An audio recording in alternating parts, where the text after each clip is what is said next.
one no. Don't be shy, just lose all control and work it, go hit a full split, tear up the floor, go ahead, snatch those whips, repeat after me, I am the vixen, I am the stallion, I don't need vixen, but I do need all your attention, all these diamonds on me, they glisten, when I talk, yeah, everyone listens, cause I'm somewhat of an addiction, now work those hips and thighs, you're out here changing lives, it's time, so let's get wild, wild, wild, wild, and put in work, work, work, work, work, work, work, work, put in work, work, okay, work, work, today, work, work, today, work, work.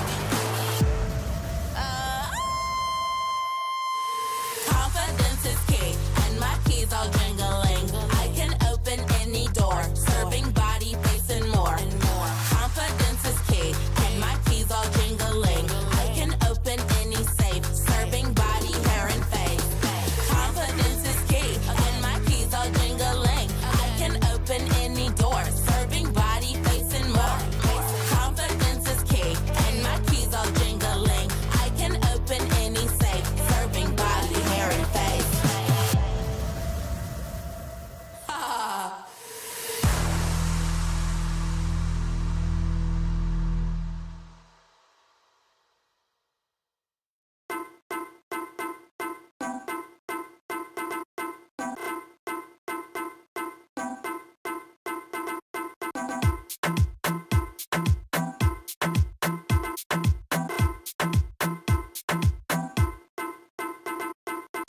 Number one in the street, so that wanna bang bang. Everybody touch a road, everybody bang bang. Then I wanna so neat, everybody bang bang, bang bang, bang bang. This I wanna so good, this I wanna bang bang. This I wanna so wicked, everybody bang bang. Sun a shining, everybody bang bang.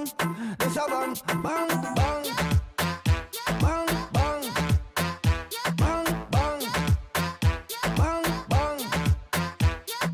bang, bang bang. Bang, bang, bang, bang, bang, bang, bang, bang. Number one in the streets, so that wanna bang bang. Everybody touch a road, everybody bang bang. Then I wanna so neat, everybody bang bang, bang bang, bang bang. This I wanna so good, this I wanna bang bang. This I wanna so wicked, everybody bang bang. Sun a shining, everybody bang bang.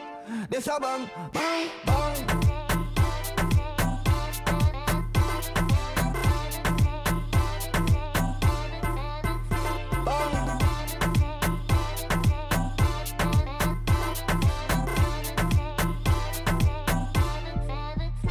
Bang, bang, bang, bang, bang, bang, bang, bang, bang, bang,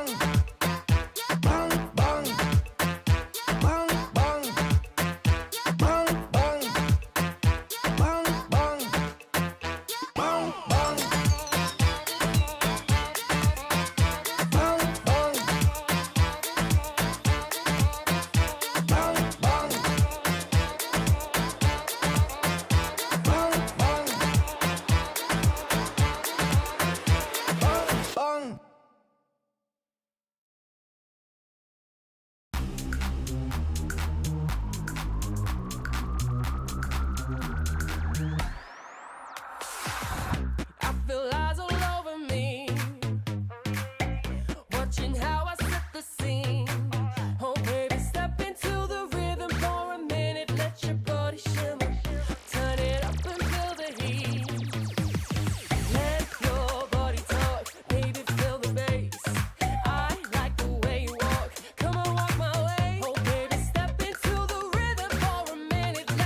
You already know what time it is, right?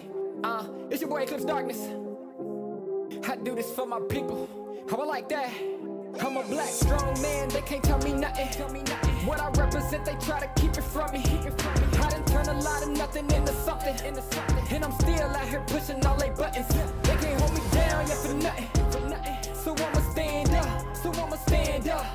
They can't hold me down, yeah, for nothing. I'ma stand up, yeah, for something.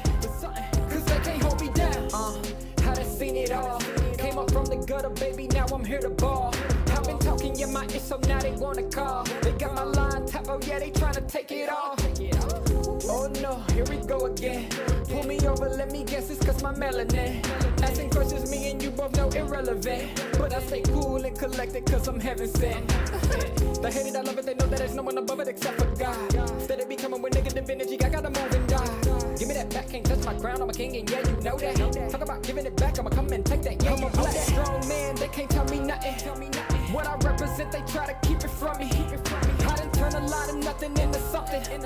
And I'm still out here pushing all they buttons. They can't hold me down, yeah, for nothing. So I'ma stand up. They can't hold me down, yeah, for nothing. I'ma stand up, yeah, for something. Cause they can't hold me down. Yeah, they know I be about it. I don't do a lot of talking, come and see about it. They gon' try to keep it from you so you don't know about it. I'm a young pharaoh, pick it up and read about it. Here's your opportunity. Telling stories, yeah, to make sure they remember me. Can't hold me down, cause I leave behind a legacy. And don't believe them when they say they who they claim to be. They can't hold me down, yeah, for nothing. Stand tall. They can't hold me down, yeah, for nothing. Stand tall.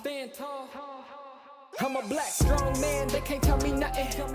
What I represent, they try to keep it from me. I done turn a lot of nothing into something. And I'm still out here pushing all they buttons. They can't hold me down, yeah, for nothing.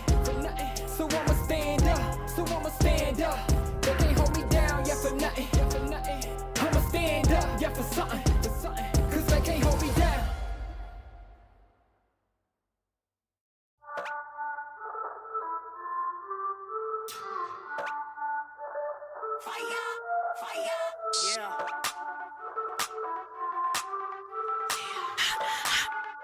Yeah. We be hot, mama got game. Check my team, we like the flame. We be bougie, y'all sound the same. We be, mama got game. We be hot, mama got game. Check my team, we like the flame. We be bougie, y'all sound the same. We be, mama got game. Yeah. We be cooking something new. Hear us knocking, coming through. Push the limit on them rolls, cause we don't do it like you do. We be cooking something new. Hear us knocking, coming through. Push the limit on them rolls. Yeah, mama got game. Mama got game. Yeah, mama got game. Yes. Yeah, mama got game.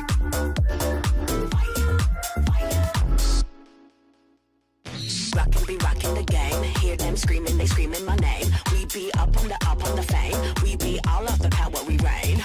Rockin' be rockin' the game. Hear them screaming, they screaming my name. We be up on the fame. We be all of the power, we reign. We be cooking something new. Hear us knocking, coming through. Push the limit on them rolls, cause they don't do it like we do. We be cooking something new. Hear us knocking, coming through. Push the limit on them rolls. Yeah, mama got game. Mama got game. Yeah, mama got game. Yes. Yeah, mama got game.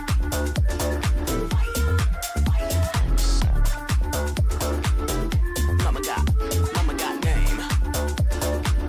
Yeah, mama got game. Yes. Yeah, mama got game.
going. Till a player on top, know it. Rooftop, penthouse suite. If you really want it, gotta own it. Fight through it, we was at the lowest. Blood, sweat, tears, the components. Riding all year, now's the moment. We are not friends, we are opponents. Yeah, I'm coming for mine. Yeah, I'm making a play, the game on the line. Yeah, I've been on the grind. Yeah, I jump in the spot, I made it my time. Yeah, look in the sky. Yeah, the stars align, no shade to shine. Can't stop it already. Emotional work and devotion, we put in this time. Look. You won't stop my stride. I'll just break your line. I don't tolerate wasted time. You take us down, keep fighting.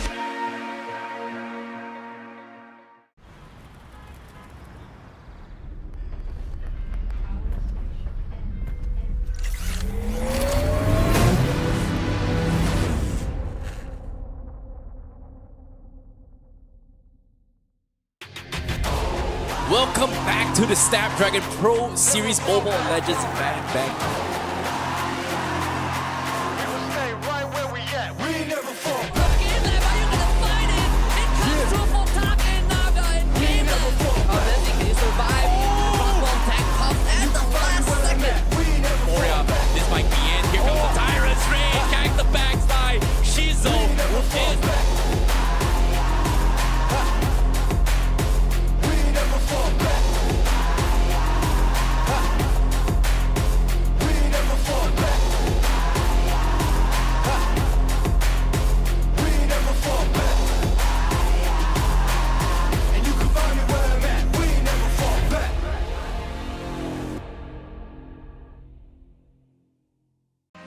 Welcome to Mobile Legends. What is a winner? Make a promise, then I go and deliver. What is a great? He the favorite, any race that he in us. Look at their face, they all amazed. This ain't for beginners. Back in the days, we used to dream, but now we can get it. Work. We gotta push to the limit, then work till we finish, then push to the limit, then work.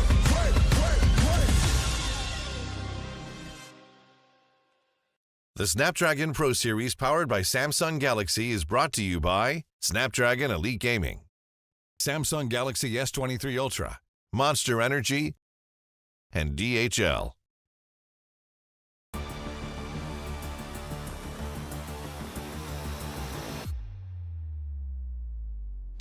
Oh, wait, Jay goes in. It looks good. The RWM onto Spider Mouse. They need to get rid of this engagement tool. Final Slash pushes Vex underneath the turn, but he flickers all the way out. So Buck might actually die. Pops the Winds of Nature just in time, so the crossbow tag doesn't kill him. And now Rinder's absolutely doesn't connect on anyone, but it's Lord JM and as well as KZ all by himself. Lacency finds one. Lord JM flickers out of the Appraiser's round. Final Slash into Jay. And it's going to be KZ who finds one. Looks for a second as Vex chases down Lord GM. Evos icon calling shots. Yeah, I mean they're guaranteed to lose that top side. RWM being traded on both sides. Subway's getting a little smooth, unfortunately, unable to expel that enough. Has to use the Rage Slash to get on out of there. But the Final Slash coming in back from Evos icons to turn it around. Doma is already gone. They lose a majority of their damage, but 3 members of Team SMG have already lost. Wants to set up, and they're gonna lose this Lord. And at least they didn't lose more members, unless... Oh no, Miko! They've already got the kick. I mean, the vengeance is keeping Veldora alive as long as possible. Sasa! One more tick was going to take him out. He ends up dying regardless. Miko gets his immortality pop. Sasa is still trapped in the corner. Sasa! But the rest of the team has covered for him. Body blocked, in a matter of fact. Willing to sacrifice the wave down. It's a beautiful go away. Chipu gonna be zoned down. Now Nibiru's passion coming through. RRQ losing Chipu in the process. Sword finds away the dragon, knocking Fiercing back onto the bundles right now as he gets immobilized. And Anif is massive. Anif now jumping in, finding another. It's a double for Anif, making a triple kill as Banana is the only one standing. Team SMB would have got wiped out.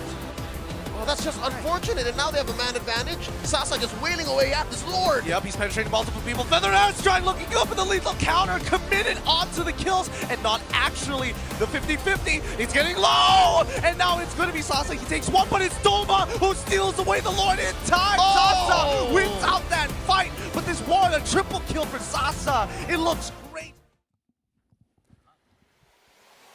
Welcome back, everybody. This is the Snapdragon Pro Series brought to you by Samsung Galaxy. I'm going to be your table host today. My name is Gideon Q, and today with me, we've got two of the very best here on the Analyst desk just to keep you guys company and also tell you all the insights. It's Terrence, IcyBaby12, and as well as Renmar on the desk. How you feeling about yesterday's games? I'm feeling good, man, and I like we're rocking the reds here. We're looking pretty fine today. Yeah, man. Oh, there's a Snapdragon red. Yeah, I'm honored as well because Gideon said like, hey, we're the best here. I'm like, yeah. Oh, thank you, Gideon. You know, it hits the sweet spot right now. Yeah. Don't worry, I say that to absolutely everybody. Okay. But with regards to the Snapdragon Pro Series so far, the competition has been extremely tough, but yet we still have another set of 5 games today that we're going to be going through to predetermine who's going to be trying to at least qualify. We will see more qualification mats, so let's show the tournament calendar. Boys, if you don't know about it, the Open Finals is already concluded, but today here at the Challenge season,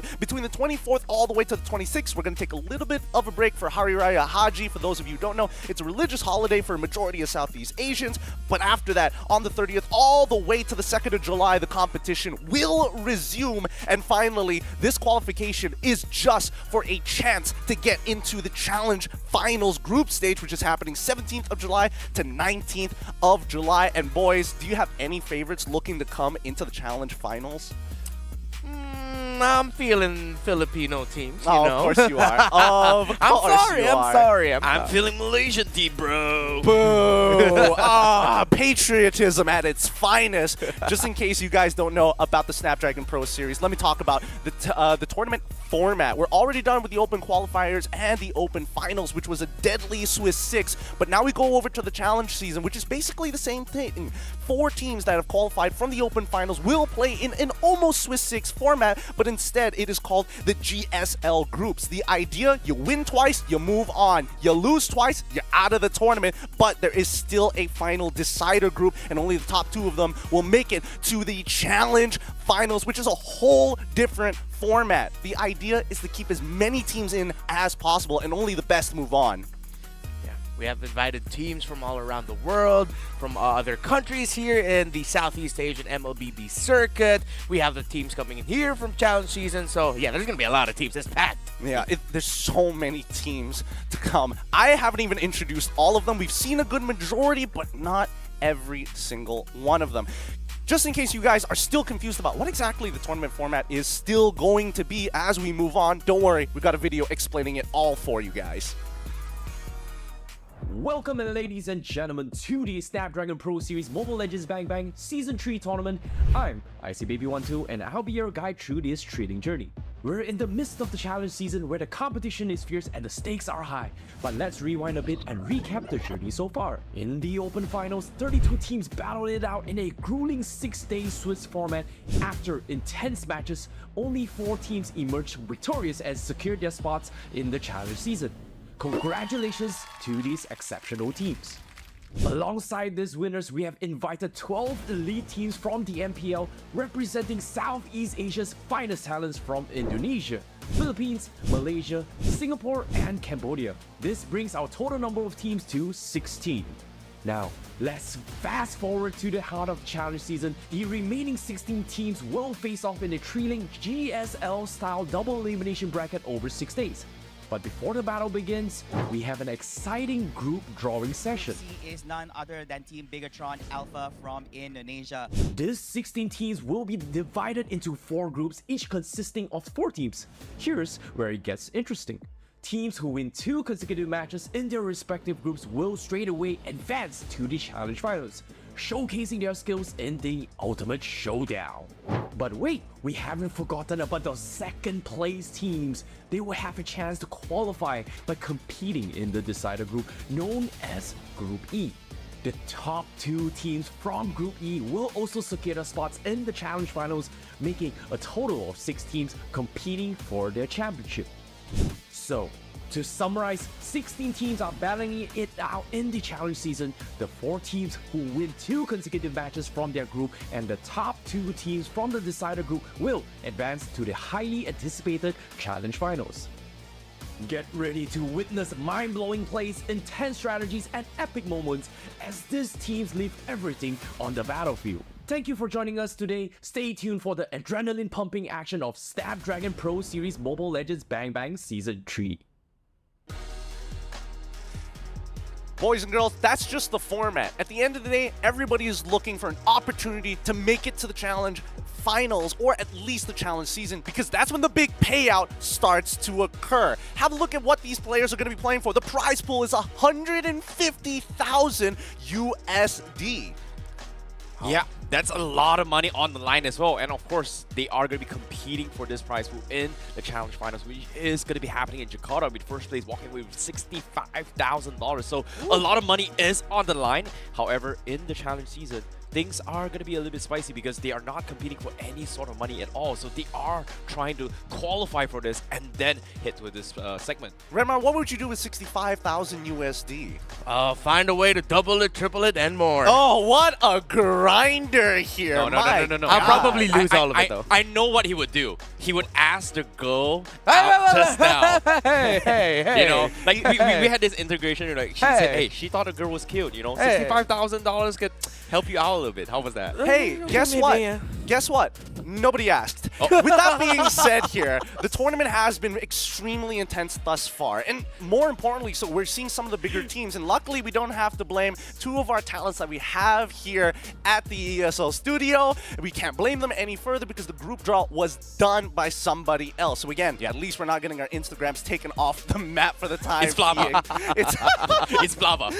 Sorry, what? Huh? But in case you guys don't know, let's have a look at the groups to keep you guys up to date with the current brackets right now, because we're going to be talking about Group B here in the GSL bracket. So far, we've seen SMG and RRQ take their first loss this time around. Yeah, if you didn't see yesterday's action, it was 2-0s across the board. Some unforgettable performances as well. You see there, Evos and Homebois are going to be fighting it out for the challenge final slot in the Group B, which is essentially Indonesia versus Malaysia. Ghani started the scoreboard. Now it's 1-1.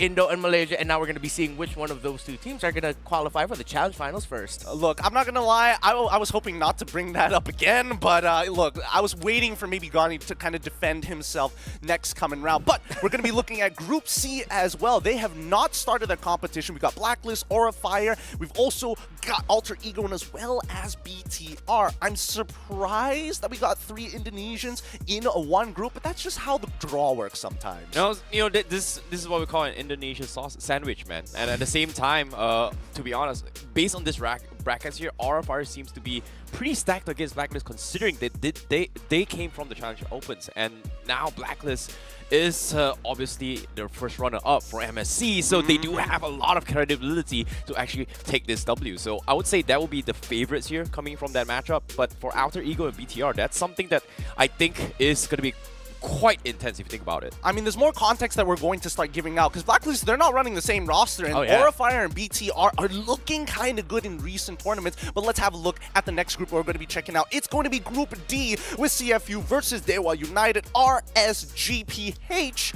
versus Yudu Red Giants. Again, these games, they're going to be intense, and I've heard some good things about the lineup about RSGPH. Am I right, Renmar? Oh yeah, it's going to be a comeback. The boys are running it back. The MSC winning lineup for RSGPH is what they're fielding here in the Snapdragon Pro Series. Yudu Red Giants, I'll be honest, I'm looking forward to knowing more about them. They've also have some Filipino imports there, but CFU versus Dewa, they're going to be playing later on. Of course, CFU, we know them to be the runner-ups of MPL Cambodia, and Dewa United, an interesting story surrounding that team, but I'm pretty sure there's going to be more about that later on. Yeah, for short context, I mean, it's supposed to be GPX, but then GPX had to bow out, and now Dewa takes their place with 3 of the members from GPX moving. Oh, sorry, I might be wrong about that. I think it's 2 of the members, 1 not confirmed just yet. We like to keep the suspense available and put into Dewa. And Terrence, we've seen this team before. We've seen them play, but let's show the schedule, and maybe we could talk about it a little bit more, because starting off with match number 1 is Alter Ego versus Bigatron Alpha, Blacklist International versus Aura Fire, Evos Icon versus Homebois, CFU Gaming versus Dewa United Esports. But let's talk about Dewa for a little bit. You've seen this team before, Terrence. You know, Dewa United, they do have a lot of capabilities to actually like go really, really far. But they made a couple of mistakes during the Open Finals as well here and there.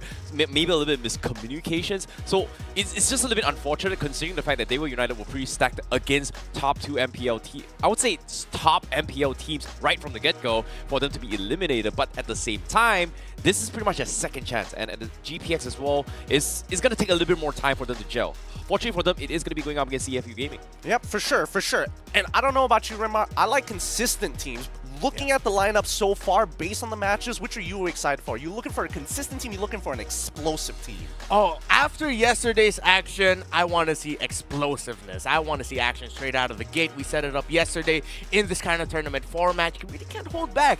You want to get those 2 wins as quickly as possible. So I'm looking at Evos Icon versus Homebois. I knew it. I knew it. I was going to call you out on this one for sure. That's going to be a really exciting game. And it is a qualification match. Whoever wins that match will immediately get a slot in the challenge season. So keep that in mind. The challenge season is where it's going to be super important. For the time being, we've got a very first match today. Alter Ego up against Bigatron Alpha. Walk me through this right now, because I know Mirko by the caster's desk is already very happy to get into the details about Bigatron Alpha. So we got to talk about Alter Ego just to put him in his place just a little bit.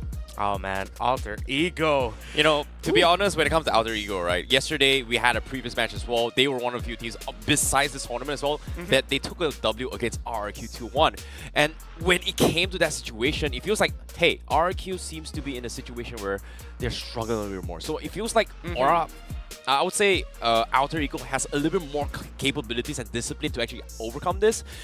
And at the same time, I don't know, Bigatron Alpha, just to make Mirko's life a little bit miserable, I think they're very, very shaky. Oh, no, I'm on the Bigatron hype train. Okay, I'm siding with Mirko there. They're undefeated in another tournament going on right now. That's a good point that you're bringing up, Remar, but I got a little graphic to show you guys. Top 3 teams that are coming in from yesterday. Do you think Bigatron Alpha is going to be able to take any one of those out, or are you thinking like you're just looking for even ground here? I'm gonna wait and see first. We haven't seen them in action yet, although we've been hearing some good things about Bigatron. Alter Ego, we know, has a history of being able to surprise. Even though it may look like they're out for the count, suddenly they'll find a way to come back. And actually, there's a little bit of a history between these 2 teams, which I'm willing to share later on. Ooh, we're gonna have to hold off on that. Let's quickly start looking about yesterday's teams and checking out, you know, the top 3. What's going on there? How did they get to the point that they are at right now? Because again, we saw some great plays, a lot of it just coming around EXP laners. Oh yeah, it was a great day for EXP laners. You see there, Lord JM actually won the most votes for plays of the day. It was not only an R-Lot day, it was an XP laner day. It started off as an R-Lot day. It was so hot though. It was so very hot. You know, in this place as well, like I would agree that both these 3 players on the plays yesterday was really, really good in particular, but Lord JM demonstrated himself. He's got the mechanical skills to actually outdo opponents and set up for his team. In this case, his R-Lot plays was able to stop multiple times for his team to actually win out the games. But personally, I have a very, very soft spot for the Malaysian team here. In this particular Chibi, in this play where he just completely one-shots the opponent here, and it was just crazy. Sin was just completely destroyed in that play, and because of that, Homebois was able to take a W against RRQ. I mean, to be fair, I think Sin probably underestimated how much damage Farmis was doing. I was like, you know what? I got Flicker. I already rolled forward. I can tank this.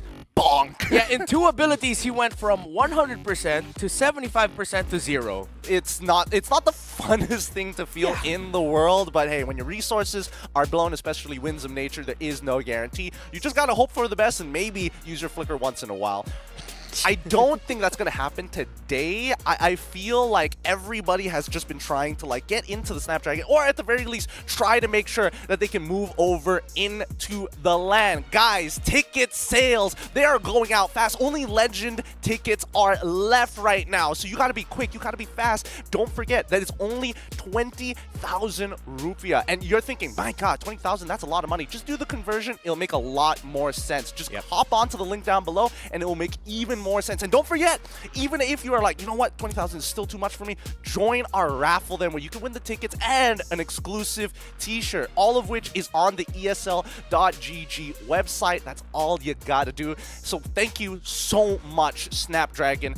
This is quite the event, right? From what it used to be of like tier 2s trying to beat tier 1s, and now we're coming to a point where this is starting to become a truly international staple. Yeah, you could say in here with Snapdragon Pro Series, Snapdragon Elite Gaming, this is where winning matters, especially with all the games that we have. Exactly, with this chipset as well, the games that is happening right now, it's all because of the Snapdragon here. So it makes sure the games kind of perform at the best of the best. And on top of it all, Gideon, I must say that today is going to be a very, very crazy game because I'm extremely nervous. I feel extremely offended because you didn't ask me what I think about today's matches, man. Because I know you were going to talk about it. I was getting excited about it. I mean, why are you excited about Alter Ego versus Bigatron Alpha then? I'm not excited about this match. See, a lot of nitpicking here. People talk so much smack until they're put on the spot. But fair enough, personally, I think this is going to be a really exciting matchup. It's not like we haven't seen Alter Ego face off against Bigatron. And again, these are very... I would like to believe different lineups, but there are slight tweaks overall. Okay, and I mean, for a large majority of the time, you know, at least for Bigatron Alpha, I feel like, you know, the old age of Bigatron Alpha, or some may even say the golden age, has kind of passed and the new generation is stepping in. Yeah, and this new generation is looking good based off of everything that Mirko has been preaching to us the past few days. And yeah, the thing I wanted to share here and why I'm especially excited for this, other than seeing a few roster tweaks in action here, it's the history between these two teams. Let's bring it back to April 5, wherein Bigatron Alpha was eliminated by Alter Ego in the first round of the MPL ID playoffs. So it's like a bit of a revenge match going on here. I like that. I like that a lot. Bit of history between the two. Whether you're a Bigatron fan or an Alter Ego fan, I think it's about time that we start to show you the lineups for each one of these teams, just to make sure that you guys are not missing a beat here at the Snapdragon Pro Series. Let's pull them up. Let's show the lineups.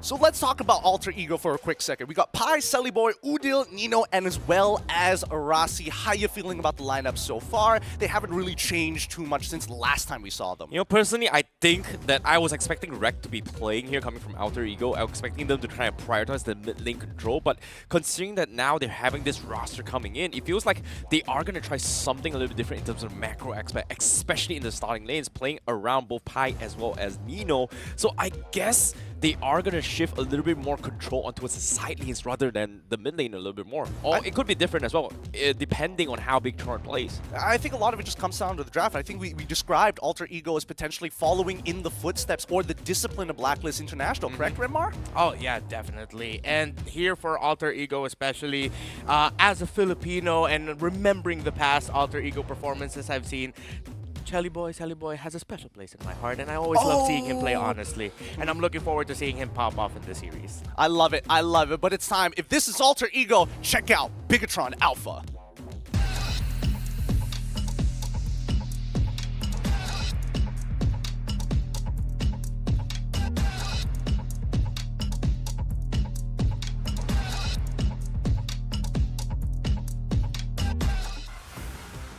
Here's the lineup for Bigatron Alpha with Rizo, Supercam, Moreno, Saken, and Supervin. I'm going to throw the first question over to you, Renmar, because again, teach me the gospel that Mirko has praised upon you. Mirko has told me multiple times, yo, these are my boys! It's a bird! It's a plane! No, it's Supercan. His jungle performance here is what we're going to be looking at. He is the beating heart of Bigatron Alpha, but that doesn't mean he's the only guy you're going to have to watch out for here.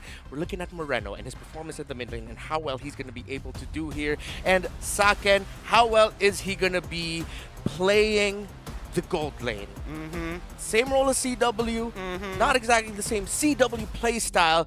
Can Saken step it up today? Oh, here's the thing. Even though I want to see him step it up, let's not forget about Supervin here. Moving on from RRQ to Bigatron Alpha, I think a lot of questions need to be answered here. You know, when it comes to Supervin as well, he has demonstrated that he is a very solid mid lane mage here, but at the same time, can he gel with the team? So far, he has shown a lot of discipline with Bigatron Alpha himself, but the question here is, are they adaptable? Because at the same time, Alter Ego looks pretty solid considering that another tournament as well, they were able to take a W off RRQ, and that was a big morale booster. And for day number 2, it feels like they are riding on this momentum coming to this game. So it might be able to actually overcome it as well, because when you put your mind to it, willpower wins games, bro. I don't know.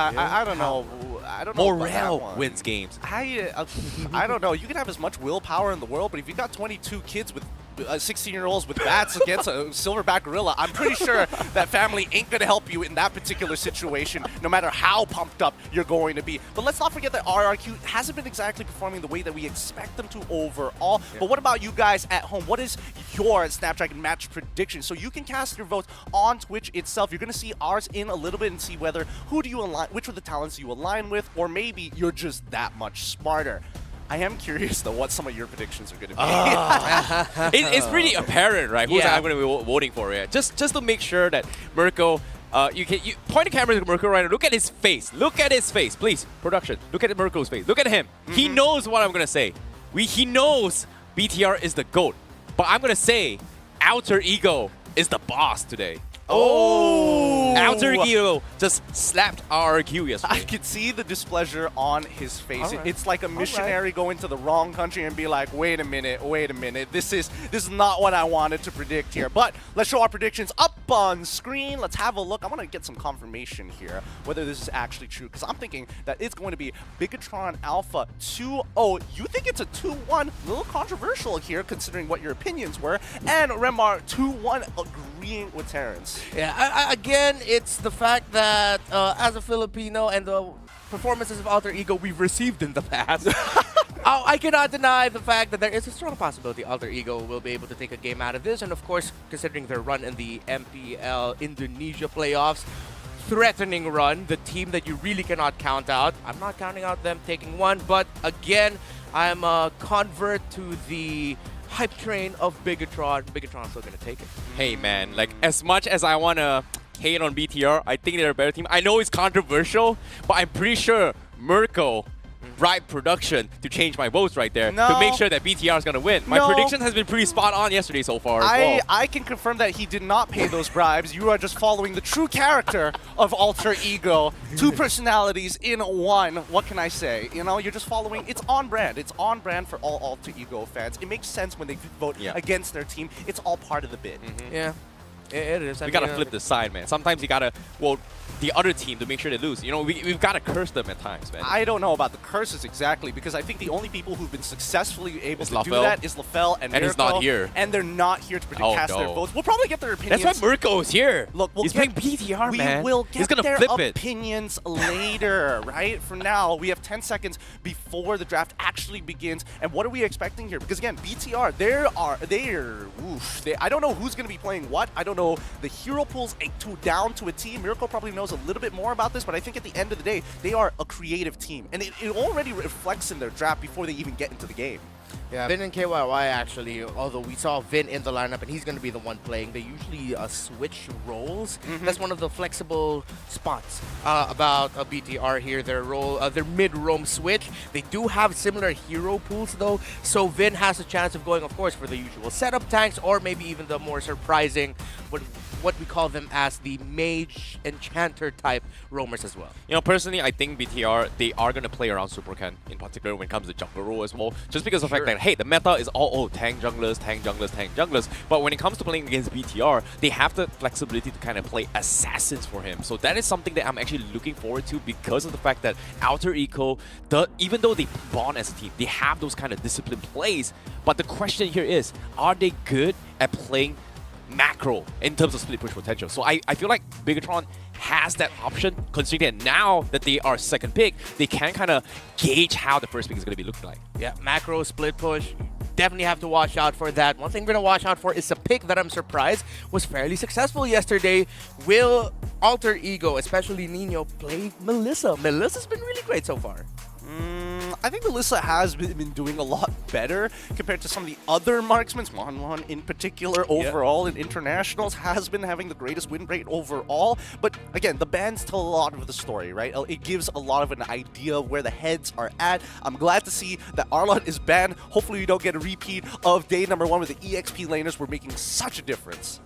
Yeah, and it's interesting that, of course, when you're playing up against a team that is known to use assassins in the jungle, even if you're in the first pick, of course you have to take away that Fanny. It's just a high risk, especially considering that Alter Ego wants to set up Nino for success as much as possible. Taking the Fanny away would be a great choice. Meanwhile, BTR says, Arlott was hot yesterday. We sort of don't want to give that as a first pick, but we also don't want to risk giving up the vision and the utility and, of course, the late game damage of a Novaria. I feel like because they're denying the vision that they want to play a composition that's a little bit more engage heavy, right? So maybe along the lines of banning out like an Enchanter melee, like Diggy I'm thinking about along the lines, maybe even like the big AoEs like Minotaur like we've seen before, but usually it depends on the Diggy ban. No, I think Hayabusa is something that BTR would want to actually play around with that as well, even though we don't really bring it out much. And when it comes to flanking as well as rotating side by side, or maybe even setting up a flank, Novara can be very, very detrimental. But I like how Alter Ego is drafting here, even though, yes, Fanny, Joy, obviously very standout pickups here,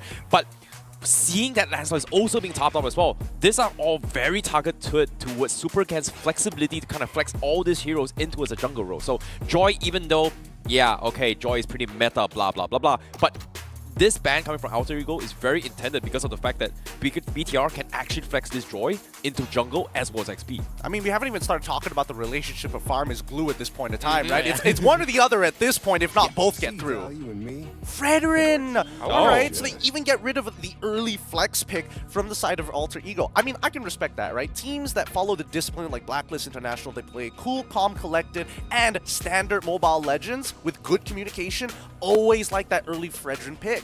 Yeah. And now, because of how the bans went on Alter Ego, wouldn't be surprised if they decide to first pick a Kaja here.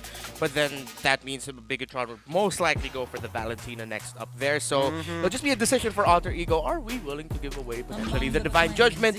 Nope. They will pick up the Eve, something that they actually set up for during the banning phase, considering that they take away the Lancelot, the Joy, and the Fanny. They set up that Eve pick. So the question for BTR, are you going to bite the bait and immediately pick up a Kaja and Valentina? I feel like Valentina is always good. Kaja or Franco, for me, interchangeable at this point. Yeah, especially since it's Vin, and that's the thing. Vin's pretty iconic as a Franco. Yeah. Yeah, even though those are pretty standard pickups here, I want to need a reminder as well. Kadita is also in the pool because we have seen teams kind of started ban first phase Kadita. So I guess BTR, they might be able to bring it up a win. Great call. There we go. Kadita, let's go. I love it. I love it. The fact is that BTR are trying to make sure that they have options to shut down the Eve. They got the Claude, standard laner, and they got the Kadita to ensure. And we don't even know whether the Kadita is going into the roam position as well. That's the thing, right? I think because Vin is playing coming from BTR, there is a very, very high possibility that this is going to be a double mage. So if because of the fact that Alter Ego and BTR, they kind of know each other from the Indonesian region, they might be baited out that expecting that this Kadita is going to be a roam and then eventually just forcing into a mage role. Yeah, I agree with that. Double mage in your Roman mid means that you have an insurance plan if ever Claude struggles in the early game, something that you can counter with damage in the early to mid so that the Claude can catch up. Alter Ego, they pick up with Leslie early on. So not used to seeing Leslie picked up, but I feel like Nino was just super confident in the matchup up against the Claude, and most importantly, considering that I think Alter Ego are also thinking what you're thinking in terms of the double mage, so that he said, okay, I'm gonna pick up a marksman that doesn't take too long to scale up. I think Leslie here coming from Alter Ego is really smart because of the fact that it does two things. One, give you information on where the Kadita is going to be with just one ultimate, and also kind of stopping and preventing maybe BTR trying to go for an assassin-style jungler to kind of play this. So I guess this kind of benefits Alter Ego because of the fact that the true damage can... Oh no, they still force it. Okay. Yeah. Okay, I'm surprised. But okay. Here's the thing. The confidence. I agree with you that the information is going to be key, and I think even BTR are thinking about that. How do we deny information? We got rid of the Novaria, and now we actually have somewhat of a decent matchup down by the gold lane, right? Because still, Leslie is a very gold-hungry marksman. It takes a while before she gets to a point where she's like one-tapping people. So I like the fact that at least with BTR, they're looking to force things out, right? They're trying to force it early Divine Judgment. They're trying to force at least get that Leslie ult out as early as possible and then get back into the fight. Now, knowing that it's going to be about engage and counter-engage, at least BTR, they're getting rid of the Akai. Yeah, and it was one of the top junglers in my head that potentially Alter Ego could pick up. I was actually thinking that they decide and go to just ban the Ling right away so that there wouldn't be any other assassin in the board that could potentially match up with the Hayabusa. But now, just because this is how it's gone, I wouldn't be so surprised if Alter Ego doesn't picks up a jungle that isn't necessarily an assassin, but clears the jungle really fast. I'm thinking maybe Bauman might show up, considering that it also meshes well with an even Akaji in team fights. Yeah, I like the Bauman call here because of the fact that currently, based on this head-to-head on the 3 heroes pickups coming from both sides, they're all very, very squishy. And it is actually favoring towards BTR a little bit more because Kadita, Hayabusa, and Cloud excels at cutting off backlines and currently denying these Akai, and if, and only if, they deny the Bauman as well, or maybe even a Martis, which is a pretty good shout as well. Alter Ego might be in a situation where they don't really have a very, very strong frontliner to actually kind of, I would say, make space for this Yves as Leslie. I mean, if we're talking about frontliners, Euradus is going to get banned out. Somebody's going to pick up Glue. I think it's going to be BTR, and they're just getting rid of one of the matchups, right? Which forces Alter Ego to start thinking about like subsequent EXP laners that could actually go up against him. For an example, it could be the Benedetta. It really depends on the flavor of the month. Some people prefer the Benedetta. Other people prefer just the raw tank in general. Yeah, both of these two teams actually just showed up some really squishy heroes. They will need to beef up on the side lanes. Yeah, you mentioned Glue. I agree with the Glue pickup here for BTR unless Alter Ego says, you want the Glue? Okay, we'll just take it out. But I feel like it's something that they can give. There are other options on the board right now. The Glue doesn't necessarily have to be the biggest threat. They say, you know what? Go ahead, pick the Glue. We'll take away the Lapu Lapu. I think it's a little bit safe here for BTR to actually go for the Glue pickup just because of the fact that Alter Ego, if they decide to put the Faramis, where are they going to put it? Like, is this Yves, Kaja combo and a Faramis, like XP Faramis against a Glue? More like, it feels like it's very forced. I think that it's either one of two options. Either it's they're not going to touch it at all, or they're going to throw Kaja into the jungle, right? Yeah. I don't think there's any other way to do it, but that's really pushing the envelope, right? It really depends on whether they can actually make it work. Terizla gets put in about wave clear. Again, that's why I said it depends on the player, right? Some people prefer the Terizla, other people are looking for the Benedetta, both of which kind of do with the same thing. You clear waves fast, you rotate as quick as possible, join the fight to make the impact. But now, last pick for Alter Ego. Where are we thinking about it? Because, I don't know, this one's a bit tough. I'm thinking of the jungle. Force picking the jungle Kaja is a little bit uncalled for. Yeah, Martis is going to be the safe one as well. I think BTR really drafted this very well because they are still having the options here. Hey, do we want to go double mage? Oh, do we want to play Faramis as well, which is something that they can play around with. Maybe flex it. The Faramis and the Roam here, Kadita Roam is pretty good as well. Just to kind of set up a precedent to kind of stop all these wombo combos, which in particular, I don't think Alter Ego can do too much unless they play around Selly Boy's Decimation. So they need this early power spikes for this Martis to actually pop out. But yeah, it is going to be a double mage coming from BTR. Yeah. That's a great setup here for BTR. Although it looks greedy in theory, and if it really works in practice, that's going to be a really quick snowball, and Saken is probably going to have more assists than he would have kills because the game will be over quickly if the Valentina and the Kadita can work well enough together to set up the Hayabusa to go in for the sweep kills. On the side of Alter Ego, though, I really like the Martis pickup because they added more control against a lineup that is, well, has a lot of mobility, so adding more control is good insurance. All right, one word. Which team comp do you like the most? Is it Alter Ego? Is it Bigatron? Go, Renmar, starting off. Soft spot in my heart. Oh, sorry. Kadita, BTR. Okay. I like the draft from BTR, but I want to spike him. Alter Ego. Alter Ego, let's throw it to the casters to see what their opinions are going to be. It's time for the chaos. Mirko, stop it with the magic. Sorry. Leo and Mirko here at your service. We're bringing you this best of 3, and both drafts made sense. Alter Ego kind of cornered when it came to those last few picks, but I'd say we're coming in with an even matchup. Not a clear win, at least when it comes to the laning phase, but boy oh boy, can BTR cut right through. Bigatron Alpha doubled down on the burst composition they were already building in the first phase with that final Valentina pickup. They were utilizing the flex that we actually called out here, but again, it will all come down to how they're able to get this mid space for Super Ken to farm up until he's comfortable going for these picks on the side lanes. As you can see in the early rotations, Rasi helping out Chelly Boy get ahead in terms of the jungle rotations, the clearing, the pathing, which led to an early take on the Little Wanderer. Chorizo, though, looking in. Okay, that's going to be some damage placed onto him. Sully Boy still no decimation here. Is going to be an all-in onto Rasi, but Chorizo might just be caught. Super Ken picks up first blood, but it's traded over. That's the roamer for the XP. Worth it for Alter Ego. That's right. And again, they don't call this the Chaos Derby for nothing. Besides the out-of-game shenanigans, even the action should come off the hinges. And this is one of the earlier first bloods, nay, trades that we've seen so far in the 2 days we've had of the SPS Challenge season. And again, the action don't stop, man. They just keep on going. This is why they call it the Chaos Derby. I think you just mentioned it, but Bigatron Alpha and Alter Ego used to be, back in Season 5 all the way to Season 7, they were both very aggressive teams. They like to push on that tempo very early on, and we're kind of seeing that again with Hayabusa and a Martis in the jungle, and both of them just fighting for that mid-control. And it's in that time frame that they were both hitting their stride. Yes. Right? BTR went to the Grand Finals. Alter Ego, prior to that, also hit the Grand Finals, went to the M-Series, and now Super Ken, gets one in. Rasi! Oh, a lot of damage placed down, but Super Ken has to respect this. He isn't able to find a trade at all, and Alter Ego, with the efficient gameplay, able to trade and wait, react to the mistakes that Bigatron are making. It was in their programming. That was a trade they were willing to make, even if there was going to be a kill off camera. It looks like Alter Ego understood as well, so they read right into the code. Not talking about this gold lane matchup. Later on, we can expect that, yes, the Leslie should be winning again, bursting down, Sakin on the Claude. But how safe is Nino going to be? Or rather, the opposite way, how definitely in trouble is he? Because look, you have the dive on Chorizo, the dive on Super Ken, even Vin and Moreno can actually get to him. Remember, yesterday we saw how awkward it can be for a Valentina to terrify you.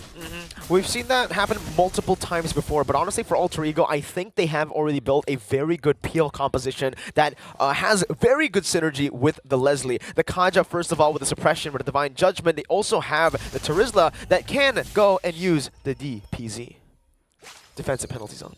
Yes, to protect Nino. There you go. If you know, you know. Check out MSC when you have the time. But now, looking at the XP lane, this is as dead lane as it gets. As a Terizla, the aforementioned DPZ can come out in a big team fight. But when you're fighting off against the glue, that's definitely something you just want to clear and rotate. Clear and rotate. I don't want any part of this. I'd be wasting my resources if I do force it. There's a pull. Divine Judgment used up, but it's good rough waves by Vin. Now real world manipulation. Now both Sakin and Vin are pinned down. Vin should fall to the decimation. And yes, he does. Sullyboy picks the kill up. Sakin jumps back in with a BMI, but he might fall next. Again, a little bit of a miscalculation from Sakin. Sullyboy massive in the first 3 minutes. Oh, the 3 masks are going in, and that was 3 big rotation up top, putting Alter Ego to about 1,200 gold ahead. We're looking at Bigatron Alpha to kind of rubber band, but much faster, because again, this is Hayabusa. You want to snowball. You want to make the most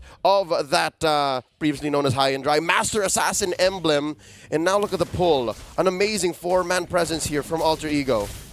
Already read out. Super Vin is going to be there, but it's giving the real world manipulation from the side of Moreno. A double petrify on the back as Chorizo mounts up onto Sullyboy, brings him back for a shutdown to come through for Super Vin. Here, Chorizo just doing his job once again, zoning Pai and Udil away. Going to be chunked as he pops in a slam pass with Moreno jumping in as well. That's going to be a split. Defensive penalty zone and the real world manipulation. That's the Divine Judgment to pull Moreno back under the turret to turn it around once again. But the turtle should fall to the hands of Super Ken. Oh, that delayed purple take much more of a popular rotation from mid-2022 made the most for him. Yes, they did lose Moreno, but in the end, Bigatron Alpha are actually closing the gap now, just behind 700 gold in this 5-minute mark. We lose the gold shields for both all lanes, actually. Interesting, because of how this is the Chaos Derby, neither team made the most of those energy shields. No. So again, that's why this gold lead, compared to how ahead teams were, if they were ahead in the past few matches of SPS so far, this is as small as it gets in the 5-minute mark. Yeah, but it's definitely not a stomp. Something that we rarely see so far in the first day. We saw a lot of stomps. Now it's going to be a good cancel from Boy on that Mortal Coil. Rough Waves, unable to be fully activated as Super Ken will be engaged on Divine Judgment and an early decimation there from the side of Boy. Super Ken jumps back, finds the orange buff, and jumps away. All right. Great effort by Chelly Boy and the gang to invade, but again, it's a Martis. You have the decimation cooldown, you press it when you can, right? It was, I'm pretty sure, almost off, but now Pi, Chorizo mounted. RWM already, Pi should fall, and Super Ken is the one who picks up the kill. Also a shadow kill used up on the jungle creep. All right, so it's back-to-back-to-back snowballing efforts, but now, the invasion continues. Chelly Boy here has a retribution, commits Grand Theft Purple. No purple buff for the Hayabusa. Definitely going to hurt Super Ken here in the mid-game, especially considering that they are losing the gold lane matchup in Saken. Nino is going to scale up like a monster. Yep. The good thing about this matchup is Nino can bully the Claude, but he doesn't have to bully the Claude. All he needs to do is scale up. And exactly why he's currently building up to an early endless battle. He just needs the final bit of the recipe to build up towards that, plus Berserker's Fury and attack speed boost. So Nino's doing well as compared to Saken, who is rocking a DHS already. And he's building onto his second core item. So yeah, this is a, almost 1,000 gold lead for Nino. That's what all of this chaos has brought for Alter Ego's gold laner. Still quite interesting, the fact that Alter Ego, with their lead, especially with the purple buff invasion, that they do not have control over the turtle. Supervin with a good cancel here. Supervin should be able to find this turtle. Finds it with the retribution, secures it for his team, as now it's going to be Chorizo who's forced to use the split. Celebrate with the Mortal Coil, unable to do much more. Moreno was waiting in the midst as well. So it was just Bigatron Alpha taking the objective and running away. What Alter Ego was wanting to do there was trade for the turtle. Wait, RWM. Very deep dive from Boy with that Mortal Coil. Chorizo still able to deal with the waves, but now it's going to be Udil who picks the kill up. Super Ken looking for a cheeky little pickup. Boy is going to be able to hit him back. Meanwhile, Saken with the Golden Snap built up in the 7-minute should be able to take that turret up top as Supervin already is positioning to space out Nino from that lane. Yep. Roamer spotting the other. They're patrolling these perimeters to make sure that their gold laners can make a move. As I was saying, they wanted to go for the turn. Ooh. And eventually they do find it on Chorizo. And Mirko, you were looking for where the advantage was exactly. There it is. It's on Chelly Boy, and they've buried Super Ken down the top 4 in gold. So yeah, it's not as bad a situation for a 2-0 and 0 Hayabusa. But if you're comparing it to how Chelly Boy has opened up the rest of the map for them, yeah, you're going to see how the inches add up to about a foot, right? It's 200, 300 gold here and there. A total 2K, maybe, tops at 8 minutes and 30. Alter Ego have done a very good job with that mid-control because they were able to invade utilizing that mid-control, so not just using the mid-control for the neutral objectives, but converting it into a big lead for Boy. But Super Ken is still at the same level. Yep. And again, this is the genius of Bigatron Alpha. Again, one of the linchpins of how their programming has been set so far. And yeah, good news, bad news. Great mid-control, great snowball for Chelly Boy and for Nino, but that top lane got pushed in, so yeah, it's difficult. Now the catch and the pull! Late flicker, the Divine Judgment, well timed. Moreno still able to escape, but Chorizo tanks up the hits. How did Moreno survive that? Meanwhile, in the bottom lane, a good pick-off here for Bigatron Alpha as they go in, but Boy is able to dish out so much damage with the Mortal Coil. Just one more decimation should do it, but Supervin barely gets out. And flicker from Rousey as he slows him down, but Chorizo does the same thing to the back. Now with the split, Nino trying to gun him down, but the mount comes through. Nino now mounted. That might just be a kill for Chorizo, but Super Ken will be shut down. We'll see if Nino can survive this one as he runs into the bush. Chorizo's backed up to a corner, and Nino finds the kill. Oh, here we see now the effects of the recent nerfs on glue. Chorizo would have survived if this was a patch back or two, but not here, not like this. And you'll see again the steel nerves in Nino. Again, much like Sasa yesterday, a lesser gold laner would have died. But no, he stood his ground and he understood the situation. And the same for Vin. Vin could have really fallen down there in the bottom lane. But now, Alter Ego, blitzing this Lord. Super Vin, not going to find home. It's Nino who does it. Yeah, even with Shelly Boy's retry. That was way too close for Alter Ego. The fact that they had to rely on the true damage from Nino's kit and not the retry, I think gave a lot of Alter champs out there a heart attack. Just a mini heart attack. Just a mini heart attack. And here's the thing, right? Super Vin, he's currently rocking penetration boots and a genius wand. So that's it. Like besides those things, it really was a very small margin of error. So he shoot his shot better. Really had no business stealing it anyways. 2.5k ahead, Alter Ego is sitting, equalizing the map. I think as soon as they hit this main artery in mid, it should help make the most of this level 1 Lord. I wonder if they know. Oh, Rasi spots Vin. No one home. Oh, penalty zone. Connecting on the Sakan is still able to escape with the BMI right now. Super Ken is in the back. Super Vin taken out. Meanwhile, Ken jumping into the back line now with a shadow kill. Nino with a good flicker out right now. The Divine Judgment not ready right now. Is asking for the quad shadow back and forth. Super Ken should fall to the decimation from Selly Boy as he is on a killing spree. No matter how notorious Super Ken's Hayabusa is, no matter how sharp he is on the retry, even when there are opponents invading him, when it comes down to finding 2 or 3 solid targets as he was there, at some point you just get an analysis paralysis. You try your best, right? He tried to kill Nino, no one home. Tried to find another target, Selly Boy just stopped him dead in his tracks, and look at what it led to. Alter Ego are now bursting through Bigatron Alpha's base. They have penetrated down bottom, threatened mid, and now BTR. Can I just say this is on the scale of 1 to 5, on a scale of amazing to trash, this is somewhere in the middle for wave clear. This is not a great high ground defense. Definitely not, right? They really are technically only relying on the Valentina. The Claude can clear waves as well, but he's still waiting. Oh, he actually went for it. He's just going full damage, so no defensive items at all for Saken. So there you go. That's the answer. Maybe, yeah, in the middle. Not too bad for Bigatron Alpha when they have to clear, but the fact that Alter Ego were able to crack the base open with the first Lord is already pretty bad for BTR. There's already an engage. Quad Shadow, but Udil got the leg plates early. Now caught on the RWM, jumps back and forward with a Quad Shadow, gets out. Nino's chasing him down though. He's looking for the kill right now. He's asking the snipe coming down. Oh, it's a one-tap, one-kill moment for Nino. Super Ken taken out. The passive plus, oh wait, Pi with the penalty zone. Gotta watch it, temper your expectations. Yep, that was brought to you by a Blade of Despair, Endless Battle. I'm pretty sure there was a proc there, and a Berserker's Fury plus the passive. Again, I'm pretty sure twice it hit Super Ken there. Oh, it's hard to be a Hayabusa right now. Oh, Vin jumps in with the rough waves with Selly Boy again. This Mortal Coil, the thing we mentioned early on, the peel composition is doing wonders for Alter Ego. But just the same, they do get a kill on Nino, stopping him dead in his tracks. There you go. He picked up the Wind of Nature, triggering the wind chant when it matters. So, yeah, no, does that mean he has to... Now I have to wonder, is his last slot going to be for the Athena Shield? He still has to respect Vin and Moreno. He has one more item slot. You usually go for just one defensive item, but I agree. At this point, you need to try to respect. Immortality works best, I think. But honestly, I would just go for the BOD, and then you shuffle. You juggle the Wind of Nature to the Immortality when you need to. As Bigatron Alpha right now are trying to utilize that man advantage, but Nino has come back alive. Yep. Nino here, taking the orange first.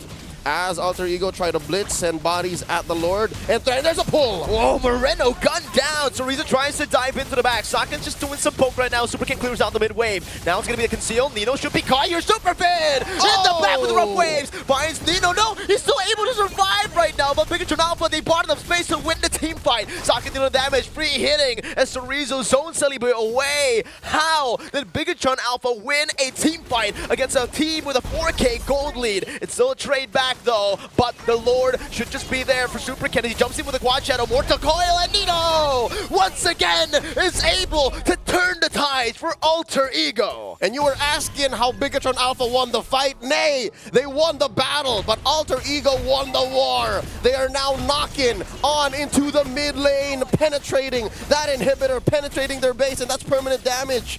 Bigatron Alpha aren't even gonna make the most of this Lord. Alter Ego's gonna clear it. They're still sitting at a pretty 4K, 5K ahead here. 15 minutes in, I'd say, you know what? The win initially came from Bigatron Alpha, specifically Vin finding Nino. But Nino survived, and it's that scramble, it's that scrum that made Alter Ego win eventually. I love it. That was situational awareness. Nino, the way he was able to just survive that in the back, right? I mean, looking at his items, he doesn't even have any magic defense. So the fact that he survived that burst is so massive for Alter Ego because he was able to rejoin the team fight. Bigatron Alpha did not have that in their minds. They did not know that Nino would come back and just gun them down. So here's the thing. Is this going to make Nino all the more just a Chad and say, you know what, I survived the first burst. I'm not gonna, I think we got the answer, yes. I'm not gonna build a Athena shield nor immortality. That's another Legion I'll keep sword. going. Is that a double blade? That is gonna be a double blade. Oh, double sad sword. All right. How about Bigatron Alpha? What did they make the most of that win? Small win with the Lord take and then the pick off early on before the trade with the 4. Super Ken is building damage as you should. Sakin's fully built. So this is as good as it gets. He just needs to find that big 3-4 man blazing duet. But I think, again, the big fact that Bigatron Alpha are so heavy on the dive, they want to really find Nino, they really want to punish Udil, makes it all the more an honest approach. So maybe Alter Ego's onto them. It's going to be very hard for Super Ken to catch Udil on the back line, especially Leslie now. The fact that Nino has already built up the Wind of Nature, and for Udil, he has the Steel Leg Plates plus the Winter Truncheon. They're going to have to try to bait things out, but Rossi with a brilliant read from out of nowhere. He flickered into the bush. Okay. We kept talking about how Super Vin got an amazing conceal play right into the back, but how about Rossi? Rossi just... All right, something tells me that they read the shadows. They understood. And again, this is the second or third time that Super Ken got his shadows timed out, which has led to not only that Divine Judgment kill, but earlier, a preemptive decimation jump, and now they're going in. Penalty zone, forcing the sprint early from Sakin, and Sorizo is caught in the real-world manipulation immobility zone. So it's them clearing out the waves. Alter Ego doing the same thing. Supervin looking for the flank, but will not be able to find it. Nino can gun him down. He jumps into the rough waves, cancelled out. Nino just needs one more hit, but he's caught in their RWM. Is able to flicker out some way, but Sully Boy will lose his immortality. Look at the Lord, it's up. Now Sorizo with a flicker and a slam. Immortality bot as well. Super Kill with the engage as he pops in the shadow kill to pop that immortality. Pi with a penalty zone, but he will be slain by Sakin as he picks up a double. 17 minutes in, the Lord has spawned, and the jungler and XP of Alter Ego have fallen. Yep, that's a 2 for none. Bigatron Alpha have found a way to repair that last engagement. This is the ideal for Bigatron Alpha. Pickoffs, no trades, nothing for you, good sir. And they've shrunken that gold lead to now just about 3,000 here. 18 minutes in, perfect timing for an evolved Lord. So here they can really take advantage. They can punish Alter Ego for staying a little too long. I'm pretty sure there was an inkling in Alter Ego's mind saying, you know what, if we push hard enough, we have mid. Maybe we can, maybe. And Bigatron Alpha read into that, especially that's when Super Ken came back. This is something that Alter Ego have done many times before. It's having control of the game, but then ultimately one mistake just gives over another chance for the enemy team to survive. And this time, it wasn't just a chance to survive, it was a chance to come back into the game fully. Because look at the gold lead, it's gone completely. Yep. The Lord enhanced now in the hands of Bigatron as well. Diminished. 1,000 ahead? Nay, under that. Wow. Bigatron Alpha are now presenting a huge threat. Supervin now, he missed a couple of times before. I don't think so now with the Divine Glaive and the Holy Crystal. Nino has to respect that now, because it's not just Supervin who's out to get him. Look at how they're managing the waves here, Leo. Oh, they have... Bigatron Alpha have cordoned off Alter Ego. There's nowhere AE can go now. Let's see, Enhanced Lord up top. Moreno steals away the real world manipulation. Super Ken already getting red treat here early on. Pops into regeneration. No base turrets cracked as of this moment. It's still Bigatron Alpha taking their time, but again, also from the side of Alter Ego, the fact that they have a Leslie and a Eve, that's the high ground power that Bigatron does not have. Yep. Even in a siege like this, even when they are ahead, even if there is an Evolved Lord marching on their side, they still have to dive. It's not as easy. So with that, Alter Ego able to save that top lane inhibitor. Alter Ego able to now go out of their base once more. A great recovery, a way to stand their ground and say, you know what? We're going to cross the threshold. 20-minute timers, here we go. Tick-tock, baby. If you die here, it could be over. They're going to have to be very aware. For both of these teams, it comes down to just one mistake. One mistake, and one of these teams will win. Because at this point, 20 minutes in, both teams have full items. No gold lead. Doesn't matter anymore. Yep. And there is a surprising absence of immortalities. Yes, Alter Ego have now been once bitten, twice shy. They're building it on the main peel, right? But even for Bigatron Alpha, there's only really one immortality there, and it's on Cerezo, so they understand that we only have one shot. One mistake, it's over. One shot, we can do it. We turn, and we convert into the W. So again, these engagements, and that's what this patience coming in from Super Vin is buying. We have seen multiple teams from all over the MPLs, all over the world play this way. You park one key player, you put him in this bush, and now try to spot Super Ken. All right, this is not the engage we want. We reset. Oh! Penalty zone, catching Vin. He might be forced to use the rough waves here. The Divine Judgment does not come through from Rossi, and Super Vin will be able to escape. Interesting, the fact that they saved that Divine Judgment. Super Ken jumps into 3 people, gets punished completely. What was that? A glitch in the system. This was definitely not in the programming for Bigatron Alpha. Bigot Troopers are flummoxed, perplexed. What's going on? My team does not perform this way. Super Ken does not do this. And now, Alter Ego here to punish that stumble. They're going for the Lord here. Cerezo drawing a line between the rest of them. Not gonna happen. Alter Ego back in the driver's seat. Uncharacteristic plays for the side of Super Ken right now. Cerezo is going to be caught in the immobility field. Alter Ego might look to collapse right now, and that's the damage to come through. Cerezo running for the hills. Nino's giving vision up. Rossi will not be able to do damage back, but now Udo's caught, forced to use the Purify. Alter Ego can utilize that resource advantage now to push with the Evolved Lord in the mid lane. Cerezo picks up a Twilight armor. He knows that Nino ain't playing around. Lord marches in, 2 waves. Mid and bottom. Let's see how they do this. Rossi with the Divine Judgment, but Saki with the Blazing Duet is able to clear out the wave. Simultaneously in the back as well. Nino going to be engaged on, but he's still able to kite away, dealing so much. Cerezo now jumping forward, but Bigatron Alpha somehow, some way, winning out of this front to back. Meanwhile, Super Ken, one more hit, should do it, and Udil will grab the kill with the Impure Rage. Moreno buys the immortality. Now the RWM onto Rossi. He finds Nino, and he's still able to survive with the immortality. Now it's going to be winner trunched bought by Udil, but I don't think it's going to be enough. Udil will fall. It's a shutdown for Moreno as he picks up a double. Rossi in the midst of it all. One more hit should do it. Will he be able to? No, he will not. Bigatron Alpha have coin flipped to victory. It's a wipeout. Alter Ego all absent on the map. Cerezo cutting right through the waves. Top lane. That inhibitor is their weakest point. Alter Ego could lose this right here, right now. 15 seconds to Selly Boy. Oh, the slow roll. Wind Talkers being bought as well. Bigatron Alpha, they might be behind the entire game, but it shows that they can coin flip to victory as well. Mere moments ago, a minute and a half tops, we could have sworn Alter Ego was gonna take game 1.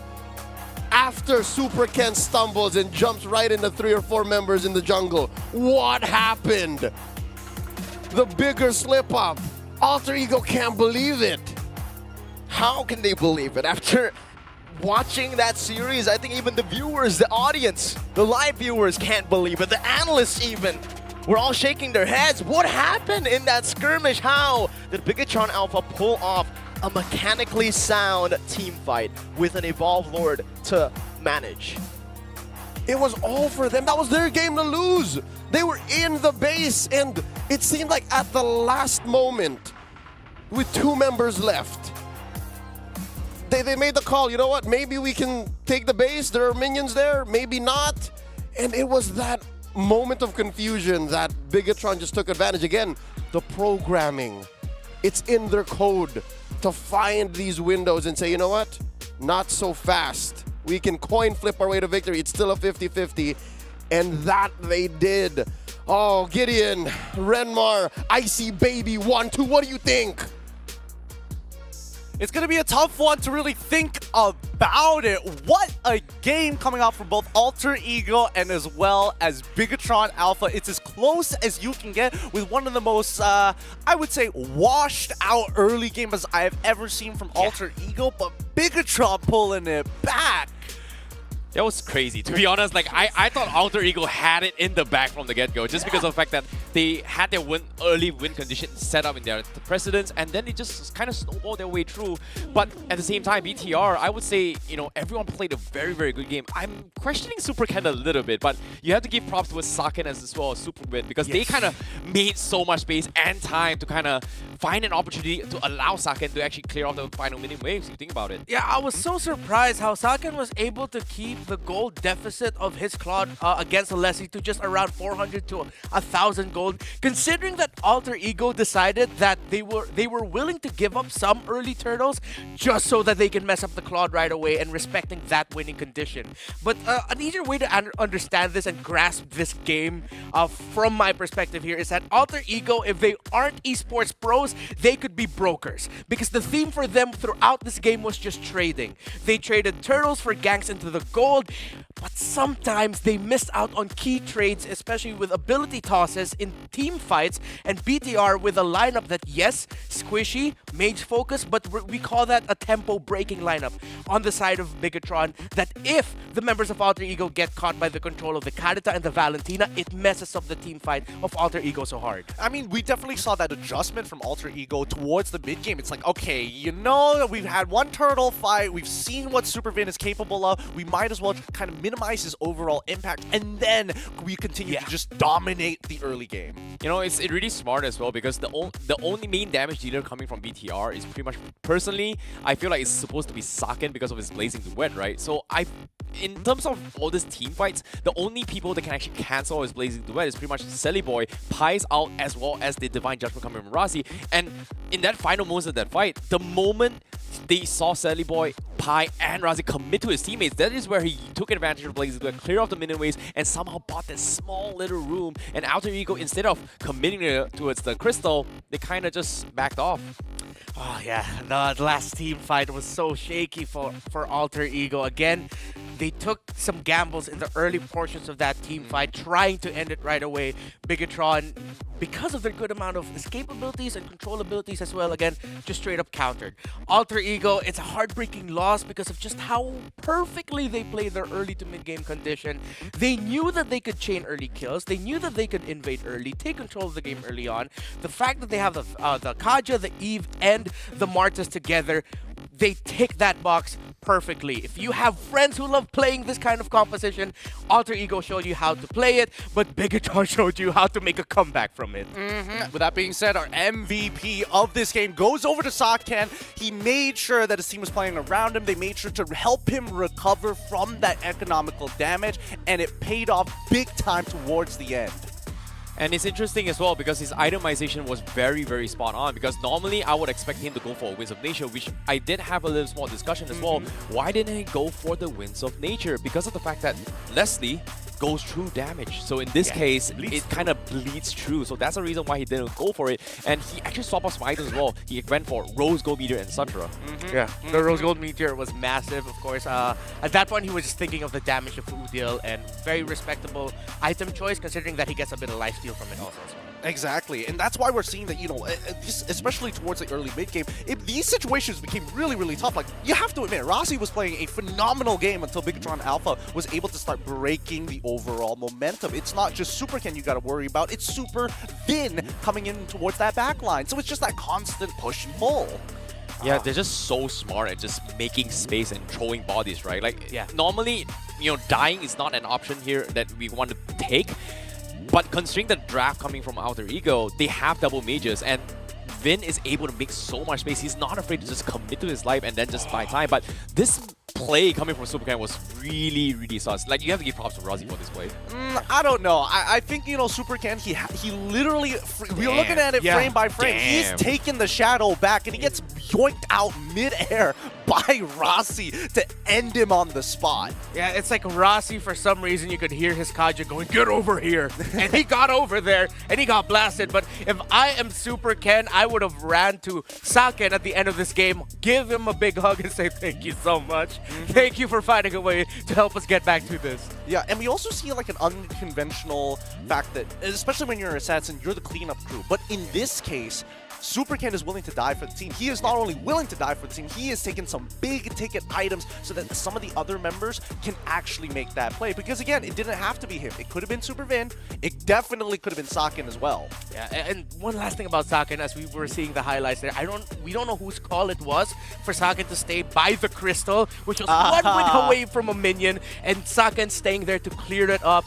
That was massive as well for BTR. Yeah, that was the most important thing for them if you think about it. Well, okay, here's the thing. After MSC and considering the number of attempts to try and take out the crystal at that health, and especially since he didn't build anything too out of the ordinary, we didn't see him switch over to Windtalkers just yet, we didn't see him get BODs or even Malefic Roars just for the raw stats. I don't think he would have been able to crack it by himself. I'm just saying, you know, just a wild, bold statement out there. We don't know for sure, but I'm highly suspicious that it probably wouldn't have worked. You know, to be honest, it could have gone either ways, but I like how they're always trying to find new ways to actually make a comeback. And Saken in particular has swapped multiple items here. And in the final moments in the scoreboard as well, he actually went for double Windtalker, replacing the Rose Gold Meteor because like, hey, I'm going to sell my shoes, I need movement speed. And he was able to just dish out those damage and clear out the waves. I mean, some people make smarter choices in life, and in this particular case, why not consider picking up the Samsung Galaxy? Even for me, I've decided, you know what, the Samsung Galaxy 23 Ultra, where I want to share the epic and level up in my own gameplay. Personally, for me, I think it's a great phone, but also just the fact that I want Super Ken to have my kids is already, I'm making smart choices in life, you know? If I was going to have a child, I might as well just give it over to Super Ken and maybe I get a superstar jungler right after. I mean, it's written down, I can't erase it, not just yet. Oh, it turned off, but don't worry about it. I can turn it right back on because it's the Samsung Galaxy 23 Ultra. It's just that good. With that being said, though, Game 2, what do you think the adaptations are going to be? It's not like everybody can come up with a smart decision picking up the Samsung 23 Ultra.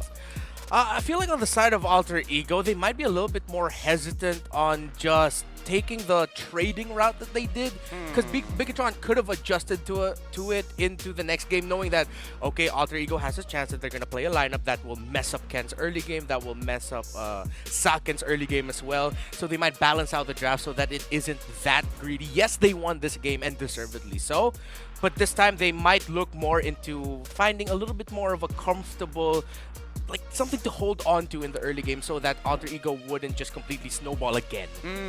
That's a good point. As we start moving in towards the draft side, Terrence, walk me through this, right? Because Alter Ego, I felt like it really just came down to not being able to close out the game more than anything else. Like, the draft seemed very straightforward. It made sense to me, and Alter Ego clearly had a plan. It's more like they showed too much respect to BTR. Like, there were a lot of moments that they could have just went a little bit more aggressive. Hey, Super Ken did this, but because of the fact that they're so afraid of what BTR can and cannot do, they did realize that, hey, they cannot do this. We can just penetrate through, but you know what? Because they're afraid of Super Win's one-shot combo, they just completely back off. And time again, it's mostly because Nino was always getting threatened all the time. And they're just playing around Nino. It's like, oh no, Nino's 20% health. Oh, he back off. And then because Nino was backing off, it feels like everyone from side Alter Ego just like instead of committing the fight, they just backed off. And it's, whoa. Well, that's because, I don't know. I feel like Alter Ego, when it comes down to identifying them as a team, it feels like, you know, they've read the same book as Blacklist International, The Art of War by Sun Tzu, right? At the end of the day, you're looking for calculated risks all across the board, but usually it is like 80% success rate, 20% fail rate. This time, at least with Bigatron, they're trading back, right? They're playing the opposite side of the discipline, where you're looking to not only think about the economic overall damage, but more importantly so, looking to make the play.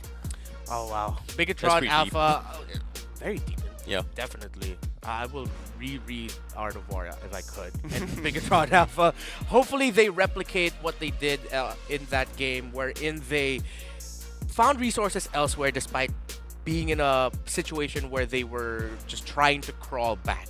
Again, Saken, I feel like if he's going to end up with another marksman, it'll be something that is comfortable with being able to split. I wouldn't be so surprised if he ends up with a Claude again, just because it they understand Alter Ego plays like this. Okay, we'll pick someone mobile for our marksman who can split the map and rotate elsewhere, and then the rest of us will just be trying to contest the Lords and Turtles. At least our marksman's going to be okay.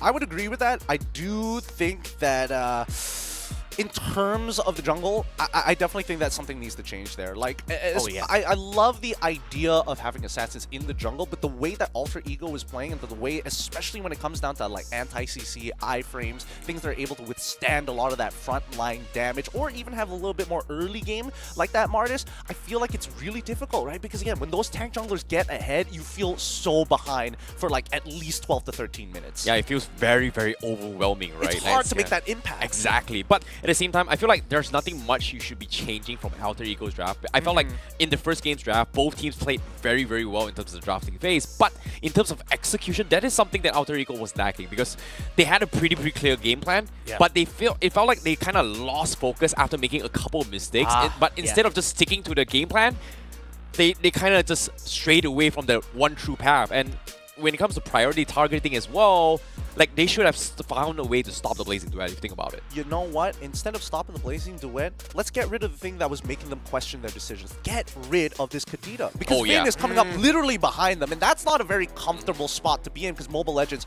you're always looking at the top right of your screen because you expect your opponents to be there all the time. Yeah. Take that Kadita away, or at least if it's going to be picked up. There were certain moments where, I agree with Terrence, where he mentioned that there were sometimes the Alter Ego just forgot about their golden, and they said, okay, all of us will dive forward. And then suddenly the Leslie's like, you see her, it disappears, like, please, this Kadita's chasing me, help me out. They punished Vin multiple times, yes, but eventually that came back to bite them, because that compounded. They used their abilities to move forward, and then that's when Bigatron said, okay, it's our turn to go forward, because we were holding on to some key abilities. We were holding on to some key Terrifies from the Valentina as well. I think the right way would be like Alter Ego, instead of focusing on killing enemies' cores, they were more like thinking like, how do I protect Nino? And that's what kind of made them kind of lost. Instead of being the aggressors, they became they became the I would say the hunted. In that regards. It sort of shifted eventually, because they realized, oh, Vin just keeps looking for Nino. What do we do now to protect Nino? And then that's when Bigatron got a little bit more confident. All right, and then that paradigm shift is something we need to keep an eye out for throughout the game, and even the casters, because again, they caught every single moment of that, right? They made sure that the backline was constantly watched because of Super Ken, and the indecisiveness. You could see the posturing, right? You know, walking back and forth, time and time again. But even looking at the draft right now, it seems pretty similar. I don't think Bigatron Alpha has really changed too much. They banned out the Arlet, they banned out the Novaria as well. Alter Ego, Joy, Lancelot seems pretty standard to me. And the fact that the bans are looking like this again, Alter Ego will probably prioritize picking up something like a Farsa and Eve once more. Now that they're on the red side, they can pair up their first Eve pick with another pick as well. So Bigatron says, we read that, we're not giving you the Eve, we're respecting it. I like that. I like that a lot. That is a slight adjustment coming in from BTR at the very least. Alter Ego though? I'm surprised by this Eve pickup, just because of the fact that they could still stick their guns in their favor, but at the same time, BTR, they need to realize that, I guess, from Alter Ego's perspective, that Eve caused a lot of problems for BTR, and I wouldn't be surprised that Valentina pickup here is going to be a priority as a setup for BTR. Valentina first pick. I like Valentina first picks. It's extremely flexible. It feels like you can't really get punished with it overall. I do think that she does need a bit of a nerf. She does scale a little too hard for what she provides in the kit. And finally, we see the Fanny coming out from Alter Ego. First pick going over to Bigatron Alpha. Is that we're going to get? No, they go for the Fredrin straight away, which passes the priority over to Alter Ego. Okay, so is this Valentina Kaja this time around? Because at least... Oh no, Arlot was actually taken off the board. Yep, I like the Valentina Kaja. Even though they won't have the Eve, it's still it still puts the possibility of the idea that Alter Ego can go for more of an aggressive playstyle yet again. I like that. I like that as well. I mean, they can technically go for Franco if they really wanted to, but that still leaves the issue of, like, maybe they're going to throw Kadita back on Super Vin once again, and then that indecisiveness happens once more. Now, I think the problem here is that Alter Ego, if they want to play a very similar composition from just now, like if they want to play around Leslie, expecting that, hey, this might be an assassin, again, it's going to be a big problem because Nestle will struggle to deal a lot of damage against Fredrin, but playing it safe for now. They don't know if this is going to be a jungle Fredrin yet. They are going to play it safe by going for the Kadita as well as Lapu Lapu for now. I'm shocked. Okay, Kadita, I understand. Denial pick makes sense. Yeah. Lapu, though? Lapu blind as well? It's as if Alter Ego is expecting BTR to pick up the glue here, and then they'll just pick up the Lapu so that it has something that can be more active compared to the glue in terms of rotating. Okay, I'm not used to this anymore. Okay, hold on. I got a question.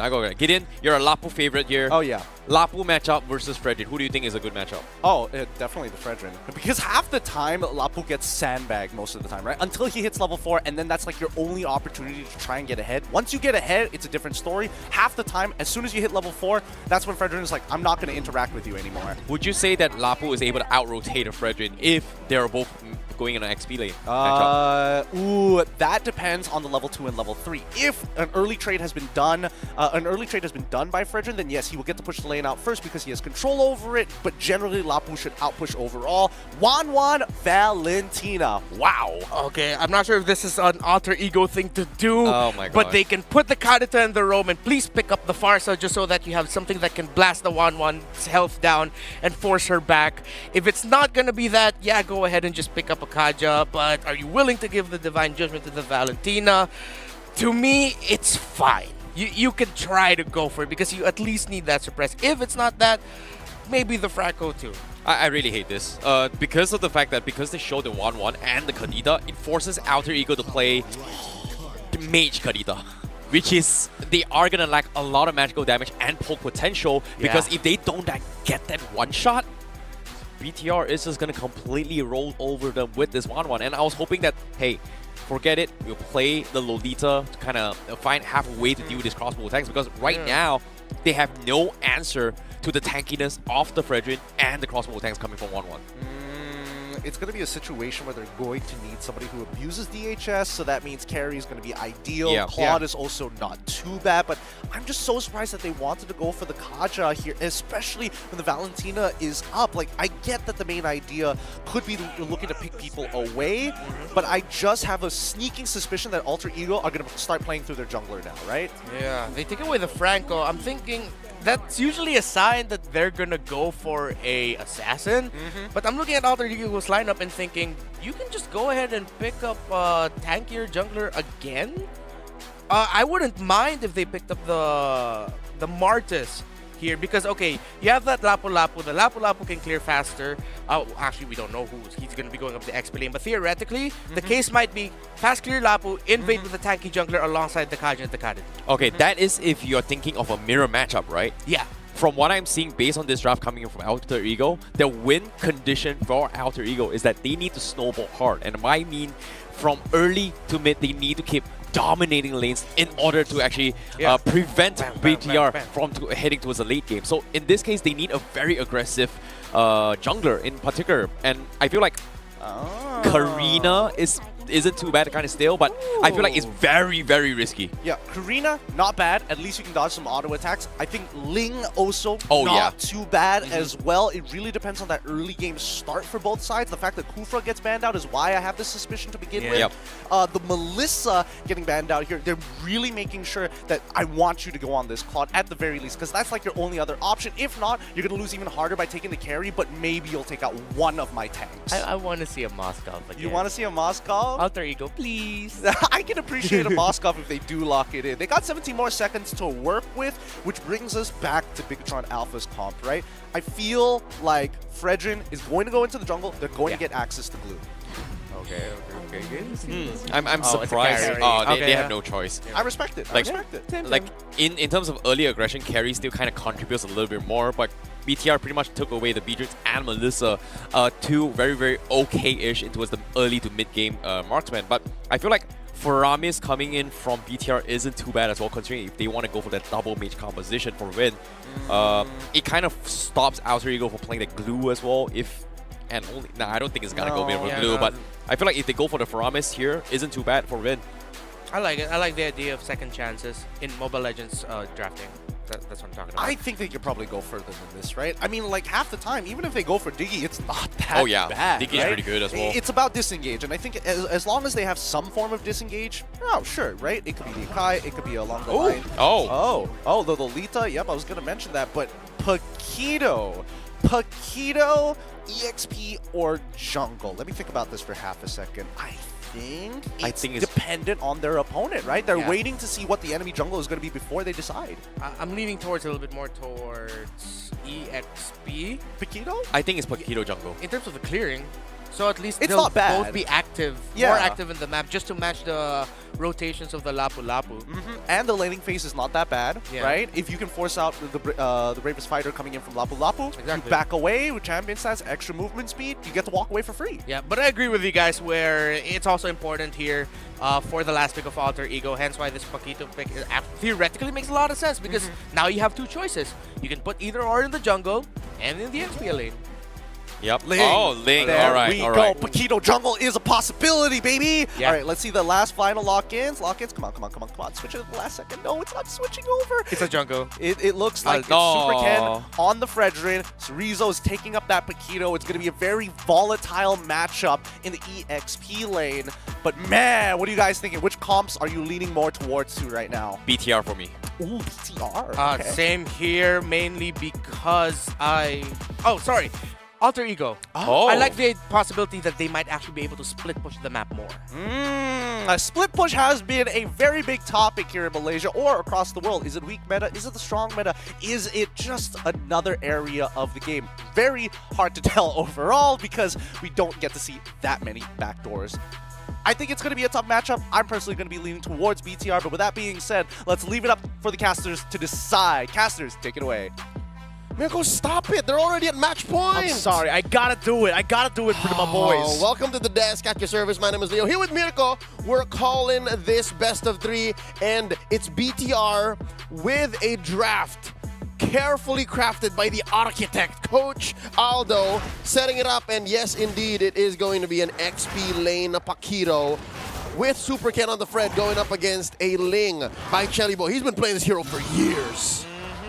Well, we do have a pause zone. There you go. We have a little bit more time to dissect the drafts, because even we were having a little mini discussion here about where the Paquito was going to go, right? Is it going to go jungle, tank keto, damage keto? No, just normal Paquito. Or XP, which they ended up doing. We said it really depends on what Alter Ego picked as a jungler. When we saw the lane, we're like, okay, this could be it. This could be the Paquito in the jungle, but no, they swapped it again to Cerezo. And it was in the schematics of Coach Aldo. He's like, all right, we'll set up this floor plan and we can move things around in case, and this is what they ended up with. Also, I really like the Lolita pickup here. It really helps set up against the carry. So Nino had a great game 1, right? On that Leslie, despite them actually fumbling towards that last push into BTR's base, which led to the coin flip victory. But let's talk about Alter Ego this time around.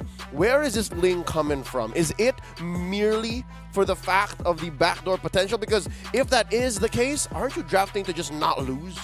It really feels that way. It really feels like they want to try to split up the map. It's more so an Alter Ego that we have come to know from Season 6, Season 7 to Season 8, even all the way to Season 10, when they had Leo Murphy as their roamer. A very aggressive roamer that liked to take the game into his own hands very early on to give space for Sully Boy to farm. Now, Rasi is a very reactive type of roamer. He's not that proactive roamer that Alter Ego used to have. So that's why they've actually just shifted their entire game plan in Season 11 to that reactive play for Nino, play for Pi strat.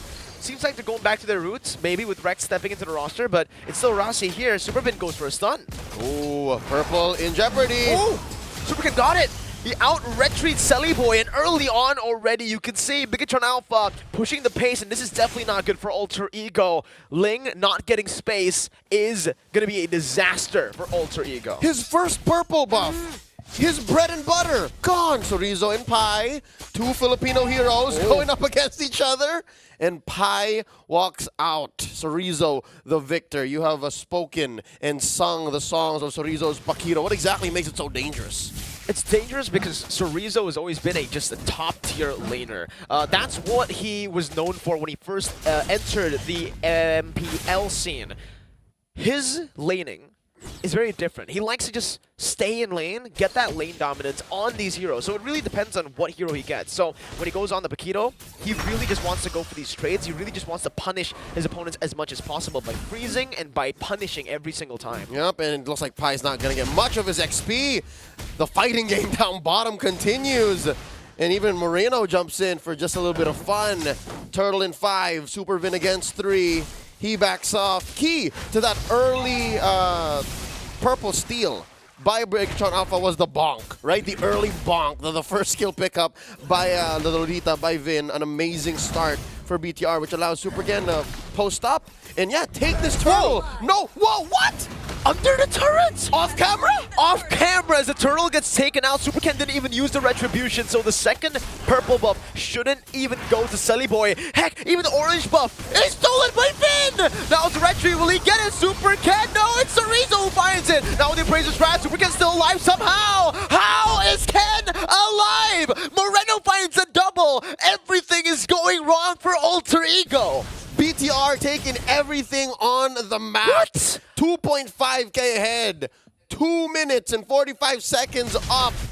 Saken picks up a corrosion scythe. Already 500 about ahead of Nino. Let's talk about Superken though. 1700 to 1100 over Sellyboy. Bigatron Alpha. Programmed to win, nay, programmed to dominate. What an early start. And they even steal just a little jungle creeps as well. They're not giving Sellyboy any room to play. 2 levels ahead. 3 minutes in. All right. Good news. The game is built to help Sellyboy catch up. But wait, Nino. A big miss there, but it's fine, it's fine. There you go. And that's Rossi with the flicker as well. Divine Judgment gonna be able to lock him down as that's a Petrify used up by Uda with a rough wave. Supervin should fall, and Alter Ego are finally on the board in this game. Saken though still bullying Nino, knowing there's no Divine Judgment to play with, but when your roamer is able to steal an orange buff, when your XP steals the enemy purple buff, what do you do? Mentally, where are you at this point? Yep, that's an inch in comparison to the mile that Bigatron is ahead. 3k now in about 4 minutes. Superken still living in Sellyboy's jungle, now threatening another steal. There shouldn't be a way that Sellyboy wins this. 3 levels ahead. This should be Superken with another free purple, and he's not going to retreat. He wants to walk. No way. He does this. Superken walking like a Chad into the orange buff. Moving up blast charge in. Superken engaged on, but it's a tanky Fredrin who's 3 levels ahead of your jungler. He won't even use the retreat. He's not going to use it. What? He's going to save it for the turtle. Superken, he's vicious. Everything goes over to Bigatron Alpha. Now about 4k ahead. Saken starting up the turtle. Wow. BTR owns the map. Alter Ego are starving. Sellyboy, what's up? Kill. No. Tempest of Blades defensively to run away from Cerezo. Off camera, where we're just making the most of this mini map. He did spend the ult. Now up top, even Nino can't get nothing. They're shutting down every win condition from Alter Ego in the 4th minute of the game. The fact that you do that this early on, and look at what Saken was doing, just waiting to take that turret down, denying that gold cannon minion away. And even before the energy shields could go down too. Oh, here's another. This is a schematic that the architect just pulled out today very specifically. Have you seen this before? We have seen this before in the regular season. This is what Bigatron Alpha did to Alter Ego as well in the final match of the regular season before they headed on to playoffs. Cerezo almost just solo killing Sellyboy again as he gets caught by the Divine Judgment, able to dash forward now, but the sprint is still ready for him. He gets out. Oh, the shield is just sustained. How is Cerezo alive? Finally, he gets punished for what he's doing in this game. Nino, though, will fall under or between the tier 1 and 2. Superken is chasing Rossi down, recalling in front of his face, Appraiser's Wrath, and the recalls. They didn't kill Rossi there, but it was emotional damage. That's right. No, they've been dealing emotional damage from about that minute wherein Sellyboy lost his purple, and they haven't stopped since. This is shutdown protocol by Bigatron Alpha. Yeah, they've given over about 2 kills, but their kills were for trading. They're kills that eventually have won them elsewhere. And now look at this. Even the orange is not safe from Superken. Wait. Oh, highway burglary. This might be the first ever 5-level lead for a jungler. The mechanics aren't allowing him to push back? No way. Oh, we got an instant replay. And yeah, Cerezo here. And They do find one, and yeah, this was how Cerezo actually eventually got away, and Super Ken did more. There's action happening in the real time, by the way. Kelly Boy just sent back home by Cerezo, and here's the kill on Nino, and the bullying moments, of course. But yeah, off camera, at least Alter Ego have survived. The last turtle up. No way. 6 minutes in, third turtle just secured, and they're staying steady at 1K gold lead per minute at this point. 6K at 6 minutes. Okay. 7 minutes down, we're approaching the mid-game. Is there any semblance of a comeback? What else can Alter Ego do? Scaling-wise, yes. The Ling can do much better in the late game than the Fredrin, but... Oh, wait, here's a pull. There you go. Petrify as well. Wind Talker Bob, but it's a good burst and a good combo from Alter Ego. Moreno steals away the rough waves, but nothing much other than that. The question stands. The first time around when it happened in MPLID, could have Alter Ego recovered? Did they recover? They didn't. And it was actually Super Ken on the Ling at that point in that game. Whoa. He had a very massive gold lead. He went 13-0 in the game. And right now, maybe he's not 13-0, but it does seem like he does have that kind of stat line in terms of jungle creeps invaded and stolen away. Now it's Moreno with the rough wave. Spy should fall here. It's another kill picked up, and it just feels like it's Bigatron's playground at this point. Alter Ego are left to, they're bullied in the playground. That's right. No, 8 minutes in, 3 core items in the hands of Sakin, that 1-1, and his lane counterpart, Nino, right, suffered an early death. At least has a corrosion sight and a golden staff, but doesn't deal as much damage yet unless he's propped up and sitting there. Wait, look at this angle by Rossi. 3v2 underneath, tier 3 and 2 here, very deep. There's not much Rossi can do. No, he has to recall in a bit because Bigatron Alpha might just walk into that bush, and Rossi, sure, he has a Divine Judgment unless Alter Ego can somehow make this work. It's another Divine Judgment and say goodbye to Sakin. Now though Moreno does the same with the rough waves as well. Super Ken comes in as well. Whoa. That was the weak side then! With a without blast flicker onto the back. Nino gets chained down. Super Ken with an Abraser's Wrath as he taunts Pi up. Still able to sustain right now. The Tempest Blaze comes through, but Sully Boy does no damage to Super Ken. He's able to just walk out of the Tempest Blaze like it's nothing. Oh, Super Ken doesn't care. Kelly Boy doesn't have any items to go through that Dreadnought armor. Oh, now it's an Antique Ras. Doesn't even have enough to plant Super Ken for Nino to deal damage with. Kelly Boy is only rocking a Corrosion Sight and a Berserker's Fury. He can farm, I guess, but not when Super Ken lives in your jungle like this. Another case, another count of Grand Theft Purple. Now it's the Lord. Alter Ego can't contest. How can they contest? When your jungler is 4 levels down, your Retry doesn't do anything. At that point, you can just hope for even just Rossi to steal it, right? I mean, at this point as well, he's about to get 5 levels ahead of Sully Boy, but he's not able to do so right now. Oh, that's a stun. Are they pinching Sully Boy down? Now Blast charged up. Times of Blades utilized defensively to get out of the now Blast. As Vin, this pops at that. You didn't need to do that, Vin. No. You've already done it enough. 9K ahead in under 10 minutes. Vin is so comfortable. Vin has come home after years for playing with RRQ. Now he's back to where he started, BTR. This is great.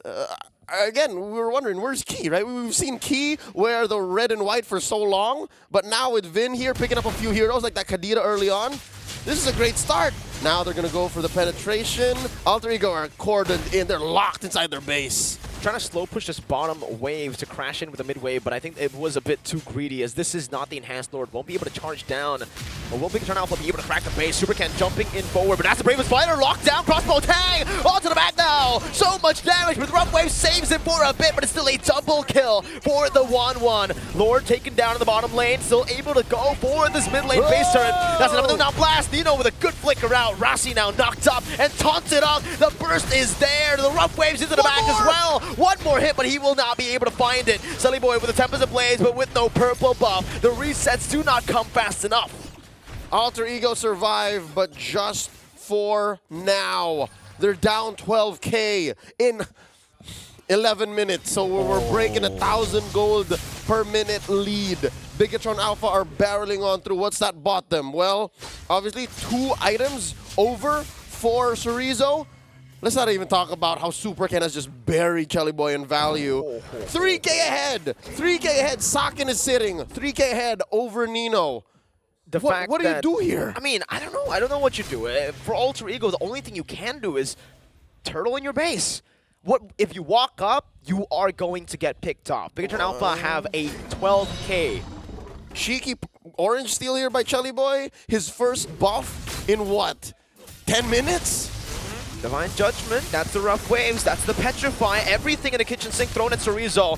Cerezo, no way he survives this, that's a kill. But meanwhile, Bigatron Alpha, they collapse in the top side with a good taunt onto Pi. The Bravest Fighter already used up, but the Appraiser's Wrath is able to zone them away. No Divine Judgment, no rough waves, no petrify though, so it will just be a free turret for Cerezo. All right, for all the Alter champs watching, this is a little bit of redemption. They've traded a body for a turret. Yes, Cerezo, his shenanigans have been stopped for now, but Alter Ego have lost all their bases. So this means eventually it's going to be diminishing returns. They try to burst down 10. The recalls not doing them well, but Vin now charging into the Mount Blast. He finds it onto 2. Super Ken still falls. Moreno in the back though now has the Bravest Fighter. Jumps in with the Bravest Fighter. Moreno now looking for more as he jumps forward, but Saken takes the triple away. It's another double, and the recalls were just a distraction from Ken. And Saken didn't even take to the skies just yet. He can try to get one of Chelly Boy, and that's all they wrote. The wipeout! Bigatron Alpha in game 1, they did look shaky, but in game 2, this is a statement. 2-0, clean sweep. Shutdown protocol activated. And just like that, under 13 minutes, Bigatron Alpha not only takes the game, but also the series. What a performance. Alter Ego left reeling, wondering where it all went wrong. Started off in the early game, right? It all comes down to just getting that first purple buff. Very, I would say, greedy maneuver, starting in the orange buff first, knowing you're up against a team with solid mid control that can invade. And I think they just didn't see that. The thing is, we don't really see a lot of Paquito in our game, so that was a thing for them too. How's this matchup going to play out? They had to read it out. So Rizzo knew exactly how it was going to play out. We can clear waves, I will invade. I brought the sprint to do just this, and they got it. If anything, that just exacerbated the fact that Alter Ego may have come in with a draft that wasn't built to win. It was just built to not lose immediately. Because again, it's a Ling that came in that left us wondering. It's a Ling that allowed for Coach Aldo and the rest of Bigatron Alpha to say, you know what? Ball's in your court. We're ready for whatever it is. And that's what's scary. Very scary. The fact that even towards the end, we did not know where Paquito was going to go. And the fact that Cerezo and Super Ken can both flex and play at that same level is insane. And so aggressively too. I'm wondering, Gideon, Renmar, and Terrence, what do you see? What do y'all think? When you throw, we catch. Leon as well as Miracle, thank you for casting the games, and we're going to here to answer your questions. And I think, the big question on everybody's mind is, what went wrong for Alter Ego? And we were discussing it amongst the desk. It's Icy Baby as well as Renmar, once again, in case you guys are just tuning in. And we personally think, and we can all agree on this here at the Analyst panel, that the draft order was an issue. Yeah.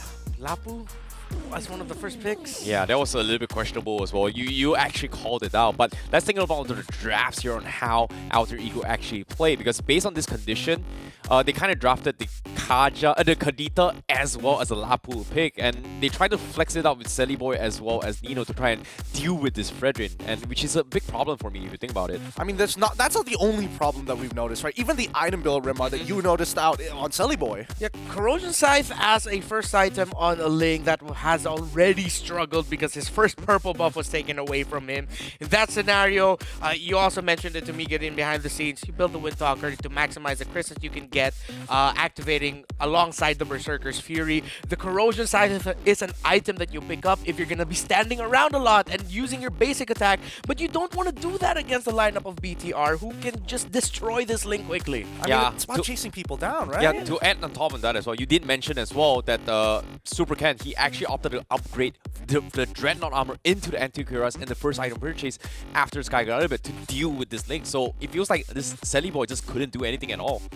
Yeah, I don't think Sully Boy had much of a chance after that first purple was taken away because, again, you're hoping to snowball quick. Fredrin is just not that kind of hero. As soon as you have one foot on top of the other, you're just going to keep walking up the guy until he can't breathe no longer. But let's look at the post-game stats here because the damage coming out from Moreno, my God, 55,000. Absolute annihilator. Yeah, when one lane of your opposing side is losing, Pi lost the XP lane hard. When the opposing jungle is getting freely invaded and you are a Valentina doing the invading, you will absolutely shine and snowball quickly. That's exactly what happened here for BTR. You know, when it comes to this draft as well, BTR just had so many answers to deal with Alter Ego, right? Like, you have Moreno who kind of just disrupts the annoyance here with the Fear and Terrify, but if you think about it here, from a head-to-head, Supercan can deal with everyone from Alter Ego except for the carry. The answer is, you've got a Lolita. But if Alter Ego commits to Saket, we've got Supercan. But if Alter Ego commits to Supercan, we've got Saket.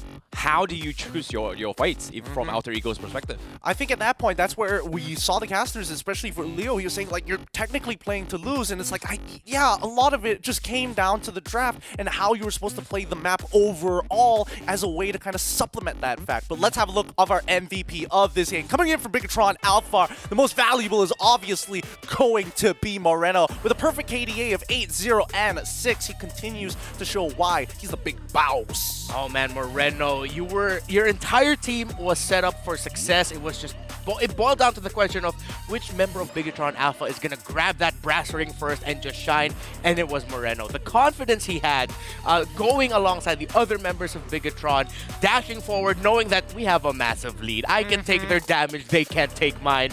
That was some great plays here by Moreno. You know, we didn't see like big ultimates coming from Moreno, but all he needed to do was just step on forward, terrify, and annoy the heck out of Alter Ego, because in all this plays, you can see that Alter Ego's composition was designed for like a one-trick combo. If you miss the first chance, there's no like push and pull or kiting that is going to be able to be done from Alter Ego compared to the previous draft. I mean, can you blame them though? The last time they had so much problems with Saken, and that's why we were so confused with seeing Lapu as that very first pick. And we were also surprised about the Paquito, don't get us wrong here, but at the very least, I can understand why they put it into the EXP rather than just the jungle. He kind of falls off in the jungle, but in the EXP, he can actually help maximize his lead from his side to keep attacking that purple buff. Yeah, Icy Baby, you were telling me when you pick up the Paquito, if you're up against assassins, that's why it's great in the jungle. Another way to play it is exactly as Gideon mentioned. You put it in the EXP lane, make sure the Paquito wins lane, which Chorizo did single-handedly, and then you constantly invade the purple buff. That is very important for one lane.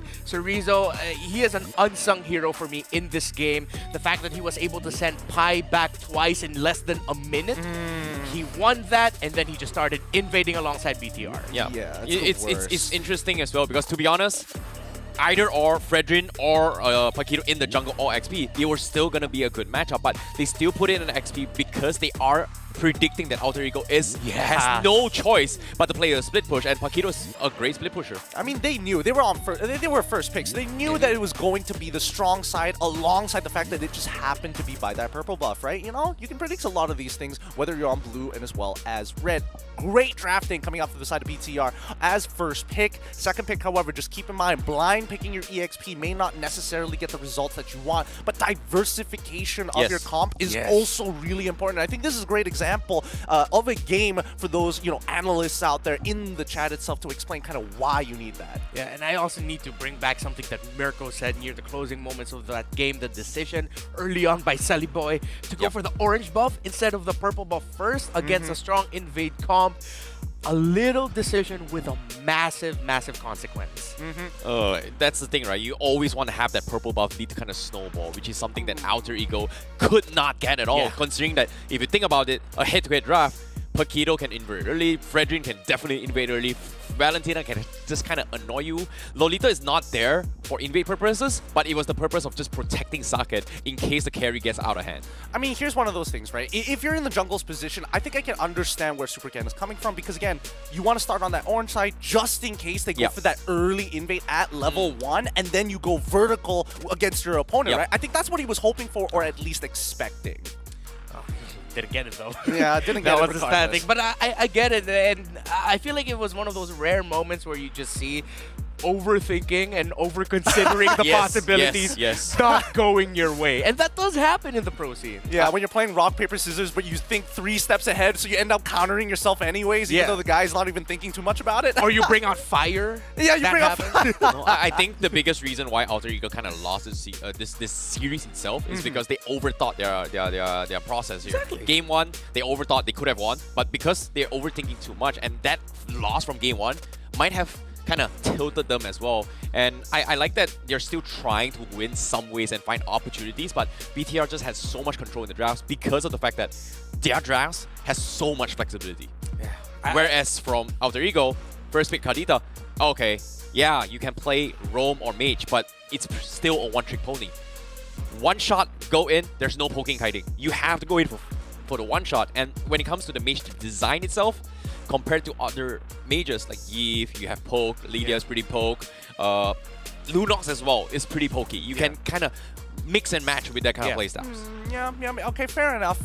There's definitely a lot of things that were, taken into consideration in a lot of these fights, but at the end of the day, the draft really just kind of set everything up for success. I think this is one of those, I hate to bring it up, it's one of those moments where you blunder in the draft, it really costed the entirety, right? They knew that they didn't have mid lane priority, the fact that they went for Kaja Kadita as well, I thought that was extremely bold, but hey man, you gotta give it to BTR. They came in prepared, they had a good game plan, and more so, they had interchangeable parts. Yeah, I really just want to keep praising BTR here for their decision to pick up that Paquito.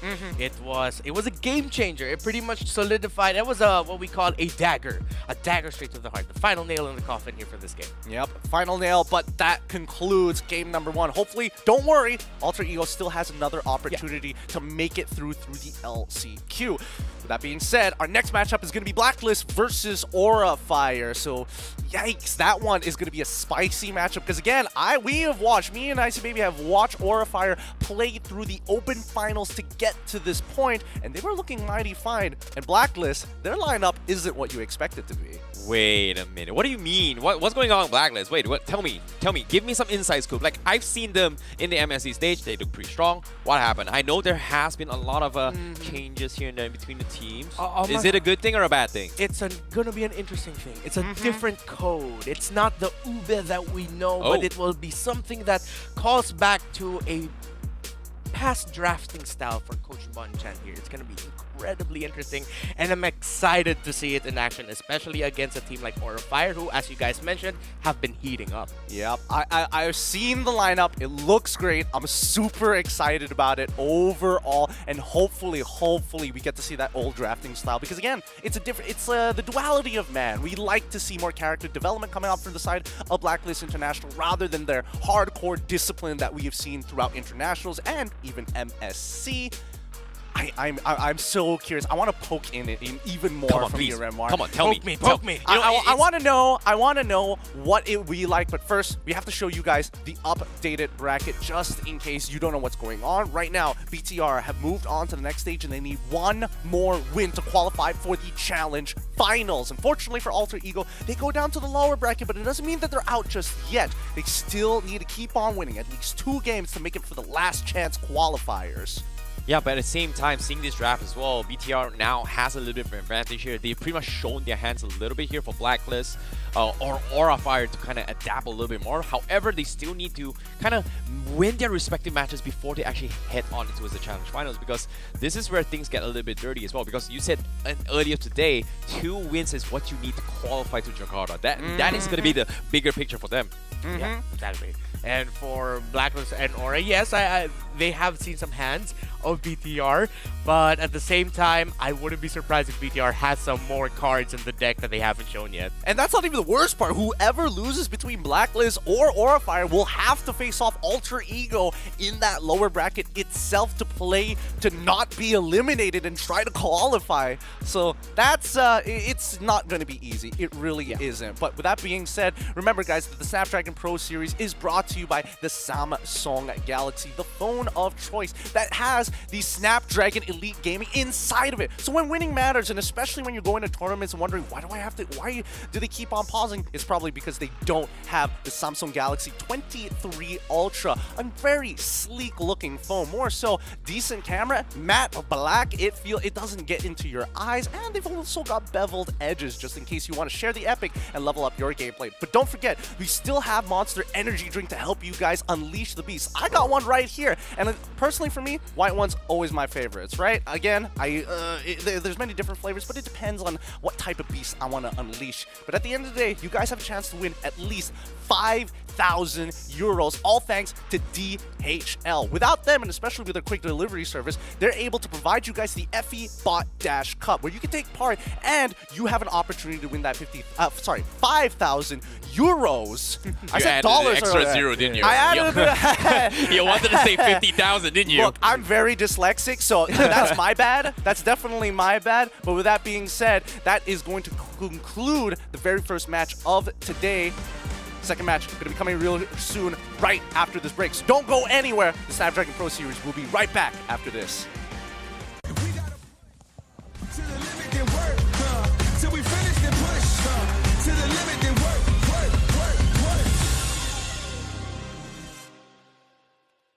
The Snapdragon Pro Series powered by Samsung Galaxy is brought to you by Snapdragon Elite Gaming, Samsung Galaxy S23 Ultra, Monster Energy, and DHL.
no room on stage for no amateur pop stars.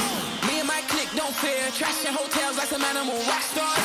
You opened up with a bang up job, but it's time for a real deal headline. Line so big that I can't find the end. I'm gonna kill this airtime. Don't get too comfy, you make the scene now, they gon' love me. I got the keys now, get your own seat. You must be senile if you think you'll tag along. I'm sorry, my friend, you pegged me wrong. You must be lost, man, your time is gone. If you think I give you the blueprint, you better be stupid or else you're deadly wrong. So long I've waited to take the night. Got no more patience, I think it's time. The man of the year, so you're right. I waited all my life and now it's showtime.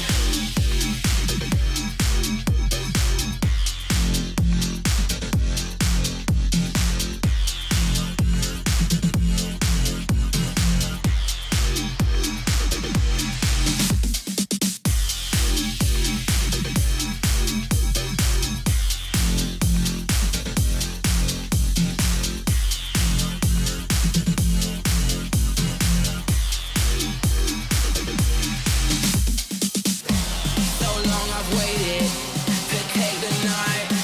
Got no more patience, I think it's time. We gotta push to the limit and work till we finish and push to the limit and work.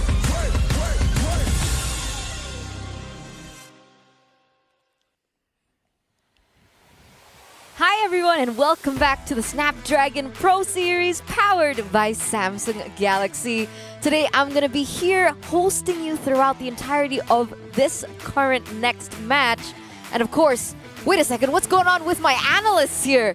Gani, Renmar, what's happening? Someone hold me back. What's going on? What's going on? Do me you and need to call someone? All right, it's going to be Aura and Blacklist next match. But it's going to be me, Gani, and Renmar or Reptar. Okay, calm down, okay? I see there's already a little bit of rivalry happening here on the panel. Not really sure what's going on there on the caster desk, but yes, our next match, it's gonna be Aura Fire going against Blacklist International. And here's the thing, right? It's very interesting to see both of these giants collide, but the difference is, it's gonna be a different set of rosters for both of these teams. Don't spoil it, Eterna. Don't spoil it just yet, all right? But yeah, I guess in case you haven't known, Blacklist here, Reptar. Different set of glasses. Are you feeling confident with that roster? Of course, I have full faith in the boys, man. This new code that Blacklist is looking to bring is gonna be interesting. But I have to give Indonesian Aura Fire the flowers. I've heard really good things about them too. All right, so now I'm wondering, do you think, is it going to be Blacklist or is it going to be Aura Fire that actually makes their way into the challenge finals in Jakarta? Because for those of you who are also wondering, you want to witness this action live in front of your eyes, not just through a screen. You guys need to get your hands on the tickets as soon as possible because they are super affordable. But if you guys don't even want to spend the dime, you don't got the cash, it's all G as well because you guys can join the raffle. Just head to the website down below on the screen right now because you guys get a chance to get 2 free tickets as well as 2 free exclusive merchandise. Wear the drip to the venue and, you know, take pictures with Miracle because who doesn't want to take pictures with Miracle? Yeah, right? I would love to. Me too. Yeah, I want to take a picture with Miracle. You think I should do that now? I think. You guys have we're all worked big together fans. for so long. You guys don't have a picture with Miracle? No. Okay. No. In particular, I want a picture with Miracle with one of the best energy drinks in the world, right? Shout out to Monster Energy. You guys have some? Wait. All right. Always well, ready. cheers. We'll share. Always ready. Cheers. Oh, wait, no. Bang. No, I don't want to cheers with you. What? Why me? Oh, okay. No. All right. Because Aura Fire is going to win this one. Okay. I'm gonna remember this. Okay, just think believe. of it as one of those story-driven games. Renmar will remember this. So let's take a look at the brackets here, Gani. Group C. So we did and touched on Group A, we touched on Group B, and now we are going to head our focus on to Group C with Bigatron already winning their series against Alter Ego. They are a step closer to going into the challenge finals. I guess their last hurdle is whoever's going to win this next match, whether it be Blacklist or Aura Fire. Well, great match, by the way, right? Bigatron displayed another dominant performance, especially game 2. But yeah, Bigatron safe position here. Alter Ego though, they need to fight back. It's either going to be Blacklist or Aura, but my money is still.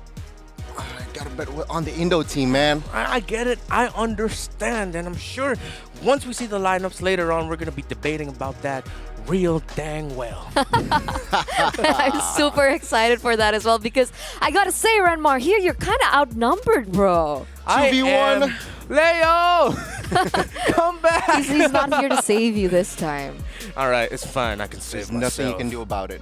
I'm scared. There's nothing, all right? Aura Fire will smack on a Blacklist. But yeah, again, Aura Fire, great history, great trend they're on. So let's see. I mean, you know, it's kind of not fair, right? You know, because Blacklist International, they have so many, not just local accolades, but international as well, right? SEA Games 2021, till 3 times MPLPH champions. They have just so many behind them. And Aura, they have Piala Presiden. So you guys can take with that what you will. But let's finally introduce Blacklist International's roster for this game against Aura Fire.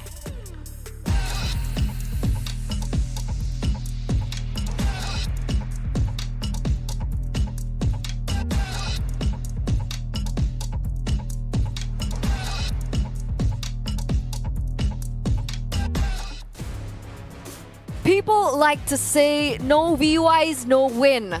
So without them in their lineup with Edward, Hades, Haji, Oheb, and Renegade, do they have what it takes, Renmar, to take this against Aura?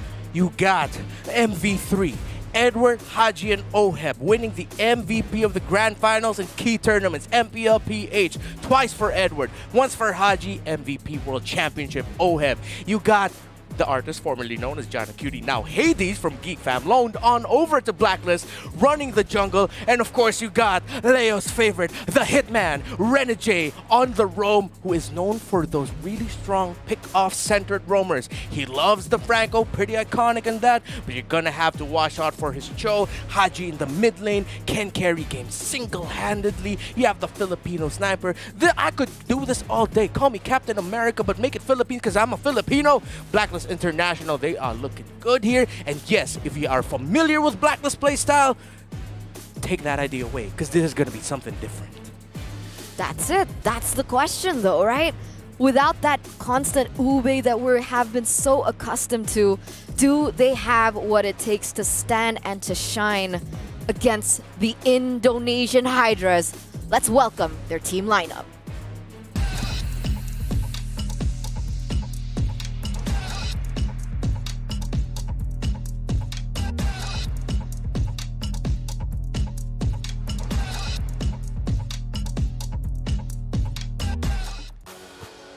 Yippee-ki-yay! It's Aura Fire, alright? Looking at this roster, sure, it's somehow new. We got Reza and Palevi coming in. But you know the man, the myth, the legend, Hai. He's a lord in our country, Renmar, and he is now a roamer. He got Kufra, he got Cho in his pool as well. But let's talk about Van, all right? Because I feel like Van, going up against Jana, we saw that earlier back in ID. And Van just popped off going up against Jana's. Oh, Hades. Hades now, all right? Oh, and of course, we got, let's not mention Jana. Let's talk about Hades. Poor Hades. My bad. But yeah, Kabuki in that gold lane is also reliable. Can pop off as well with the meta marksman. And again, I feel like Aura Fire, with their synergy built now, they can definitely, throw and catch Blacklist off guard. But the question is, right, who is Reza and who in the world is Palevi? Because Reza, Palevi together is their coach. But who's Reza and who's Palevi here? Oh, I guess we're going to find out. All I know from Palevi, if I'm not mistaken, has played in the MDL in Indonesia for 2 seasons now, from what I remember Mirko telling me behind the scenes. And actually, yeah, I don't know them much, but as I mentioned earlier, I am looking forward to knowing the members of Aura Fire that I'm not super familiar with, and this is going to be a great introduction for them to, of course, our rest of the world here, our international viewers, for these new members of Aura. You're gonna see them rocking this stage, this tournament as well. Okay, I believe. I love this already. Because, you know, the Aura Fire that I know and love has always been in the hands of Facehugger and, of course, Godiva as well. So without both of these players, will they level up or will they actually regress in terms of their performance? I think that's one of the main things that we are wondering. And I'm also wondering what the audience feels about this, right? Are you guys a team Blacklist? Are you an agent or are you an Aura fam supporting Aura Fire even with the roster that has changed? Don't forget to show your predictions in Twitch. And real soon, we're going to see our predictions. And I think a lot of people are going to be kind of surprised with what I predicted for this next upcoming match. I'm a known Aura fam, but I gotta say, with so many shifts and changes to their roster, I went for Blacklist 2-1. Wait. I know, I'm sorry. All right, you Where's guys the got this. commitment? I'm already happy. Now I'm outnumbered. All right, well, I don't know what to say. I'm sorry. I don't see the commitment here, Aura fan. I but need yeah, to be realistic. well, it's like I'm being realistic. It's a close game, all right. We finally get to see a best of 3, 2-1 Aura Fire get to clinch to go up against Bigatron there. But yeah, it's gonna be a close game, Reptar. But my money is still on Aura. I have to mention though, I do understand. We've been saying throughout the day, Aura Fire has looked great in the Open Finals. Aura Fire has been making strides in other tournaments as well. And even though they're a young squad, they're hungry to prove themselves, hungry to really show off their abilities. So even though I put a 2-0 on there, I wouldn't be surprised if Aura will be able to take a game. I'll be very surprised if they win the series, but then it'll just be a testament of their own abilities and their own desire to win this game, and I'm looking out for that, okay? I'm so disappointed. I don't know. I'm sorry. Aura fans, please forgive me. Still support me next season. you know what I mean. Don't tell us this will become like a 45-second eternal apology. No, you don't have to apologize. Clarification video. We're doing our jobs. But yeah, I don't know. I'm just not convinced, right? I guess one of the main things that I felt was kind of a constraint for Blacklist with VYs, right? Was I was worried about hero pool and the flexibility that they had. So that was my main concern. But with these new people coming in, is it gonna change for them? Is their hero pool gonna amount to something? Oh yeah, of course, definitely, and it will be a new code, which is why for Aura here, that's something they're gonna have to consider. We've seen Blacklist International for so long now play a certain way. Yes, this is Blacklist in name, a lot of the familiar members, some key fundamentals, especially Edward in the XP lane will still be there, but because of Renegade playing in the roam, who plays a very different playstyle compared to Oh My Venus, but still carrying that idea of we gotta be disciplined and we gotta play together as a team. Hero pools will be different, and yes, John and Cutie being in there. So Hades, I really have to. Right? Stop Hades, doing I'm him sorry. dirty, It's not my fault. Hades. It's not my fault. I've watched an entire season of him with a different Exactly. idea. Exactly. Hades, I have to remember that. I expect more assassins to be played out here. That's the thing, right? Yeah, go ahead. Hades, he's new, coming into a established team. How is he going to transition into that? So that playstyle, I still am in doubt, and I feel like Aura Fire can find that loophole in this Blacklist composition. To add to that, right? I don't want to throw shade onto Hades, but he didn't exactly stand out to me for a jungler in Indonesia when he was playing with Geek Fam, right? But we'll see exactly how this fares as we're entering the drafting phase here for game number 1 in this best of 3, Blacklist versus Aura. And you can see here Blacklist with the first pick, Aura with the second. Let's see here, Blacklist already opens up their ban with a Kadita ban, right? So it's very, very stereotypical, very textbook. I feel if you're going up against an Indo team, you should ban that Kadita out. But Aura Fire should just go out with the prios, right? 1-1, enjoy here. Very, very also textbook, I might say, in this current meta. Blacklist, though, they opened up with an Arlet ban. What they're saying is they do not want to go the Arlet first pick approach. Yeah, and which is incredibly interesting to me because Blacklist are known to first pick it, but it seems like they really don't want to. They might be cooking something something different. Nova? Maybe, yeah, Eve, Novaria potentially. I'm interested to see how Haji making, if I'm not mistaken, his first major tournament comeback since going on a break for MPL Philippines Season 11, how his hero pool or how his playstyle has changed or grown. Meanwhile, on the side of Aura, of course, if you're up against Blacklist and Edward, you want to take away that joy. It's been a while since we've seen Oheb bring out a 1-1, but I think Aura is still just respecting the fact that Oheb asked that, has an option. They take out the glue, another Edward hero here. He still has Paquito available for him later on. The Fredrin though is going to be picked the pick for Blacklist International, and that might still be flexed. Fast picks here. Aura, go ahead, pick up the Lancelot. Again, Fredrin here, very flexible right to turn. I mean, it can go to the XP, but most likely it will fall to that jungler position.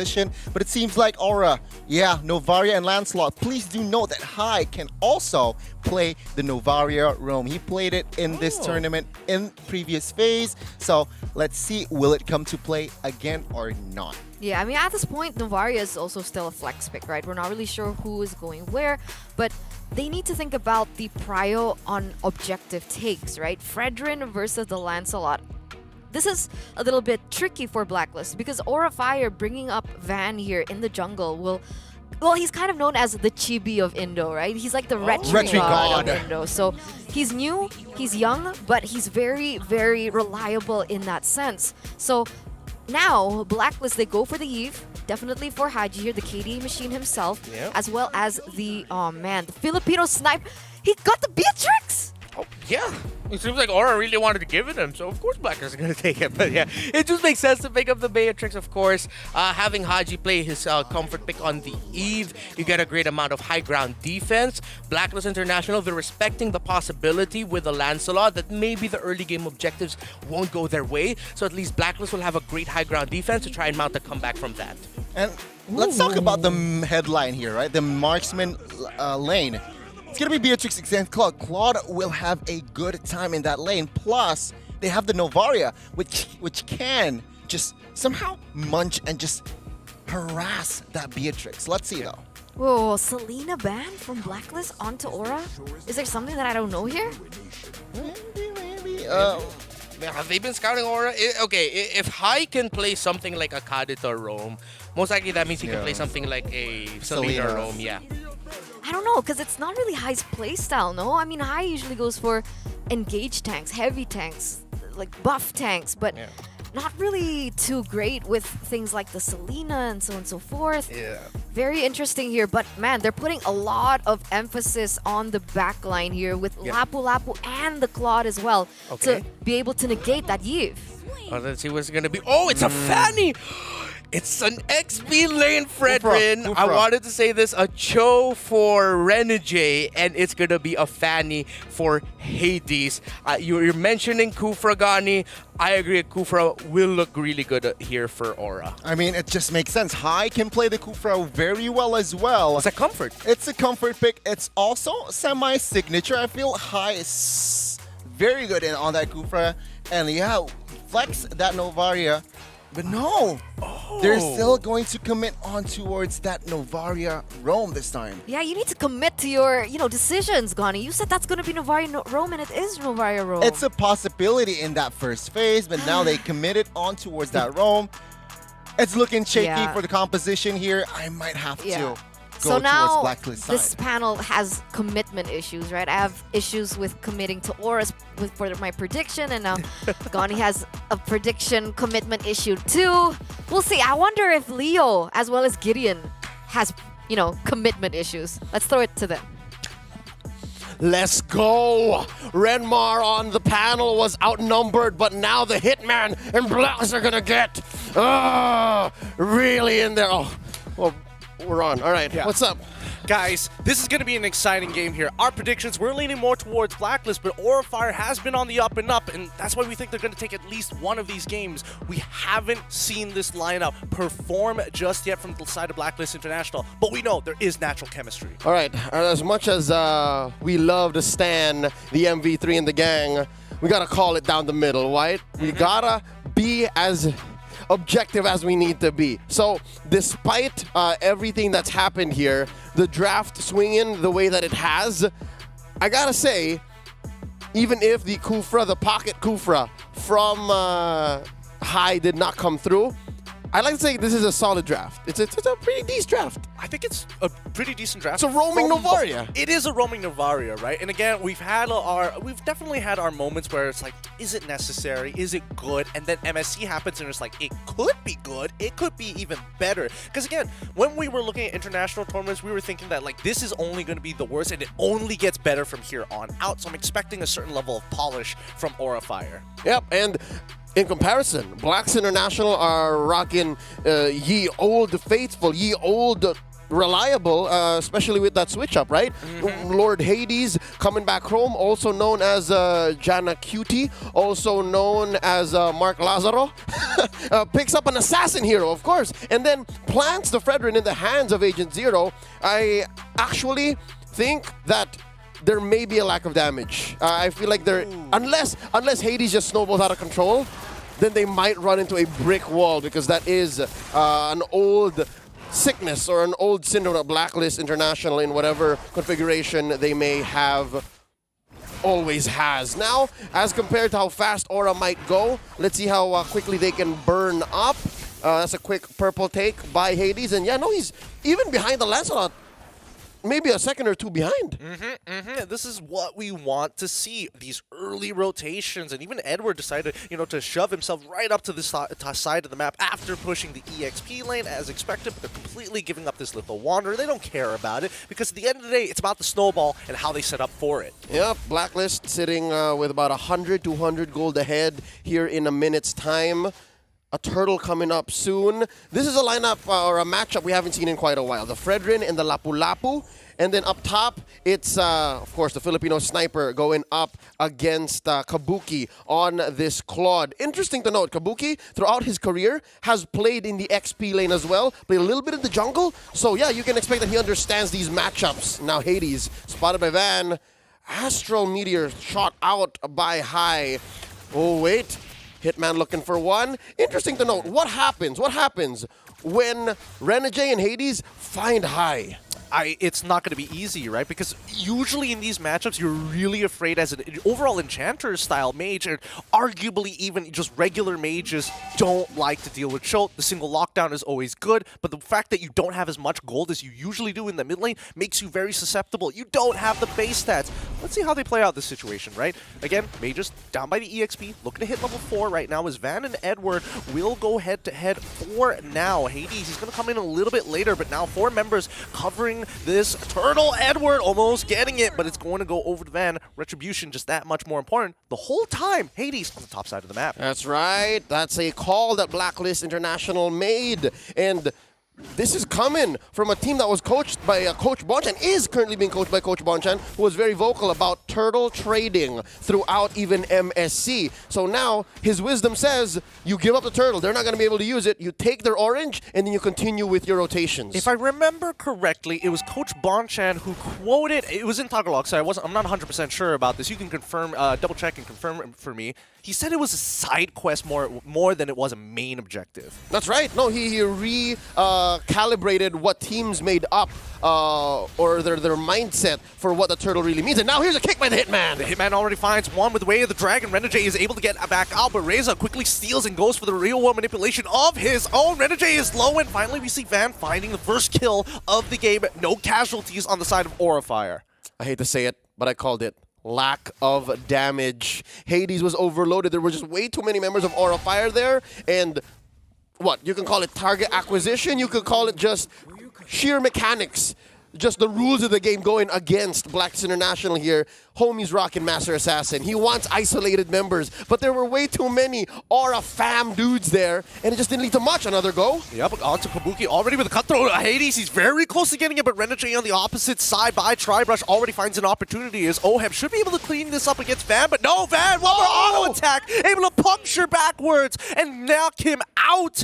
Hi, gonna stop Renegade, but that's a 1-for-0 trade in favor of Aurafire again. Again, deja vu. Same situation as mid, right? Just the mechanics, and now maybe introduce a little bit of timing. It looks like Oheb did not calculate for what if Van played with the perfect iframes and he found it, which buys Aurafire here a 15k, approaching 2k gold lead at 4 minutes, and just the same as the first hurdle, it's Aurafire first on the scene. Yeah, I mean, they got the information with the Novari. They already used the Astral Echoes. They knew for a fact that Haji was going to go for a recall. They know at the very least that Hades is going to be on the purple side. Not even a contestant, as Palevi is able to just mark Hades. They've had all the decisions made for them.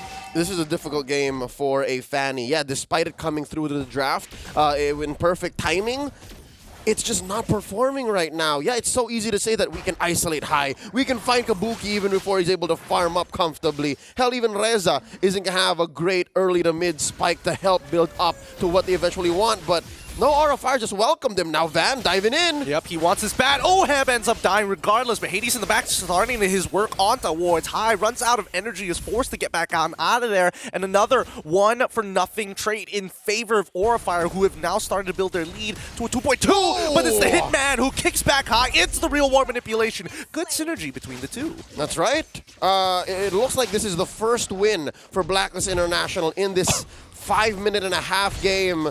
And here's Hades trying to repair the situation. Clear the wave, trying to kill on Van, and the shutdown. Yep, good commitment from Hades, even utilizing the retribution. He realized he may have missed an auto attack, but he could still recover from it. That's what you're hoping to see from Blacklist International. 2-3 right now, at least making sure that Gold Leaf doesn't run away from them. Renegade, good way of the dragon onto Kabuki's side, but he's able to walk away from it with that Purify to make sure he doesn't take the full amount of damage. Renegade's way of the dragon cooldown is on a timer, more than just what the game shows. As soon as it's up, oh, I want to find something. I want to get that in. And just like that, good time for us to actually check in on the item game here. Haji yet to die, the KDA machine, rocking his Ice Queen 1. So again, despite the rocky start for Blacks International, they understand that we should still stay on the offensive. I'm not going to build first item brute force breastplate, all right? And for the Aura Fam this time around, you can see that Reza already has a COD, so it's a slow snowball, but he's eventually going to get there.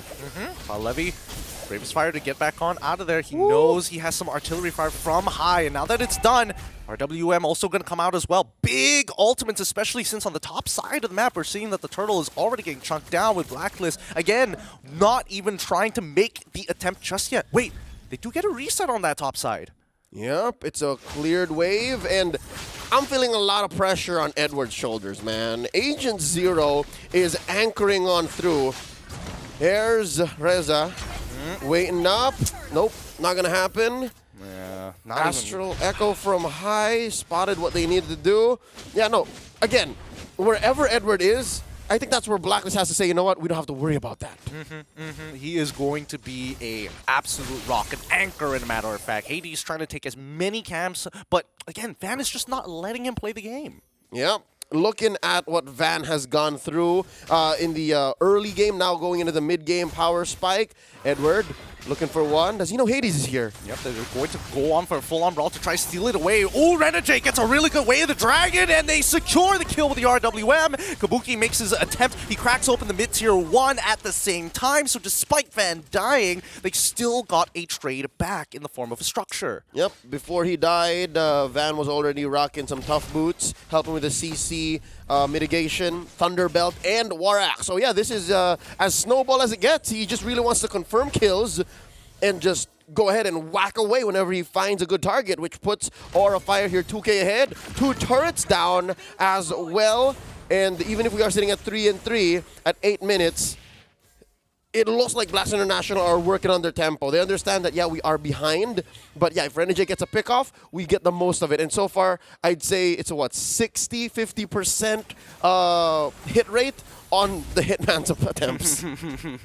He finds the kicks, but doesn't necessarily secure the kill. Like you mentioned, there is a bit of lack of damage. You have to have the right components at the right place at the right time. Kabuki losing 60% of his HP to a single cutthroat from Hades. They try to finish him off, but now RWM as well as Blazing Duet. Oheb doesn't make the shot. High still able to outplay it for now. Good movement overall. Yep. It looks like they're going to continue pressuring bottom lane tier 1. It looks like that's where Blacks International says, you know what?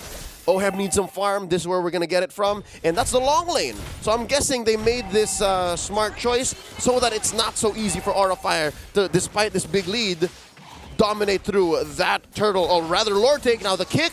Oh, protecting it for Hades. Good guy Renegade.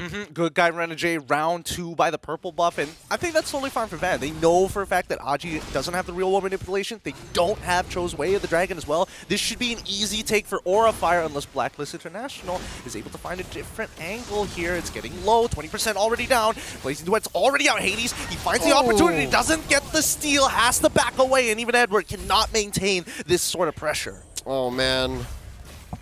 You know what? We mentioned it earlier before the game even started, right? Blacklist may have some built-in chemistry already. Something to note. Edward coming in here, this is not the usual. We were expecting Dominic, who helped them run through MDL. Hades just came back from Indonesia. He's on loan from Geek Slate. So, yeah, despite them being friends for a while, this is still a relatively new lineup. And I think that's what we're seeing here. That's why Blacks are down. They're behind 3K here. I'm feeling like it's a trend, to be fair. Every time we see a team and we have a certain expectation of them, the moment they start changing their lineup ever so slightly, I mean, Aura Fire being the exception, they changed it like way beforehand before they even got to this stage of the game. But Blacklist International, we were hoping for more, and right now, we're not just seeing it just yet. I don't know. I think Blacks International have to repair the situation. They have to polish what is there already in a matter of minutes, right? Especially since Lord is marching down through top lane. I can expect this to go down. This is going to be a major objective taken away by Aura Fire. Oh, fight when it happened. Yep, they get the kick onto Palevi, but that's really not the target. You can see the damage isn't there, and he's not even in the bravest fighter form just yet. They slow push on the top side. Hopefully, if they can get an inhibitor, that'd be incredible for the side of Aura Fire with a consistent pushing lane, but Edward's going to say no, and Aura Fire has to back off. Yep, it's at this point that wait. Oh, that's a fight that Haji thought they could pick off, but maybe not. Blacks International going to go on straight into split push mode. They're going to try to open up the map, and not only is it Edward who's going to be the anchor, but even Hades. He's going to start cutting waves and making sure that there is some way for Oheb to get some waves in and maybe share a bit of the jungle. Oh, Hades hops right over the wall with the cutthroat, instantly pulling him off. He was also throwing his cables backwards just to look that much cooler. Woo, what a move. So signs of Aura Fire being a little too lax maybe. They have won a majority of their engagements in the early to mid game, but now you have to always respect the fact that Hades, who's now currently rocking a Blade of Heptaseas and Malefic Roar, will most likely still melt most of Aura Fire, given that they only really have one solid bit of peel. It's just Palevi on the Lapu. Yep, that's as good as it gets, other than the RWM. But we need to talk about Reza right now, because he has just been a silent killer, making sure that he's stealing the RWM to trade back against Blacklist. And here we go, third round of that purple buff. Good third hit of Jeet couldn't go, but now Kabuki's in that back line already with the Blazing Duet. Edward is low, and Palevi is able to tank that damage, looking for the kill. Edward able to flicker out of there. Renegade already lost his life, but that means a good amount of battle spells have been burnt. Flicker from Reza, Purified coming in for Kabuki. Aura Fire just barreling on through, using that 4K gold lead, showing Blacks International that, yeah, you may have caught us off, maybe 1-2 apiece, but no, if there's a majority of us here, your Master Assassin does nothing, and that you are still outgunned. Hades making the most of that long lane away from Aura Fire's free Lord here. It's now Luminous. So yeah, this is where we can start to expect, if Aura Fire does go through with it, maybe a penetration, maybe a push up top once more. Yeah, you mentioned it, you called it. They are going to go into split push mode. But at the same time, Aurafire, with the lead that they have, even high is quite the threat to Oheb. He's got a lot of skill shots to dodge. And even worse yet, he has to deal with someone who has iframes and can easily access the backline. Once again, Van, again, you can tell just the level difference alone is making it tough for Hades. Yep, that's 15 to 14. Again, sometimes that one level gold lead just makes a difference between retributions. Hades is lucky that he's able to taste a little bit of his purple buff as compared to some choke-style gameplay, some choke-style moments in the late. Now, they're trying to melt the Lord. This is something that at least Blacklist can rely on, their high ground defense. But this is when Aurafire gets the green light. You know what? Hades has been tasting purple a little too much. Let's take this away. Yeah, they should have no chance of taking it. More importantly, so just the constant spheres coming out from high. He is just keeping his eyes on Oheb and forcing him to recall as much as possible. If not Oheb, at least Haji, because they're the two who are the high ground heroes, the ones that can clear the waves the fastest. Yep, so in perspective, the fact that it's Oheb and Haji who is gaining the most gold for Blacklist is a good thing, but if they're behind all four members of Aurafire save for high, then maybe it's not such a good situation. So yeah, reality check, Blacklist not in a good spot, but it's not like it's over quite yet. This is a huge lead, all right? And Aurafire, despite them being a new lineup, seems like they have it figured out. There's a synergy diff here, definitely. I can say that. Yeah, real big synergy diff. But not to mention that Oheb, despite dying twice, coming in at third place in terms of overall total gold, pretty impressive, right? I mean, let's look at the damage and see where he stands. And right now, Oheb, right at the bottom, because he hasn't been able to participate, it's obvious that from the lead that Kabuki and Hai have had. Hai, I mean, he's just going to continuously harass you day in, day out, it's right? free. Why not? Just take the damage. It's so free.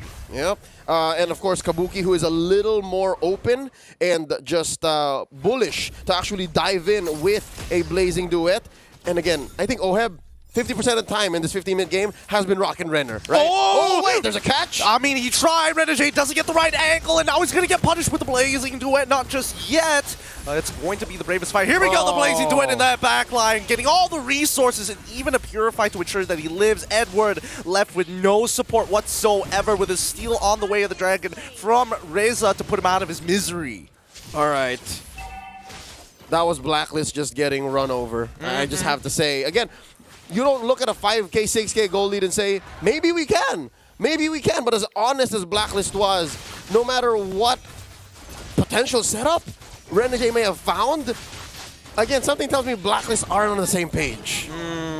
It could be one. I don't know if because Coach Bonchan's overall style, is it going to lean towards, let's see the duality of man, let's see a different side of Blacklist rather than just go for that military style with Wise and Oh My Venus of playing it slow. Gideon, I'm not even considering coaching staff here. We saw a little bit of that earlier, right, with the turtle trade for more objectives elsewhere, but now in this situation when you're down 8K, when you can't even leave your base, you can't call coaching, right? So this comes down to just you guys, just a 5. And here it's so hard to go up against Aurafire. We're in role per role, position for position. You are down, you are behind. Where do they find it? We've yet to see Edward pull off Agent Zero things.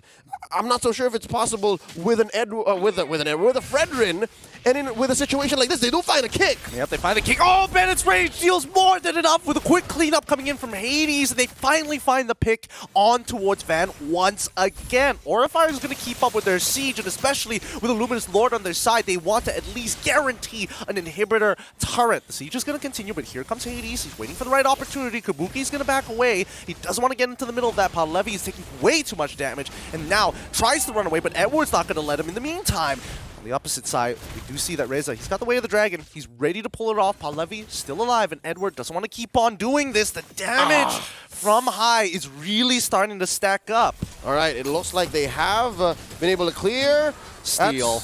A steal, yes, but better with black than elsewhere, right? Now Kabuki spotted by Hades. Uh-oh. All right, BMI out. All right. They're okay. All right, so now we're from worse to bad.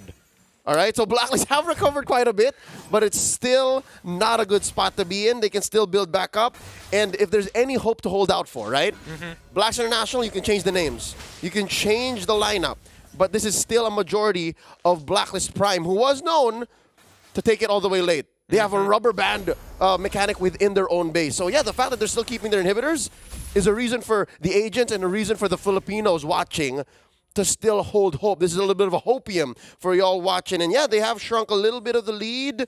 Yeah, even Oheb and Kabuki, just 1,000 behind each other. Yeah. Despite how much Oheb has struggled so far. I'm surprised how much goal High was able to actually generate for himself, right? It just shows you the value of the mystery shop overall. I mean, the scoring line 5-6, 18 minutes into the game, the goal lead is about to not matter anymore. And I think Blacklist International are in a position where they can really turn the tides. Yep, and something to note about High's arsenal here, High's build. Homie is rocking a brute force breastplate. So he knows that someone's going to come get me in the back some way, somehow. So I cannot rely on my pathing and my MS boost via the second skill. So I have to protect myself. So yeah, Astral Echo here, looking for Aura of Fire to set it up.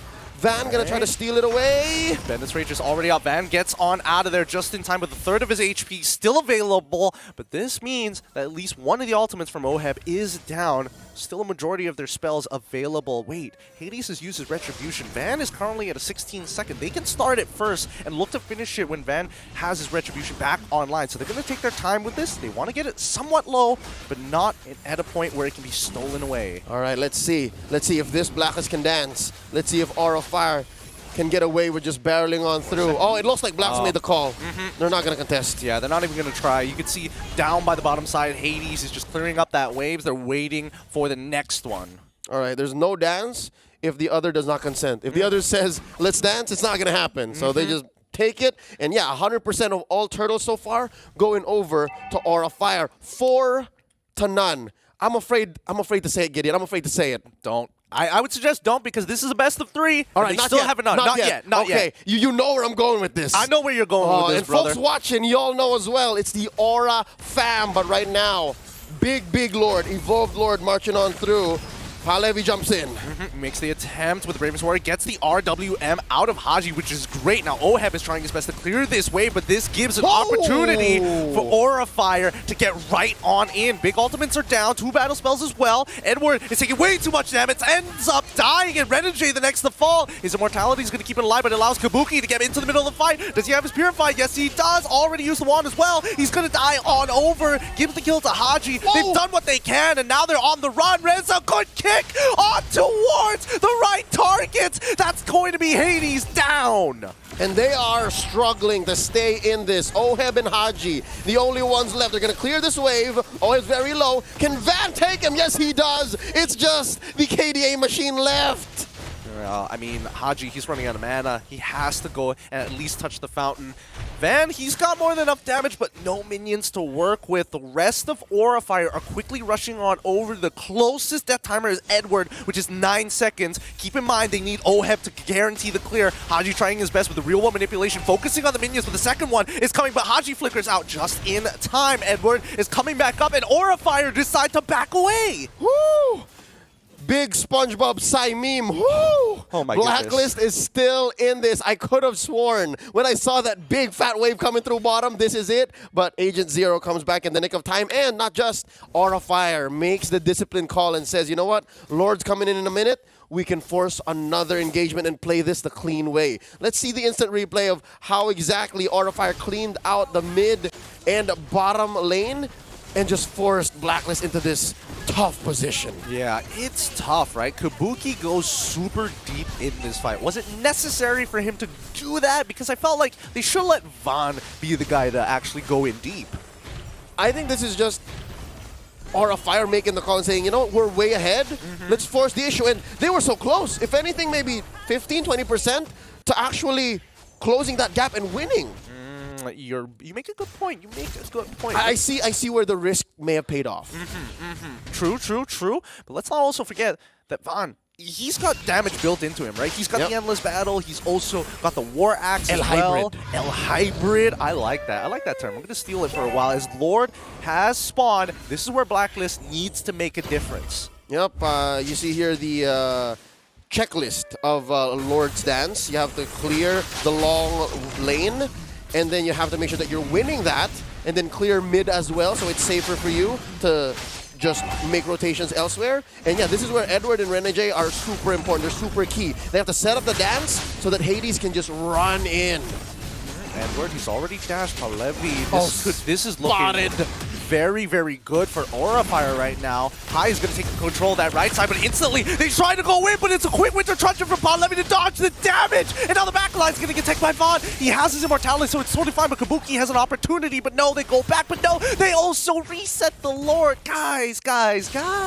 All right, now we have a dance. And what's interesting is Hades was very far from the dance floor, the actual dance floor. And what this buys Blacklist is a chance to reset, a chance to go again one more time. Haji still has an RWM, has yet to die, living up to his KDA machine name. And, ooh, Aura Fire, they're building back up. Reza still has his IMU, so that's going to be key. Whose ult does he steal? Takes the kick. He takes the kick. This is important because they're trying to keep Hades out of the pit overall. They're getting very, very close here. Renegade in the middle of it. It's Lavari who takes the Lord. Renegade loses immortality, gets the kick with the backline, getting attacked by Reza as he's on top of Oheb. Immortality popped. Edward tries to slow him down. He's dead. Winter Truncheon, fast hands from Reza, still dies regardless to Hades, but they're getting chased down one by one, and Van, he doesn't care about it. Unfortunately for him, Oheb has that Haas Claw to keep him alive. Hai, again, not hitting as many spheres as he wants to, but Haji, wow, KDA machine. His flickers have been so very sharp. 2 for 2. Aura Fire still coming on top of this, and just like that, another high ground defense of Blacklist has to somehow squeeze themselves through. This is living on the edge if I've ever seen it, and Astral Echo hits all 3. Yep. You see Palevi, British fighter. He's going to use it very early on, looking for the opportunity. Still has his flicker available. He could look for the stun, and yes, that's exactly what he wants. He gets on top of Oheb, perfectly takes him out. Beautiful play coming in for Palevi, giving his life for higher here. Now it's going to be a 2v2. Nope, make it a 2v1 as Hades going to try his absolute best, but no, it's done for Haji. He has to use the Winter Truncheon, and that's going to conclude this game. Falling into the hands of Aura Fire, 14 kills to 9. Quite the marathon we had here as well. The Aura fam all around the world just standing up, showing some love for their squad here, who actually played very well and held down even when Blacklist was presenting an actual threat at 25 minutes, 32 seconds. Here you see Coach Bonchan just trying to recollect, trying to regroup his squad here, his young team. This is as young as it gets. When you're looking at the average age for Blacklist members, this is the youngest Blacklist I've seen in a while. Yep, they're not even breaking 24 at this point of time. I would assume that should be the overall average. They're really young and way below. Way below? Yeah. No. 21 maybe. 20, what? No, that's nuts. Yep. That is, wow, that makes me, oh man, I feel so old already. No, but here's the thing. Synergy diff, chemistry diff, but the concepts are there, the fundamentals, of course. You have 3 world champions in that lineup, right? And of course, they're coached by Coach Bonchan, but just the same. When it comes down to execution, Aura Fire was just fire. They were lit, as the kids say. So I'm left here just holding my tongue, if you know what I'm saying. Folks at home, Gideon picked up on it. If the story continues, then this is just another chapter in that long chronicle. I'm left without words here. This was from minute 1, just that story all over again. Look, it's only round number 1, and I definitely think that Blacklist International has a couple things to start improving on. Well, number 1, that draft looked okay, but I think we'll leave it to the analysts to take care of this. Eterna, it's your turn. Thank you, Leo, as well as thank you towards Gideon Q. Thank you for the casting of that match. Wow, I don't think that I could ever imagine to live in a world where Blacklist takes it 1-0. What's going on? Aura Fire won that game. Reptar, what do you have to say for yourself? All I can say is I acknowledged Aura Fire beforehand. I did say I did not completely count them out. I did not completely count them out. I'm not about to cry. I did not completely count them out. It's one game though. Yeah, it's one game. But again, what I mentioned about Aura Fire and them not hesitating to show off their hunger, their drive, and most importantly, their bravery to constantly invade the heck out of the purple buff of Hades, the item building on Kabuki with the early warrior boots, and then most importantly, those steel leg plates so that he wouldn't immediately get bursted down by Hades' Fanny, meaning that they couldn't find those early picks on that Claude. Aura Fire here, what they showcased, they garnered a lot of respect from me here. I mean, we said it, right? We said it. We talked about this retribution diff. So with Hades going on something as risky as a Fanny in this game against what we know to be a very, I would say, reliable Van on the Lancelot, it was a risk that Blacklist took, and they couldn't take advantage of it. And to add to that, right, Novaria once High got his enchanted talisman. It's just, he can just spam those skills.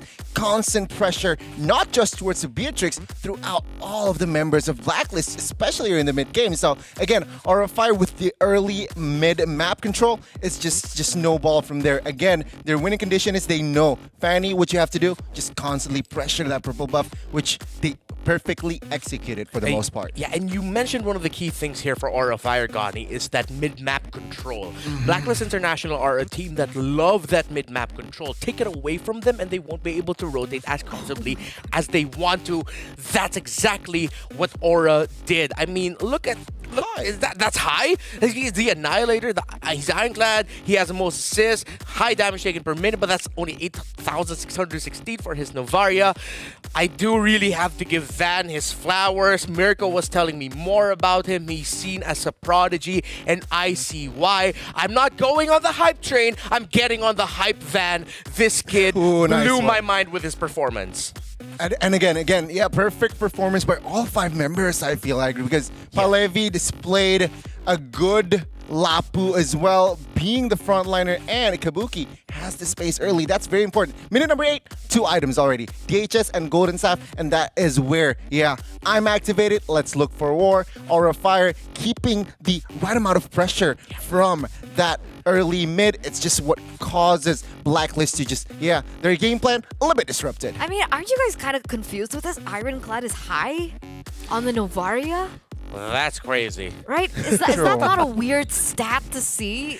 That's an enchantress, right? Yeah, an incredibly strange stat, but then more importantly, I think just High just showed again his bravery of being able to give the vision that Aura really wanted to have so that they can control the middle of the map and early to mid, as Gani mentioned. And of course, Van is going to be the MVP here. I'm going to have to timestamp 3 minutes and roughly 52 seconds in this game. It was Renegade plus Oheb versus Van. Van outplayed both of them and got the kill onto Oheb. He even got to get away from that and recall back home and regen.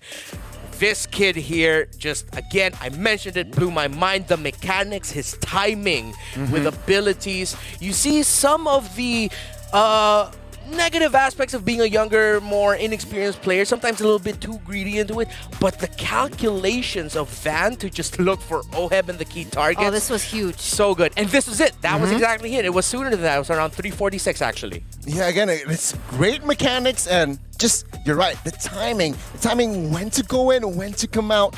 This guy got it on the back. And this is also, we mentioned this, Hades going up against Van. We saw this earlier, and that is why I'm leaning towards Van here. You can see here, 100% neutral objective takes. Yeah, I don't know. I just thought that the experience coming in from the big 3 big brothers would have been enough to cover the holes that, honestly, Hades does bring into the lineup. And for the most part, we could see just a synergy diff in that regard, right? It didn't feel like Blacklist International were on the same page. And even in these team fights, you can see that they weren't there to kind of just synchronize their movements with one another. And it brings me to the question of Renegade in that roam. Does he play a lot? Where did he come from? Because I don't know. I don't feel that he was that impactful on the show. Oh, well, MPL Philippines Season 10, or even in 9, he already switched his role to Roam.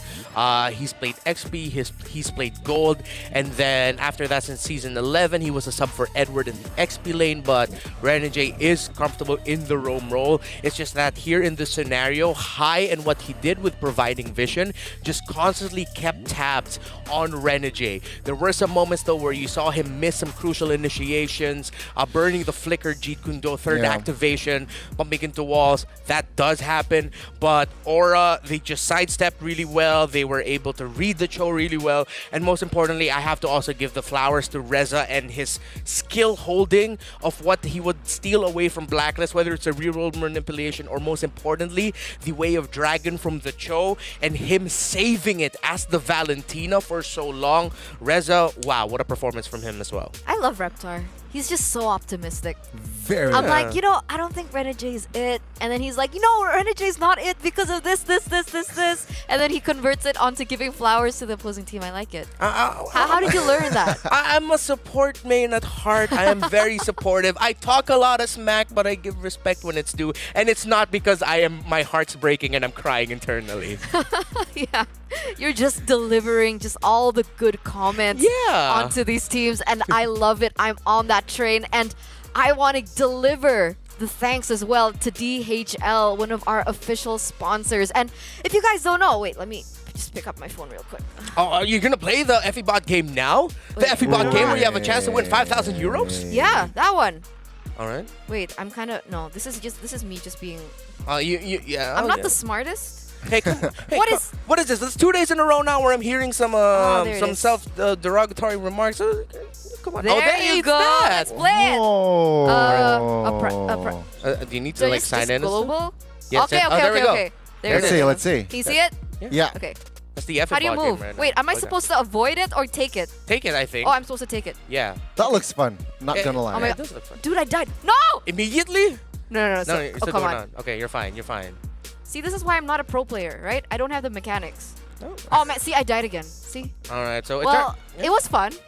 I think I bet I'll it get was. there. yeah, you'll get there. You'll I'll get get there for there. sure. I'll get there. I I want believe to in win you. that 5,000 Yeah, I believe in USD. you.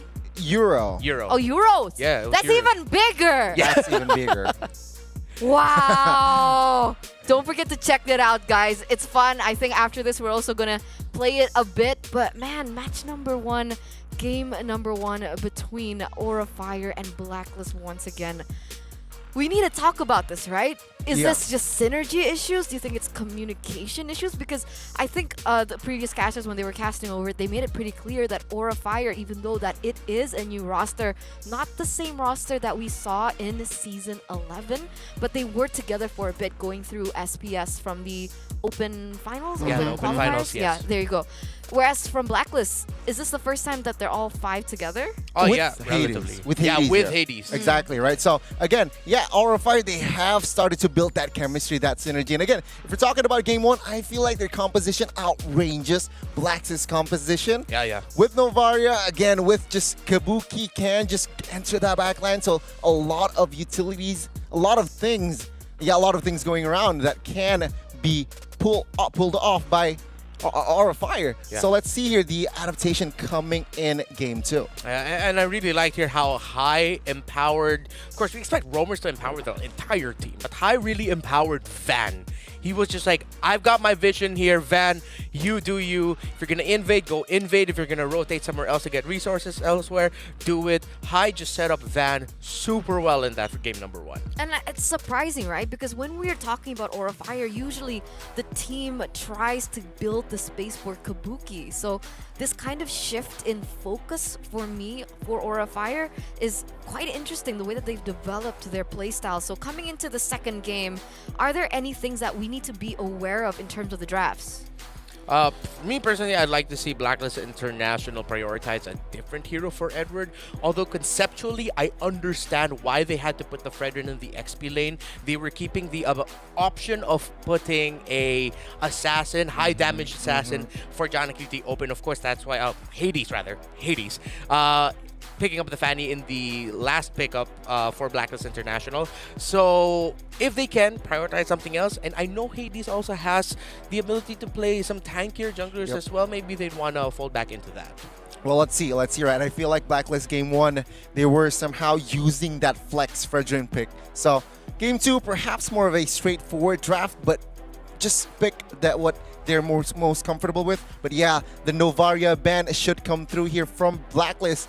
And they did. They did learn from Game 1. That was a little bit too much, but this gives us a chance. Aura Fire will pick up that Fredrin. Yeah, I like it. I like the flexibility for Aura Fire in particular, right? Because it can be flexed into the EXP lane, but also of the fact that it is one of the comfort heroes for Van in that jungle just gives him a little bit more to work with, more ability to be reliable in those engages when they go for objectives. But oh god, I forgot the Joy is open. Yep, and I wonder if Blacklist will pick up the Kaja here and then third pick the Lancelot later on. If they're going to pick the Lance now, they might lose up on the Kaja. Valentina also still... Oh, the Lancelot's banned rather. Thank you for pointing that to me. No worries. Eve is going to be the pickup here for Blacklist. 0% win rate in this phase. Eve, quite surprising. Very prio, but it's 0%. So perhaps that says something here. Yep, they don't go with the Kaja.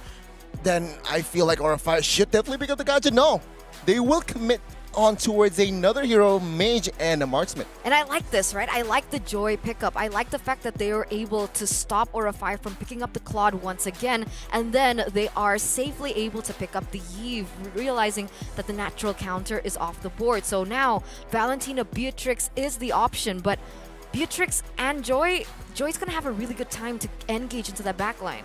Oh, this is a great pickup here by Blacklist International. I like the smartest. They needed that potential early game burst, a little bit more control, someone tankier so that it doesn't put so much pressure onto Edward, who will be, of course, busy diving the backline, but also Renegade. It opens up the option that they'll pick up a Kaja for themselves, or maybe even a Franco, which is a comfort for him. Good point, but with this smartest pick, it just... Yeah, there's no flexibility, right? Because with Joy, you can go into the XP and jungler, but with the Martis pickup, it's quite clear that the Joy will go to that EXP. Yeah. Second phase, here we go. Blacklist opens with another Selena ban here. So it feels like they've done their homework here. They did research. And I feel like Aura Fire, they can pull off a Selena, or High specifically. Yeah, this actually calls back to a past Blacklist International trend going all the way back to MPL Philippines Season 8, where if they're up against a team that has a Selena option either in mid or roam, they do not want to give it. So I think this is what we were mentioning about earlier, that we might see Coach Bonchan channel it back into a past drafting style, and that's what we're seeing so far. I mean, which is quite interesting, right? Because if you're looking at their composition now, Martis has an anti-CC. Joy, very hard to catch with that arrow, but it seems like Blacklist is just respecting that Selena position. And of course, Franco, a hero that can suppress. So they want to eliminate that out and perhaps pick up the Kaja first in that second phase. Aura Fire here, what will they respond with? Yeah, just go with the Claude ban here, just somehow makes sense. Yeah, Claude ban, of course, that'll be a great pickup or there Leslie. for Oheb. Leslie! Leslie, man. Another sniper for the Filipino sniper, potentially. So Aura could actually, if they're not going to go for that, they might ban out the Kaja and just make the roams hover around something like the Minotaurs, the Joes, the Kufras, which are still open. I actually like that for Aura Fire, right? I think that's a good plan. Ban out the Claude, force Blacklist to pick up something like the Leslie, and then they could go for a Yuzong. And even the Yuzong, they actually go for a Brody instead. So interesting. So they don't mind it. They just want the Beatrix to be able to, I guess, scale better in that early game. Yeah, it makes Blacklist consider like, okay, do we pick up the Kaja now? Are we really gonna go for the Kaja? Are we willing to give strong ultimates to the Valentina? I feel like I do have to mention, okay, it's a Moskov. I get my wish. I finally get to see Moskov again. Every time you cast, right? Yeah, every time. Why did I end up with the Moskov twice now? Second time. Second time. With us as well on the panel. Oh, yeah, exactly. But again, what I wanted to mention was that Aura, it seems like they really did their homework and then planned for drafting so well. Wow, just they're drafting this series incredibly well. So what's the response here, right? What is High gonna use? Kaja? I feel like Kaja. Okay, Uranus will fall into the fray as well. Oh boy. So with this in mind, right, Kaja, clear job description, trying to pull Joy or Marxus if possible, but a fast response in fairness. Yeah, Blacklist, they want a team fight. Ooh, it's scary. It's scary. They want to go for the team fight. Aura, maybe they want to go for pickoffs instead. I mean, with the Kaja, it does combo well and synergize well with the Beatrix. Uranus is just going to be alone playing Brawl, perhaps in that EXP lane, just trying to go for more objectives. So that's definitely something that Blacklist needs to consider when we're talking about those side lanes. But quick prediction for this game, Aura or Blacklist? Aura Fire. Okay. Reptar? My heart still says Blacklist. I'm scared of that Uranus, but my heart still says Blacklist. So Blacklist, Aura. I'm not gonna make a prediction. Okay, I'm the host. I want to remain, unbiased. But I understand. Blacklist. So with that in mind, we're gonna throw it to the casters. Are they ready yet? Let's take a peek. Oh, what's going on there? It's not like I have a choice. The match is going to happen either way. Gideon and Leo here at your service, bringing you game 2 in this best of 3. Again, Aura Fire sitting at match point, and yeah, the ball is in Blacklist's court. If they don't figure something out, Aura Fire will just run them through. Yeah, and in our moments, in our casters halftime, we got to talk about their overall draft, right? Really smart ideas coming up from Blacklist International to show off the Moskov first, knowing that at the end of the day, that it's going to be Aura Fire who needs to make that first move. I love the insurance policy, but putting Renegade on something like a farm is something irks me about that. Something that's not very Hitman-like, put in the hands of Renegade. But just the same, Aura Fire, I gotta commend the fact that they've won the draft so much from 1 to 4 that B5 was just, or B4, was just Uranus. Like, yep, just pick the Uranus. We plant that in the dead lane, and we know that the Joy wants to rotate, so we just win elsewhere. So I'm loving it. This is, again, coming from the Filipino on this, right? Coming from a Hitman Stan, coming from the big brother of Edward and Oheb. It's weird that I'm thinking this might actually go down the route of an Aura sweep. I don't know, because based on just before we actually got to that pause, we did see right below us what the predictions are looking like, with 85% still believing that Blacklist is going to be able to take it away. Out of the agents. I don't think the Aura fam knew that the match was happening this early because it's +7. Right? So timing-wise, they're like, oh, match is on already? Oh, wait. Yeah, I don't know. I think it's theory. It's theory, but it's also particularly tough to believe in the draft, right? I agree that the insurance policy feels like a good idea, but I think, Blacklist are coming back into their old roots of making sure, if we're going to team fight, we're going to team fight hard. If we see Edward get caught, call Altar, flicker coming in from Renegade is to be expected. Yeah, so that's one thing that Blacklist has, an amazing box. But just the same, the re-engage and the threat of activation from Aura, not only having the Kaja for themselves, because the prior threat was,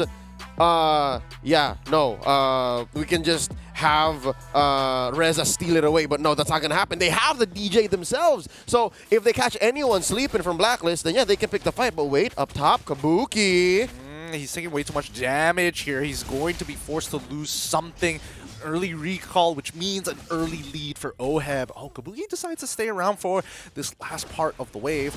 They can't punish it just yet, as well as High making sure that he's covering, but notice that even the Valentino was trying to make a move. Yep, we see that Reza is going off of momentum from game 1. He played an amazing, Valentina game. So he's basically pressing load save game. Now bottom lane, this is a matchup that I think both of them have to make the most of. Again, clear it, and then they know that they both don't want to stay there. This is very much akin to a Lapu-Lapu Terizla matchup, but this time around it's very rotation-based. It's very like, yeah, I'll stay and then go as quickly as possible. And that's what we're seeing here. How deep Aura is. Look at that. Dang, Vaughn actually playing that really, really well. Able to steal away at least one camp to get the EXP lead. It hasn't really turned it into a full lead just yet, but both sides just refusing to use the Retribution. Edward getting ready for the electrifying beats. He's stacking it up fast. The box comes down, and Hades tries to get into the middle of that pit. He takes it away with the call Altar as well. First blood achieved by Oheb as they make it back out. Renegade wants a little bit more, but High is going to walk away scot-free. Pot Levy is going to make it easy for Renegade to walk back, and will try and force him to recall as soon as possible with the Ionic. No, he's not going to die here, right?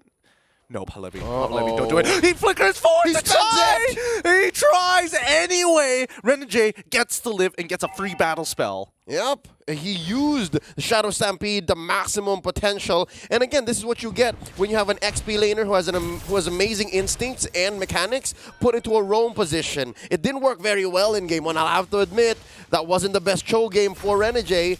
But here, he's making up for it by taking an inch or several inches away from Aura Fire's massive lead from game one. And this is a much better position for Blacklist already. Now, the 1v1, the 2v2. They move towards that top side. They're trying to punish Oheb. Oheb is able to step away. Hai, unable to punish just yet. He doesn't have his flicker.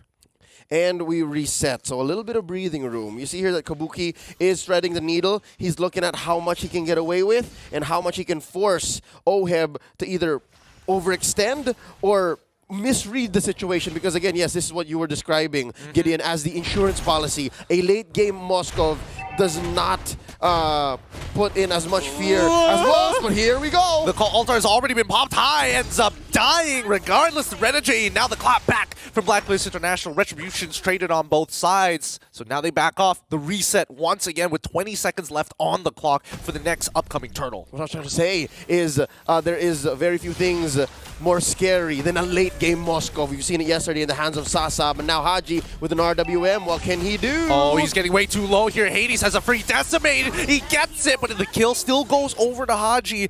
And Hades, he's holding on to the decimate. He knows, that's not my place to take the kill, right? Let's get Haji ahead of the game, and then we can start taking this neutral as they get right onto it. Oheb is trying to keep Palevi back, and Consecration has already been blown. Falls back into the motor coils, and the RWM from Reza is going to try to keep Hades in check, gets him down, and now it's anybody's game. Anybody could be stealing away this turtle, and who gets it? It falls into the hands of Palevi with a fully stacked Ionic Edge.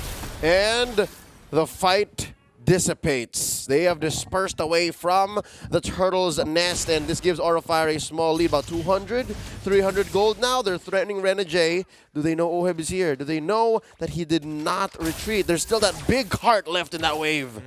Yep, you don't want to be missing any of those, but then again, we've already passed the 5-minute mark. It's not going to matter any longer, but the amount of pressure that Aura is putting on this very first Tier 1, 5 minutes into the game is looking good. Slight leads on all sides. Call Altar is already down black. Oheb still falling at the very, very end. Tries to use the Inspire to keep himself alive, and now RWM as the clap back. Hai is able to use the lightning bombs just to get out of the box. Oh, so close. But that's never enough. Now Van with the clapback, bombs away. Hades, oh, he got terrified. Yeah. Oh, that's so unfortunate that the Terrify makes you go the opposite direction. It feels so bad. Oh, I was just saying, man, this early game was relatively slow for Aura Fire compared to game one, right? But that's because they invested a lot in their defense. Look at this, Hai now on that Kaja with a brute force breastplate. So yeah, gonna be able to catch up. Van and Palevi each have a radiant armor already, so they're not so worried just yet about Oheb, the aforementioned insurance policy. But yeah, they are ready to face off against Edward and Haji, who is going to be that mid to somewhat late game power spike before Oheb is ready. Even Renegade is threatening, is posing a good threat, given that this is a Faramis. He is building a roaming Faramis, but look at the positioning. Look at Edward. Oh, he wants it. He's already trying to close the distance, but he notices that Hai still has his ultimate. And there's no way to really bait this out unless you all in. Edward doesn't want to do that just yet. Van trying to close off their options, knowing that they're going to be around that purple buff side, allowing space for Palevi to immediately start clearing out the waves. On a fundamental level, when you're talking about the draft presented by Blacks International, oh wait, there's a pull! The Divine Judgment looks good, but Edward decides just to walk forward, take them all out with the electrifying beats, even getting the Vengeance out. Kabuki now going to get punished, falling into the Assurance Aura. A double kill for Agent Zero, and now Van, he has to do this with zero support. He has to make it work. He knows that Hades doesn't have his Retribution, but he can tank all the members at once. He needs to start speeding this up. He's got Retribution. Oh no! He drops it, and he's able to secure the turtle. Does he get to walk away for free? Ooh, Call Altar protects the rest of the team. And now, Van, he's just taking the damage slowly but surely. Don't tell me he survives this! And it's Edward who's able to pick him off just in time. Gets that last dash in on time to punish Van. Could have sworn he was going to walk away. He could actually, given the regen and, of course, the tough boots that saves him from all the CC.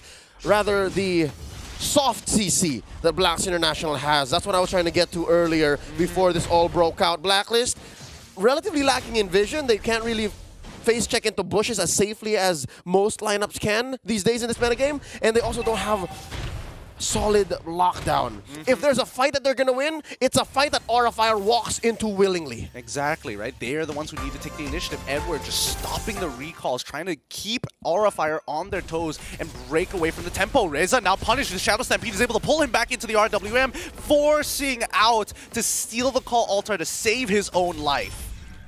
And now Blacks International, they have their formula. They understand the dynamics of these team fights. But so far, Aura Fire are still a step ahead. Edward struggling to protect this tier 1 down bottom. Going to be able to do it. But yeah, we've been talking for what, the past couple of minutes? Oheb never left top lane. Palevi has been keeping him honest, and he's still there. Yeah, Palevi is just he's gonna wither the storm, of course. But here we go. Hades, he's walking up blue, close eye, actually flickering forward into the Divine Judgment, ensuring, no, Kabuki misses, and now the kill goes over to Reza. You wanted a snowball Kabuki, but hey, if you're gonna miss, Reza's gonna take it. Renegade forced to back away, gives the information over to Oheb. The tier 1 needs to be sacrificed here. Hey man, a kill is a kill, and as long as we're pushing the tempo, yeah, we are ahead. Aura Fire, they want to keep feeding that fire fuel to it, these logs, this gas, and they just keep on going. Now, Turtle has turned into Lord. This is a major objective that I think Blacklist can commit to contesting, but they have to have full vision. Oh no, not like this. Not with the waves being cut this deep in. Oh, shades of the General, shades of the Lar. Look at how deep that Uranus is in. I hate it. I hate it so much. The double proxy already looking so very good, and now they're getting on top of Vance so far. He's tanking it, but he's only taken so far. Whoa. He ends up dying regardless. Reza tries his back. The Shadow Strikes are good, but Edward finally pops his vengeance at the very end. He doesn't have the electrifying beats, but the rest of Blacklist International are a man up, and here comes Palevi to stand in that front line, taking almost no damage against Oheb, who doesn't have his items. Without that retribution and stop, but Bennett's rage comes out. Mega kill coming out from Agent Zero, who helps Hades secure this Lord with his own retry. Blacklist finally back away. They are yet to be out of the woods. Aura Fire still ahead, maybe 800 gold. And now Edward, close to it! Forward flicker by Kabuki! All right, that just puts us back to 0, maybe. I don't think it... well, I guess it kind of puts us back to 0, right? I mean, close to it. Yeah, the minions are going to spawn in about 4 more seconds. Edward is going to be back up at 19. A little unfortunate. Slightly better for Blacklist this time around. They have their minions enhanced by the Lord, marching down through mid. And yeah, Edward stayed a little too long there, maybe a second too long. And yeah, bad news is Blacklist aren't going to be able to capitalize on this Lord. Yeah. I mean, not a single turret pushed. Not a single one. And now Blacklist, they're slowly pushing back up, right? Look at the side lanes. They're just getting taken care of. The 1 and 4 from Aura Fire is good, and Paflevi is just this huge brick wall that Blacklist International need to deal with, and they're going for it, right? They push him out of position into the rest of Aura Fire. The Divine Judgment pulls back into the RWM, but it really does matter as the Shadow Stampede is able to counter it. Call Altar of their own, and Vaughn too low. Double kill for Oheb, and now Paflevi is on the run. He cannot tank any further than this. Late entry by Agent Zero was key there. He was the additional bit of damage that Blacklist needed to force the issue, to change Aura Fire's tempo. And because of that, yeah, they're going to death ball on through to convert. That's bottom tier 1 taken, top tier 2 taken. Oheb's going deep, and now they just need to continue this tempo. They just need to continue on this path. Blacks International, for the first time in the series, ahead by about 1,000. Yeah, I mean, you got to give it to Renegade right now, because he is making sure that High is having a tough time finding these Divine Judgments, right? You need to be able to kind of pull them away. That's the big key thing about the not the Kadita, but the Kaja, but man, that Shadow Stampede has been so sharp each and every time, pulling him back. Yep, and that's the tempo breaker. That's one of the few ways that Blacklist can be punished in this position that they're in now. 12 minutes in, 11 kills for Blacks International, but mind you, Aura Fire have made the most of the 6 that they've gotten.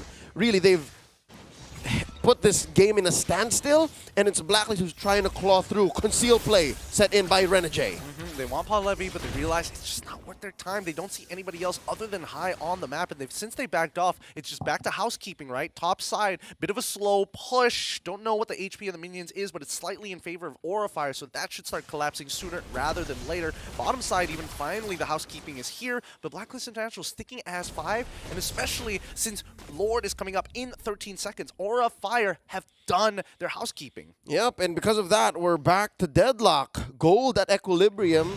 Negligible lead here, but just the same, this is a Luminous Lord. So what they have to do is work on the long lane, make sure that that's pushing, make sure that's winning, and then go. There's a pull! Yup, Hades, he's chunked out so low, ends up dying to Kabuki, and now Blacklist International with no retribution. This is going to be easy for Balevi, even if he has to sacrifice his life. RWM is going to be coming out as well. Return RWM from Reza just to stop Haji down, but Blacklist International try their absolute best. They still can't take this Lord away from Aura Fire, who have their retribution. So hard to go for the turn. Two things. Renegade was way off. They were dealing with something else in mid, and I'm not just sure how deep Hades was or why, but I think key there was the Divine Judgment, right? So that was a great read by High. Second is the fact that Aura Fire understand that they needed Hades. They needed Hades, and that Palevi drew so much already from Blacklist, made it all the more a sure win. So yeah, this puts Aura Fire back up 2,000 gold,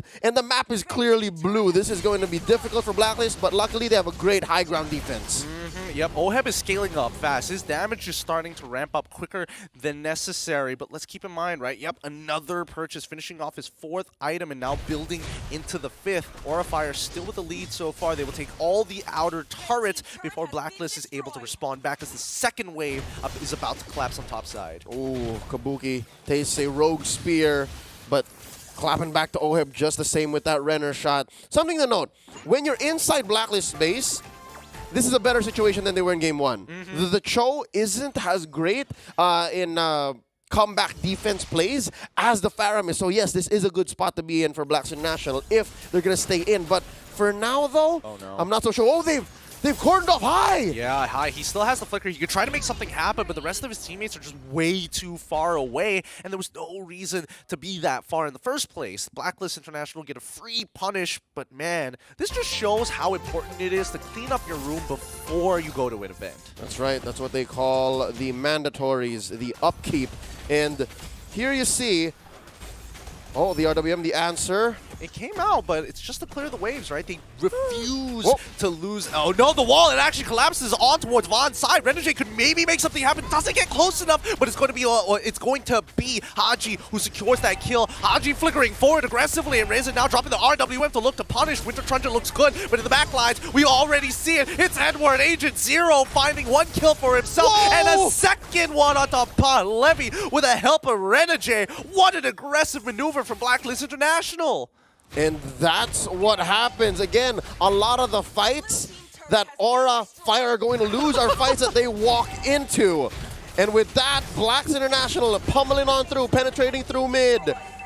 A huge win for them. Top lane goes as well. Oh, it's just a matter of time. Yep, does Kabuki have the ultimate? RWM is going to come out to make sure that Kabuki can actually do it. And they still have 1. Vaughn tries, but it's too late. The retribution does not connect. Blacklist International will be able to bring this to game 3. We have already changed the narrative. Not like this, not this way. The Aura fam will not sweep Blacklist, not in the SPS challenge season. Woo!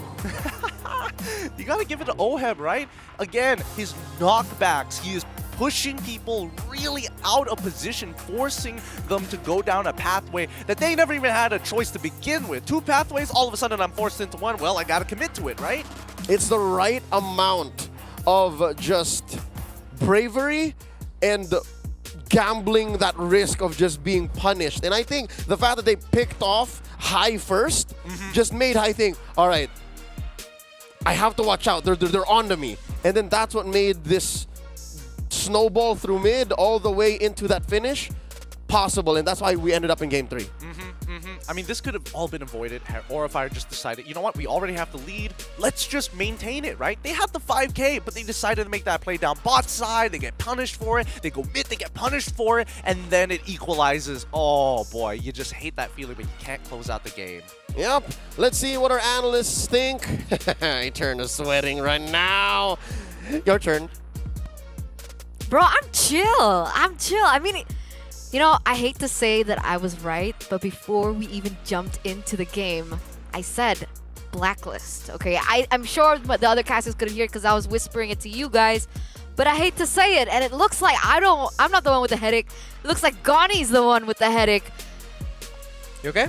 Yeah, you need something for that headache, man. You good? The first match to go to full series here, 1-1, has to be this game, right? Of course. Of course. 1-1. Do you need some? I don't know. Do you need a new phone? I need Monster. Do you need Monster? I have a lot. Here. Take it. Right. Grab a drink.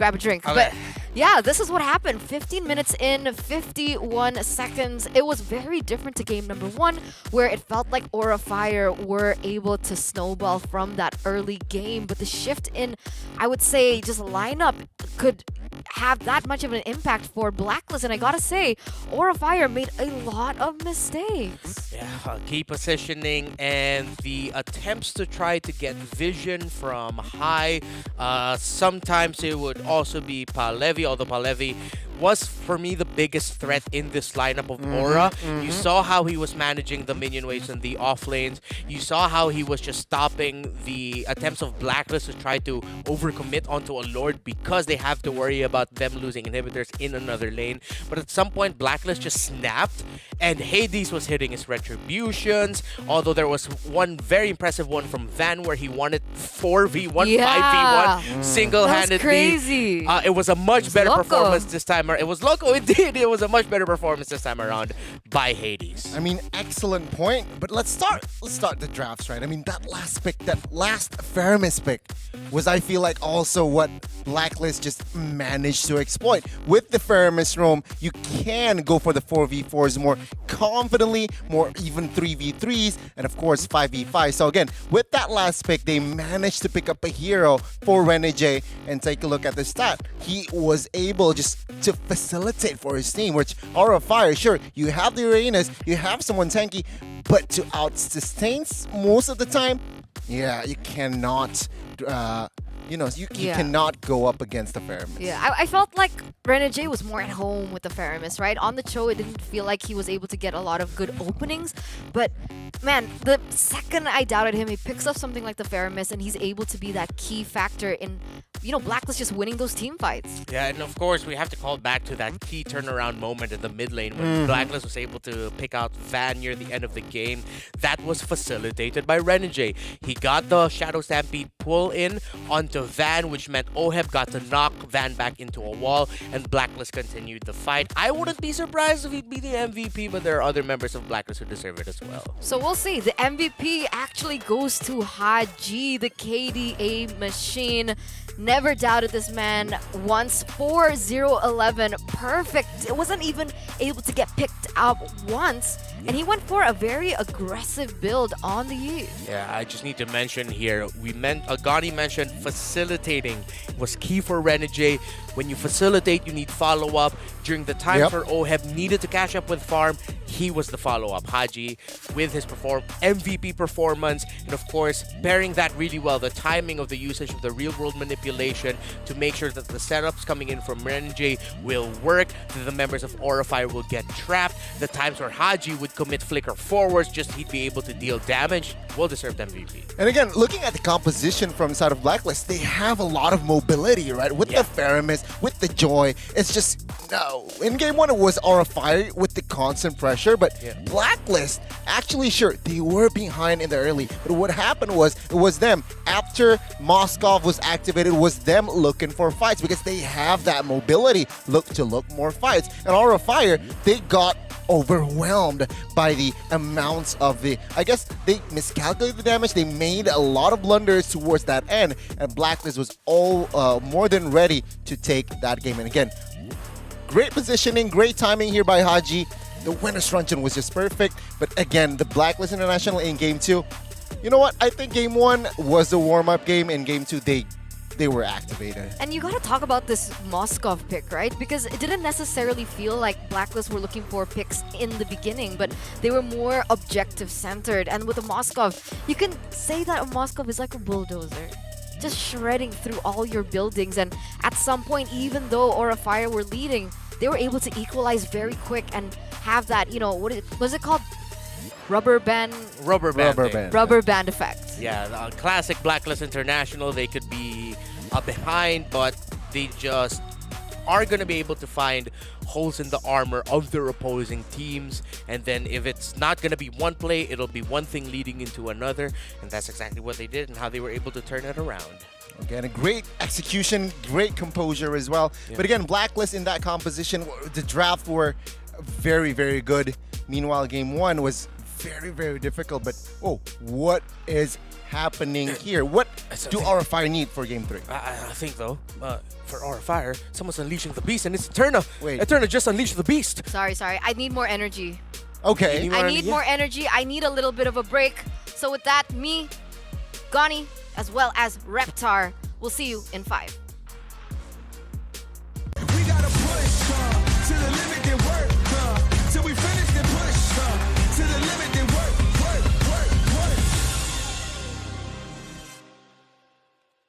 The Snapdragon Pro Series powered by Samsung Galaxy is brought to you by Snapdragon Elite Gaming, Samsung Galaxy S23 Ultra, Monster Energy, and DHL. Bin immer happy auf Fotos, doch im Blitzlicht der Strobo.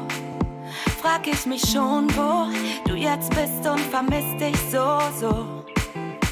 1000 Augen auf mir und ich schein immer zu lächeln und glücklich zu sein. Doch ohne dich fühle ich mich zwischen tausenden Leuten allein. Nur mit dir kann ich sein, wie ich bin.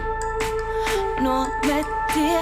Wir tanzen so, als ob keiner zusieht. Ganz egal wo, zusammen sind wir mutig. Und wir beide drehen so auf, als ob es nur uns zwei gibt. Und singen so laut diese Melodie. Lelele, lelele, lelele. Flieg mit mir auf dem Beat. Lelele, lelele, lelele. Als ob uns keiner sieht. Du bist mein Dodo, ohne dich bin ich solo. Zwischen Tokio und Soho denk ich an dich und die Sehnsucht ist so groß. Denn mit dir kann ich Luftschlösser bauen. Wir zwei sind immer ein bisschen zu laut. Ganz ohne Ziel, ganz ohne Plan. Mit dir durchzudrehen hab ich so sehr gebraucht. Nur mit dir kann ich sein, wie ich bin. Nur mit dir. Wir tanzen so, als ob keiner zusieht. Ganz egal wo, zusammen sind wir mutig. Und wir beide drehen so auf, als ob es nur uns zwei gibt. Und singen so laut diese Melodie. Lelele, lelele, lelele. Flieg mit dir auf dem Beat. Lelele, lelele, lelele. Immer wieder repeat. Lelele, lelele, lelele. Flieg mit mir auf dem Beat. Lelele, lelele, lelele. Als ob uns keiner sieht. Mit dir kann ich sein, wie ich bin. Nur mit dir. Lelele, lelele, lelele. Lelele, lelele, lelele. Wir tanzen so, als ob keiner zusieht. Ganz egal wo, zusammen sind wir mutig. Und wir beide drehen so auf, als ob es nur uns zwei gibt. Und singen so laut diese Melodie. Lelele, lelele, lelele. Flieg mit dir auf dem Beat. Lelele, lelele, lelele. Immer wieder repeat. Lelele, lelele, lelele. Flieg mit mir auf dem Beat. Lelele, lelele, lelele. Als ob uns keiner sieht.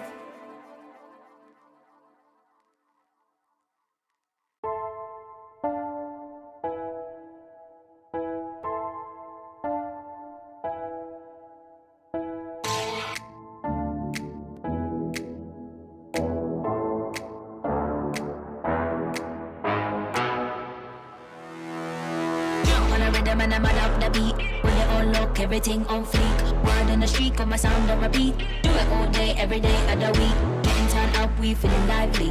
On the dance floor, where you gonna find me? We gotta push to the limit, then work till we finish, then push to the limit, then work.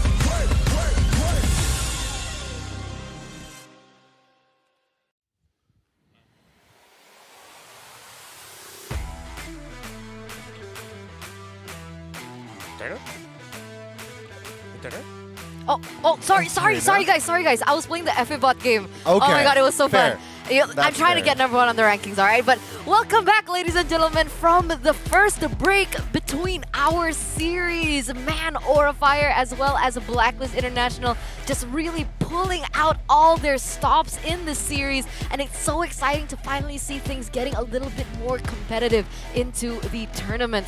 And, you know, I was like watching you guys talk during the break, and it feels like you guys have a lot of opinions on that previous game. You know what? I hit the reset button, Reptar. I'm not that. Yeah, no, because we lost. Aura Fire lost that game. I hit the reset button. Now I'm confident again. Aura Fire can take Game 3. Why? Because they are a team that is just very fast to adapt. Okay, what's your defense here, Reptar?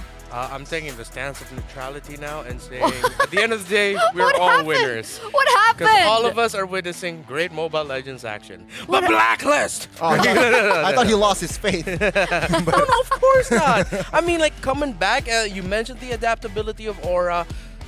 I do not doubt that that's there, but then I also saw the adaptability of Blacklist International, the adjustments in the drafts, the adjustments with how they rotated together and played as a team.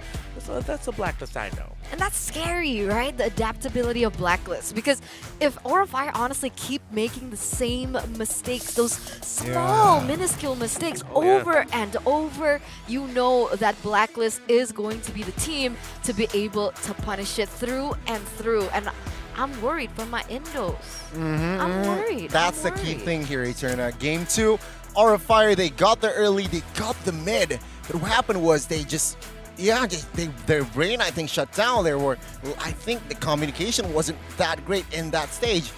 Suddenly undisciplined, they're very, just small mistakes that was unnecessary. Yeah, you can see like the raw hunger from Van as well, right? Yeah. Sure, he was able to pull that 1v4 off, like you mentioned before, Reptar, but at the end, he did it again, and it was punished severely, and he was the key factor of being able to win those neutral objectives. Yeah, and that was something that I believe was touched upon by the casters, by us as well, is that this is, of course, the Aura squad is a young team. Blacklist, they are a young team, but a lot of them have older brother energy and that experience. On the Aura squad, you have a team that might be susceptible to being so eager to win the series already and so eager to win the game that those mistakes come out.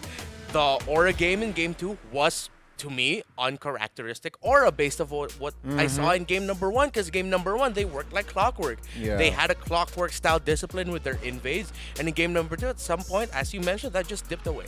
Yeah, a lot of overzealousness in Game 2, especially after gaining control, gaining momentum. And I feel like Game 3, if they do get to that point, with this, if that the same story aligned, they should be more calm, stay composed. Meanwhile, Blacklist, they are a team, like we mentioned, experienced players. So they were faced in similar situations where they were behind, turning the base, but they can find and exploit mistakes, and that is what is displayed in Game 2. Yeah, so we've been talking about execution for quite a while, right? Mistakes need to be repaired. Adaptability is also very important in this series, but let's focus on the drafts here, right? Because do you think that there was an issue in the draft of Aura Fire that led to the fact that Blacklist could have, just taken it back in that late game?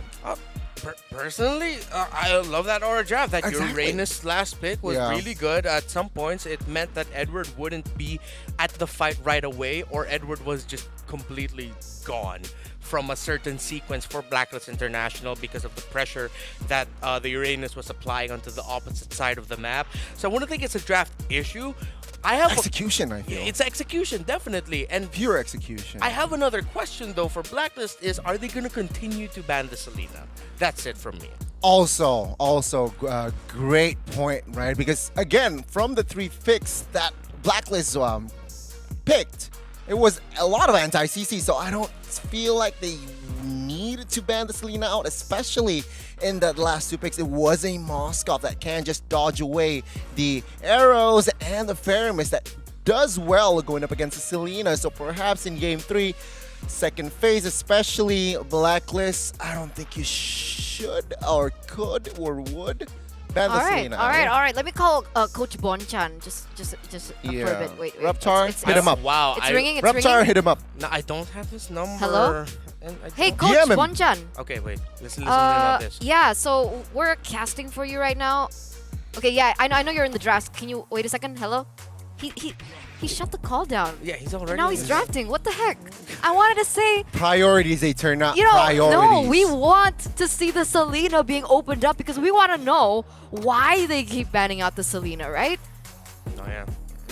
Yeah. I have a feeling it's because it might mess up the. Well, as we all know, the Sure, Selena it does can mess open. up the positioning. Open Yeah, maps, but there are sure. other heroes, right? I mean, Natalia is an option if you want to open up Vision. Is there something that we're not aware of? Is let's see. something that I keep wondering. But coming into the drafts here for game number 3, it does seem like Blacklist have opted to swap sides once again with Aura. Blacklist with the first pick, Aura with the second, and the bans are quite similar already, right? Kadita, Arlat, you see the Novaria being taken away by Blacklist, and for the side of Aura, 1-1, Joy this time around. And I'm wondering if Fanny Lance is going to be an option that they want to take off the board here for game number 3. Yeah, let's see here. It's going to be the Valentina, though. So a little bit different here. Remember, game 1, it was this side. Blacklist didn't ban the Novaria, though. Yeah. But this time, they banned out the Novaria. And Aura Fire opted for a Valentina ban. So again, opening up the Fredrin here for up for grabs. Yeah, Blacklist International, I was surprised that they were able to find a really good way to shut Vance Fredrin down, considering that, from what I remember learning from you guys, the Indonesian talents, is that Van on a Fredrin is highly dependable with the jungle. So this time around, Blacklist says, you know what, we're gonna pick it. We're still gonna continue respecting it our own way, but I will be very surprised if this is something that they're considering putting in the XP lane. I'd rather see that go to the jungle, considering now that Van has the Lancelot. They're gonna be constantly invading along with the Eve, but Gani, more picks coming in hot. Wow, fast. Very fast here. It's a little switch. Farsa will be picked up here. Game 1, it was the Valentina, so it's going to be high ground versus high ground. But this time, what will Aura pick? Last time, they picked up Claude, but Yu Zhong is very, very juicy here, especially going up against the Farsa. Yeah, I think Yuzong is like a really hot pick. If Blacklist knows anything, maybe they do have an option of picking up the Selena this time around. But I think Yuzong is really great, right? Yuzong can use the Black Dragon form to go into the back line, disrupt Farsa's ability to even have a say in those team fights, seeing that her utility can be cancelled. But instead they go for the glue. Aura needs to ban out the Faramis this time around then. Yeah, for sure. You definitely take that out. It'd be slotting it perfectly with the lineup of Blacklist, and when it's glue, the Faramis is usually picked up by the opposing side. But they decide to actually ban out the Harith.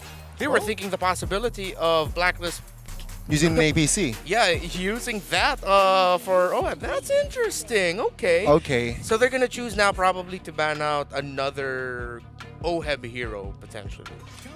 Will they? Okay, yeah. They will commit to the gold lane. So opening up the Faramis. Are they going to pick up the Faramis themselves in that second phase? Perhaps. But Blacklist, they still banned the Selena out. So this is very, very interesting. 3 straight games. 3 Selena bans in that second phase. Last ban here, what will they go for here? This time around makes sense though, because you have the Farsa, which is quite vulnerable if there is a Selena. But will they commit to another potentially roam ban. Yeah, that's the question here. I'm not really sure who they're trying to cover for up until this point. If they do still want to go ahead and cover up for the Farsa, they could still go for the... Okay, they can't. Well, technically they can because Kabuki is known to utilize the Yuzong in the gold lane, but instead they go for the Melissa takeaway. So that leaves only a few options for that gold lane. Carry, Yeah, carry. Brody, we have Beatrix that's still left open for perhaps Blacklist to pick up again. I wouldn't actually mind Blacklist picking up the Moskov Okay. once more. The Brody, yes, there's a lot of dive coming in, especially from the Lance, but I feel like they're going to need that crazy amount of attack speed. So they could pair this with a Moskov Faramis, because I don't see High considering picking up a Faramis in this scenario, considering that he's also up against the Lapu Lapu and the Farsa with Lightning Truncheons. But no, Blacklist says we're going to pick the Kaja, and Blacklist is actually go Beatrix instead. I think it's a safer pick. I think it's more versatile in lane as well, coming against the carry. Kaja really good for that single lockdown engage on the Lancelot as well as the carry. So it looks like they have the answers to probably all the aggression coming in from Aura. And I'm curious to see what... Okay, we're going to see a comfort pick here for High. He's actually used this once in the jungle as well. So he knows the hero out and in. Kufra, the choice. Well, head-to-head, Kufra Kaja. Kaja wins that one. Yeah. But overall, if you need CC, especially our fire composition-wise, they need CC. Yeah, Kufra is the perfect pick. I had to go with Aura Fire for Game 3. What about you, Reptar? Oh, you know I'm leaning towards Blacklist International, but just like game number 2, this time I'm going to say a hero that I'm scared of. I'm scared of the Kufra. Okay, and since this is the last game of the series, I'm going to go for Aura Fire, hashtag Indo Pride. And with that, let's throw it to our casters. Take it away. All right. Calling it down the middle here. Gideon and Leo back at the desk. This is as comfortable as it gets for both Aura Fire and Blacks International, because as Eterna mentioned, and we were having a little conversation here on desk as well, even Blacklist has a majority of their comfort picks all throughout. And I love it a lot, especially when it comes down to the ban list. They are, again, Bonchan has done a great job at saying, you know what, High, we're going to make you play standard here. At least something that we can expect. Yep, and again, this is a hero that he not only is used to playing as a roamer, but even when he was a jungler, even when High went deep during MPL ID Season 10, if I'm not mistaken, his Kufra was already a thing of legend. But looking at Blacks International, it's been a while since I've last seen Hades in action, right, in MPLPH. Yes. But him aside, everyone else is playing here that they're very comfortable with. Again, the Kaja, not very different from Renege's Cho. You still have that single ult that just isolates one. You have the Filipino sniper on the Filipino sniper. You have Edward on the Lapu Lapu, and of course, Haji on the Farsa. This is how they won that World Championship. And the scary part is that both sides have some really good responses to when the initiative has been stolen away from them. And that's the scary part, right? That counter engage is always going to be harder. Not to mention the Vancelot from Game 1, our MVP. Let's go into the game here. A purple start for both junglers. All right, okay. Looks like it's pretty standard from both sides at the very least. We'll see whether Van is actually able to get ahead like he did last time. But then again, it's going to be Hades. He's going to be playing on this Fredrin. It's hard to start falling behind. He's always going to be relevant. Yep, I know that a lot of y'all watching, agents or a fam alike, just fans of MLBB Esports, watching the SBS, will say that, hey, Hades' debut under the Blacklist banner might not be the best, but with a hero like Fredrin, at least he can be comfortable. Can we talk about Haji for just a second? He's been playing such good standard games. Wait, hold on. They're already finding the initial engagement onto Renege's side. He's trying to get out of the light wheel and manages to walk away. So keep in mind, you don't want to sit in that light wheel for too long. Back to Haji though, but wait, up top! Yep, it's going to be bad. He's looking for that first blood, finds it on towards Edward's side, and that's why it's a tough matchup. Lapu Lapu does not get good until level 4 in blue. He's just going to bully him out of here. Now let's talk about Haji. Yep, because he has been super consistent in the past 2 games, and now he's on a volatile, scaling artillery mage. Yep, and he's playing it well. Look at how well he's bullied Reza. Reza, by the way, been killing it on the Valentina 2 games in a row, despite that loss in game 2. But just the same, now he's on the Eve. So it's the Eve versus the Farsa. It's a square versus a circle. There's the engage on Palevi. Yep, and again, Palevi, you have to use that early flicker, make sure that he lives. He doesn't need it for the upcoming turtle fight. It'd be useful to have, but at the very least, he knows that he's going to live and hit level 4. And the thing is, he spent the flicker because if he died, he would have missed level 4. It would have been a much harder fight. So here, if he commits to it, gets that last wave, he can get a split. Now Haji's in trouble. Real world manipulation already coming out, but Feather Airstrike as a response. They trade 1-for-1 on either side, though. Turtle falls into the hands of Hades from Blacklist International. They walk away, even though it's 2-1. At least they got the turtle. Gideon, was that Haji's first death this whole series? I feel like he's died before. He's died once in game 2. He's died once in game 2, but will be the second death, and I'm more surprised that he died before the 6-minute mark. Interesting, but it was the trade for the turtle, so I get it. This is a worthy sacrifice for what could be Blacklist's comeback, because again, they're looking at a reverse sweep, and Aura Fire just wants to get back on the horse here. They want to come back into a winning position, which they currently have right here. 300 gold ahead. I see why he died. I see why that he actually looked for this trade. Look at it. Reza at level 4, Haji at level 5. They're going to get into engagement again. It's going to be Hades tanking as much as he can. Oh, great Divine Judgment coming in from Renegade. He won the counter engage, though. It looks pretty good, but Van, he's got to decide on what he wants. As Blacklist International split apart, Kabuki is able to join the fight just in time to take out Hades. A 2-for-1 trade in favor of Aura Fire. And Aura Fire are just burning up now. They do not want a replay of game 2, so they want to stay ahead as much as possible. And key here is Van on the Lancelot. We've already seen what that does. And Kabuki on this carry, who just, wow, built up a corrosion site. That's fast. He is not that far ahead of Oheb, but the fact that he's willing to show up in fights sooner makes all the difference. High with a jump. Yep, they've already broken a majority of the shielding. High, he's going to die here. There's nothing that he can do, and now Oheb finally catching back up. Again, Corrosive Scythe, cost-efficient item in comparison to something like a Hunter Strike or even a BOD. Is this as early an Ube as it gets? Oh, they broke it up. All right. I was afraid that Blacklist was going to go straight up Ube. 3 minutes in, let's Ube now. Yeah, Ube now. No time like the present. And Levy, he's doing a good job at keeping 8-0 in check while the bottom side. That's where we're seeing a lot of that focus between Aura Fire and Blacklist. Yep, Turtle spawns up in the upper quarter of the map, and oh no,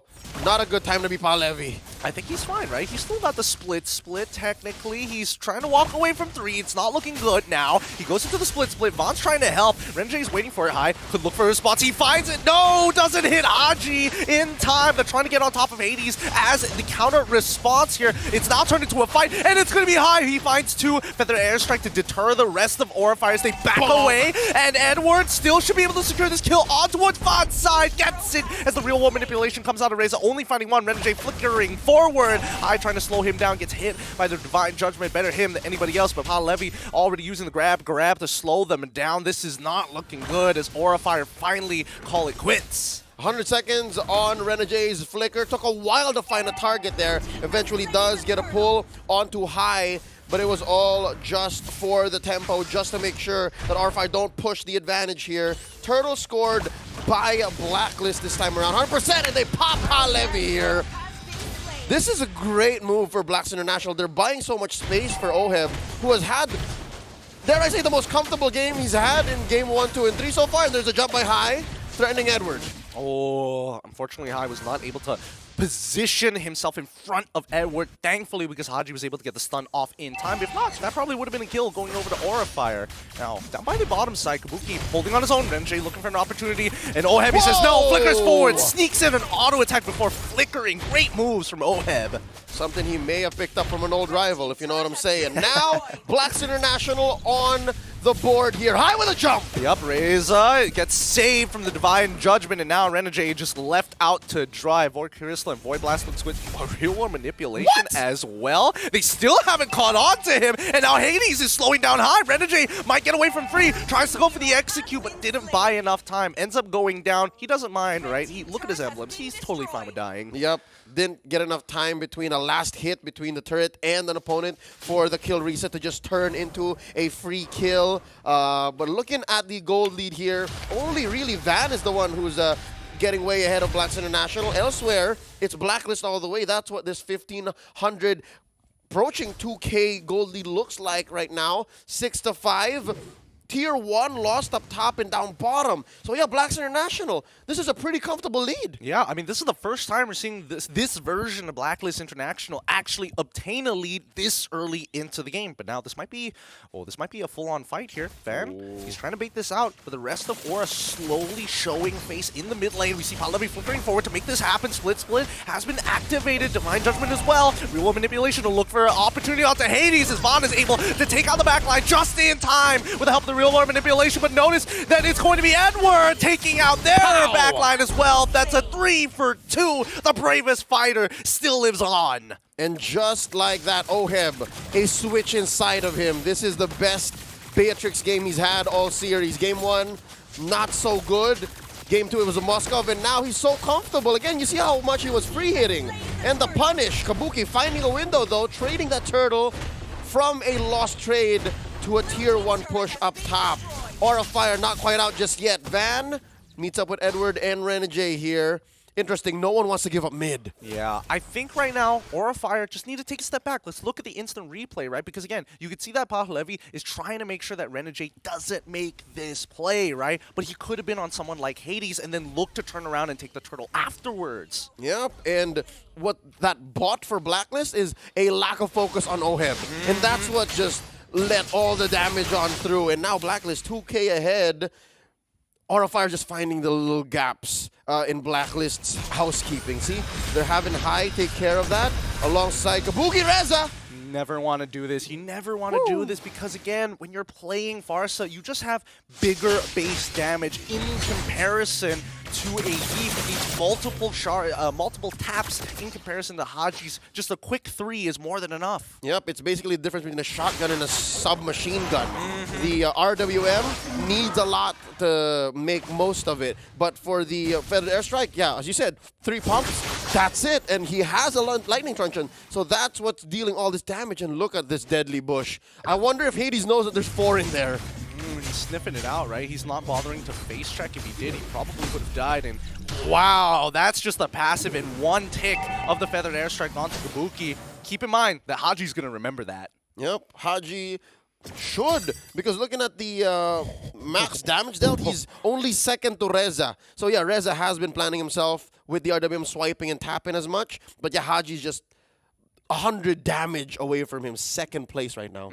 We all saw that, right? Oheb, he wanted to go check the pixel brush. The rest of Blacklist was like, no, don't do that, don't do that. No. Turn around, and now High, he's going to start opening up the map. The Lord is spawning in 2 more seconds, but the housekeeping needs to be done. Yep, and it looks like they let go low minion count for the bottom lane, so that is going to be an advantage. Renegade spots one. High looking for the jump. Yep, he gets on top of Pahlevi so far. And it's raid! No, he channeled the split too early. He needed to get out of there. The RWM is on top of Renegade so far, but Vani's so out of position, forced to use the Phantom Execution to get back in, and now the Feather Airstrike is free to go, but it's going to be Aura Fire who secures Lord as the rest back away. Only 1 casualty so far, about to be 2. High can't seem to escape, and the bonk is going to send him back to the base. Haji, so consistent.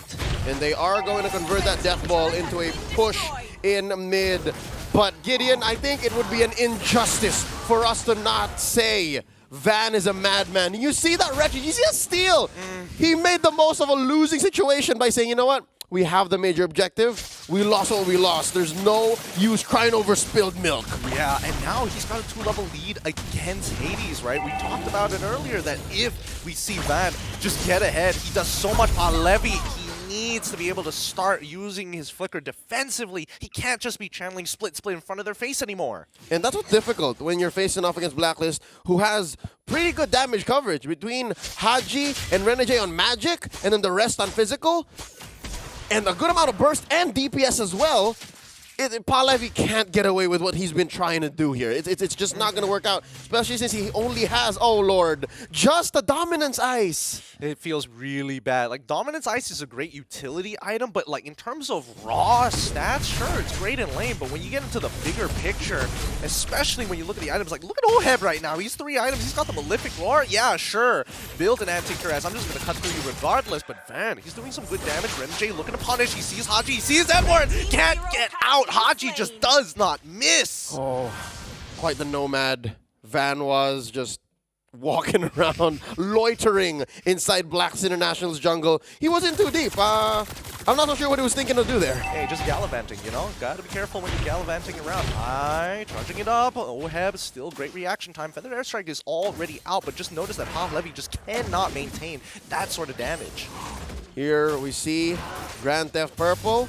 Can they get it? Yes, he does. No, Haji's got it. Better, yes. Give it over to Haji. That's great. That is great. Hades looking for an opportunity. Oh, the suppress. Oh, nobody pulls it out of the Menace range. Doesn't matter, though. They still aren't able to get the Tyrant's range out in time for the Airstrike to deter the rest. Nicely done. Good recovery from Blacklist International. Yep, back-to-back wins for Blacks International here, approaching a 3K gold lead at 12 minutes, 25 seconds, and they're going to take this tier 2. And look at how deep Kabuki is. I wonder if they're going to spot him. They know, they smell it. Oh, wait. He cancels it. He's trying to go for the 1v1 against Haji and gets it in time. Flickers away, and now he's against Oheb.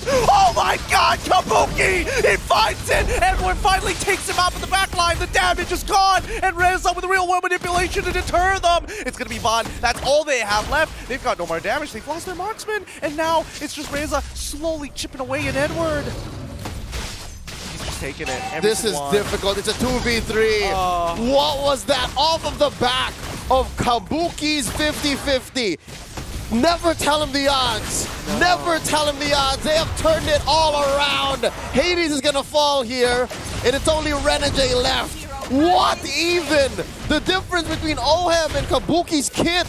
Oheb did not have a win chant. Kabuki did. What?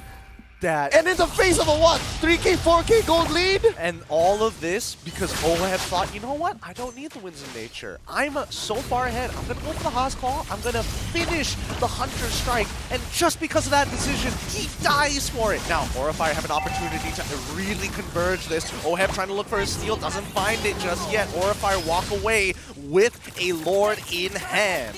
That's going to be a Luminous Lord marching on for the side of Aurafire.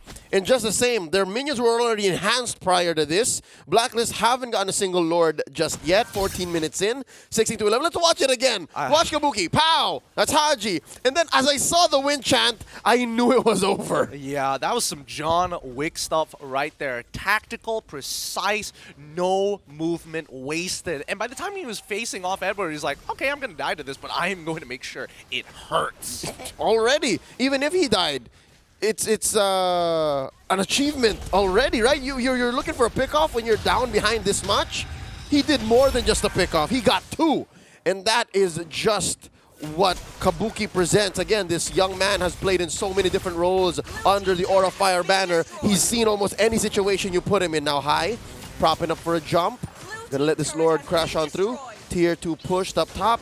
Oh wow, mid lane tier 1 still stands, but I think Aurafire will do well to clean up here. Yep, they're angling Blacklist out. That's the idea, right? They're cracking open the tier 2s. They got the tier 1 in mid. Bottom side, no outer turrets as well. And Oheb learning his lesson and purchasing a Winds of Nature. Oh, finally, but look at the damage here. Haji and Oheb, of course, core damage dealers for Blacks International. And then you have Reza and the Van. So even Kabuki at this point, despite what he's done about 2-3 minutes ago, is still just barely hitting the upper half of damage dealt in this game.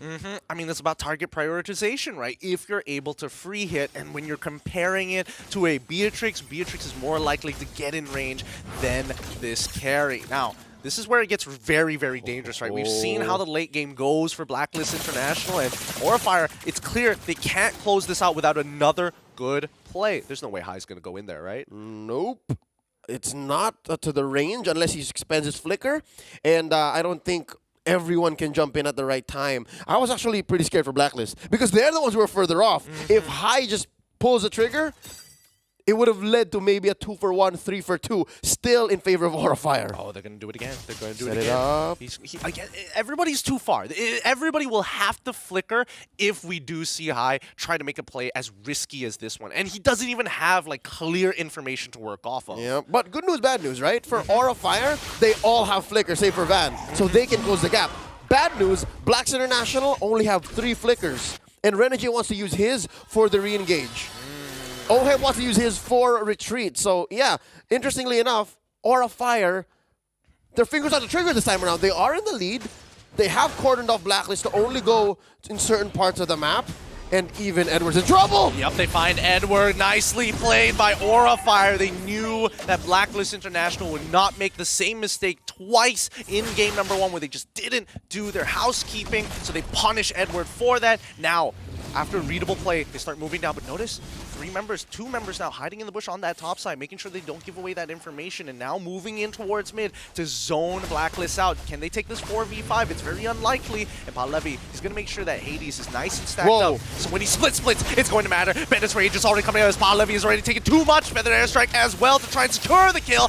Able to get the immortality. And there's Hades. He finally drops and high. Oh, tries to get on top of Haji. The Purify is good. And the Winter Trenchant as well. But with no support, he's left hanging. Blacklist International got nothing. Not even a trade. Aura Fire takes everything. 2 for none.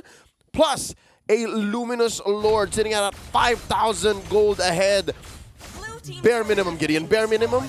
Aura Fire's taken 2 inhibitors. All right, let's see how much damage they can apply onto Blacklist International. The siege is going to continue, but again, the high ground defense from the side of Blacklist International is good. Even Edward is willing to expand his ult just to clear waves. What sucks about it is the fact that the Lord just spawned and now the waves are starting to crash. Yep. Again, Aura Fire orchestrating this push. There goes mid tier 3. The inhibitor falls, bottom in jeopardy. Oheb just making quick work of it. He has to. And here's the big lord. It's going to jump on through. There's a big siege minion right between them. Well, Hades tries to cancel it. Bennett's Rage being expanded. RWM as well to zone them out. The classic siege. Oh, they get Hades! And now this is going to get real difficult. Oheb has no ults to work with left. Nothing to clear those waves, and Haji has to decide. He quickly goes with a Feathered Airstrike on towards the minion wave, but they're punishing him high. Doesn't let him go any further than this as they close out the game against Blacklist International. That's it. They've done it. Aura Fire, well played. GG, well played. 2-1, taking the series right out of the clutches of a possible reverse sweep. The Aura fam rejoices. The flames and fires burn. And you can see the look of disbelief in Blacks International. They had that. It was the mid-game to the late game, and then suddenly Kabuki happened. Yeah, I think they know what the mistakes are. They know exactly what's happening internally. We are only looking from the outside, but they feel it the most, right? They feel it the most that things could be better, things could be more polished. Yeah, and again, they can build on their synergy. But at least, we can rest easy. As agents, as Filipinos, that it's not over quite yet. They still have a chance. They can make it to the last chance qualifiers later on in the challenge season. But really, headline of this series, Aura Fire takes down Blacks International despite the 85 to 15% predictions and this difficult series comeback. It was amazing. Aura Fire learned along the way, and here they've corrected some of their mistakes from game 2, and they've shown us something spicy. Kabuki, I'm on to you. Yeah, Kabuki, High, they're doing amazing jobs. I just like the fact that Blacklist International are willing to play Assassins. Of course, it's good to see that things are still, at the very least, they've got comfort picks to work with. Yeah, and again, it's not enough. Here you see that the difference between synergy and actual execution on the Land of Dawn are different. We'd love to hear more from our analysts and, of course, our hosts, Eterna. Hope you guys are ready. Can I get a zoom in, please? I don't know. Can you see it? Kabuki God. Kabuki God. All right. Game 3. Kabuki God, game number 3. That was Blacklist game to win. But on the back foot of his 50-50, like the casters mentioned before, they were able to turn it around. And it's a good day for Mobile Legends, for the Indonesian representatives all around. Congratulations, Aura! And congratulations to the Aura fam. But I'm going to throw it to the analyst now to break down that 18-minute game. One of the most brilliant things I could point out about Aura is, of course, other than that Kabuki play, Reza really won me over in this entire series. His skill conservation, when to pop that real-world manipulation. Eventually, it became a duel between him and Haji in terms of, okay, which one of us is going to use our ultimates first, meaning that one of us is going to be more vulnerable than the other. Usually that means the Farsa, but then Blacklist were answering the Evo of Reza as well. And then Edward versus Palevi, it was Edward who won majority of their matchup. He was more active around the map, hence the sub 5 minute early ube where Edward just joined the rest of Blacklist cross map because Palevi, all he can do is cut, he can't push. Aura here, what an impressive win. Impressive indeed, Reptar. And yeah, Reza enabled his team, right? With the positioning and, like you said, the skill conversion. Yeah, he was unstoppable in this game. Even though 3 Blacklist members actually got the title, it does not matter. As we all know, Blacklist won the early and mid. But Aura Fire, they got the sneak attack from Kabuki play, 1 for 3 at that point. So after that, Aura Fire, they got the momentum, they got the map control, and it was all Blacklist just struggling to bounce back, trying to reclaim, but Aura Fire closed all of the loopholes from then and there, and it was just very hard for Haji here, who is on a Purify, to make plays. Kabuki, Van, and Reza. My goodness, I like what I saw from those 3 members here of Aura. Kabuki, just the sheer audacity of him willing to try that and actually succeeding with it. My goodness. Yeah. But Van won me over. You've got Van, who's a retry god. You got Kabuki god. You got Reza, who's a skill conservation god. The future looks bright for this Aura squad. Yeah, it's a big slap in the face for Alter Ego, right? Because you could see in their game against Bigatron that they were trying to attempt those similar things, but they did not succeed. I would have given the MVP to Kabuki, but Van was consistent throughout this entire series. And in this game in particular, a 6-6 KDA, but that does not reflect the impact and the damage he was able to have and grant onto Blacklist International. That First Lord is probably one of the reasons why Van was the MVP in this game. Him being able to secure that meant that controlled a little bit of that lead that Blacklist got to build. Hence why Aura Fire was able to keep themselves in a situation wherein they could make this play later on into the game, where Kabuki just single-handedly turned the game around. Yeah, it's just all execution again in Game 3. Aura Fire just executed better, especially after that mid-game. They were proactive still, even though they were behind, with calculations. Not really a gamble, sure. You gamble that play, but it's all within Kabuki's calculation. And after that, you can see here, Blacklist, they're on the back foot. Haji, great early game, great mid-game, but once you fall behind, it's just so hard because Aura Fire, they have a lot of engaged tools with High, with Palevi. It's very hard to find a good position for this Farsa. I don't know, can you really say that Aura Fire's execution was better? Because I'm of a different opinion. I think Blacklist played a really good game up until the point where things went a little bit, I guess, reversed because of that Kabuki play. Because even before that, remember, Blacklist were holding, what, a 4,000 gold lead at that point? Yeah. And it was continuing to climb. But what I liked seeing from this Aura squad was that after they found that turnaround play from Kabuki, and once they finally got room to breathe, they were so proactive, as you mentioned, Gani, with regaining key positions in the map, regaining control of the minion waves, regaining control of the jungle, just having that baseline so that they can continue to take it straight to Blacklist. And it became just a question of, okay, which one of us is going to crack first? Which one of us is going to be able to team fight better?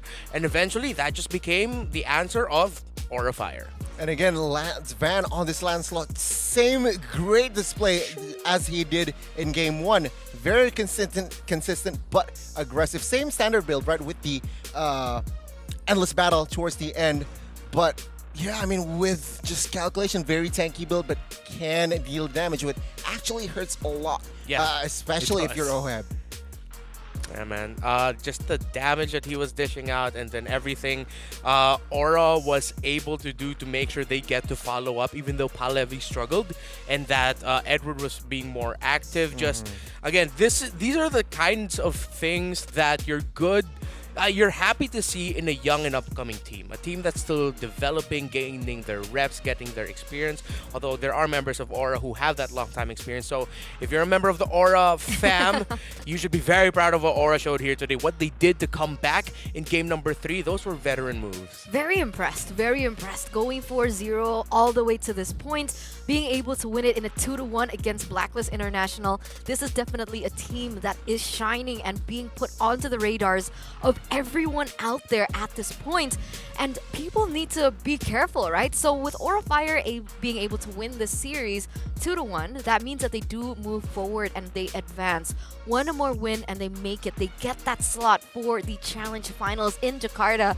But the hurdle is Bigatron Alpha. And man, with the way that Bigatron Alpha played earlier, they're very systematic and they do punish these kinds of things as well. And there's no synergy issues. There's not much to exploit from the side of Bigatron Alpha. So Aura Fire, as great as their performance was today, they still need to study and learn Bigatron Alpha. They need to study fast though, because that match will be today, will be later on tonight. So both teams will go head to head. Wait, really? Yeah, they will go up against later today. So that's the last match of today? That's the last match. Oh my god. Mirko must be smiling right now. I'm pretty sure all Indonesians are smiling. At least one. There'll be one Indonesian team who'll be able to take the Group C crown and make sure that they get to go to back home in Jakarta, or not back home. They're still home. Stay at home in Jakarta. Y'all know what I mean. I mean, meanwhile though, Alter Ego, it's gonna be official. Alter Ego will take on Blacklist. So I don't know who's sweating, but it's gonna be very an entertaining match. I actually have a fun fact, right? When VWise was still in the roster for Blacklist, so I didn't really want to bring it up because VWise isn't here, but they mentioned in one of their interviews that the two Indonesian teams that they wanted to face most in the world basically was Aura Fire and Alter Ego. And now Blacklist gets to go against both, but V isn't there. Yeah, I'm pretty sure that the other members of Blacklist share that same sentiment. Of course, they spent time together. I'm pretty sure V told them, like, oh, it's because of this and that, and probably went, oh yeah, I see it. Now we want to face him too. Exciting. There's just so much promise from both of these teams with their new rosters. And it's crazy to see how competitive things are getting already, right? Because yesterday was a full 2-0 stomp, and now things are starting to get a little bit more heavy, more, I would say, intense. And it's great because that's why I gave you so much room to talk, because I think there were a lot of things that you could actually highlight from that game between Aura as well as Blacklist. But man, the fun is not over just yet. We do still have, how many matches do we have of it? 3? 3 more. 3 more matches? 3. Yes. All right. Yes. So the next one is, oh man, I don't remember what We the need next one is. we have one. We have one Evos icon and Homebois. And Homebois. So that's next. So it's not CFU gaming yet? Not yet. No. We have. I'm so excited for CFU, man. Yeah. It's do or die. It's do or die. Evos icon. Will they qualify? Thank you, production. There you go. So the next upcoming match is gonna be, like you mentioned, the winners match between Evos icon and Homebois. And so whoever wins goes forward to the challenge final. So that's a big match there. After that, finally, we get to see the Cambodian representative in CFU Gaming, as well as Dewa United. And then it's another winner's match. We're crowning 2 people. We're giving 2 tickets away today. All right, 2 tickets to Jakarta will get booked. Oh, that's a spicy Poor day. Ryan. That's a spicy day. Yesterday was Bren, right? So we add another 2 teams. Making calls, buying the tickets as soon as possible. So check it out. That's crazy. By the end of this day, we would have secured tickets for A, B, and C. And then tomorrow, we just get to focus on Group D. And then we get to go to the heated group. Group E. Group E, the last chance group. The last chance group. I'm super excited. Are you excited, Goni? Very excited. I can't wait. All right, what about you, Reptar? Are you excited? Now, of course I'm excited. What do you expect me to say? Of course I'm excited. Man, I don't know what to expect. Do you think the next match is going to be a 2-1 It's going to be again? heated, is all I can say. Yeah. It's going to be heated. I wouldn't be surprised if the rest of the day we're just going to end maybe 2-2-1s and then 1-2-0. I'm not going to say which one. Okay. But this might be a long day with a lot of 2-1s. I'll hold on to that, all right? Let's Let's see, right? Because, yeah, 2 matches. Finally, Blacklist and as well as Aura Fire get to see a best of 3 in full action. So, a new taste today. Yeah. Fun fact, all my predictions were 2-1 today. So, it's a long day. It's going to be a long day. If I'm right, it's a long day. I don't mind. But let's take a look into the brackets for Group C. As you can see here, Aura and Bigatron with the wins, they are going to move forward into the brackets. Whoever wins that goes into the challenge finals. And we'll see this later on. I think maybe tomorrow. Blacklist and Alter Ego going head-to-head. And they need to win twice in order for them to make it to Group E, or the qualifiers, the last chance qualifiers. So I really love how this format works. It makes things a lot more intense. There's a lot of second chances going around, so you can't just win based on sheer luck, but it needs to be strategized from the get-go. And this is taking a look at Group B here, Reptar. Yeah, you saw that was part of our 2-0 day yesterday. It's going to be Evos and Homebois, as mentioned, the next match to see who will qualify to go to Challenge Finals in Jakarta. And, of course, you have RRQ and Team SMG, the Indonesia versus Malaysia group. It's going to be interesting. And, yeah, I'm looking forward to that Evos Homebois matchup. Yeah, it's more than interesting, but again, this is going to be your Day 2 recap where Bigatron Alpha, they got 2-0 against Alter Ego, but Aura Fire squeaked the win against Blacklist with a 2-1. 3 matches up ahead, though. Still 3 more intense matches, and the next match and the last match, right? That's really going to define who makes it to Jakarta. And whoever gets the challenge finals, it's not only bragging rights, but you also get a chance to take the prize pool as well, right? Because it is top 12. So that's when things get a lot more cha-ching, cha-ching, cha-ching for all these teams. Think about it. $65,000 for top 1. Wow. What would I do with that money? What would you do? I was asked this question earlier. I think I'd buy ice cream. $65,000 worth of ice cream. I'd buy a lot of ice cream. Okay, that's a lot of Monster. I'd buy a Samsung S23 Ultra, Monster Energy, maybe just for the hell of it, a Snapdragon chip, not a phone, but a Snapdragon chip, and maybe more phones so I can play FEBot many more times. I like that you mentioned that. And of course, they're all being shipped by DHL. Exactly. Oh man, it's just... Man, ESL, they're really spoiling us with the sponsors because it has been great so far. We want to give a big shout out to Snapdragon Elite Gaming for being able to just facilitate the entirety of these matches. I mean, Kabuki's play earlier was insane, and I don't think that these phones would have the bandwidth, the headspace to be able to cover it without it. And of course, they are all using the Samsung Galaxy S23 Ultra as well. I have one in my hand too. I was playing FEBot as well before this begun, and I didn't even realize that the break was over because, you know, the graphics, the camera. It's addicting. It's so good for making content as well. Fun. Bro, I love my content.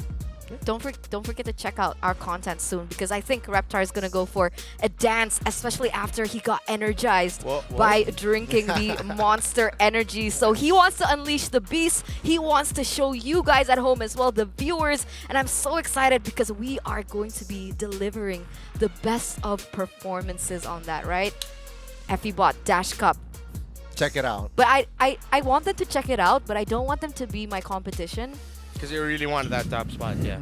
So what do I do? Do I promote it or not?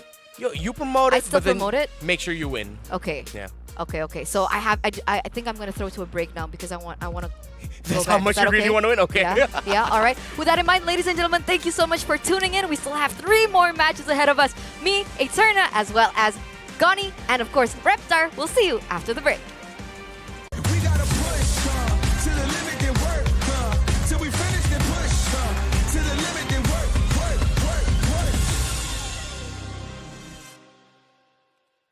The Snapdragon Pro Series powered by Samsung Galaxy is brought to you by Snapdragon Elite Gaming, Samsung Galaxy S23 Ultra, Monster Energy, and DHL.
La la la la la la la la la la. Bin immer happy auf Fotos, doch im Blitzlicht der Strobo. Frag ich mich schon, wo du jetzt bist und vermiss dich so. 1000 Augen auf mir und ich schein immer zu lächeln und glücklich zu sein. Doch ohne dich fühle ich mich zwischen tausenden Leuten allein. Nur mit dir kann ich sein, wie ich bin. Nur mit dir. Wir tanzen so, als ob keiner zusieht. Ganz egal wo, zusammen sind wir mutig. Und wir beide drehen so auf, als ob es nur uns zwei gibt. Und singen so laut diese Melodie. Lalala, lalala, lalala. Flieg mit mir auf dem Beat. Lalala, lalala, lalala. Als ob uns keiner sieht. Du bist mein Dodo, ohne dich bin ich solo. Zwischen Tokio und Soho denk ich an dich und die Sehnsucht ist so groß. Denn mit dir kann ich Luftschlösser bauen. Wir zwei sind immer ein bisschen zu laut. Ganz ohne Ziel, ganz ohne Plan. Mit dir durchzudrehen hab ich so sehr gebraucht. Nur mit dir kann ich sein, wie ich bin. Nur mit dir. Wir tanzen so, als ob keiner zusieht. Ganz egal wo, zusammen sind wir mutig. Und wir beide drehen so auf, als ob es nur uns zwei gibt. Und singen so laut diese Melodie. Lalala, lalala, lalala. Flieg mit mir auf dem Beat. Lalala, lalala, lalala. Immer wieder repeat. Lalala, lalala, lalala. Flieg mit mir auf dem Beat. Lalala, lalala, lalala. Als ob uns keiner sieht. Mit dir kann ich sein, wie ich bin. Nur mit dir. Lalala, lalala, lalala, lalala.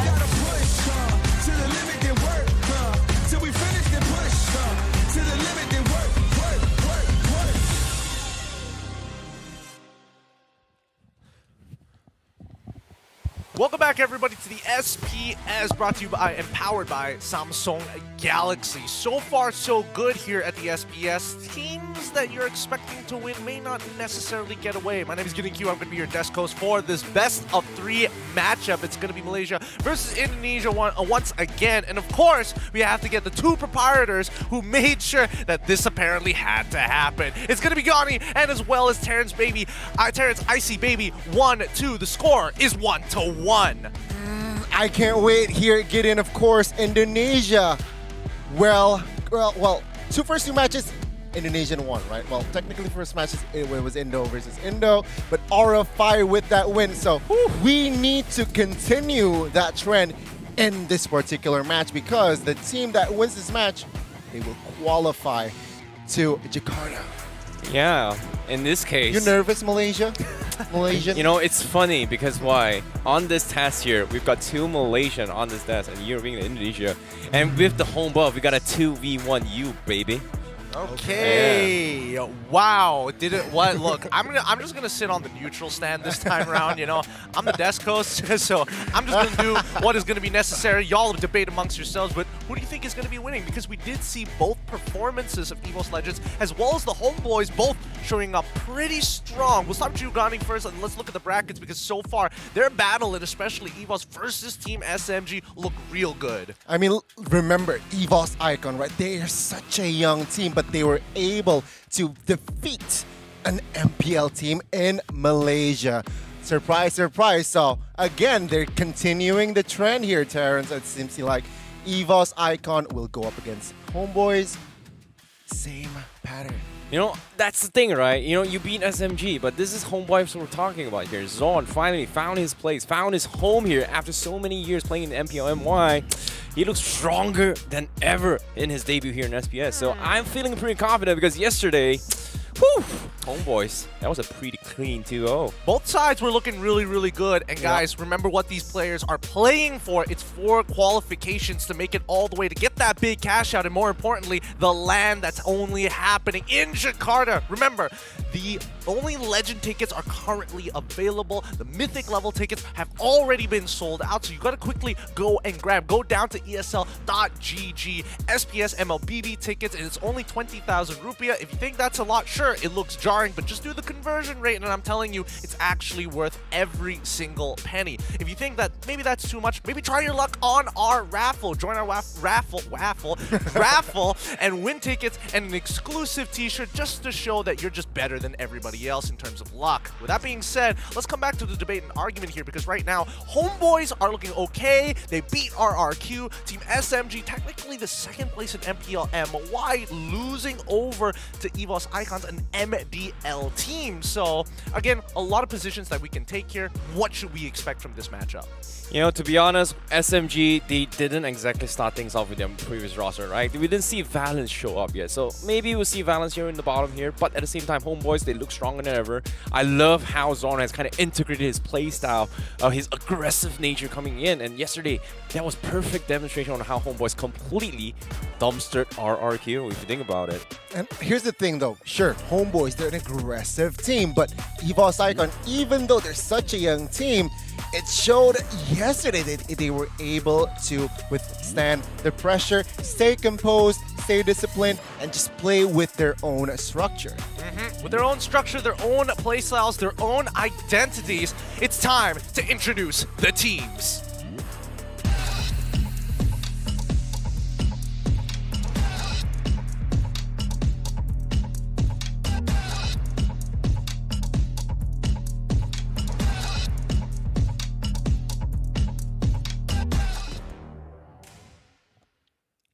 To kick things off, it's going to be Evos Icons with Eldora, Sutsujin, Grit, as well, Doma, and Ivan. This lineup has been very, very surprising, qualifying all the way from the Open Finals just to make it into the Challenge season.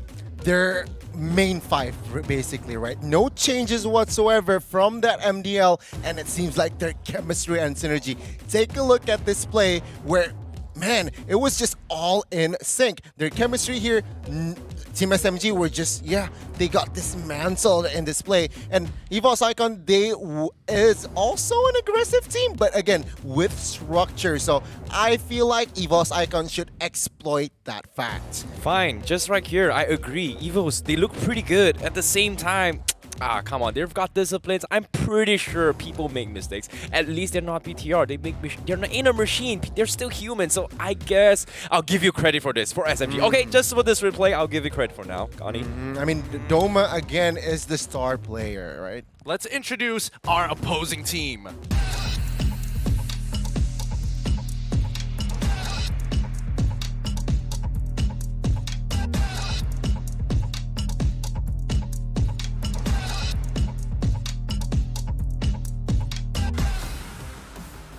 It's going to be the Homebois from Malaysia. It's Sabat, Chibi, Warlord, Anip, and this time they're running Zoran instead of Barbosa once again. Let's talk about this team, because again, we were talking about aggression, we were talking about structure. What does Homebois bring to the table? Hey, Homebois, they are here to defend Malaysia's pride, man.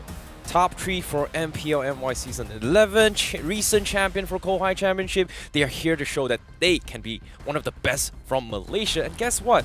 Their match against RRQ, it may have seemed a little bit sloppy here just because Zorn is still a little bit new towards the team. But this is a good growth for Homebois if you think about it, because we have never seen Zorn kind of play this Enchanter playstyle. And his first debut game, he brought in a Diggy, which allowed Homebois to completely outdraft RRQ from the get-go, taking the first win. And on the second game as well is where things got a little bit interesting, because it's not just about the Zorn show. Sapat was able to just demonstrate as an XP laner, he knows how to find opportunities to set up for his team, which makes him a beautiful player. Yeah, you know what? Seeing the plays that Homebois did, it's very similar here if you're talking about Evos Icon. They like to team fight. Their coordination is also great which just makes this match more interesting. We can expect that both teams are going to be at each other's throats throughout the matchups. I don't know if they're going to be drafting for strong lanes or weak lanes. It's going to be a little bit tough to tell, but it's a first for everything, right? It's the first time that we're seeing an MDL team really take this mantle, and honestly, for them to qualify would be huge strides, and the same can be said about Homebois. They used to be the consistent dark horse, never making it to lands, never getting through playoffs, and now so many things have changed for them. And seeing these two teams here, you know, we're gonna make things a little bit more personal, but I want to talk a little bit more about how Zorn is in this situation, because Zorn finally found his home and found his boys, getting himself his contract tied down in Homebois. Seems like Zorn might have just found a perfect fit for it now for the Malaysia scene. Yep, I mean, he's been looking good, and the fact that he still gets his signature show, 100% win rate, his D, 100% win rate. Let's keep in mind that the data pool is very, very small so far, and that's going to change as long as they keep making moves forward. But then that can be setting the same thing and setting the pace for Evos Icons, right? I mean, come on, even their support's pretty good. Very great, right? I mean, exactly. Ivan, who was previously was a mid laner, so that role change, that adaptation, that this kid has the drive to just learn that role and again execute in that role position very, very well. And more importantly, he played with a consistent gameplay as well. So he is already just in and out. Yeah, very reliable roamer, and on his back he is able to just going up against Zorn, no problem. I think we're seeing a lot of similarities between the players, right? I mean, let's look at it, right? Ivan versus Zorn. We're seeing some of the weirder picks coming out from Ivan's side, being Arlet. The farm is a little bit more standard, but then we start to compare the stats, and finally we get to see a couple of differences. Well, we gotta, if you want to compare, right? Not just the recent Kohai Championship. Let's talk a little bit more on Zorn's recent achievement. Second place SEA Games. Do you have a silver medal, Gani? Yikes. We won gold at MSC, but okay, I see your Not point. from Evos Icon. Not from Evos Icon, true. Brutal stuff that we're kicking things off hot on the debate so far. What about you guys at home? Which team are you leaning towards, whether it be Indo Pride or Malaysia Bole? At the end of the day, we are expecting to see a good game between these two for the qualification match. So cast your vote in the Twitch chat down below, and I feel like I'm not going to be too surprised seeing where both of your allegiances lie. I'm more interested in where do you lie, actually, right? I'm more curious about on that regard. Well, let's look at the talent prediction, and here we go. Okay, at least we can all agree that this is going to be a full 3 games and not a sweep. You know what, Gani? I'm going to give you credit here. You know, I know it's a little bit personal. You called me out whether or not a 1-on-1. But at the same time, most importantly here, the ones that are going to be proving themselves is going to be both teams here. Obviously, we both Malaysian, we are going to 2-1 you. But at the same time, it all comes down to all fun and games. I feel like it could be anyone's games, because when it comes to the stakes here on how important it is to represent your country, it feels like the stakes are pretty high, especially when both teams now are one step away from qualifying to Jakarta. Yeah, I mean, great point, right? Again, it's going to be, we all predict, like you mentioned, Gideon, we predict it's going to be a 2-1. Let's see, hopefully, because again, seeing their gameplay rather, very similar, right? They just farm in the mid game, brawl it out in the mid, farm it up in the early game, brawl it out in the mid game, and just go all out after then. So draft-wise, I expect Evos Icon to just draft similarly. Draft Ivan on towards the hero, perhaps that can crowd control is usually what he likes most. Let's see what the diversity is going to be here like, right? I think that's what we're expecting from the draft, and more importantly, we're hoping that the draft somewhat comes out even. This is a best of 3, so even if you do, they cheese this one game, you can look to bounce back the second. Yeah, and seeing how this is going to be happening here, I feel like when it comes to adapting is going to be a very, very important key factor. Okay, I'm going to give you a little bit point here, Gani. Evos Icon is known to be able to adapt on the fly and on situations. If things don't go according to plan, they are able to kind of figure out a way to find a way to kind of counter-engage and make a comeback, which is something that Evos Icon is really, really good at. But Homebois is very, I would say, chaotic. They kind of mirror towards Todak's play style, where they drive in the midst of chaos, where Zorn sometimes is able to find the right plays to set up to win the game. right plays or not, I do feel that there is some kind of respect that both teams are going to give to each other, right? I feel like even for Evos Icons, word on the street is that when they scrim against people like Evos Legends, they're a big brother team, even they struggle with them, right? Yep. That tells us a lot, as we know that Evos Legends, depending on which side and which allegiance you're going to be leaning to, does say a lot. Now let's focus on the first phase here, Gideon, right? 2Ks has been banned, Kadita and Kaja, and alongside is that Fanny. So I guess what Homebois are saying here, we do not want to go up against a hero that can go easily invade our jungles. With the Kadita, with Kaja and Fanny, those type of heroes very, very easily can go in deep into your jungle. But Evos Icon, they can ban out the Prior. His Joy is up for grabs, and perhaps Arlet is also in play. Sorry, I'm going to double back a little bit here to emphasize on your point here for Gideon. According to, I quote Mirko, saying that Taz told him that Evos Icon played 50 scrims against Evos Legends and won 43 out of 50 games in that scrim games. So interesting. It shows that Evos Icon seems to be the stronger team here.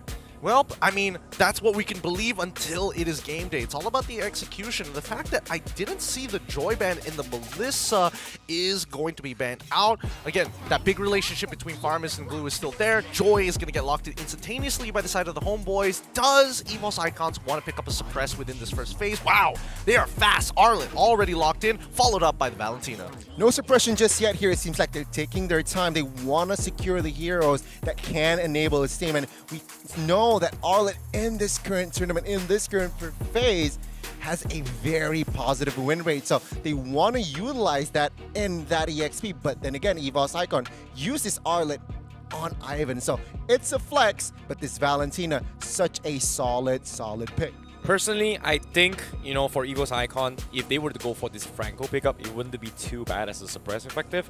But because of how Zorn has kind of shown his cards yesterday of playing the Diggy, well, it can be a little bit questionable, a little bit difficult to actually play that role. However, if Homebois decide to overthink it, you know what, Zorn plays a pretty good Franco as well, just deny it from the get-go. But, of course, let's stick to a little bit basics here. S-tier picks coming up, Eve as well as the Lancelot. Gonna be the safety net coming for Homebois for now.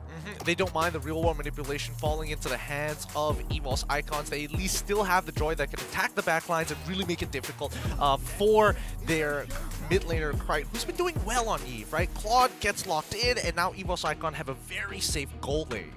This is... Sorry, I'm sorry to cut you up there, but this is interesting. I'm surprised they actually picked the Claude, considering that they have got Joy. So I feel like Joy strives on this blazing duet sequences, the situations when you actually pop this Vengeance and just return a majority of the damage back to the Claude. Yeah, well, that's making the assumption that Claude is going to blazing duet into the Vengeance, right? Like, Joy has to close the distance, Claude can BMI, and I think the main idea is just to shut down Eve. You can't get a real-world manipulation for free, not with a Claude in place. Yeah, with the Claude, I really like it. I really like the pick because it's the mobility, right? It has the mobility. Oh, if you pick up a Beatrix, that is just more vulnerable, so it does not make sense. Evos Icon second phase, just limit the roam. There you go. Minotaur will be the option here. They might commit to a roam ban actually in that second phase, just trying to shut down and limit the hero pools of Zorn. I think it's a good idea, but the main problem is always going to be Diggy, right? Because again, Minotaur is going to be useless when Diggy is in play. If you get rid of Minotaur and you're thinking about AoE CC, you got to start thinking about Atlas at the same time. Wow, nice that you actually brought up Atlas as well, because from a composition coming in from Evos Icon, if they want to play an Atlas composition, they have to remove that Diggy play. So either or, considering that this second phase pickup, Evos Icon will have first pick priority if they want to take that Diggy from the get-go and just deny it from Zorn. But it feels like Homebois always wants to, whichever team, not just Homebois, when they play with Zorn, they tend to actually lean onto a Zorn's flexibility to play multiple playstyles. I mean, his signature pick is still up. The fact that they banned out the Hayabusa tells us that Homebois, they might even be considering Farmus again. That's true. So again, it's still up in the air here. And even if we're talking about the Diggy, Evos Icon can pick up the Diggy themselves if they want to play the support type of role, right? So Homebois will commit to a glue. Oh. Which says, again, they can pick up the Feramis, but with this glue ban, it's just open more possibilities. I mean, keep in mind, we even saw it in the previous graphic, right? It's all about the roams. Ivan has shown that he is capable of playing Tenacity Arlet. So I think it's a smart idea, just getting rid of the glue in general. It gives Zorn a little bit more flexibility, but at the end of the day, it's going to be first pick in the second phase for Evos Icon. What are we thinking here? I think this is just deny the Diggy as a safety net to enable Arlot as a safety net, but at the same time, it's funny because of the fact I feel like Homebois' glue ban is pretty good indicator to kind of say like I don't think Zorn wants to play the Faramis. That's why he just banned the glue, because if Evos Icon picks the glue, then Faramis is forcing Zorn to play Faramis is a bit weird. And again, Gani, you called it. They were looking for that jungler. They're still holding on to the idea of maybe this could be in the EXP lane. Who knows? Yeah, exactly. So they're playing the flexibility. Again, Arlet, Martis, where will they go, right? But in this current position, I would prefer Martis to be in that jungler position, considering going up against Lance, Eve, such, you know, I don't want to say vulnerable, but very juicy for the Martis. And they add suppression. So Homebois, looking at the mobility that Evos Icon has, they would like to try and have a stopper in that sense. And they also pair it up with the carry, expecting to see Evos Icon look for another tank. I don't mind it too much. I think Lolita is not bad here. At least there's disengage, there's re-engage. Mincetar, question mark?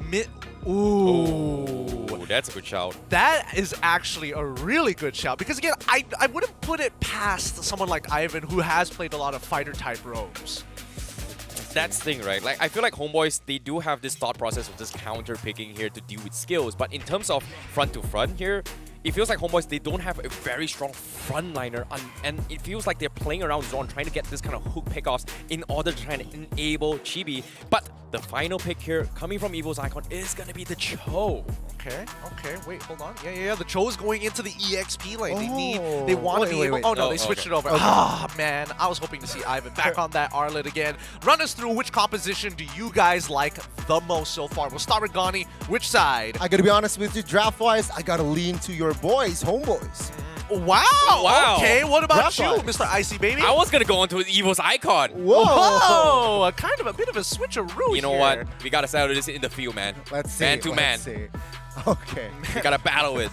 It sounds like you guys are going to start dueling in just May the best man win, baby. It definitely sounds like you're going to do. Who knows who our analysts are going to be back on the desk or not, but this game is going to be tight with very even drafts on both sides with very similar win cons, with one leaning more towards that dive. We're going to be throwing it over to the casters in just a little bit, but man, oh man, I think I'm leaning more towards, let's say just Homebois. Okay, so as Gani and Terrence are going to be dueling it out behind the scenes, in front of us, in the Land of Dawn, we're going to be getting Evos Icon versus Homebois. Mirko, how do you feel about what Gani said? He was leaning more towards the Malaysian draft, actually. Well, looking at the draft, it does seem like Homebois have a better front-to-back composition because of the Joy. I would say the Joy because for this composition, for Evos Legends composition to work, they need to try to dive, and I think the Claw's going to be zoned a whole lot. But for our predictions, it seems like both of us went for Evos Icon. Yeah, I have a heart for Homebois, but there's just something about how Evos Icon played yesterday. Yes, ultra aggressive, sometimes to their own detriment at times yesterday, but oh man, I like it. Oh, Homebois flip. All right, I just saw that differently. Homebois, I had to defend myself there for a moment, but yeah, Homebois, I like what Homebois showed yesterday as well. I mean, they did take the King of Kings down 2-0 in a very big upset, but here it is, the Land of Dawn. We're going to get straight into it. I got to check my Samsung S23 Ultra because I could have sworn I tried to curse Homebois. Oh, really? Oh, you tried to do the personal to Homebois. Okay, my heart was just in Homebois. And let's see if Chibi can replicate the performance he had with Retribution duels yesterday. We've seen multiple Retribution gods all throughout the Snapdragon Pro Series so far, but Chibi was the first one out of all of them. Chibi has always just been such a solid Retribution jungler, right? You can give him any space, even sometimes no space at all, but he will somehow create that space on his own to find these Retri steals. But what I'm looking at Evos Icon right now is the fact that Sutsujin has a lot of potential to just invade constantly on this Martis, even up against a Lancelot. Yeah, and great play there by Soren, actually pulling away that Scaled Lizard to delay the invade rotation of Sutsujin just for a little bit. He will be able to get this unless Soren can somehow hook it back or steal it. Nope. Retribution was actually used there by Sutsujin. Interesting pickup here for Veldora, picking up the Unbending Will emblem instead, so he wants more damage instead of tankiness. Ivan's going to be very careful, though. On the Cho, you are pretty squishy early on. Needs to wait for that level 4, so I'm really curious as to how they take this game. They want to rotate. Veldora is down below, and Chibi might actually go for the kill. Doesn't have that Retribution, unfortunately, because I think that would have been a free kill to Homebois. Yep, almost. I really thought that would be a user, but yeah, just going to get it, and he'll have that Retribution up for this upcoming turtle. Soren not hitting level 4 just yet. Ivan close in the XP, so both roamers just trying to hit level 4 first. Ivan would get his way of Dragon before the Franco gets his Bloody Hunt. Okay, Sapat already just trying to buy some time for the team as Chibi tries his best to just clear out the gold buff down below, but Krite is right there to follow it up. Sutsujin one level ahead there. Iron Hook not connecting. Zorn still waiting, trying to go for the Bloody Hunt as Veldora is going to be chained down by the Bloody Hunt. But look at the cancel coming in with the way the Dragon onto Sapat. Sutsujin wins the Retry battle, and it's Chibi who picks up first blood. So it's 1 for 1. Yeah, easy trade out for both teams. A kill there for Homebois, but Sutsujin, even though he was relatively left alone as the other members of Evos Icon were forced back and either busy trying to fight back or get away. Just an easy retreat for Sutsujin. So far, Chibi has lost one key Retribution duel. It is just still early on, though. Let's see where Evos Icon later on will commit their next major rotation. See, the thing about Sutsujin is he also wins a lot of retry battles, but it's not because he's just really good at retries. It's also just because he always gets the lead through jungle pathing, through invading and getting ahead of the enemy jungler, which we saw earlier, level 5 to 4. Yeah, and that's interesting considering that Sutsujin, again, that invade earlier, that he went for the Scaled Lizard of Homebois was actually delayed somewhat by Soren, so it's a good sign for the Evos Icons fans there and for Evos Icon. The Sutsujin is still on the top of his game in terms of what you mentioned as his rotation. Homebois looking to make a play up top, but Evos Icon feels it. There might be a bit of a skirmish in the top side. I don't know about this. Ivan walks up, Bloody Hunt instantly with real world manipulation. Ivan is deleted. The Blazing Duet comes through from Doma, but it might be a bit too late. Sutsujin jumps in with the Mortal Coil. No decimation needed there. Krite picks up the kill. And again, it's another 1 for 1. Yep, just a roamer for roamer though, but Evos Icon reading into the play that Homebois wanted to pull off. Oh! Final slash onto Chibi. He's still holding on to it, not really going. Flicker already from Veldora, and it's a solo kill down below. Sapat's looking for the trade here. It will still be worth it for Veldora as he was able to take Chibi down, giving Sutsujin a little bit more space now, 2 levels. XP laner for jungler, which means that Krite has to answer to the bottom lane and cover that while Veldora is down. But what a play there again by Veldora the Explorer, finding the right target. Veldora the Explorer. I think we saw what he was able to do to SMG. Where's Sasa? Where's Sasa? Yeah. Now we'll see if Evos Icon can take control of the turtle once again, because it seems like even though neutral objective control has been from Evos, Homebois always win the team fights. Yeah. By the way, we have to talk about the positioning of Soren. He could go for a flicker straight into the backline into a Bloody Hunt. Real world manipulation. Oh, good hook onto Veldora. Bloody Hunt as well, but Ivan cancels it out. The retry is going to be picked up by Sutsujin as Chibi gets locked down by the decimation. Meanwhile, Veldora even surviving in that trade. Sutsujin going for more again with the Mortal Coil. Has to dodge away from the Iron Hook, but meanwhile down below, Sepad, bit too much that he could chew. It's going to be a 3-man dive under the tier 1. Okay, Ivan, we see you. That key timing with the Jeet Kundo third activation, Flicker knockup, just to interrupt Homebois' ability to take out Veldora, meant that at the end of it all, it began with Veldora getting caught. It ends with Veldora breaking a tower down bottom. Topside, here's Homebois. Okay, Blazing Duet preemptively. Now with the Battle Mirror image, good pin down by Sutsujin, but Homebois, they should be able to escape from this one, but they might have to sacrifice their turret. Yeah, right now, Homebois just really need to look for more favorable trades. Really consider the kit of Evos Icon as Evos Icon pushes forward. Krite with a flicker forward. Now also stealing away the ultimate. But now it's going to be Ivan once again jumping with the Jeet Kundo, but the Bloody Hunt locks down onto Krite. This is something with Krite. He always just wants to go for these really, really flashy plays. And that was flashy indeed. He will go down, but that means that is a secured tower break up top in favor of Evos Icon. As we look at the items here, neck and neck are the two marksmen. But again, Veldora! Final slash to cancel it out. Meanwhile, just a turret for free for Evos. Oh man, Veldora has just been a bane for Chibi's existence down here to the bottom lane, but the trade-off was this. The bottom tower gets broken by Sepat's Joy. So now we're going to be seeing more active XP laners all across the map, which means we're transitioning into the phase where we might see more 5v5s, especially for this last turtle of the game. Gotta talk a little bit about the gold laners too, because for the first 6 minutes, it's all about farming. Anip has a bit of a gold lead here, 500 gold lead. Considering he's on a carry, good matchup against the Claude, I would expect him to have a bit more to say. Oh, yeah. But Doma is scaling pretty well too, already on the way to that golden staff. Yeah, it was a team decision by Evos Icon to decide to make that aggressive play up top, which meant that Doma is in this situation where it isn't as bad as it could have been. For their gold disparity. Now Evos Icon more control here around the turtle. Ivan, wow! Finding a random way the dragon on towards Warlord. As Sepat is going to be dove under the turret now as the Bloody Hunt locking Doma down, but he's still able to survive as he pops in the Blazing Duet, and Krite picks up a double. Evos Icon without a neutral objective. They go for a fight in the mid lane. Oh, the tower juggling by Evos Icon was just exquisite. Somehow, despite Soren able to land a key hook there, onto the key member of Evos Icon. I believe that was Doma that he was able to find, or Krite if I'm not mistaken. Somehow Evos Icon just juggled the tower hits, was able to dash in, dash out real quickly, and still deliver 3 kills onto Homebois. Not a good look. Oh, that's a stun once again. Chibi, he failed the puncture and he gets punished for it.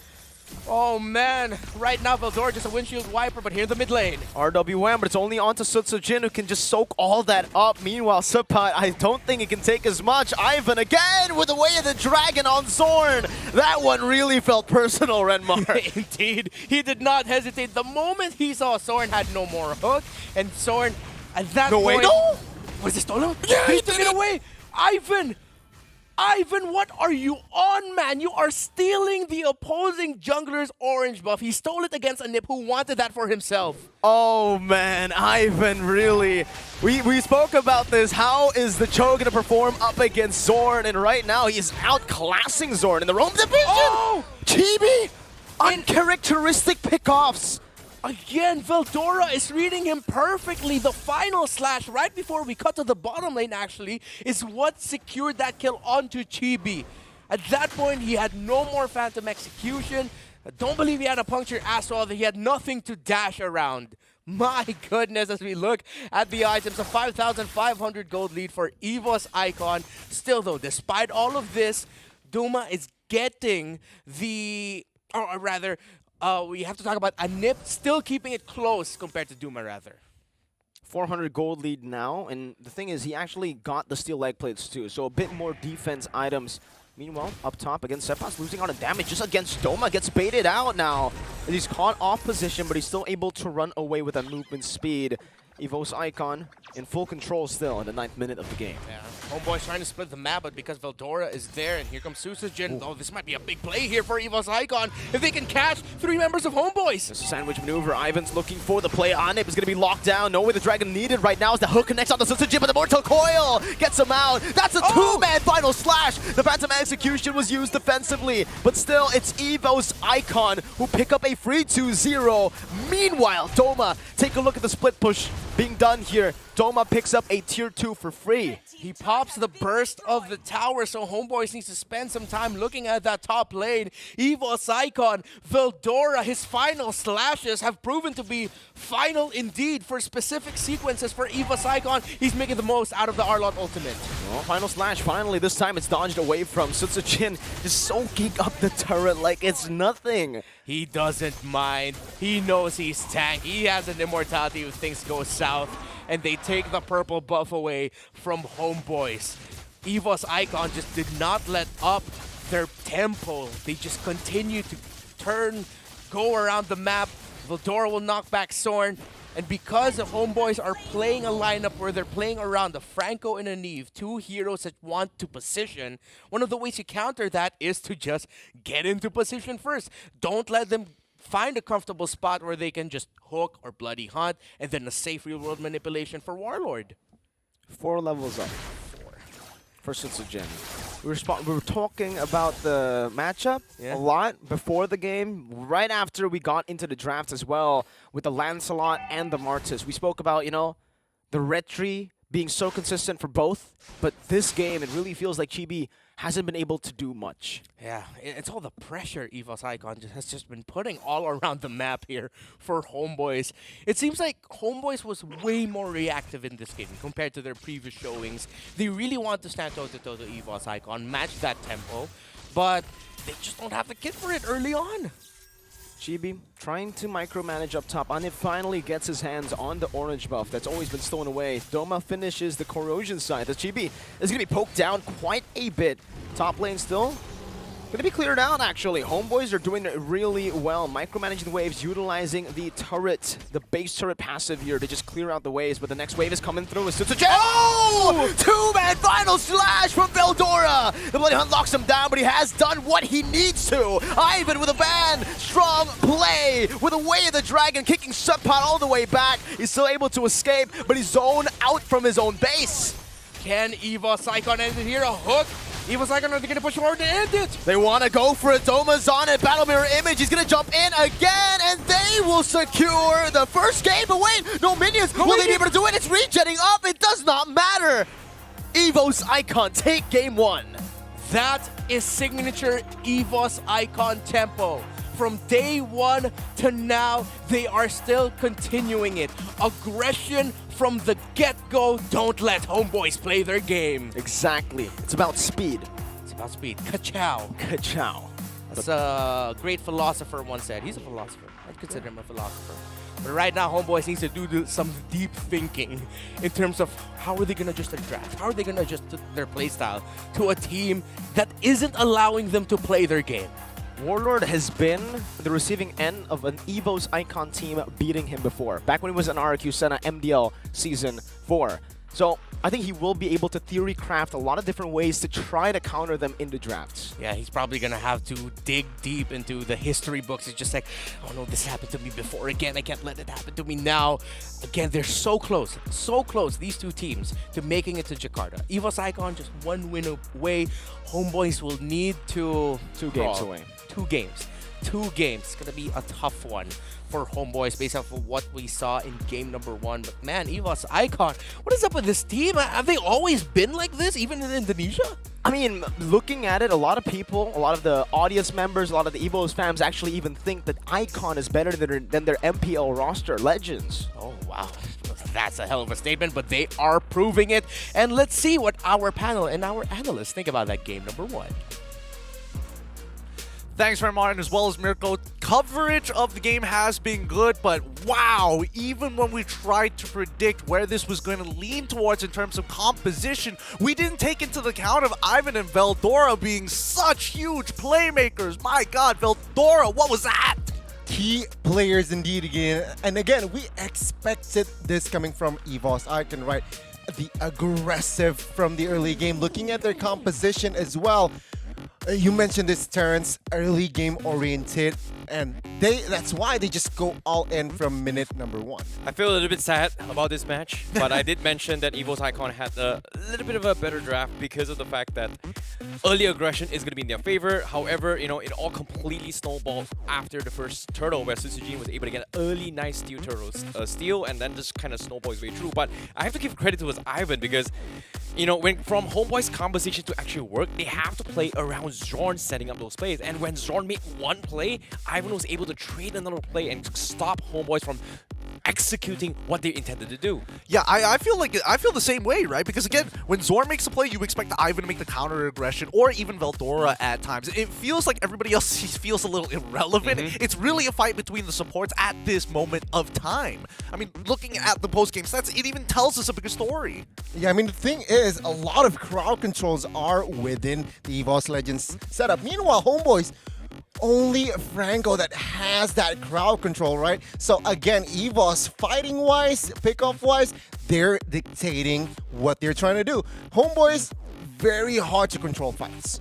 Yeah, and at the same time here, you have to give credit to Veldora, man. Like, he was able to just completely bully Chibi multiple times, getting a solo kill on him, stopping him from trying to catch up against Sutsujin, which kind of made Homeboys struggle a lot to actually make a comeback. Yeah, it's surprising the amount of time Veldora was able to outplay a Lancelot. Again, he's very, very patient with his vengeance. He waits for the iframes that comes out, and he's willing to actually die for it to make sure people like Sutsujin stays ahead of the curve. And I think, you know, this is just one of the proprietary ways of making sure that Evos icons stay on top of these retry battles, but you gotta give credit where credit is due. Sutsujin, nicely done in the early game. Let's look at our MVP of this match. Most valuable player. It's not Ivan this time. Okay. Give it to the man, Cry. He is consistent. You know, I was expecting maybe either Veldora or Ivan to be the MVP because they did so much in that game to slow down the tempo of him. But at the same time, right, he was able to find opportunities to kind of terrify and buy a little bit more time as well, which is something that I think Evo's icon was just a little bit better based on the composition, especially this mid-fight as well. Even though Zorn, prior to this fight, made a little bit of blunder, they were able to find opportunities that, hey, Homeboys, they're not grouped up. We can set up a fight, and Ivan was able to set it up perfectly to sync up with Pride. And to add to that, Pride has a lot of mini outplays. I call them mini. Just slow move like mini outplays, but impactful, right? Evo's icon, sure, the enabler was Veldora and as well as Ivan, but of course, Pride is always there to deal damage, give out resources, and Evo's icon 12-minute game time, that's short. Yeah, it's extremely short. When you think that it's supposed to be Doma who's hard carrying these games, after the setup, it's really just Pride who follows up really quick. He gets his full combo out, steals the real world manipulation, and makes sure that he has that impact, which we didn't see from the Homeboys just yet. But with that being said, at least we can understand where Evos icon is coming from in terms of where they place themselves in the draft. So adaptation, as we mentioned before, going to be key for the Homeboys here, and momentum for the side of icons are looking fine. Momentum is fine. And again, I am amazed with the coordination displayed by Evo's icon in first game. I'm very impressed with the overall speed of which they are playing. It feels like they are a step above the rest, and I would even argue that they are becoming a flagship staple. I would be not surprised at all if they're all using the Galaxy S23 Ultra, because when they're trying to share the Epic, they're not just looking to just share nothing. They're trying to level up their gameplay, just like how you guys can share and level up your own gameplay, and all you got to do is just to get a single device. That's all you need. Nothing else, really. That's the whole thing. There's nothing more that you add. No add-ons, nothing. It's a flagship phone from Samsung Galaxy, so get the 23 Ultra while you still can. And in the meantime, we need to talk about this game, because again, I'm thinking we got to take away some of these playmakers here, right? Like, we need a standard game to see how this really is going to work. Yeah, I want to talk a little bit more on the drafts coming from both sides. The draft intent coming from both sides is that, based on a little bit of recap here from Homeboys, they were thinking of counter-denying picks here and also counter-drafting, whereas Evo's icon, they're drafting based on their own comfort. So I feel like adaptations from Homeboys should be, instead of overthinking and just denying picks, why not just draft something that we're comfortable with and then try and force them to make a reaction towards us? Exactly, right? Again, furthermore, we mentioned that crowd control, but we also mentioned mobility, right? And which I feel like composition-wise, it's lacking Homeboy. So that's 2 points off of just the drafts. And I feel like in game 2, they really need to reset and rethink. Do we need to go for these points? I feel like, yeah, it's worth it to either go for mobility or crowd control. Evo's icon, perfect draft. Yeah, I think, you know, even when we're looking down to just the bans itself for the side of Homeboys, I like the idea that they were going for, and they were definitely playing very selfishly towards their comp in terms of counter picks, but I don't think anybody can counter for the raw, just mechanical skill coming up from Evo's icons, especially when flickers are available. They are dangerous when they pull that trigger. Yeah, I think one of the biggest turning point here is that because both Zorn as well as Ivan plays a very scary show on screen just now, I feel like it might be a switch up where they might be contesting Cho as a priority later just to try and deny it, or maybe even just ban it off altogether, considering that pick-off composition is something that both teams kind of want to play around with. But if you are thinking from that direction, Kaja might be a priority in this second game. Ah, Kaja priority. Okay, I mean, it was one of the suppressions that ended up getting banned out and then forced on towards that Franco side, so I can definitely understand where it's coming from. The question is whether that's actually going to be the priority, right? Because a lot of things could have gone wrong. Number one, Claude, I think it probably shouldn't have gotten through in the first place, but then again, that's just personal preference more than anything else.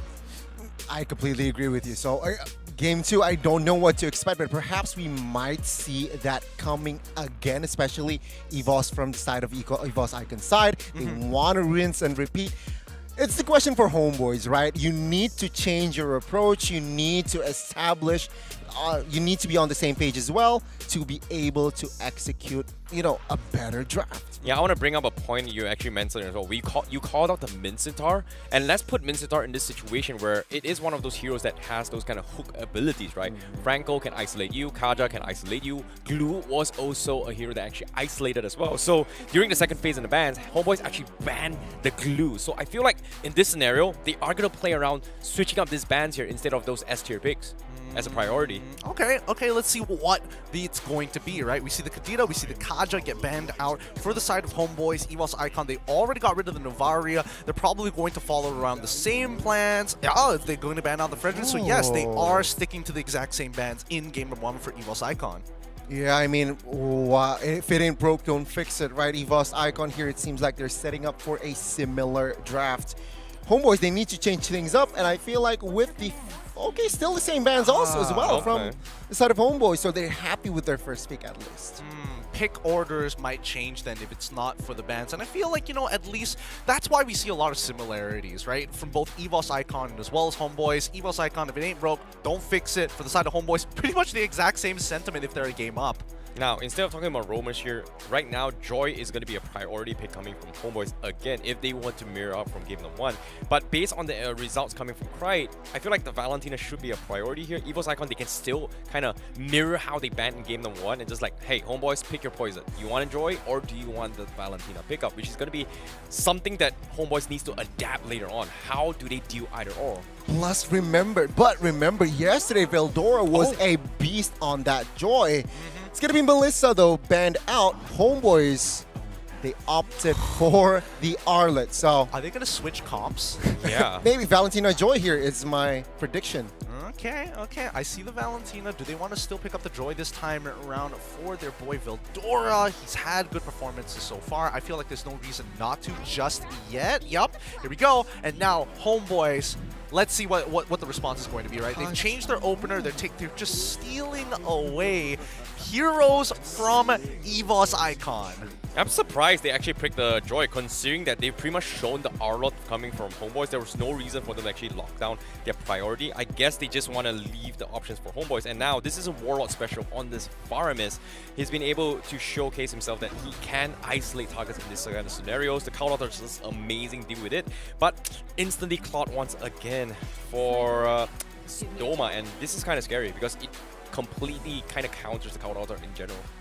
I mean, it's got wide AoE, it deals a lot of damage. It totally makes sense here. But let's not forget that Zorn might be able to pick it up for himself, and then Warlord could look for something along the lines of Eve once more, if not something that can peel a little bit harder or deal with this Claude. Now we see, once again, the ban's not changing too much, right? But the Leslie is already banned out. Homebois, this is where I'm expecting them to change something, right? They can't just keep the exact same bans.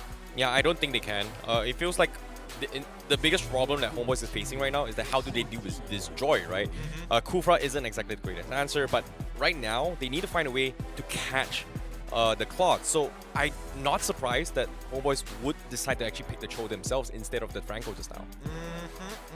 If worst case scenario, they could force a Mincetar, which I think Zorn can play it, but oh, respect ban coming from Evos Icon. First Natalia ban, I believe. Yeah. First Natalia ban. Yeah, I like this tournament. This is interesting because it feels like, these two teams have kind of read into each other for the adjustments in the second phase. We see the Akai, we see the Grok, both are great at disengaging and re-engaging into these fights. The fact that they decided to get rid of this Natalia does kind of tell me gives me a rough idea that maybe they're going to be playing squishier targets or, yeah, assassins along that line. I think it'd be a very big flex from the side of Evos Icon if they do. Well, if we want to pick up an assassin now, no clear targets yet except for that Faramis, but perhaps so. They will secure the Homer here first, I believe. A hero for Ivan. No, they're not going to go for the assassin. They will go and commit on towards a Bane, though. Okay, a good disengage. This is where it gets very scary now, right? Minotaur is open. There's a lot of possibilities for big wombo combos with the deadly catch. And now looking at Homebois' side, right? Now you really got to think, is actually Diggy worth it here? Is there a way for us to actually get away from the big wombo combo that we expect Evos Icon to do? We don't know what the trigger is, but we do know what the outcome that they're looking for. I think going for a safe Beatrix coming from Homebois isn't too bad, right? If you're talking about poking strategies here, Evos Icon, they are going to play a composition where they're going to play around this Bane using those deadly catches to kind of chip away at those turrets. So I guess if Homebois was to mirror that, they could go for it, but no, they go for the Okay.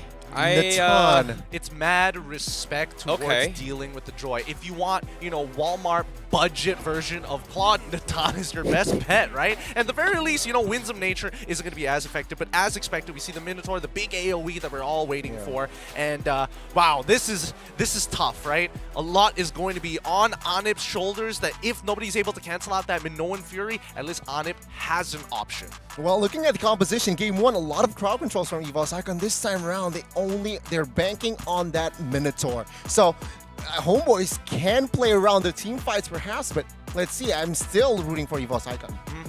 What about you? Whose draft do you like more? Oh my god, it's so hard because both are good, but let's go. Homebois. 1-1, let's see. 1-1.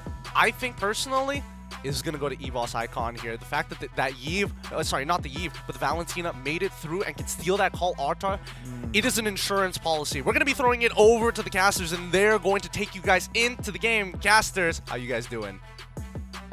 We're doing okay. Homebois, not that much because they know it's just one more. One more in the draft here. I got to agree here with Gani and Gideon. Because of the Valentina and then the last pickup of the Minotaur as well, they just rounded out their draft incredibly well for objective team fighting, and not just that, just general skirmishing to be able to split the map. Yeah, I mean, looking at it, I'll give my honest opinion. I think I have to agree with Ice, no, I'm joking. Gani and Gideon too, the GG in the desk, on the desk, because I honestly feel like Evos Icon have really gone a very rounded draft, and wow, Zorn missing the Tyrant's Revenge early on already, giving Krite a better time in trading. Yeah, uncharacteristic miss there from Zorn, if I believe. By the way, if you haven't yet, join our raffle. Win tickets and exclusive t-shirts, esl.gg/SPSMLBB raffle. Again, our tickets are selling out fast. And now let's see if Homebois can break expectations and surprise Evos Icon and the world and force a game number 3. Because right now, both teams just taking the textbook approach. I want to talk about this Nathan pick a little bit more though, Miracle, because I feel like they really just decided to pick that up because they had a strong feeling that the damage of the Faramis might not be enough, Warlord. Tyrant's Revenge as well, though, from Zorn, and that's going to be collapsed as well from Chibi. With the decimation, he dives in and he finds another. First blood all the way under the turret with another. Chibi dives through and finds 2. Chibi, okay. Now he's setting the tempo for Homebois and this entire game early on. A crucial victory that they wanted. So the potential snowball that could have come out of Evos Icon will be delayed. If Homebois finds more of that, well, they're going to be the ones to snowball. However, right now we are in the phase of the game where it looks like it's going to be a really messy mid-game. It's the best case scenario for Homebois in the early game, but Sutsujin is still alive now. With a deadly catch, he should be able, yes, to find it. Minion Fury onto 2, and it's another knockup to take them down. Warlord with the Call Altar saving his team as Zorn finds a Rage down below, but it's a stolen Call Altar from the side of Krite now with the Valentina. Chibi falls, a good kite back from Evos Icon as Warlord, and Anip joins in to fight with the Entropy. He's able to pick off 1 kill. Meanwhile, though, up top, there's already a wave cut done by Doma as he's able to poke Anip down down quite a bit as well. Oh, okay. Are they going to continue just smacking each other like that? No, not so much. But Anip, a great call by Anip to rotate to the mid lane there. He was able to get a kill for himself, already built up his Feather of Heaven, of course, with the fact that he built it earlier. But no, the action continues. There you go. A lot of CC there for the Vengeance proc, and Sutsujin should just fall to the Mortal Coil. Veldora looking for a trade back right now. Pops in the rhythm. Sipot's low. The Vengeance comes through, but Veldora isn't able to find the kill just yet. Tower's Revenge coming through. Chibi's looking for the decimation, but he will not use it. Just with the Mortal Coil, able to find that trade back. Krite and Ivan in desperation tries their best to go for something. Solo kill!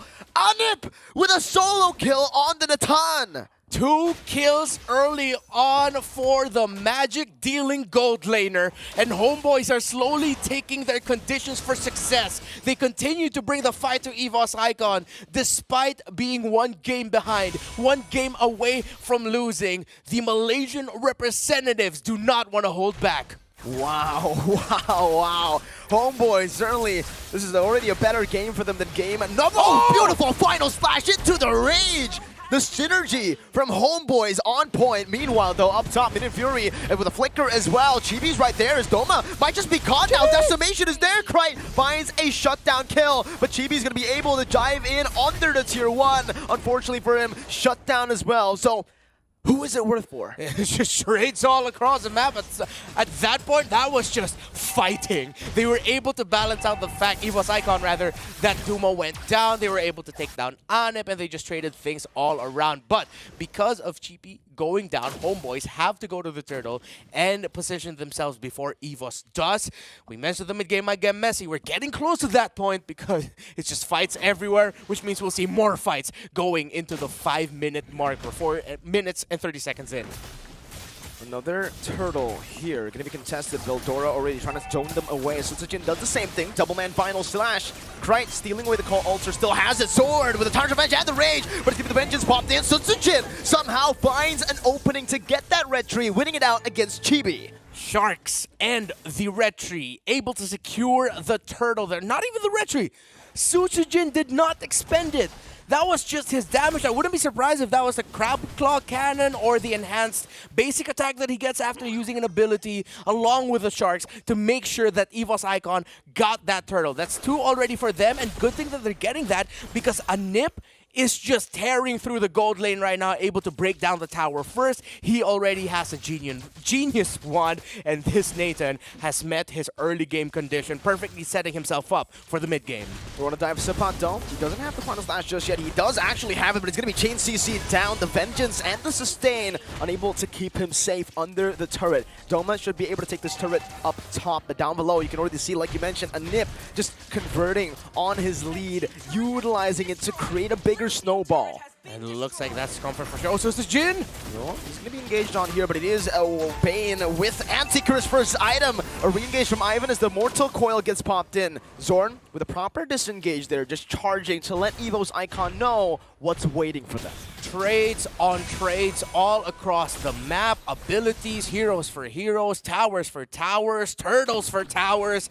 These 2 teams really are just answering each other so well. Bouncing back from such well, we can't sugarcoat it. They were stomped by Evos Icon in game number 1, Homeboys. This confidence is important.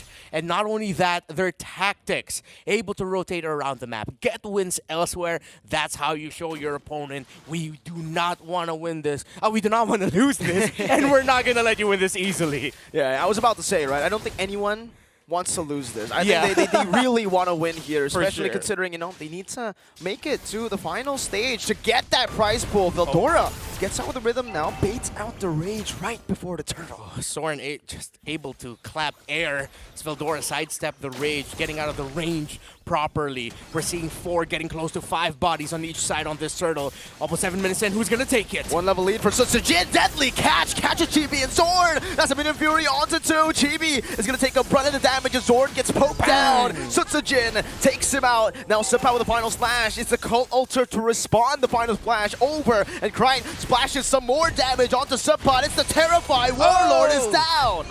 Krite continuing his MVP performance from game number 1. The timing of his cult altar, the timing of his abilities, his dashes, the Valentina. That's what we call it in the Philippines, the black of the Valentina. Maximizing what he can dish out over the Faramis. Krite, man, he is on momentum right now, and it's one of the reasons why this game is so close for Evos Icon. It's funny you call it a black because here, Evos Icon, they have two black. Oh yeah, they do. They have Bane. They have the actual black. That's the real sound one. effect, the real one. Yeah. And now we've seen Sutsujin just really time the deadly catch along with the retribution. It is really difficult because of all the other control that Evos Icon has. Chibi sometimes is just forced to use his immunity from control abilities too early before the retribution duel actually really starts. This is what gives Bane so much pressure when it comes down to retri battles, right? The deadly catch displacement that acts as a CC tool where your retribution is going to be off. Well, your retribution is going to be neutralized. You need to utilize the Mortal Coil at the right moment, but it's going to be so hard as, again, Sutsujin just times it so well to chain the damage onto the turtle. Okay, snap out, that's in a good angle. Let's see if Homebois can make something out of this. Rodora in the midst of it all right now gets brought back to the team by the final slash, but look at the deadly catch and look at Doma free hitting in the back. Even with the co-alter, Ivan finds 4. GB looking for the re-engage, but Anip is 1 HP. The bounce, Doma goes onto the back with a blazing duet, and it's Krite with the steal of the decimation to pick up 3. With the fury of the Minoan, it has turned into a nightmare for Homebois, an absolute disaster. They set it up perfectly for themselves, but Evos Icon, because of their lead, because of the ability kits that they have, that they know they can fight back, they fought back beautifully, and little by little, this is getting out of hand for Homebois. Can the Malaysian representatives hold on? Because there's a Lord coming their way. All right, I want to request a replay for that specific fight because honestly, Sutsujin, I'm looking at the items right here. He's building Anti-Cuirass to Radiant Armor and then the Molten Essence. So let's take a look at the replay. Look at Sutsujin. Look at how much damage he's getting out through his first skill, the bounce onto Anip. Look at this. Anip's automatically out of the fight right here. And this is Sutsujin just relying on base damage. His base damage alone, the enhance of his basic attack. Sutsujin, where are you drawing this damage from? So tanky is that Bane. And I love where he threw that deadly catch. I don't know if that was intentional, but I believe Evos Icon had the information as to where Zorn was coming from. And when Zorn landed, or I believe it was even mid-air, he got caught by the deadly catch and he couldn't dish out the combo. If Zorn landed there, that would have been 3 members of Evos Icon caught by a Tyrant's Rage. What a play by Sutsujin. Now I understand why Leo really likes to play the Bane, right? I mean, the fact that you can build full tank, but still you're able to dish out so much damage just through your damage output, your base damage is quite literally insane. I want to say quite literally, let's just go with it's insane. It's insane. It's pretty insane. And Evos Icon, they're really feeling it right here. They're feeling insane because they want to crack the base open with the First Lord. Zorn charging the revenge. Veldora walking forward, but that's the revenge gone. Anip gonna be chased down all the way, zoned away. 2 members isolated. The blazing duet and the deadly catch with a flicker to knock the Nip up. Doma's diving all the way, but he might be punished here as Zorn just bounces on his head. Duma gets taken out and Evos will not be able to end it here. Ivan, can they actually get away from this with a simple jump? And Zorn! Rage, bringing it back. Anip picks up the kill. It's a good defense. Base not cracked. Still left untouched. Homebois holds on. Now that they are forced to fight together within base, finally we're feeling more of Anip's early game victories. We saw him farm up, but once the mid-game came in, because of the rotations of Homebois and taking time to fight without Anip there just yet, because Anip was still farming, they were punished with a lack of damage. But now that they're going around together, this Nathan, they need to watch out for it. He already has a Divine Glaive on him. This is where the big problem lies for Homebois, in my opinion, when I saw the Natan last pick. The fact that they are severely lacking in the physical damage department when it comes to the later stage of the game. Chibi is relying on base damage. Subpot, kind of the same. Yeah. Evos Icon, they need to match it. They need to build more Radiant Armors all across the board. There is only 1 on them right now, or make it 2. 1 on Ivan, 1 on Sutsujin. But because of the build of of course, the damage output of the Nathan, that has forced Duma to build a Rose Gold Meteor. Let's see if he'll convert that into a last damage item, or maybe even go defensive near the end. But yeah, because you mentioned raw damage output, right now it looks like Doom is going to be on his way to building a Malefic Roar. Look at how tanky Sutsujin is. He's just soaking it all in. He gets caught. He had no reason to survive that. There is no reason for him to actually just soak all that in. And look how fast he healed. He drank some rum. That was the ability of the Bane. That was the old one, old name. Oh yeah, it's an old name. Yeah. And there Ivan also dishing out a heal onto Sutsujin. So they couldn't even, Homeboys couldn't even bring Sutsujin down to 50%. Nope. It got down to 60. Close enough, but not the number that you're looking for. You were looking to take him down. Yeah, it was supposed to be 100 to 0, right? They got a 40% discount, which is okay, but still you have to spend some money there. And here, with Winter Truncheon already built, Veldora, he's been so aggressive the entire game already. The fact that now he can dive in even more aggressively is going to be crazy. It's free, conceded over. There's no way Homeboys can actually go for that, but now they actually are looking to jump on Chibi. Final slash used up. And just like that, Evos Icon, they baited a big ultimate. Yeah, Homeboys got the intel, though. That is 5 members of Evos Icon sticking together around near the bottom side, which opens up a split push top side here for Anip. He'll just go there to clear some minion waves. No info as to where Evos Icon is, so even though it looks like, or on our end, it looks good that he would push, Anip decides to go back as they will have to hold on against Lord number 2 in this game, now Luminous. Luminous Lord marching up top. Yeah, and just a fun fact for everybody who plays Bane, but maybe doesn't know about the little change they made. Second skill is no longer rum, it's ale. So they just changed the type of drink that he drank. Yeah, it's more PG. It's a little bit more PG. You're PG. Thank you. Yeah, you're pretty PG too, man. Thank you. Yeah, you could get away with just saying like ale. You mean like hey? Hey! Look, like, honestly, right now it feels like Evos Icon are saying that. Like they're the friendly friends who gets overhyped saying hey, and Homeboys are they're not having it. They're like, dude, just shut up. Yeah, and now they're fighting! Oh, Ivan jumping forward. Meteor Fury doesn't connect onto anyone, but the Call Ultra certainly does help them dive into the back like that. That's gonna be the Vengeance popped in, as that's a double rage. GB with a decimation, only onto the Immortality right now. Skrine is still able to free hit. Doma still full HP. Crying in the back finds a monster kill. So Sutsujin has to be forced back, but 2 base turrets have been cracked open. They're looking for the final one down below, and they should be able to take it for free. Doma chunking GB down. A few more hits should do it, and Doma just soaks it in. A flicker forward to deal damage to take out Seppa. I would call that the Krite call. Evos Icon, is this your time? Oh, Zorn forced back. 2 mini waves now crashing from the side lanes. Evos Icon looking to end it right now, but another mini wave spawns in. They have to clear this up, and they might have been too much than they could chew. They need to back away right now. Zorn gets baited out, but there's no punishment. Homeboys, they keep calm and they stay at home. Not done just yet. They hold on. 9,000 is the goal. You look at the damage leaderboard. Right, 52,000. Hot off of the heels of his MVP performance, still continuing it and showing off something that teams that would go against Evos Icon need to acknowledge. His Valentina. This isn't the only impressive day he's had on the Valentina. He had it yesterday as well. And he always just flickers forward. Yeah.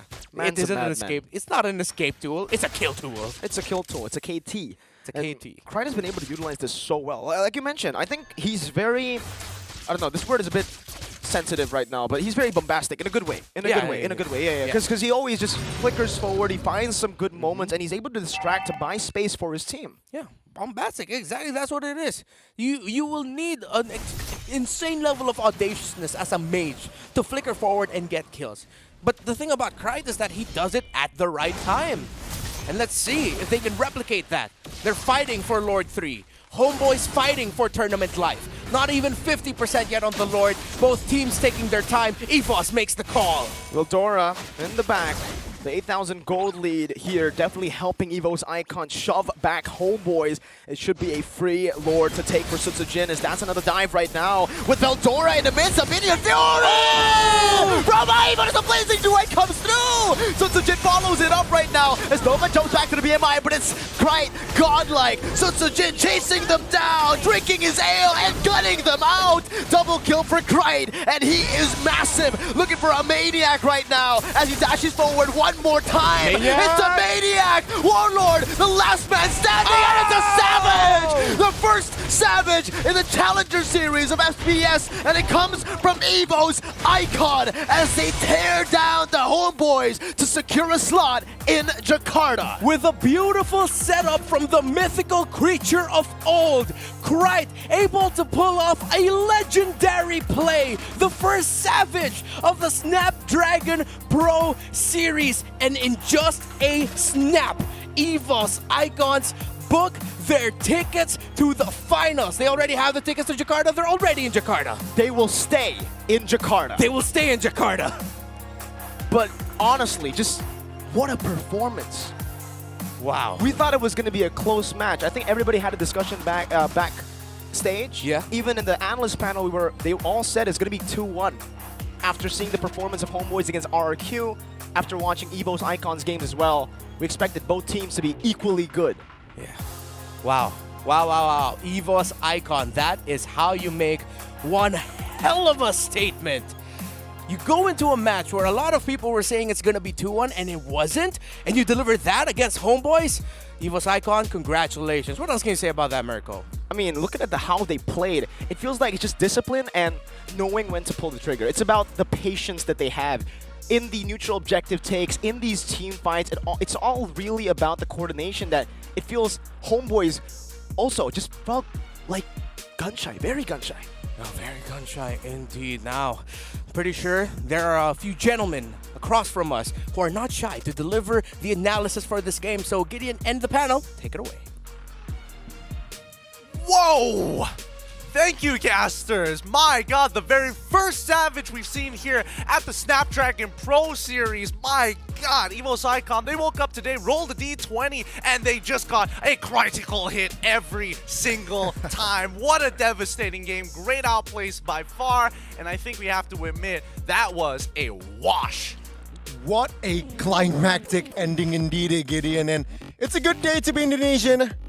That's all I can say, Terrence. Yep, and at the same time, you know, it feels bad. I genuinely wanted Homebois to actually win here, but the drafts, even though I forcefully want to say Homebois took it, but to be honest, this Natan pick was a little bit questionable here, because if you think about the drafts coming from Evos Icon, all they needed to do to deal with this Natan was pretty much getting themselves Radiant Armors, which we see Ivan and Susujin get it as well. But if you think about a composition, we've got Minotaur, we've got Bane, we've got Joy, three very, very tanky heroes, actually very difficult to kill off, and Natan is the type of hero that doesn't benefit from the DHS pickup, and in this case, Anip didn't even get it at all. Yeah, furthermore from the drafts, right, what a last pick. The Minotaur just stops every potential engages from the Homeboy side. You got Arlet, that will engage Martis, that will engage Kufra as well.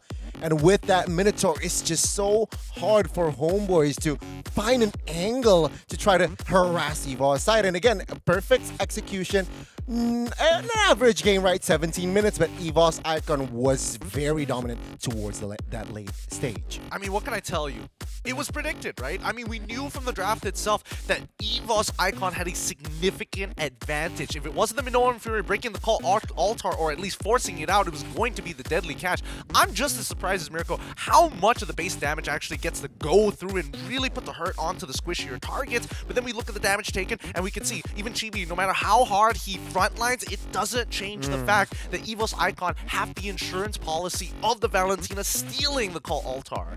Yeah, and based on the tower damage as well, I was expecting Susujin to go for this kind of poke strategy, but because of how they designed the composition to try and out-sustain Homebois through the Cloud Altar, they took advantage of the sustained heals coming from Susujin as well as the Minotaur, and the amount of CCs that Ivan is delivering to the table, it forced Homebois in a situation where, hey, Sapat is supposed to be that guy to disrupt the fight.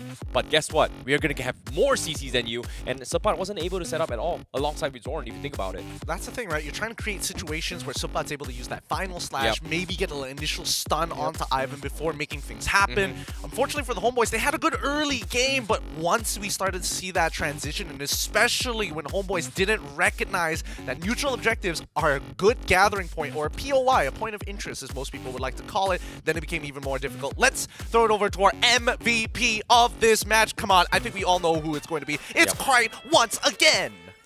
Mr. Savage in this game, right? 11, 1, 9, 100% KP. This guy was literally everywhere. Great series overall on this guy.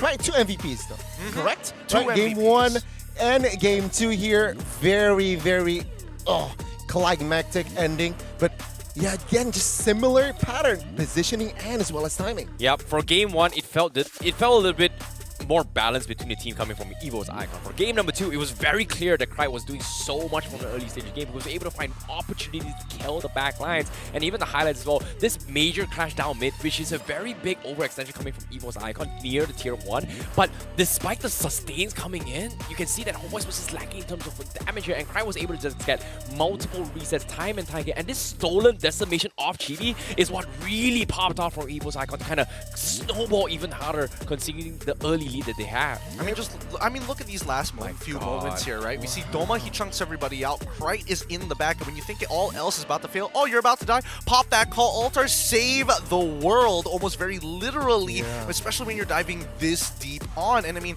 that's not all. Doma, he chased down Anib, he ends up dying, and we saw a couple of interactions that probably even Zorn wasn't thinking about. Number one, when he's trying to go in for the jump, if he collides with a deadly catch, it's a big problem, right? And then we get into this big clustered fight where Doma once again jumps into that wards, that backline. But notice that even Supat, when he lands the combination, when he cancels out the right abilities, the second wave is just too strong to deal with. The deadly catch to follow up, my god. I mean, his decision making in taking ults is just very on point, right? He doesn't go for the average call alter steal. He plays around with it depending on the situation. So this guy, decision making wise, wow. I'm not gonna lie, based on those highlights here, there was just 2 moments of perfect explanation of wombo combo.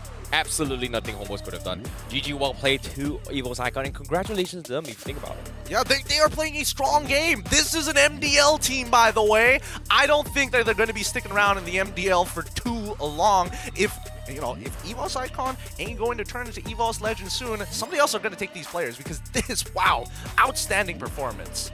Great performance, and with that, congratulations, Evos Icon. You are qualified indeed again. And Homebois, you're not done yet. They are not done yet. They still have a chance to qualify for the LCQ or the Lance Chance qualifiers, or what we'd like to call Group E, but we'll have to talk about that another day. Great stuff that we've seen so far, and I'm very, very surprised, you know? We thought this was going to go all 3 games, but man, Evos Icon, just a little different. Yeah, they were able to find weaknesses in Homebois' draft and adapt as well. So the Natan pick just didn't really work out for Homebois. And well played coming from Evos Icon. However, to recap a little bit more how things happen as well, this is pretty much the drafts coming in from both the teams. Final moments here, they brought in the Bane, which was kind of a surprise factor for me. I personally didn't like it because of the fact that it doesn't bring a lot of damage, but it brought in a lot of CCs to kind of disrupt the opponents. In this case, you brought up a very interesting point. Whenever Zorn goes in, there is possibilities that he might be interrupted in his combos, and the Tyrant's Rage might be delayed and here and there. But even then, Zorn, I'd say he did a lot, but the damage-wise just didn't hit for Homebois if you think about it. I'm not saying that he didn't make an impact in this game. You saw a couple of times in the back line, instantly, right? He finds that initial catch. But when we get into the second phase of that, picks and bans, especially in the draft, the second phase was the most important for Evos Icon. We saw them make that pivot, right? Instead of looking for, maybe we can just look for traditional team fights. No, let's take it one step further. We don't see a Diggy come out, and even if it does, we at least have an insurance policy. I think the big mistake is when Homebois decided to go for this farmist. They tried to flex it out just a little bit more, and then they realized, man, we have no way to really engage. And now that they pivoted into a big wombo combo, there's no saving it anymore. Yeah, I mean, in another sense, right, it's very hard to engage when you have one Bane that can disengage and that Minotaur last pick. So yeah, I mean, it's very hard for Homebois to execute properly their game plan. Well done, Evos Icon Game 3, their draft. That draft was, they got out-drafted, basically. I mean, even Homebois, they sniffed it out, right? The Akai, the Grok, I mean, they knew that disengage was going to be the problem. Yeah, I agree. And on top of it all, let's talk about the toolkits that Krite can actually benefit from this situation, right? Decimation, great. Cult Altar, amazing. Tyrant's Rage isn't too bad. Final Slash is also great ultimates that they can actually set up for those kind of wombo combos. So I feel like if the Valentina wasn't on Evo's Icon side, maybe we could have seen a little bit more of a fairer option, but there are just so much opportunities this Valentina, I mean, in particular, Krite could have benefited from. Yeah, not one-dimensional as well, right? I mean, he did not just steal the call alter all the time. He tried to be creative. Bring some variety in that Valentina play. Get a Savage, GG. Yeah, I mean, they need to... Oh, man, Krite on this Valentina. That's all he's been basically playing for so long, and I think he's already way too good on it. Teams need to be aware that Evos Icon might be the new hot topic this time around, and hopefully we get to see them even more once we start moving on to the next phase. In the meantime, though, so far, I feel like, you know, day one, it was all about EXP laners. Day number 2, the mid laners really stepping it up. Yeah, I agree. And on top of it all, I know, Gideon, you're a little bit sweating here. Same like me as well. But it's not over yet for Homebois. They're still in the lower brackets, right? I feel like they still have a second chance, but at the same time, it's going through the last qualifying chance is... I feel a little bit scared now for Malaysian team, to be honest. Well, hey, you know, they're not the only Malaysian team there. And I think, you know, at the end of the day, I'm here for good Mobile Legends. I'm very happy that Evos Icon was able to actually pull out a performance like that. Because by no means is Wombo combo oriented type compositions easy to play. A lot of communication was involved. I cannot imagine what a mic check for Evos Icon would have sounded like. That must have been insane, especially towards that final fight. This MDL team beat a lot of M4 MPL teams, right? They beat TNC, Geek Slates in the previous phase, and now they beat Team SMG and Homebois. So, yeah. You know, maybe MPL Slayer. MPL Slayer, we got a moniker ready to go already. Oh boy, I cannot wait to see how far they're actually willing to go. However, that's not going to be the end of everybody's journey. We still have multiple games still going on. We still have 2 more best of 3s to finish off the day. We're only midway through it, and it feels long, and let me tell you, it is long, but we still have plenty of Mobile Legends to show you guys. Hopefully, when we do see the next time teams like this battle in a best of 3, they really have to be, again, diverse in their draft. Maybe a little bit more creative here, right? You can't go for your standard line of play. Just in case you guys don't know, upcoming matchup is going to be CFU up against Dewa United. CFU Gaming, again, one of those teams that you never know what they're going to whip out because they are from Cambodia, and based off the performance of MSC, Cambodia, you should never look down on their teams. Exactly. It's all about bringing the element of surprise. However, we did catch a glimpse of how Dewa United played as well during the Open Finals, and there has been a little bit of roster change coming from them alongside with GPX, so I'm excited to see whether or not can they live up to the standard to represent from the Open Challenge Series. I mean, another Indo team, so I'm all for it here. Dewa United, let's see, but I mean, yeah, you're right. CFU cannot be underestimated. Yeah, Cambodian teams just in general, you never know what they're going to whip out. You know they've got the mechanics to make it well. And I played in their ranked servers, man. Those guys are built a little different. It may be a smaller pool, but man, their mechanics are sharp as heck. With that being said, we do have a bit of a break to go on before we jump in towards that next game, but let's look at the brackets so far. Updated. Congratulations once again to Evos Icon for making it through. Homebois will be dropped down into that lower bracket where they will either have to deal with Team SMG or RRQ. What do you boys think? Who is it going to be? Okay, I think Homebois should be able to actually qualify from the last round qualifier because they pretty much 2-0'd RRQ, right? But based on what I'm seeing here, SMG and RRQ has had a very, very shaky performance thus far. So I feel like it could go either way if you think about it. I agree, right? They're looking for that formula, but here it is, the official lineup, right? Brand Esports qualified yesterday. Congratulations, you're the first Indonesian team to qualify an MDL team, mind you. It's going to be really confusing once we get to the challenge finals, and there's going to be 2 Evos icons, Evos Legends logos right there up on the screen, but they're going to be paired up with some of the best from around the regions, and I think it's going to be exciting. We still have 4 more slots to fill, and I cannot wait because I feel like the LCQ might be even more exciting than the actual games. Yeah, it is going to be a free-for-all, right? Like, who's going to be getting the final 2 slots. But of course, by the end of today, we are going to see one more slot as well. So that's something that I am looking forward to as well. Guys, if you're wondering how these teams and how to kind of improve your own gameplay, maybe check out the Snapdragon Elite gaming chipset. When winning matters and you want to have every advantage possible, Snapdragon is able to provide you just that. If you need a recommendation for a phone, something that kind of is all-encompassing with the Snapdragon Elite gaming chipset, don't worry, we got you covered with the Samsung Galaxy S23 Ultra, where if you're looking to level up or even share the epic in your game, this is the flagship phone that you're looking for. It's in matte black as well, so be careful when you're putting it against black surfaces. Very easy to lose your phone. Very, very easy. I'm sweating because I couldn't find it earlier, but unleash your beast if you're looking for a way to keep sharp, accurate with your mind and body and soul. Monster Energy Drink, the way to go. Head on over to the website and go into their gaming tab to see what other deals they actually have, and not to mention that DHL they're doing great. Great company, great delivery, but they're willing to offer you guys 5,000 euros if you can reach the top of the leaderboards in the FEBot Dash Cup. With that being said, that's enough for us here at the desk. We got another best of 3 coming up real soon. Keep in mind, it's going to be CFU against Dewa United. We'll see that game right after this break. We gotta push to the limit and work till we finish the push to the limit and work.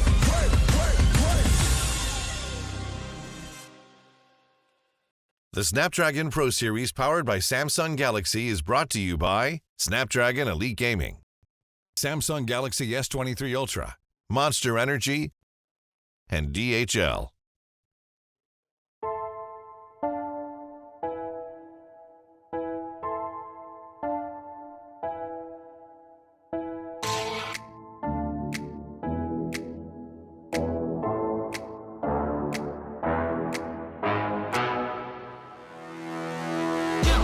And I'm out the beat. When they all look, everything on fleek. Word on the street, on my sound on repeat. Do it all day, every day of the week. Getting turned up, we feeling lively. On the dance floor, where you gonna find me? Here comes the drop, it's time to party. Here comes the drop, it's time to party.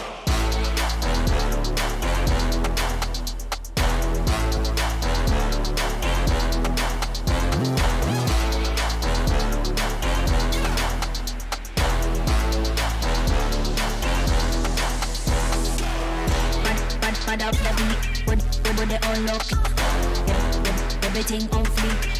Do it all day, every day.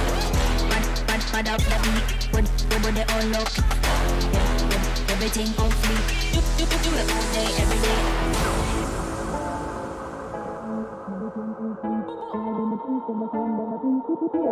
Every day of the week, getting time out, we feeling lively. On the dance floor, where you gonna find me? Here comes the drop, it's time to party. Here comes the drop, it's time to party.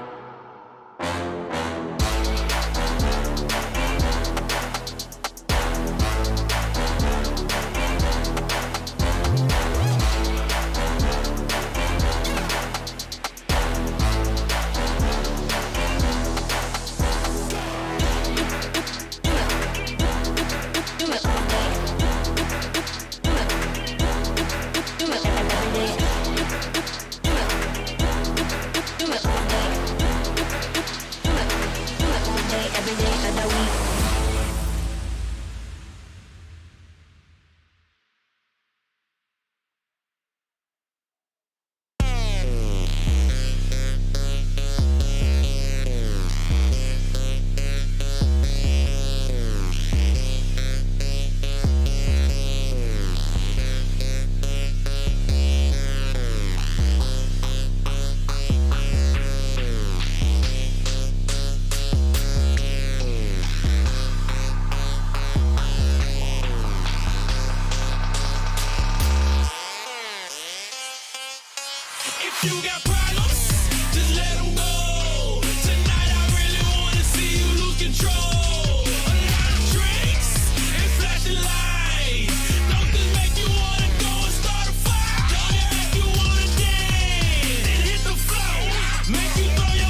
and welcome back to the Snapdragon Pro Series powered by Samsung Galaxy. I'm once again here as your host for this next upcoming match. And finally, we get a taste of the Cambodian representatives here, CFU, going head-to-head against Dewa United. And we could say that Dewa United this time around is a very, very mysterious team.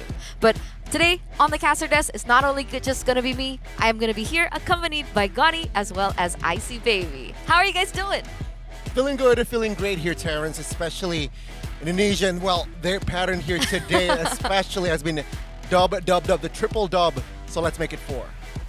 Okay, how am I feeling? A little bit sad, but the show goes on because now it is going to be a very, very exciting one here because I'm curious to see how CFU is going to be performing after considering that they have a major event, of course, in Cambodia themselves. So they must be riled on to demonstrate that, hey, the best region is not just Philippines, Indo, maybe Cambodia is going to be the next best thing. Yeah, I mean, we saw that at MSC, right? We never thought that Burnix Flash would make it to the top 3, and yet they were able to pull out all of their cards and eventually just really being able to put themselves back on the map here in the MLBB Pro scene. And this is what I find very interesting, right? You can see that CFU Gaming is also kind of mysterious in itself. We haven't really heard of them in the international stage M Series as well as MSC, but they were the MPLKH Spring 2023 runner-up. So that shows that they do have something, just, you know, something else to maybe make it a lot more competitive, especially coming against Dewa United. But of course, for those of you who missed the match beforehand, Evos Icon did make it to the challenge finals, and we are all going to be there. But I hope you guys will too, because the legend tickets are the only tickets left. Ladies and gentlemen, the mythics are all sold out, so quickly grab your tickets as soon as possible, or you can, you know, hinge your bets and maybe make it by joining our raffle here, because you guys have a chance to get 2 free tickets as well as 2 free merchandise, exclusive merchandise, sponsored, special, just tailored for SPS. And even I don't have it, so I think I'm gonna join the raffle. I'm sorry. Give more opportunities for the viewers, please, Eternal. I can't. Please, give me a chance as well. You've been winning in life. You're winning so much. You're as right. well. You're right. I think you need it right now. Oh. Ouch. Oh, shots fired. Fine, I agree. I'll take it. Fine, I deserve it. It's okay. Oh man, I was just gonna give you a tissue paper. Now here, you can have this one. No. I was gonna give you so that. Brutal. What happened? I was gonna give you that. Monster energy. All right, you know, guys. He needs the extra energy there. He needs some help. I definitely agree. Help him out. Give him a sip over there. Yeah, I agree. I definitely need this here. I'm gonna drink this right now. And as you can see, this is something that swap it to there. I feel there like you go. You know, this gives me so much power. Even though I'm feeling a bit down here, it definitely gives me energized to show you what are we going to be expecting later, because CFU Gaming from Cambodia has shown that they are here to prove themselves that they are going to be one of the best out there. You think about it. Okay. You know, Eterna, you all right? Do you want one as well? Yeah, here you go. No, Pass I it drank over. one. I think I drank 2 cans already. Is that your beast mode? Yeah. Scary. Okay. Coming into this next match, CFU. Oh, okay. We're gonna take a look at the brackets first. There was no call. Producer, what the heck? Okay, Group D, GSL brackets. Finally, we're going to get in touch with Group D. And I've got to personally say, Group D has always been my favorite at every tournament that there is. CFU going to go against Dewa. We are going to see RSG going against the Red Giants later on. I think it's tomorrow. I think it's the first game tomorrow. So, very exciting. But for CFU and Dewa here, this is what I wanted to talk about, right? Because honestly, coming into this match, I did not know much about CFU Gaming. But Reptar, the kind man that he is, he did give me a little bit of a briefing that CFU Gaming, they play a little like Blacklist. Oh, so very disciplined, very objective-oriented. Now, that's not the battles. Blacklist that they took. Okay. They took more towards the hero pool and their strategies. Okay. But they are undisciplined and aggressive in nature, and they love team fights. Yeah, I agree. And on top of it all, based on this group, before coming in as well, realizing that, hey, they were going to swap GPX out, I was extremely excited for GPX coming in. But ever since there was some issues with GPX, they had to integrate with Dewa United with half of the members coming in. I was expecting that, hey, maybe they are going to be the teams that actually make it out this entire bracket themselves. Yes, I know RG, Udu Red Giants, they are part of Malaysian teams, but based on what I've seen so far from the open qualifiers coming into here, I feel like Dewa still has that mechanical prowess.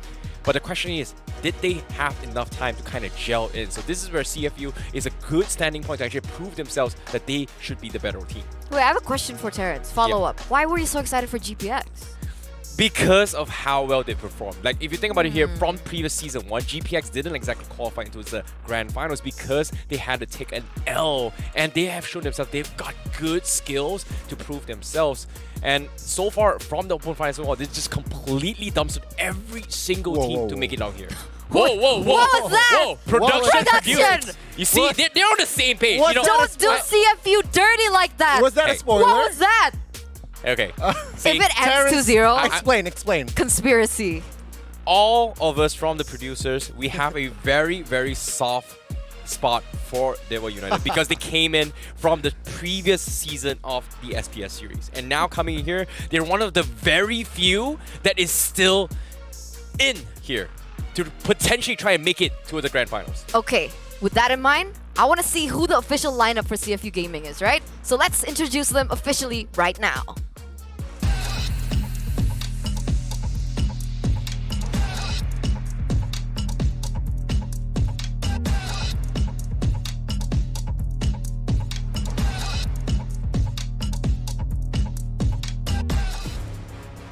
There you go, ladies and gentlemen, CFU Gaming with Wadu Detective, Zingozo, as well as Flame Z. I call him Z times 3. Why not ZZZ? Okay, ZZZ. Okay. He's a roamer. I feel like they mostly play around with this roamer ZZZ. He's reliable on that position. And again, if they follow that Blacklist style, that means they're really banking on that roamer. Exactly, right? So ZZZZ.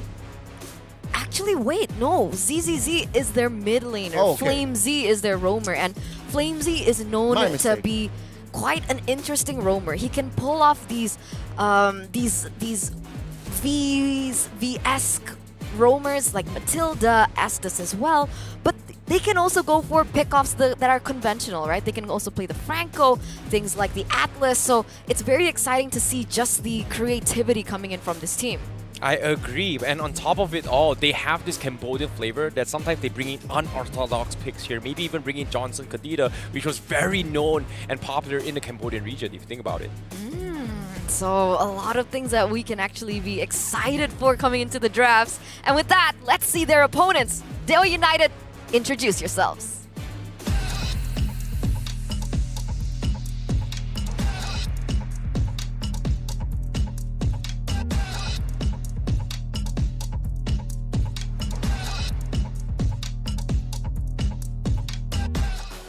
Whoa, what's going on with Dewa United here? We have Dixon, Lanaya, Key, but Septi Yawan and Amin Rais.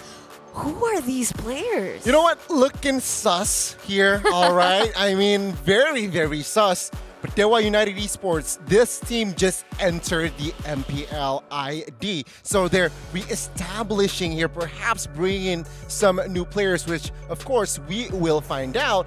But man, Dewa United Esports, their identity has been objective, not really going for the aggression type of play. Their mechanics above average. So yeah, let's go for the objectives, very structured. So before revealing the players, I can't say much. Yeah, Subdewa and Amin Rise is pretty much in the gray area here, but I want to talk a little bit more on Lanaya because he actually participated in the previous SPS challenge. You know, he was able to demonstrate himself as one of the most capable junglers when it comes to retribution, and he's been very, very spot on. And you know, I think yesterday I was highlighting a little bit more on Chibi from Homebois, but from Dewa United, Lanaya is the guy to be watching out for. Okay, so we gotta keep our eyes on Lanaya, but I love this, right? I love this sense of sus, this sense of mystery coming in from Dewa United because I'm pretty sure CFU Gaming's also like, who are we against? Who do we target? Even if it comes down to the bans, they're going to be kind of confused. Like, we can't exactly target. The only 3 people that's on the board are what we saw earlier, right? Lanaya, who else was it? Keys and Dixon. Yeah, exactly. Perhaps that give them an edge, right? But again, in a sense, CFU Gaming, very, very small of a research. You can research that team, but it's very, very small of a study, sample size, I was about to say. But yeah, again, very, very mysterious both teams. Okay, that's the thing, right? You know, considering that this is going to be their debut-ish, their first time showing up on screen, officially competing with one of the best from multiple regions, I feel like this is a good proving ground to kind of gauge where their skills are at when they actually compete for the next MPO ID. So I feel like Dewa United is in a situation where they have the element of surprise, not much information on them, except for Lanaya, if you guys or the other teams has been watching on towards the previous challenge year. So personally, I would like Dewa United to win this, to be honest. I want to know what the audience thinks, right? Do you think that CFU Gaming is going to take it, or do you think Dewa United is going to take it? And of course, you guys can put in your predictions on Twitch. So Twitch users, Twitch viewers, we see you over there. Don't forget to, rain it around in the comments section as well. And I'm kind of excited to get into our predictions as well, right? Because honestly, I was a bit confused with this. I wasn't really sure who to vote for, but at the end of the day, I had to stick with what I know a little bit better from the past that they've played. So I went for 2-1, but even then, it's still kind of not versatile. What's the opposite of versatile? One-dimensional? No. Textbook? When you're really reactive. Volatile indeed. But what about your predictions? Yeah. Apparently, it's CFU Gaming for me, 2-1, right? Because again, Dewa United, it's just so sus. I can't put it. Goni doesn't like sus things. Ladies, keep I like that it straightforward. You like it front to back, huh? From the front. Okay, I get it.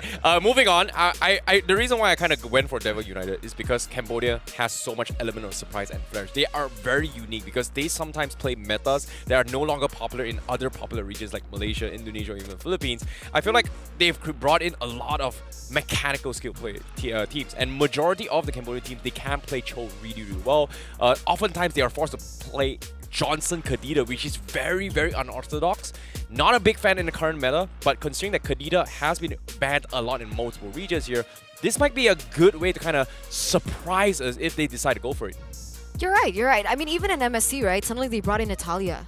I'm like, what? Oh, it turns out Natalia is a really good counter to Novaria. So what we can analyze from these kinds of, strategies coming in from Cambodia is that they're really head-to-head with the meta game going on right now. And they always look to try and find the out-of-the-box solutions to these things. But I really want to talk back on to CFU Gaming as well, right? Other than that meta, that with the unorthodox picks that you mentioned before, it's interesting.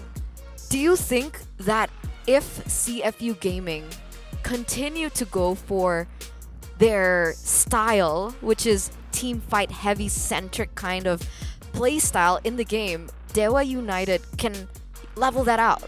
Okay, the question here is, let's put it this way, right? Dewa United, we don't really have a lot of elements here. They have the element of surprise. CFU, however, can play some meta-related surprises. So I would say when it comes to play styles, it is still in a gray area for both sides.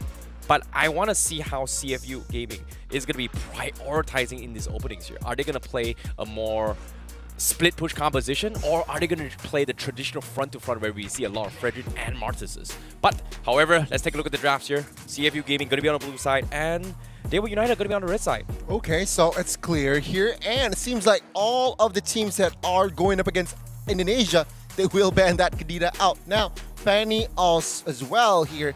Pretty textbook, all right? Very prio. Dewa United does not want to deal with Arlet here, so still though, a lot of prios. Perhaps the mages here are going to be up for grabs, such as the Yves, such as the Novaria has not been touched.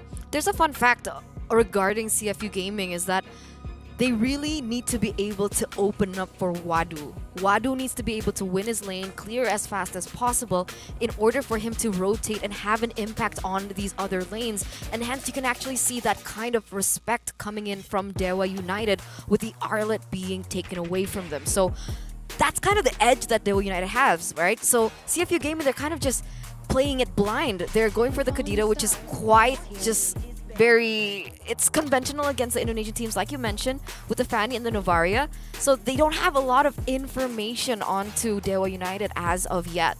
Yeah, to add a little bit more point as well here, because of the fact that XP laners is going to be a priority, I feel like Dewa United, they can go for the Joy pickup, which is something that they should be taking it away, but in this case, they do take it out, means that CFU Gaming can look to prior on this Valentina or the Fredrin, which is something that Lanaya is very comfortable at playing at. It seems like CFU Gaming, they know this, they've seen him play it in the previous season, they are going to pick it up themselves. A pretty safe one as well. Yeah, I mean, quite low percentage though, right? Win rate wise here, the Fredrin, 38%. But it seems like, yeah, players, teams, they still prioritize Fredrin because it's so reliable in getting the neutral objectives. But we see a theme here, right? The theme here today, it's just Fredrin versus Lancelot, right? If not banned out, it's just Fredrin, Lancelot, and Marches in that jungle position. And again, it's going to be repeated. It's going to repeat itself. With that Valentina, though, we saw what Krite did earlier with the Valentina. Hopefully this time, the mid lane keys can replicate that same gameplay. Yeah, the first Savage here in SBS Challenge season. So, very scary hero. The fact that you utilize the Valentina to be able to be more flexible when it comes down to gameplay. You utilize someone's ultimate depending on the situation. It's just the power that Valentina has. CFU Gaming therefore need to be very careful, I believe, when it comes down to picking up heroes that are ultimate reliant, like the Kaja. Okay. Risky, but I like it. Beatrix is going to be an addition to that. Yeah, when it comes to this kind of scenarios here, I guess getting the Beatrix isn't too bad, considering that, maybe Dewa United might consider playing a double mage composition. But I really like that they're taking this approach very, very slow, because this kind of enables Dewa United to have options to counter pick here. Right? I was expecting maybe, hey, they can bring in Faramis as well from Dewa United if they go for the double mage setup, which Indonesia now has been very popular in today's games or in yesterday's as well.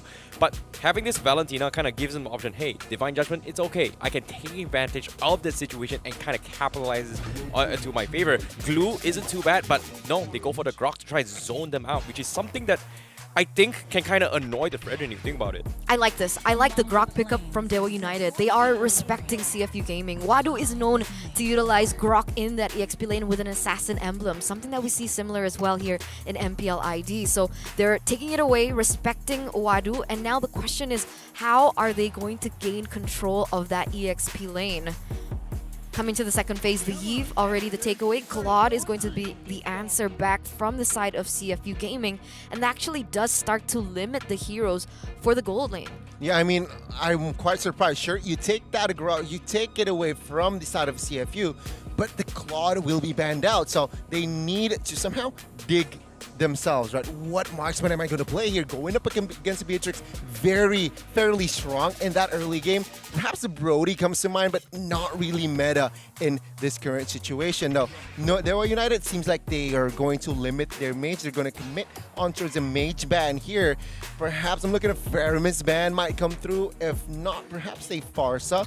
But Dewa United with this Grok, it's going to enable his team, right? Looking for that aggressive facilitator. I agree with what you're saying as well, but I'm surprised they actually banned the glue. I was about to call out that, hey, Dewa United could bring in the glue and just force ban the Faramis, but I guess it's just not worth playing this kind of compositions because Valentina, as of yet, has a lot of toolkits to work with. Divine Judgment is great, but if giving the Cloud Altar to a CFU Gaming, I doubt they would take it, but if they decide to go for it right here, right now, like you said as well, XP Grok isn't too bad as a matchup to kind of wait it out, but the question here is they just didn't want to take a risk because they don't know what kind of XP matchup is going to be coming up. I think Lapu Lapu is a pretty safe one if they want to go for it, but no, they bring the Melissa expecting that CFU might go for the Faramis as well. So they're trying to somehow deny the clump up approach from side of CFU because the Melissa does very well going up against that approach. So a lot of work here on this Kaja. Why? Because Lancelot will definitely target that Beatrix in the backside. Kaja needs to provide recover. But then again, Kaja will need to initiate that Melissa. With that Hagoway, it's going to be very tough for Kaja here in this particular game. So that actually brings me to the next piece of the puzzle for the side of CFU, right? What mage are they going for? If they're looking for mid control, I think they need something that... Okay, I was thinking about something like the Farsa, but the Xavier actually gets picked up here. Yes, you're right. It is a debut, and it's worrisome for me in a sense, right? Xavier is great. Xavier is great like the Novaria, being that it's very, very long range, but it's very vulnerable in the back line if the cover isn't right. Dewa, they do have a chance now to kind of answer that backline coming in from CFU. You know, at the same time, I was very surprised with this pickup as well, because I was expecting like the Forza, but I feel like now with the Grok XP being in play, it feels like it is a little bit better coming from Dewa United to kind of split this off. But at the same time, is this actually XP? Yeah, it is XP coming from Dixon. Yeah, so it's clear it potentially can be Assassin Emblem, but with this draft, I gotta go with the side of Dewa United. They have enough feel, they have more damage, but they will be activated in that mid game. Very interesting. I'm thinking about this, right? How it's gonna work out. I don't think that Xavier has better wave clear than the Valentina either, so it's tough. So you're going for Dewa? Okay, Icy Baby? Dewa. Dewa as well? Okay, 2-0 on the caster desk. I'm wondering, no, on the analyst desk. Now, I'm wondering what the casters have to say about this. Who are you for? CFU or Dewa? Guys, take it away. Dan Kubanga and Frederick Loho here at your service. We're about to call this best of three between Dewa and CFU Gaming. Frederick, how we feeling? I think after looking at the drafts, Dewa United, it feels like they have a more, dynamic draft where they can play different styles, and CFU Gaming, they're really, really doubling down on front to back. And what exacerbates the situation is Uranus on Wadu, this old hero in the XP lane, known for its dead lane antics throughout the early, mid to late, even the ultra late, makes it all the more worse because, again, Dewa can go balls to the wall. They can just go as fast as they want to, especially with all of their on-demand CC. Ultra mid to late composition is what CFU Gaming are banking on right now. The fact that Wadu, Z, and Zing need to wait for a big power spike, but Amin Rice with a good iron hook instantly to start off the game. Flamesy and Z, they're going to have a bad time in the next few minutes to get through this laning phase. This duo by Z and Z here, get it? Is for the, as you mentioned, ultra late. The Kaja's not going to do much, even with a solid Divine Judgment plus Mystic Field. They're lacking damage. And see, it happened. They started it up about 15, 20 seconds ago, and they finished it up. Z here, he needs to scale up, but not like this. Now Zing's in trouble. Phantom Execution onto the back. Doesn't even need the iron hook to connect, but it's still another assist, another kill given over to Dewa United Esports, who can push the tempo all the way from the start. Good news is CFU Gaming is living up to their Blacklist-esque identity, right? This is a very Blacklist Prime lineup looking at it now. But bad news is it's not going to do well against the very 2023 lineup that Dewa has drafted. We were talking about this off the air. You mentioned that Lanaya is a jungle TAM specialist, but he's playing the current metagame. He has picked up the jungle Lancelot that is currently rocking a jungle emblem, and it is going to be a pick off of top. Oh, good wild charge earlier by Dixon as the Appraiser's Wrath comes down from Detective. Wadu just trying to buy some time here, trying to zone Lanaya away from the first turtle in this game. But Amin Rice comes in with the Bloody Hunt, locks Wadu down. Consecration going to be popped right now as Lanaya dashes across the place. Divine Judgment coming in, and it's Z who finds it. Detective jumping back in. Amin Rice, no flicker, and he should fall here. CFU Gaming on the board. Ooh. As messy as it may be, CFU Gaming, an amazing reset and a way to recover from that early blunder. And yeah, we talked about them going ultra late, but if Dewa United Esports does fumble, CFU can punish. For those who don't know, CFU Gaming was the first of the grand finals of the recently concluded MPL KH Spring 2023 season. So yeah, they beat Burn X Flash to the punch. It's just that on that day, Burn was the better team, but here, CFU Gaming is definitely a force to be reckoned with. Keys very low. It's knocked up in the taunt. Oh, Amin Rice to the rescue. Force the Flicker still, though, so it's another big resource burnt out by Dewa United Esports. That certainly will give CFU the right space and the right tempo to take the next few minutes into the game to force out that mid-game power spike.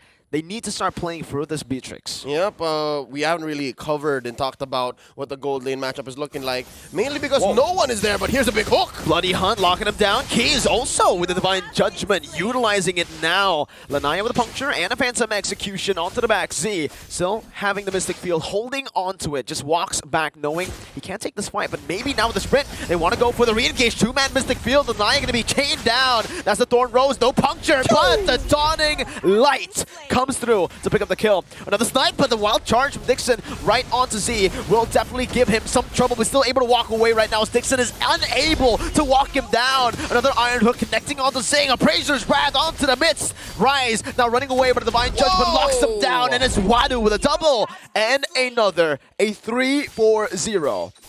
That was a big, long, and extended team fight that who would have thought would come out this early on? Not even during the second turtle, and this is perfect timing for CFU Gaming.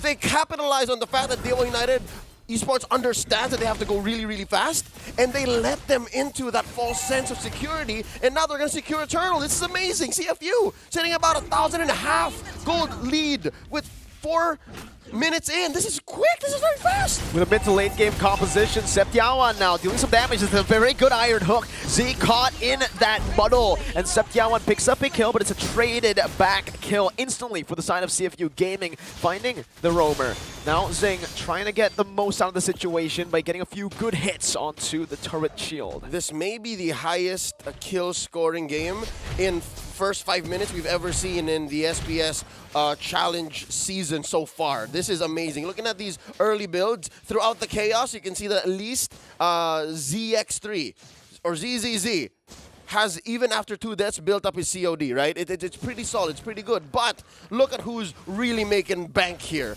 Look at Wadu, but wait, they got a catch. Appraiser's Wrath and the Mystic Field. There was a defensive wild charge, but it will not really help him there. The burst was too much, and the fact that Z already does this much damage early on, it's a big problem. Divine Judgment, that's a snipe from downtown from Zing, and just the basic attacks to wreak havoc. Now, it's another dive. No Divine Judgment, though. Seption might be able to outplay this. Now with the Inspire, Flamesy gonna be caught low as the go-away shoves Detective back away. Zing looking for range, but will not be able to find it right now. Kaze with a Flicker and Divine Judgment, locking Zing down for Septiawan to pick up the kill. Now Lanaya looking for some more. Detective forced to back away as the Mystic Field comes down from Z. Both teams disengaging. Who got the better trade there? I'd say this is just Dewa United punishing CFU for going in a little too deep. That positioning by Zing was way too greedy. And I was just getting to the point of how Wadu, who wasn't even part of that whole engagement, is actually the one who's making the most bank. Look at this Uranus. He can do whatever he wants, walk up to wherever he needs to go, especially at 6 minutes and a half. This is amazing. This is lovely. You have a Dominance Ice and an Enchant Talisman already. This 2v1 up top, maybe now a 3v1 won't be a problem. I mean, how do you kill Wadu at this point? 3-0-2, Purify, Consecration already. Lanaya with the War Axe certainly going to help him in his endeavor to go for the turtle here, but Flamesy, all he needs to do is tap one button. Phantom Execution, and wow, Lanaya, in the midst of it all, finds it and even gets out. No Divine Judgment punished from Flamesy. Oh, I'd like to think that you kill Wadu via Dixon. Dixon just picked up an early, what is that? Sea Halberd. Sea Halberd, there you go. It's the anti-healing damage item, and I'd love to think that if they catch Wadu without his Purify, without his Consecration, or if they time that right, they find a way they can punish, and there's a wild charge! On to Z, and Z will fall. The Divine Judgment rightly placed down by Keys. And Flamesy actually went for a very, very early Immortal, Leo. Yep, that's first item. Yeah, a build that was more popular in late 2020, early 2021, wherein you rush it and then you allow for that to kind of act like Masha's extra health bars. But I'd say that after this, after the Dreadnought armor, he also builds up into a fleeting time. But now that it looks like CFU Gaming, their tempo has been stalled, I'm wondering if that's going to be worth it now, if that's going to be paying off. Look at this. Dewa United pulling off their own little version of the Ube. They're all together down here, 4 members. Zing finds one, and oh! Right on cue, like you said, like you described with that Sea Halberd, they're able to utilize the anti-regen to completely destroy Wadu. And on top of that, it's also a big shutdown given over to Dewa United Esports, who is now just building on Septiawan. Once he gets that golden snap, that should be done in a bit, maybe 9 to 10 minutes. It's going to be massive. Ooh, they're not letting go. Detective finds one, and the flicker pull! Good divine judgment onto Keys, who's going to be forced to flicker out, but a dawning light takes him down. Rice gets clapped by the Appraiser's wrap, but look at the muddles from Septiawan. Just barely almost getting Z down. Lanaya Dao needs to go for one more, and he finds it with Retribution. Oh, on to Zing! Now with another puncture. He has a Phantom Execution, but he utilizes it to escape. Lanaya with a double kill. Ooh, signed, sealed, and delivered right underneath tier 2.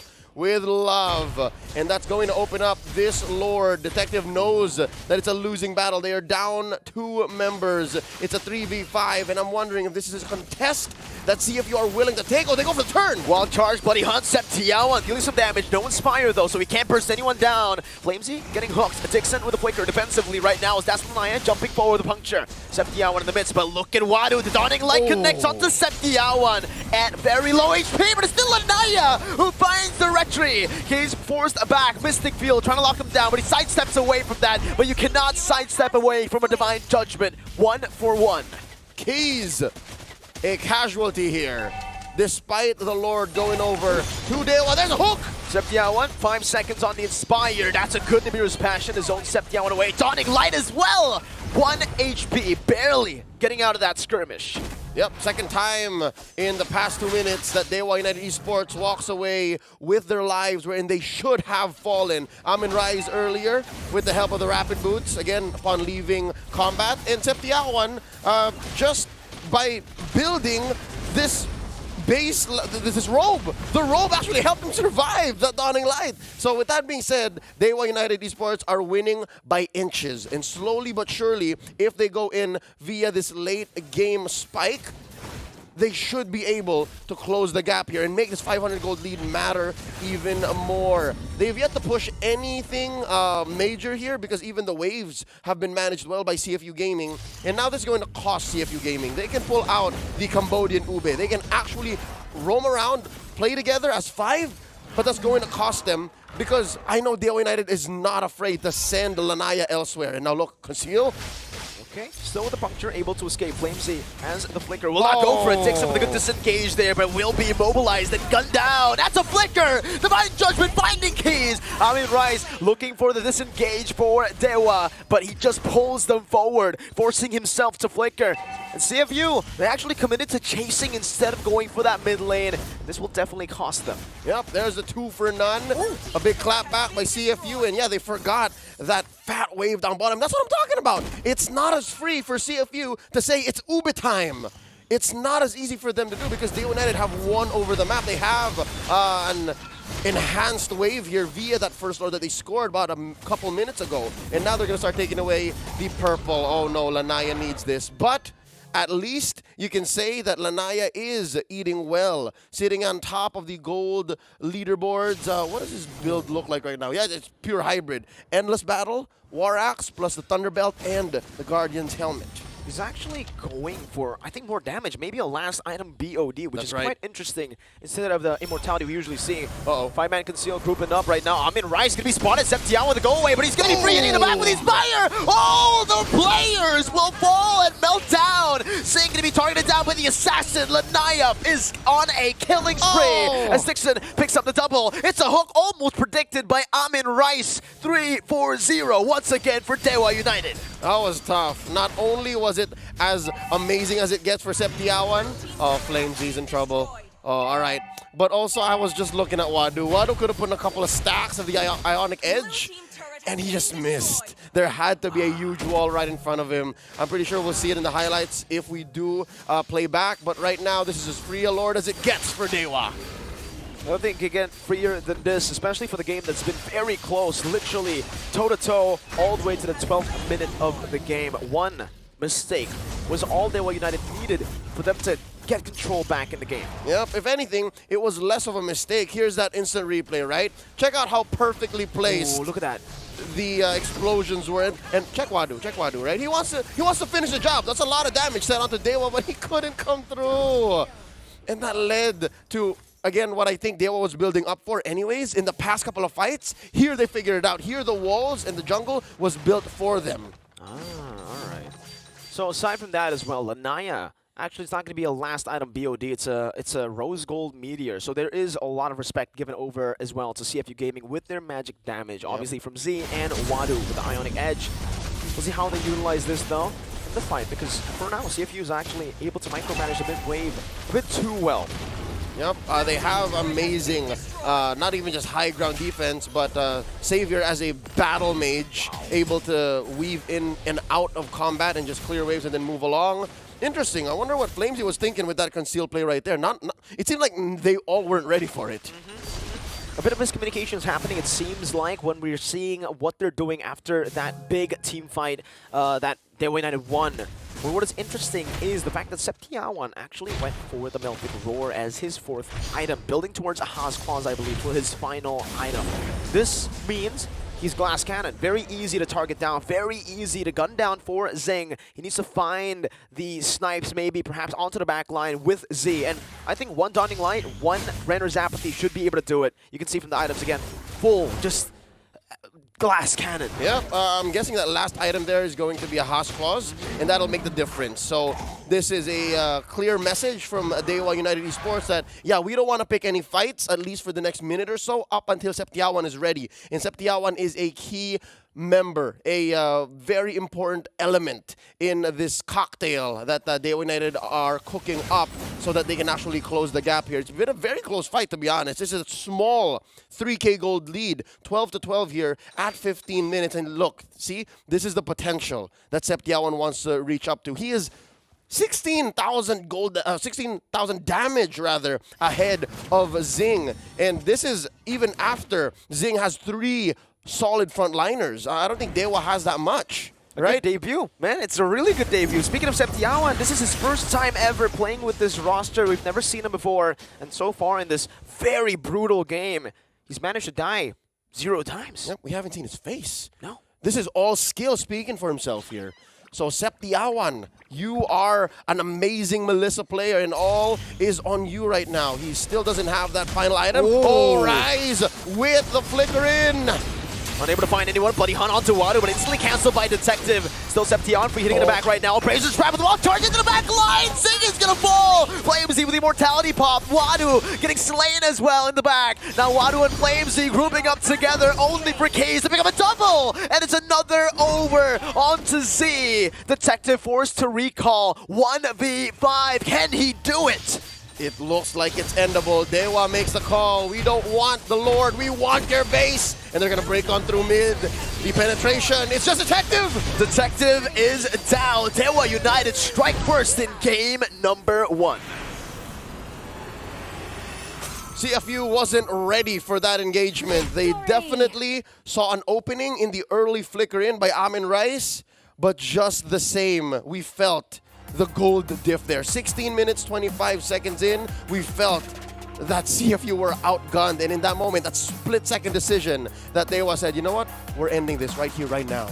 Right here, right now. They didn't really give any chances back to CFU Gaming, and I think it was more of CFU as well letting go of their lead, because they held on to that lead for quite a while. Their mid to late game composition, they bought time to get into that sweet spot, but they were unable to utilize it in the late game. That's right, Frederick. And given the fact that Dewa here is a new roster going up against CFU, who has been around and went as far as the grand finals of their own MPL, I'm wondering what else Dewa is back, and given that they now are also part of MPL Indonesia.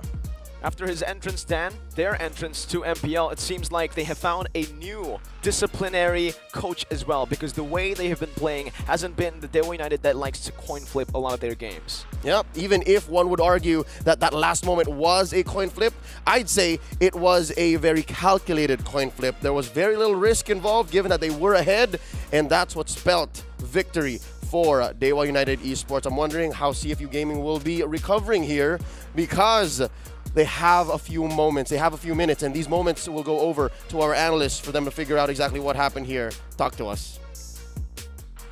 Thank you, casters. What a game by Dewa United. The comeback victory that they were able to just tailor out for themselves was amazing, right? Because even in the early stages of the game, we saw that even though CFU Gaming, like they mentioned, had that mid to late composition, right? With Xavier and Beatrix and so on and so forth, waiting for that item power spike, they were still able to be very aggressive, but somehow they lost the handles to the reins. What went down? Well, specifically, right, it's just Melissa. Melissa needs time to farm. Perhaps minute number 8, minute number 9, America earlier mentioned 3 items. Perhaps then Melissa can be activated to somehow deal out the damage. And of course, Beatrix early game very strong, as you all know, Terrence. And perhaps CFU exploit that fact. But after mid-game, towards that late game, it was all Dewa with the controls. I think it came down towards the mistakes that were made coming from CFU, right? They got a little bit overconfident and overextended a little bit more plays. I like that they have this idea to play around this concealed play. And time again, you have to give credit to Flamesy when it comes to setting up those disengages. But of course, during those 5 to 6 seconds windows where you try to reposition, re-engage, you have to be very spot on in your counter engagement. In this case, Detective as well as Flamesy hasn't been able to do that because of the fact of how annoying Lanaya can be in this kind of scenarios. Yes, early game Lanaya was punished really hard, but what turned the fight for them was that Lanaya was able to get his first War Axe and then steal the second turtle away from CFU. And to add to that again, it's Dewa just controlling, right? Lancelot going, targeting Beatrix towards the backside. It's not easy, but it's doable. And we saw that multiple times, not just in this game, where Beatrix just completely harassed by this Lancelot. And Lanaya displayed it again in this game. Especially he builds Endless Battle and BOD. That's more than enough damage to either force Wind of Nature or force, just take down, say, Beatrix. And of course, in this current game, we've officially increased the win rate of Franco. Finally, right? Considering it's like 0% win rate we've been talking about as well. But I agree, Sub-Tier 1 has been doing really well. You talked about late game potential, but the fights that were kind of scuffed here was that CFU had a very good jump on both Sub-Tier 1 as well as Armin Rice from the initial engagement. But what kind of stopped them from continuing here was Dixon with that beautiful wall charge. He got like a 4-man wall charge, which I think we can kind of see in the highlights later on. And on top of the Halberd, it kind of stopped Wadu from doing what he's required to do, if you think about it, on this Uranus. That's what I wanted to talk about, the in-game problem solving that Dewa United displayed in that game against CFU, right? Because like we mentioned before, right, Wadu is kind of that centerpiece, that pillar that CFU holds in order to gain that dominance on those other lanes. With Dixon stepping in, Grok in the EXP with the Assassin emblem, plus the addition of the Sea Halberd, it really just inhibited Wadu's dominance in that game. And with that being said, we are going to crown our MVP for the game, and I'm quite curious as to who it was. And alright, that makes sense, right? The MVP goes to Septiawan on the Melissa 209, and we talked about this, right? Melissa early game, sure, she has the range, but she doesn't necessarily have the damage, especially going against a Beatrix who just basically needs that BOD. And so the fact that she was still able to be relevant in that mid-point where CFU Gaming was already gaining that control is very impressive to me. And he has the position as well. He wasn't taken down in this game. So even though they were harassed in the early game, he did not die. He was focused on farming here. In this, you talked about this, Terrence, right? The Lanaya steal. And again, Dewa United Esports, they displayed just perfect execution. Sure, there were mistakes, but overall, their game plan was, let's activate in that mid-game, which they did. Yeah, in this case, Lanaya, his great opportunities here. He may not have the greatest starts, but he made up for it by making opportunities. But this is the one that I think kind of stood out for us the most from Sub-Tier 1, right? If you pay attention to the clip here, it was a counter engagement coming from Dixon that allowed Sub-Tier 1 a little bit of sliver and hope to pop that Inspire to reset that fight. And this is crazy because of that. If you're low HP, your first reaction and instinct would be to back off and run away. But Satyawan, he took that initiative, found an opportunity, and took it and turned the tides and kind of forced CFU Gaming to be clumped up in a choke spot where Dewa United had so much time to prepare to re-engage and extend that fight in their favor. That was a great conceal, by the way, from CFU, but that was a better defense, better recovery from Dewa United. And of course, with the wiped out, it was an open base. Dewa United Esports here with the mysterious man, the MM, who got the MVP, by the way. A great execution, great coordination, I must say. I'm just curious, will they stay consistent? And the story is this. The storyline is this. Dewa United with the first victory here against CFU Gaming, leading this best of 3. And I'm wondering, like LaFell, sorry, why do I keep saying LaFell Because when I like refer to LaFell. Leo? What is going on? Yo. But like Leo mentioned earlier, is the fact that how will CFU Gaming recuperate from this loss, right? Are they still going to stick to what they know? Are they still going to go for those aggressive team fight heavy dives when that's not even yet their power spike? Or are they going to be a little bit more systematic and calculated in this game? Because coming flashbacks into that game, I felt like despite CFU Gaming having that control in that early game, they didn't really convert onto the objectives as much. Whereas Dewa United, you can even see the Lancelot, Lanaya choosing, okay, sure, I'm behind this much, I'm not going to go for too many kills, but what I'm going to do is try to get those pressures in those side lanes, and those towers eventually fell before CFU Gaming. They were just delivering so much confidence towards the team to be able to gain more pressure on the map, and eventually it was Dewa United. And speaking of a delivery, we gotta talk about DHL once again. And ladies and gentlemen, I gotta tell you, right, during the break, did I host for the previous game? No, I didn't. During that break, all I did was play on my Samsung S23 Ultra, and I got number 15 on the leaderboard. No way. Yeah. That's pretty high. Yeah. That's crazy. I know. But you're still not number 1. You're not number 1, Yeah, though. well, you know, it's like we still have a few more days, right? That's great, but you're not number 1. You know, I know they say almost is never enough, but like, come on, man. Come on, I'm almost there. It's okay, you can try later. You still again. have time. You still have time to climb I feel like up the ranks. CFU now. Sorry, wait, that Whoa, was too early. Whoa. Sorry. Too early. To be honest, Too early. That's too soon. I was a little bit Alright. worried if you think about it here. I was highlighting Lanaya's plays for a little bit here, especially when early game and CFU was just completely destroying Lanaya. That was a situation where like, wait, is my analysis kind of messed up? Because I saw Lanaya from the previous challenge season, and like he was popping off this insane retributions. And yes, he died one time. I was like, okay, fine, you know, maybe I'm cursed, you know. Yeah. Today, like I was bringing up Chibi a little bit. I'm sorry, homeboy Chibi. You know, I was giving you so much, and then he kind of got cursed and just messed up. And Lanaya kind of messed up the first one, and then he found this opportunity. I was like, oh, thank God. I know. I gotta say that for Homebois and Evos as icon game, I don't think that was the curse. But Okay. you know, Draft. whatever helps you sleep at night. you know? True, fair enough. But in this case here, I feel like CFU Gaming, they have to rethink their strategy here because of the fact that they have this draft composition designed to go in for pickoffs. But the problem is they don't expect.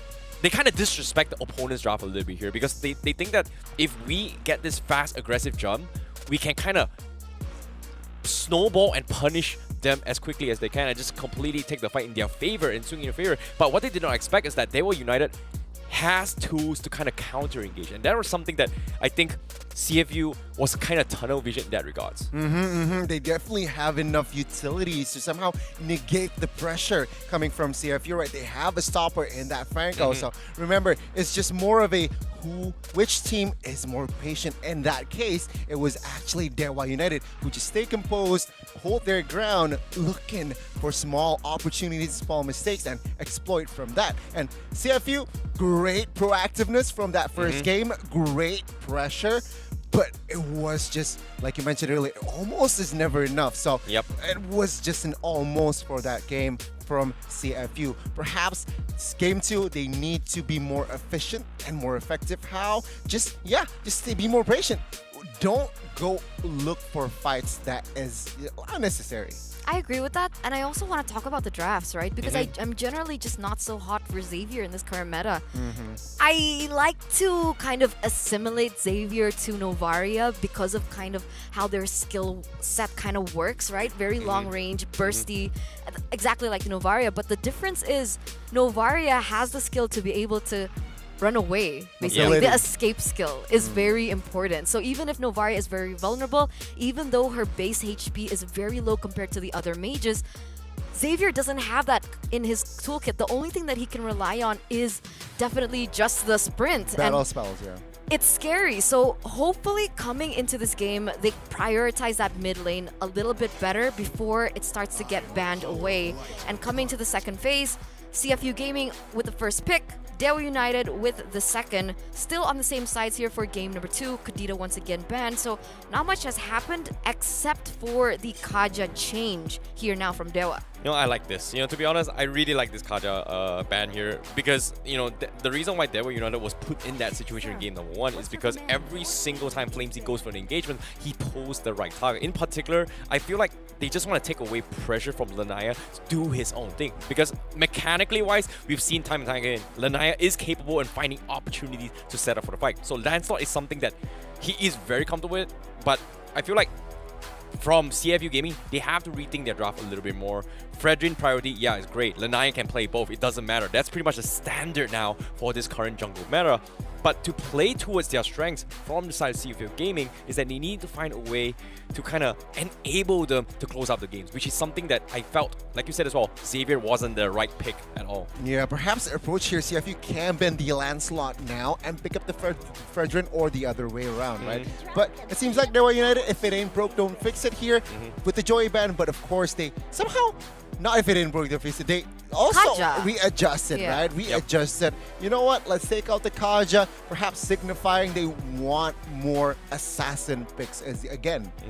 At the same time, Arlott should be banned here. I'm pretty sure Dewa United just doesn't want Wadu to do his own thing because in the early stages of the game from CFU Gaming, Wadu on that Uranus was very, very annoying. And I like that, I think Leo or Mirko actually called this out, was that they had Dixon kind of get a first item C Halberd to deal with the anti-regens coming from that Uranus to actually win them this game. So that Grok XP lane kind of allowed Dewa United to win this game. And the damage output was a little bit negligible, but CFU Gaming, they respect this. Lanaya did get some really, really good kills, and because of this, they are gonna ban Evos, ban this off. However, it does open up the Novaria this time. Novaria, Yves, maybe that's what Dewa United is also hinting at, right? Because they banned out the Kaja. Perhaps that's something that they want to take up for themselves. So they go for the 1-1 this time around, putting CFU Gaming in a corner.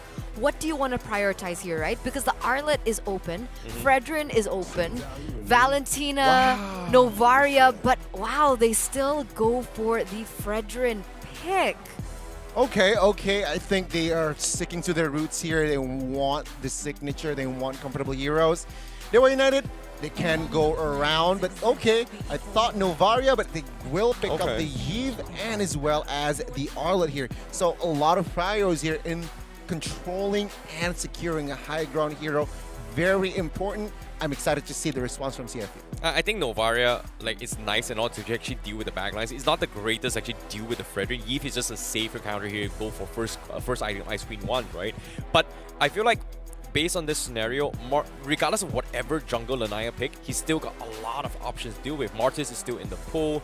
But I feel like if CFU Gaming decides to pick the Novaria now, how are they going to play this? Because if you think about cutting back lines, Dewa United is known to play assassin styles as well. So Lanaya has that tools to play a Hayabusa as well, which is something that we don't see too often, but I feel like he can bring it up if he wants to. Claude as well, yeah. Claude, oh, okay, no. Okay. All right, they're going to actually take away the Melissa, and funnily enough, this is actually Zingozo's signature hero, Melissa. So they're bringing out the big guns here with the Valentina as well, being able to just, so they don't want to counter the Yves, they want to be able to level things and balance it out a little bit better in those team fights. So how is Dewa United going to respond to this? What I don't really like about the Melissa pick here is that they picked a Melissa into an Arlet. And we know Arlet is going to be able to push through that ultimate, the go away coming in from Melissa that kind of negates the whole point of that ultimate. And now they pick up the Claude. So the Claude, a very positive win rate here, 67%. Very, just trending hero in that marksman, very reliable. And in the hands of Septiawan, I'm excited to see what will he bring to this hero. But Dewa United, okay, again with this Dookie Band signifies that they want to add more crowd control in their composition. Insta response from CFU. You ban the Diggy, I'ma ban the Atlas That's here. so cute. Straightforward, right? Dewa United here, what will they go for? Will they commit to another roamer ban? I feel like that's a little bit of an overkill. They could ban perhaps the EXP or Yuzong perhaps. I think the Yuzhong isn't too bad if you're dealing against a Farsa, right? But in this case, there's no Farsa. I think the Yuzhong is still okay. Lapu is pretty a good shout as well. But personally, I feel like they are still in a position where they can set up for this wombo combo strategy, right? If you think about Dewa United strategy, they can still go for the Broom Sweeper. Having the Lolita on their favorite to deal with the Melissa isn't too bad as well coming from Dewa United. If they want to go for the Minotaur as well, it's also pretty decent as well. However, when it comes to XP, I don't know if they are going to go for a Jungle Bennett, but Dewa, they ban off the Grok, huh? Yeah, that's so brilliant. That's so brilliant. They know that it's one, Wadu's power pick, and two, it synergizes well against the Claude to be able to cancel it out, right? So that was a really good ban in my opinion. Kufra is also taken away, so they are still trying to limit that roaming position. Dewa United now for... What could they go for here? Minotaur? Does Minotaur make sense? Makes sense, but I personally feel like the roam should be that last pick, right? What they need to do here is just secure the jungler. You mentioned Marches. I like the Marches pick. If not the Marches, perhaps they can play around the assassin picks here because I think Hayabusa can make into the composition. Do you not like Balman? Ooh, I've never seen Lanaya play Balmond, but I think it's possible. But yep, they are going to bring in the Lolita here to kind of set up for that final slash combo. So there is a very, very heavy emphasis on how Dixon is playing, but seeing how he played the Grok in Game No. 1, I wouldn't be surprised he can't catch the right target for this Numenon Blast. But I think when it comes to jungle here, it feels like Lanaya is put in a very predicament whether or not he wants to play the Martyrs, because just today itself, we've seen a lot of Valentina benefiting from this decimation kill. So in this case, he's still thinking, should I not? Should I not? Is this a good composition to deal with a Melissa? Still open up for options, gives him a little bit more time. I guess seeing these two final picks from CFU Gaming is going to give him a little bit of a killer idea. But you talked about the potential Ube coming in from CFU Gaming. They bring in the S-Test as well as the Lapu. Here we go, the CFU special here, bringing in the Estes. Very, very interesting. They are going to have a little bit more sustainability from the AoE damage coming in from the Claude, but does it synergize well against the Lolita? Sorry, bring the Ling here. I think Ling from Dewa United isn't too bad. Oh my god! There you go. He bringing the Ling is just great here because split push potential. CFU Gaming just doesn't have the rotation to actually compete with against them in terms of cross-map plays, if you think about it. I mean, if you pick up the SS, you want to go for 5v5, right? And with that Ling ping, it adds more dimensions. I like it, you like it. I'm still going to, my money's on the Dewa United side. Man, yeah, I have to agree with you. As much as I love the Estes being put into the Land of Dawn, it doesn't bode well against the composition that Dewa has brought. One, if they do want to group up as 5, Lolita is in La La La Land. She just needs to Numenon Blast and then that's it. And second of all, if they don't want to clump up as 5, they don't want to play into the strengths of CFU's Gaming's composition, they do have the Ling to split things up and play around the other side of the map. So you went for Dewa. What about you? 2-0 Deva.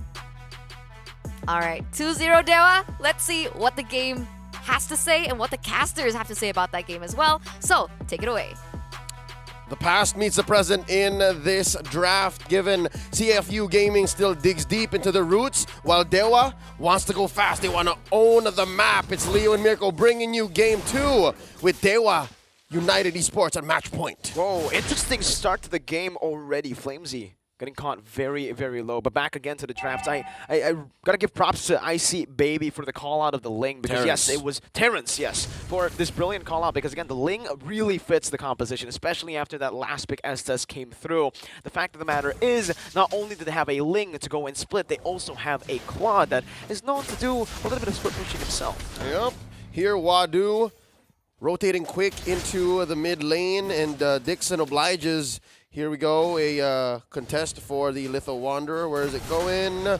Detective confirms with a Litho Wanderer. Something else to note. The fact that this is a Ling gives more ways for Dewa United Esports to actually wreck the Cambodian Ube, right? Somebody to find the Estes in the back line, someone to compromise Zing and maybe pop off an early go away.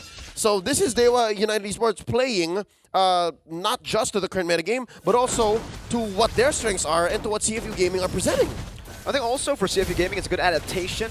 Oh, Rice gonna be caught. Braziers trap, but he flickers out of it. Still, should be first blood. It's Flamesy who picks it up with a fadeaway basic attack. And yeah, no, you were saying. Yeah. Going back at game number 1, it seems like CFU Gaming were grouping a whole lot. Maybe a little bit too much for that pick-off style composition. So I like the adaptations made, the adjustments made in game number 2. Heck, if the players want to group up, give them a composition that does well grouping up. And again, even if the answers are present, even if Dewa United Esports have their way towards what CFU Gaming are presenting, sometimes comfort is enough, right? And here we see CFU picking up the first turtle with very little to respond with, except for an orange buff steal. That's a trade across the map. Dewa United Esports, they understand what the win condition is in this game. They know that neutral objective control is just not built into them. With a Valentina and an Estes, with a Lapu and obviously a Fredrin, it's just going to be really hard for them to contest for any neutral objectives. Might as well look for a trade in the bottom side or just mirror the plays happening that CFU Gaming are proactively looking for. Yep, we can expect for that to happen for the next maybe 6-7 minutes. It can go faster possibly if CFU Gaming don't push their Ube advantage, like every 3 or 4 man engage is still going to be advantageous for them, given the Valentina, given the Estes. But if Dewa United keep that up, eventually it'll be them calling the shots. It'll be them setting up these boxes. It'll be them saying where they can fight. And yeah, Wadu here, if they don't rotate out, could own the lane. And just the same, look, Dewa United understands now, we can't pick fights. We can't win this way. I actually do want to talk a little bit about the battle spell that Septiawan just used to get out of that. Flicker is the choice. Very rare Claude Flicker game that we usually see the Sprint or even the Purify. PMI very aggressively Septiawan forced to back away. Might be pinned down here. Doesn't have the Flicker. It's in for him already. But here in the mid lane, Thames of Blade is going to be there and a lockdown from the real world manipulation. Gets Lanaya, his first kill of the game. Meanwhile, down below, it's a good Guardian's Bulwark here. As Detective tries to look for Septiawan. Blazing Duet onto the back of Praisers. Not doing work, but it's still Detective who finds the kill with the Retribution. Just picking up a kill and giving Zing a better time in lane. Amazing use of range and space. Detective understood that even if he was threading the needle between Tier 1 and Tier 2 and there could have been a punish from Keys and Amin Rice, he knew that he had Septiawan. So this is Septiawan not being given any space. And yeah, we were talking about that flicker. I actually like it because there's really no catch. If Wadu finds you, flicker out. If Detective finds you, flicker out, BMI out, right? There's no real hold for you, so no reason for the Purify, not even the Sprint. So if Septiawan really wants to reposition, definitely picks up the flicker. Now Turtle, pulled over by Detective. Here comes Lanaya. Oh, wow, he wins it. Lanaya just flies in Retribution and walks out. Now they're not last charged in. Dixon should fall. Oh, he cancels it too late. It's a flicker from Dixon to get out. Down the Blades into the midst of it all right now, taking all 4 Blades. Now blast by Amin Rise on to 3. It's a full collapse for Dewa United. It's a double kill as another final slash comes through. Wadu forced to flicker out. But man, just one fight with the momentum instantly shifts forward. And with that, Dewa United Esports now going to be calling the shots. Now they can start contesting. Nay, not even just contesting, just stealing straight up, much like what Nalaya did. Neither of us expected that, but he did. That's how good this young man is. And what did that buy them? Well, check out what Dixon is building up so far. Dominance Ice, and then after that, for sure, on his way to a Thunderbelt. Wadu in trouble. Lanaya looking for the solo, gets it. Wow, Lanaya. First few minutes was to just get him rolling, and once he got those first few kills and the turtle steal, it seems like, again, yeah, he's doing really well. Berserker's Fury as early as the 5th minute of the game. Yep, on his way to a Corrosion Scythe. And looking at Septiawan, despite that early death, already has a DHS on his way to the Golden Staff. This is a very fast turnaround for Dewa United Esports, now sitting at a comfortable 1,500 gold lead, 6 minutes in. Last turtle coming up in about 30 seconds. Away from the gold lane. So yeah, no, we can expect that these two teams will start propping up. And here you see, it's Dewa United first to the scene. And given the speed that Lanaya can move across the map compared to Detective, again, initiative on Dewa right now. Defensive Bravest Fighter already used. Meanwhile, Dixon is still saving, holding on to that final slash. Now Blast, though, that's the big resource burnt out. Wadu should have his Bravest Fighter by the time Turtle gets contested if they want to go for it. And Lanaya knows exactly that. He knows that they have burnt a big resource, so he just goes and clears up the way first, set up for the Turtle. Oh, this is dangerous, given that Dewa United are actually staggering their entry into the Turtle Pit, and they're pushing away Lanaya. Turtle here at a 5th of its health. That's a clear take for CFU. Very easy take for CFU. Good setup by them. And Dewa United Esports with a very quick response as well. Understanding that the Turtle will not go their way. They instantly walk towards the bottom lane, but it's also a good response by CFU Gaming, who's now going to be able to lock down onto Dixon. Ooh. Has the stun, gets out. Lanaya finishing up the Windtalker. All right, so Lanaya this time around, prioritizes the Windtalker. Here's a big fight. Oh, isolation there in the back. Without Blast, unable to charge onto anyone. Now with Septiawan baiting out the go-away. It should be a very good position for Lanaya to just collapse. A good stun onto Zing. It's a double for Lanaya, looking for a triple, but Amin Rice picks it up and takes the kill. Dixon now under the turret now. Flickers out from the Bravest Fighter. Final slash. And it should just be, Dewa United who wins out on the team fight. Battlefield mobility is the name of the game. CFU Gaming's Cambodian Ube is a little too slow on the response. Yes, if they do plant themselves there and say, this is the fight we're taking, this is where it happens, they win. Yes, if it lasts a little longer, but no, if Dewa United is able to weave in and out, deal the damage where it matters, they walk away with a big win, much like this. Yeah, weaving in and out. That is exactly what Dewa United Esports are utilizing with their very mobile composition. And I've been paying attention to the Melissa. Zing has not built boots, so no mobility. It's the complete opposite. They want to be planted in these team fight situations, and for Zing, it's not going to be good at all. There's a lot of CC, a lot of lockdown, and a lot of burst damage coming through from Dewa United Esports' composition that he really needs to get Windtalker or some sort of mobility. Just boots. Yep, and that's the thing. Dewa United haven't even built Sea Halberd. So it's not like this planting yourself 5-man Cambodian Ube is a bad idea. It's just that Dewa United Esports know exactly how to deal with it. And there you go, they force a flicker out of Keys. Numinum Blast catches no one. So even on the defense, Dewa United Esports understands the concept of the bob and weave. They understand the importance of battlefield mobility. And I guess that's what put them in the situation. All of their flickers are out, and they played the map. They split it open much faster than Detective can respond. Oh, there's even a wave there. They left it. The long wave. The long lane is doing well.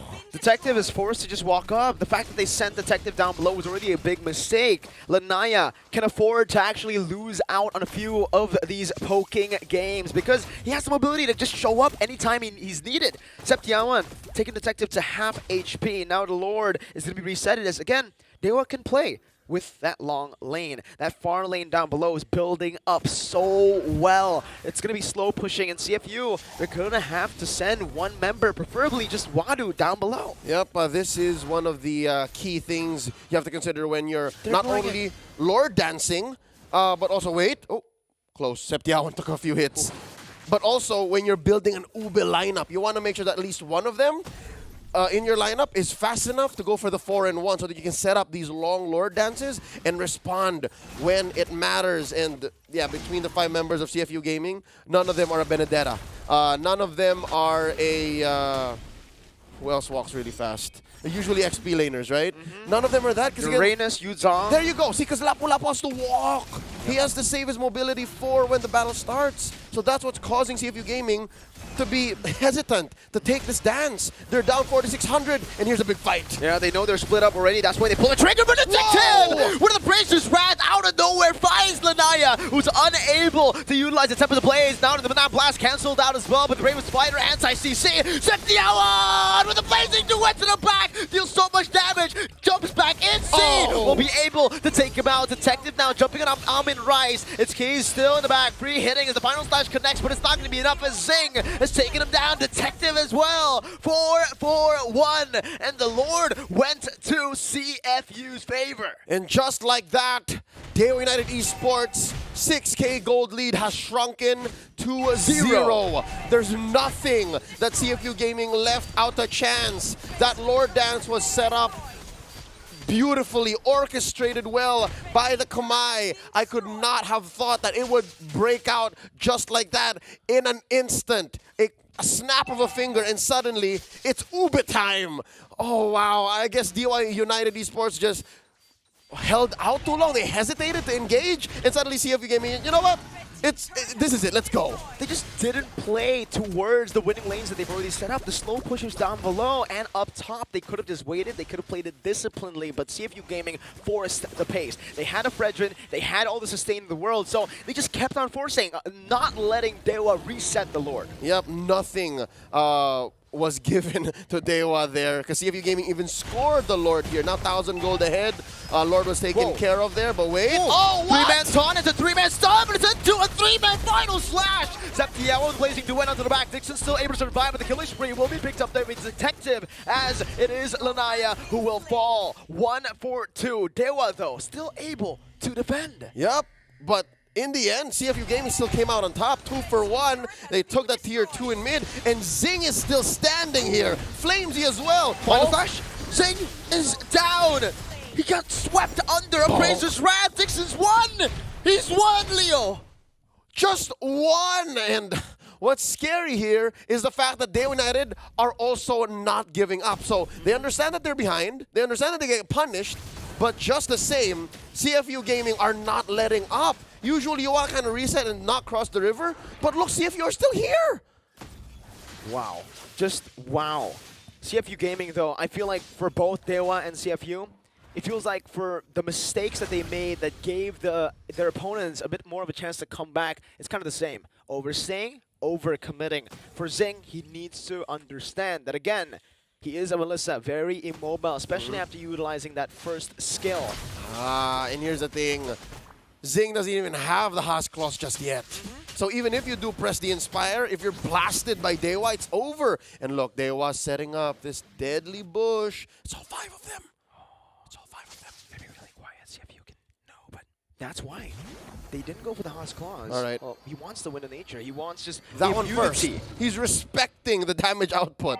And that's step 1. There is some lifesteal in the Wind of Nature, but you still want to build up that Husk Claw. We've seen this setup before. We've seen this situation literally earlier today, wherein the team would delay the inevitable just so that their Melissa is ready. But it looks like, oh, no, the Blitz. Look at this. Okay, Lanaya is in position already. Dixon can final slash away. No, blast onto the back. Massive. Now it's going to be Amin Rice who's targeted down with real world manipulation from Keys, trying to disengage. Somehow, Dewa United were able to disengage with no members taken out. That's right. But CFU Gaming, still so very clean, takes this Luminous Lord, and it's marching on through mid, all the while Anaya doing damage control, clearing the wave as much as he could before heading home. It's a 5-man defense against CFU with their Lord. Okay, he's already used the real world inflation. There you go, see Halberd built up, but the base is wide open now. Garden's Bulwark, Septiawan in the back. Now even flickering onto Z, but he's going to be bursted down. Zing with a double kill. Base wide open. Lanaya is going for the base race, but CFU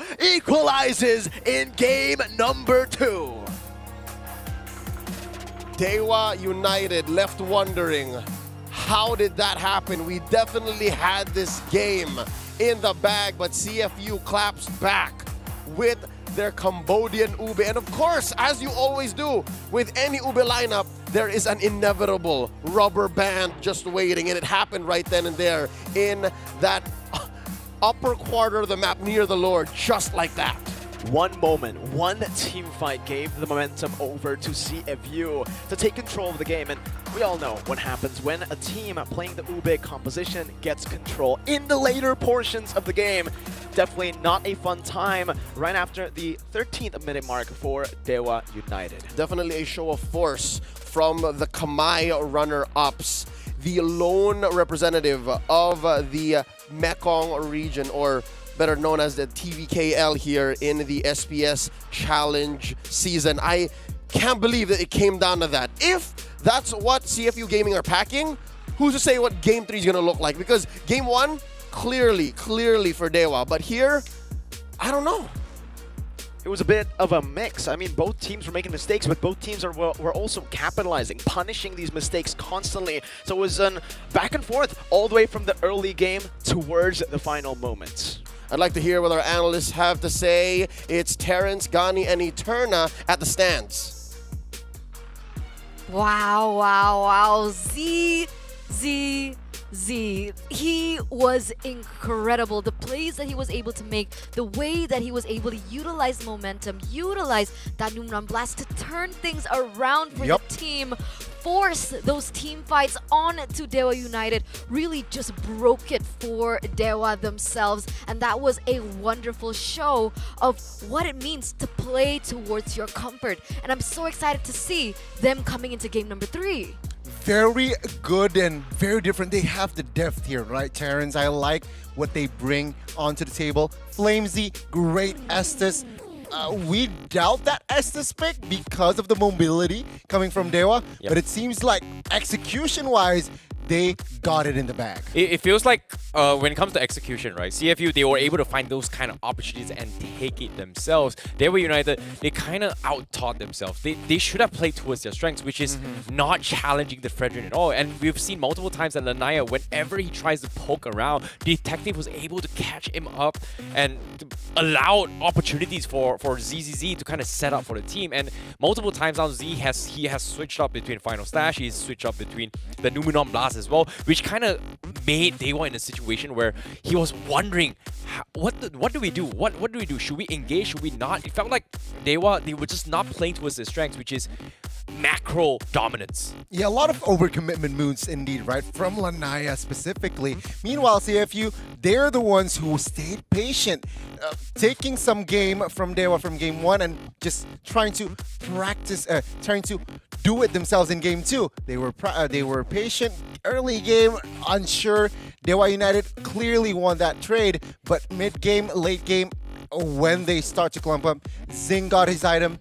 It was just pretty much clear CFU got most of the team fights here. Looking at the post-game stat as well, 3 titles heading towards the Dewa, doesn't matter. Yeah, at the same time, look at this damage taken coming from Detective, right? This is clear indications that Dewa, they kind of focus on the wrong targets. They should be targeting the backlines here, and time again, for him to soak up 119k damage to turn the tides with those final appraisals, which is what kind of gave a little bit comeback moments for CFU to kind of equalize the score. We saw about that 6k net worth deficit coming from CFU game. It came down to Dewa just making one small mistake. Yeah, I think there's a lot of highlight for Dewa, for Lanaya in particular, right? Because I feel like Lanaya was their double-edged sword, but at the same time, he did so much for his team. Earlier on, he was able to spread things around, make things a little bit more messy for CFU Gaming, getting those towers. You can even see the tower damage from Lanaya himself. But at the end, when they go for these contests, the fact that he got caught in the Numram Blast, even though that his ultimate was up and ready to utilize, it was kind of questionable in that sense. So it just comes back down to repairs for the side of CFU. I personally would give the MVP to ZZZ. Yep. But we'll see here in just a few seconds. Production show us who you got. And it's actually going to be Detective. Okay, so in a sense, that also makes sense, right? Detective on the Fredrin, like you mentioned, was able to absorb so much damage and then utilize it to the advantage of themselves against the members of the side of Dewa United. He was able to get those retributions as well. And all in all, he was just reliable. Very reliable, and Yeah, I think he was the more patient jungler in this current sense. Waiting for the right timing, getting those neutral objectives in that early stage also was pretty much very important, very crucial, but just know when to commit. Meanwhile, Anaya overcommit things too much. I agree, and even in this fight as well, this is pretty much the turning point coming from Detective, if you think about it, because of the fact that he realizes that Lord Control should be in their favor. Because if CFU Gaming did not have that Lord Control set up by Detective, I'm pretty sure Dewa United would have just continued baiting out those macro plays, especially when the lanes are shoving from the bottom side. So CFU Gaming, they realized that they needed to force Dewa United in their favor, which kind of allowed Lanaya to be caught up for them to scale back. So well done towards Detective for finding those kind of opportunities. But when the game progressed into this stage, you can see that Dewa United, they were scrambling. Oh no, they were just, I would say, panicking throughout this fight. How do we make a comeback from this game? And this is where everything just went south for Dewa United. Dude, it was so close. It was so close, right? You could see that even the Ling was like, all right, this is a 50-50. They're going straight for the base. I don't think it's enough to just split push and try to put pressure on the other side of the map. I'm just going to go for that one straight push. It was so close, but unfortunately the timers just wasn't correct for Dewa United. They miscalculated a little bit on that shot call, and that hence gave that game to CFU Gaming on a silver platter. But once again, we're back to a full best-of-3 series, 1-1 now. Second time in a row. See, I knew today was going to be a lot of 3 games. It was definitely, today is definitely more intense here, Terrence. And let's not forget, right, that has to speak. I feel like Claude, Septiawan, could not deal out maximum damage because of that healing coming from Estes. Agreed. They're just the more composed team in general when it comes to decision making, if you think about it. Yeah, so excited to see game number 3. We're going now, right? Let's go game number 3? No. What? No? Unfortunately. No, You're joking, right? Yeah. What are we doing now? We're gonna take a break, man. Oh yes, I can play DHL. All right, with that, ladies and gentlemen, we'll head straight to the break. We'll see you after. We gotta push to the limit and work till we finish and push to the limit and work.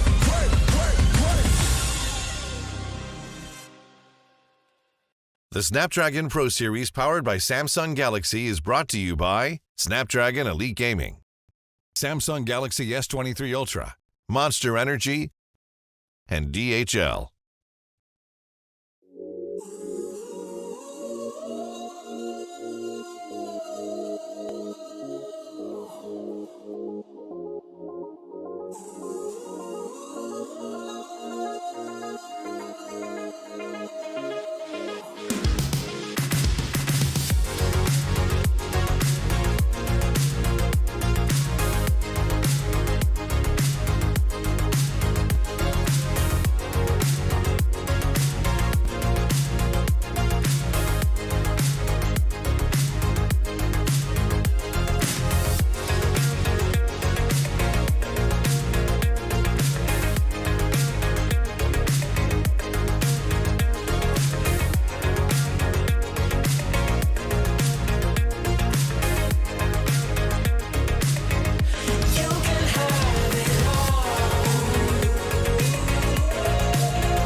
Ladies and gentlemen, welcome back from that break. Welcome back to the Snapdragon Pro Series, powered by Samsung Galaxy. Sorry, I was thrown off because I wanted to let you guys know. I was so excited because I want to tell you that I'm 14, level 14 now. On the FEVIT game. Sorry. You gained a rank. Yeah. I was like, oh man, trying hard in those few minutes, and I was like so excited to tell you, so I like messed that up a bit. But yeah, welcome back. I'm super excited, super stoked to see how this match is going to go. We're back to a best of one here between CFU Gaming as well as Dewa United, and both of these teams are packing a punch. You're right. I mean, game one, it was cut clear that Dewa United gained the control, but game two, I feel like they were a little bit caught off guard by the plays from CFU. CFU managed to stay composed even though they were slightly behind 6,000 gold, mind you. But yeah, Dewa United, I feel like they were just caught off guard generally. Yeah, agree. And just these two games itself pretty much gives a clearer picture on the play styles coming from both Dewa United as well as CFU Gaming. For CFU side, they have been playing very, very composed. They made a little bit of mistake from game number one. They adapted in game number two to be a little bit more disciplined and patient. Whereas Dewa United, 2 games in a row, has been playing around mechanical prowesses. In this case, Lanaya has been making so many opportunities, but eventually one mess up is where things go completely south for Dewa United. Yeah, I feel like the theme of this match, the theme of this best of 3 series between both of these teams is adaptability, right? Because we even talked about their drafts on paper for game number 2, where it felt like Dewa had the counters to CFU Gaming and what they wanted to utilize with the composition that was brought to them, right? Arlet with the final slash should be able to disrupt that clumping style because of the Estes. Lolita as well, Eve on top of that for just more utility, more damage, and just more everything, more nuisance to the side of CFU. But they adapted in game. They realized, all right, we're kind of bad when it comes down to these team fights if we work a certain way. And so Dewa had to kind of adjust to that, and then CFU adjusted back by being able to force these 5v5 fights utilizing the Valentina. Let's get a little bit more deep into that regards, right? Because if you think about how the drafts kind of went for game number 2, Dewa United, they actually prioritized the Eve as well as the Arlot over the Valentina, which gave I would say CFU that opportunity to make that kind of plays. In this case, ZZZ on the Valentina was really given so many tools to work with to find opportunities to counter engage. Hopefully, it is going to be a little bit different. However, this third game is going to be the same thing here coming from both sides. CFU still on the first pick department and Dewa United on the second pick. Yeah, let's see here. It's still the same theme, it seems like, right? All through 3 games in that first phase. Talking about CFU, and they have not switched sides. So Dewa United still on the red side here. Kadena and Fanny banned out. Dewa United still saying no to 1-1. Let's see here. Perhaps this is the ban that will perhaps be the change because they need to readjust. There you go. The Fredrin ban comes through. So CFU, saying to CFU, all right, just don't play the Fredrin. My guess is CFU will ban the Lancelot. Yeah, I think they should. I think they would as well, considering how Lanaya was just mechanically gifted, right? You can see 2 games in a row, Lanaya just loves playing those kind of, I would say, high mechanics skill heroes. We haven't seen play the Mortis yet, but he is capable of doing so here. But it feels like when from the side CFU Gaming, they're more composed and more rounded. They understand how they want to play their drafts, whereas Dewa United, they're playing around how Lanaya is going to be able to make opportunities for the team. So I feel like they need to chill. They need to rethink here and say, maybe we should use Lanaya as a bait and shift their focus and allow Setiawan to do his own thing. Oh man, I love the respect coming in from CFU, right? Lance once again taken away. And I gotta say that the Ling was a situational pick. It really depends now. I think the meta has shifted in that sense. Yep. So Dewa United, what do they want to go for here? Last time they went for the Kaja ban. Joy now is available because they opted for the Fredrin. And I don't know, Joy for Wadu? That's too much mobility. That's too much mobility. I don't think I'd let that go. I think just let Joy as well as Aura through. Just so that both Dewa and CFU both get individual power picks. But no, okay. I'm surprised by this. They just don't want to do with Joy. So this is pretty much a no-brainer Aura first pick. And then Dewa United would either take Novaria or Valentina. I don't think they would take both, but taking both isn't too bad. Because they could play very similar to how Blacklist played in MSC. Don't forget about the Melissa. Game 1, Dewa United won with the Melissa. Game 2, CFU won with the Melissa, so this is the time for Dewa United to pick up the Melissa, and I agree with you. Perhaps one of the mages here, Valentina, comes to mind, but if not, then yeah, just go with the Novaria perhaps. Oh, not the Melissa. They opted for a Beatrix. In this tournament, not a good win rate, but it still works. I mean, like, to be fair, you can't really count on the win rate, right? Because it really depends on how many times the heroes was picked. Yep. And it really depends on the pilot. So there's like a lot of other circumstantial things that would affect the win rate. So Beatrix, so for now, is quite solid. It depends on how things are going to go later on. How are CFU planning to, bully that Beatrix from that early game? I think when in kind of this scenario as well, getting the Melissa again isn't too bad, but CFU, they do take this opportunity to bring the Novaria. So vision game is going to be something that will benefit them as well. So it does put Dewa United in a spot where do they still want to play this kind of a sneaky approach? Do they still want to play assassin playstyle? And in this case, Claude, obviously the safety net as well gives you that wombo combo opportunity. Lolita's still in the pool. But I like this Kaja pickup this time because of the fact that if the Cloud makes the wrong move, one Divine Judgment comes in, that's pretty much a good buy for Zing.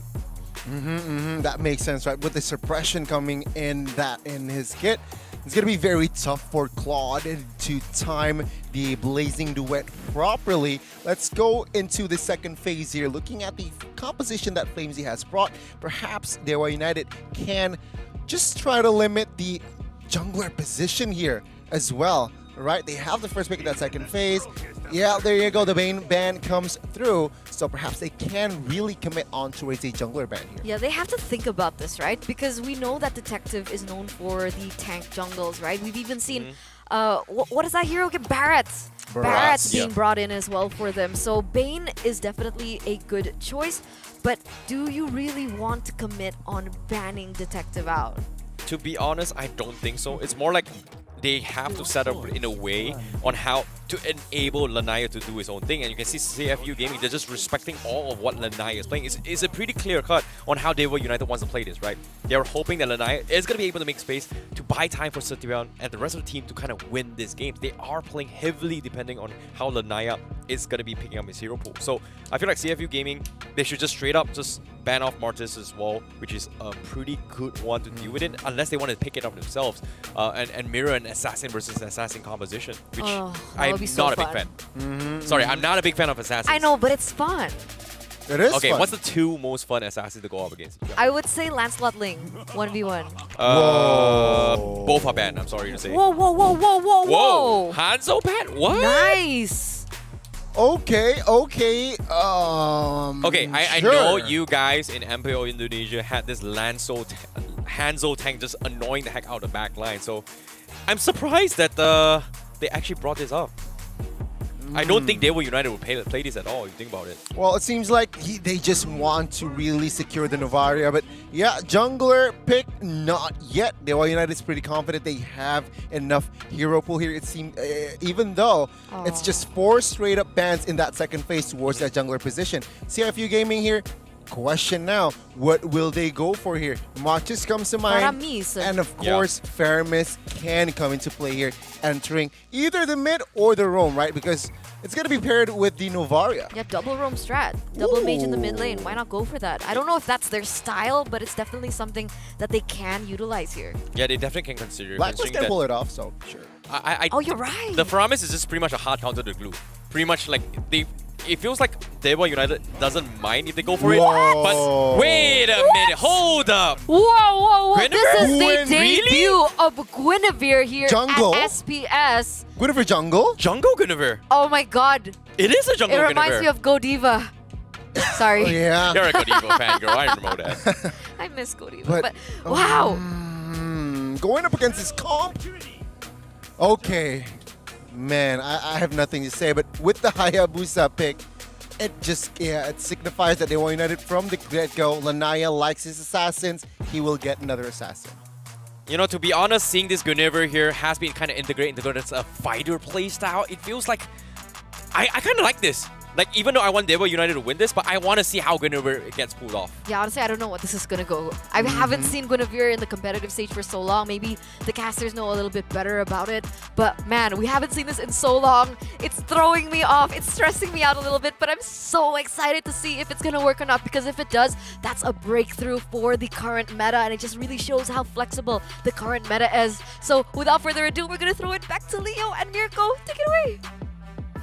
CFU Gaming refuses to believe in the concept of a current meta. They have their own meta as they go up against Dewa United Esports in this final game, in this best of 3 match. Mirko and Leo here bringing you this rubber match. I'm surprised, and a good friend of ours watching right now for sure is just as happy seeing Guinevere making its debut. Is this not very Blacklist of CFU? It is, especially after they, showed off the SS in game number 2, the way they were playing, very Ube-centric, and in game number 3, a tournament, it reminds her of Dewa. Yes, maybe if it was played in the wrong position. So yeah, gotta give a big shout out to Wise for this Guinevere jungle. Let's see if CFU can pull it off against Dewa United with more of a standard composition. Yep, Dewa United made the fatal mistake of facing CFU Gaming in a 5v5 from game 2. So now hopefully with this pickoff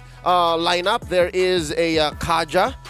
Obviously, that's a -1. There's a glue that wants to cut right through towards the back line. Definitely a go here. And of course, the Hayabusa in the hands of Lanaya, who you have been singing the praises of since we started. Lanaya has always just been one of the solid pillars for Dewa United, even in MDL Season 6, where they were super down bad in the regular season. They were predicted to not make it to the playoffs. They had to pull a miracle run. They cannot lose a single match after their horrible first leg record, and they pulled through that. They went all the way to the grand finals, obviously ultimately losing to Evos Icon, but the fact that they were able to get through that horrible start and finish off really well, it's a testament to their mentality, how strong they are, and in a full best of 3, this certainly is going to help Dewa United as well. Yep, that Cinderella run is making Dewa United look at this rubber match, looking at this best of 3 like, we've been through worse, we'll be fine. But up against CFU, up against a team that plays this way and drafts this way,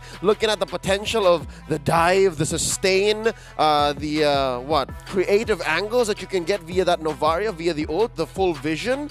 And you're never safe when there is a Minotaur, because again, it can just end in a snap. Oh, this is giving me, I don't know, feels that maybe deja vu. Maybe game 2 happens all over again. Yeah, I think I really like the word they use, creative, because it really depicts what CFU Gaming are utilizing here. Their creativity to go for this kind of crazy, quote-unquote crazy draft to us, because we haven't seen it a lot. But for CFU, this is the norm perhaps for them. Another day. Yeah, it's another day at work, because if you take a look at it, sure, it might look like a very weird draft, but then we dissect the heroes. Minotaur Claude is already a pretty disgusting combo that we like to see especially after the Minotaur buffs. With the Minotaur and the Claude, the AoE combo is already insane. Add on the Arlet, add on the Guinevere, who can add magic damage onto the frame with AoE presence and CC. It's just a wombo combo draft. All right, given that the room is very Dewa-centric, maybe we should dissect what CFU might actually try to do a little bit more, right? Here's one thing. Minotaur Bane has been something that came up even at MSC, right? But here, I dare say maybe Minotaur Guinevere is more brutal. Because again, you can enter more with the Guinevere. You can find better angles as compared to the Bane, who's actually very honest with the Ale up front and then deadly catch. Here, you can dash in and then temper if you want to weave in and out of basic attack or move out, and then Violet Requiem. So it's much more deadly and it locks in harder than the Bane Minotaur, so I like it. I think when it works, it is much more deadly, but it is harder to pull off, right? You need to have, again, you need to understand the stacks and how you get that Violet Requiem to actually go for the CC. Yep. The fact is, you need to get everybody clumped up as well. This is how the composition works. If Dewa are able to do what they did in Game 2 initially, pull back, just bob and weave, force these resources to come through, and then re-engage right as the resources have been depleted, that's the winning condition for Dewa. And they have to understand that.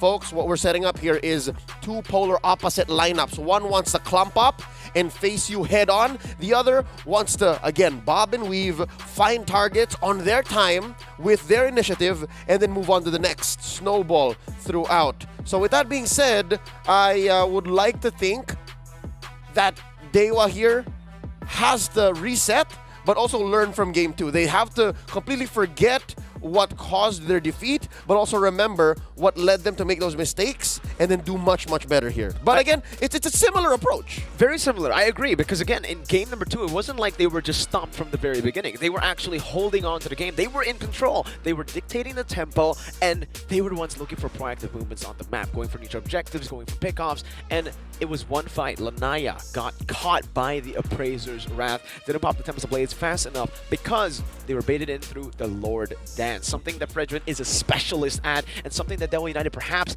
isn't really, accustomed to. The Cambodian special Lord Dance was a very unique style of Lord Dance because they ignored the side lanes. It's almost usually you're so used to thinking the default, which is you clear out the side lanes, you slow push, and the enemy team will disperse. No, Cambodians, they say no.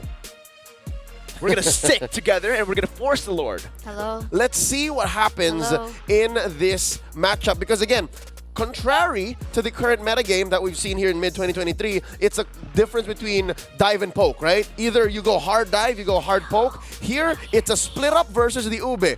So with that being said, I think this change in the metagame should be discussed not only by you and me on the desk, but also by this voice in my head. Who is this? Oh my, that's who. Them? Hey, Turna, what are you doing? Sorry. Yo. We're having a fun, special, deep, knowledgeable conversation. And I saw that as an opportunity to, try and mess with me? Exactly. So Not gonna happen. Did I mess you up? Not gonna happen. No, I saw them try. You tried too. Yeah. Not gonna happen. Not gonna happen. Okay, talk again. Nice try. Fine, talk again then. What do you think about this? Oh no, perhaps they already talked about it. You're not listening to them. Gani, come on, Gani. I'm disappointed. Are we really gonna 4v1 this? I'm disappointed. Gani, it's fine as long as you do the thing. Yippee-ki-yay! Boom. what is this yippee-ki-yay thing? Like, to be honest, the moment I'm I saw that cowboy. Back in Indo, I'm a cowboy. Just back in Indo? Just back in Indo, now you're in Malaysia, so what are you? I'm not Malaysian. What do you mean? You're in Malaysia. A traveling cowboy. You're a traveling cowboy now. I'd hate to ask what the logistics are for registering as a cowboy in Indonesia.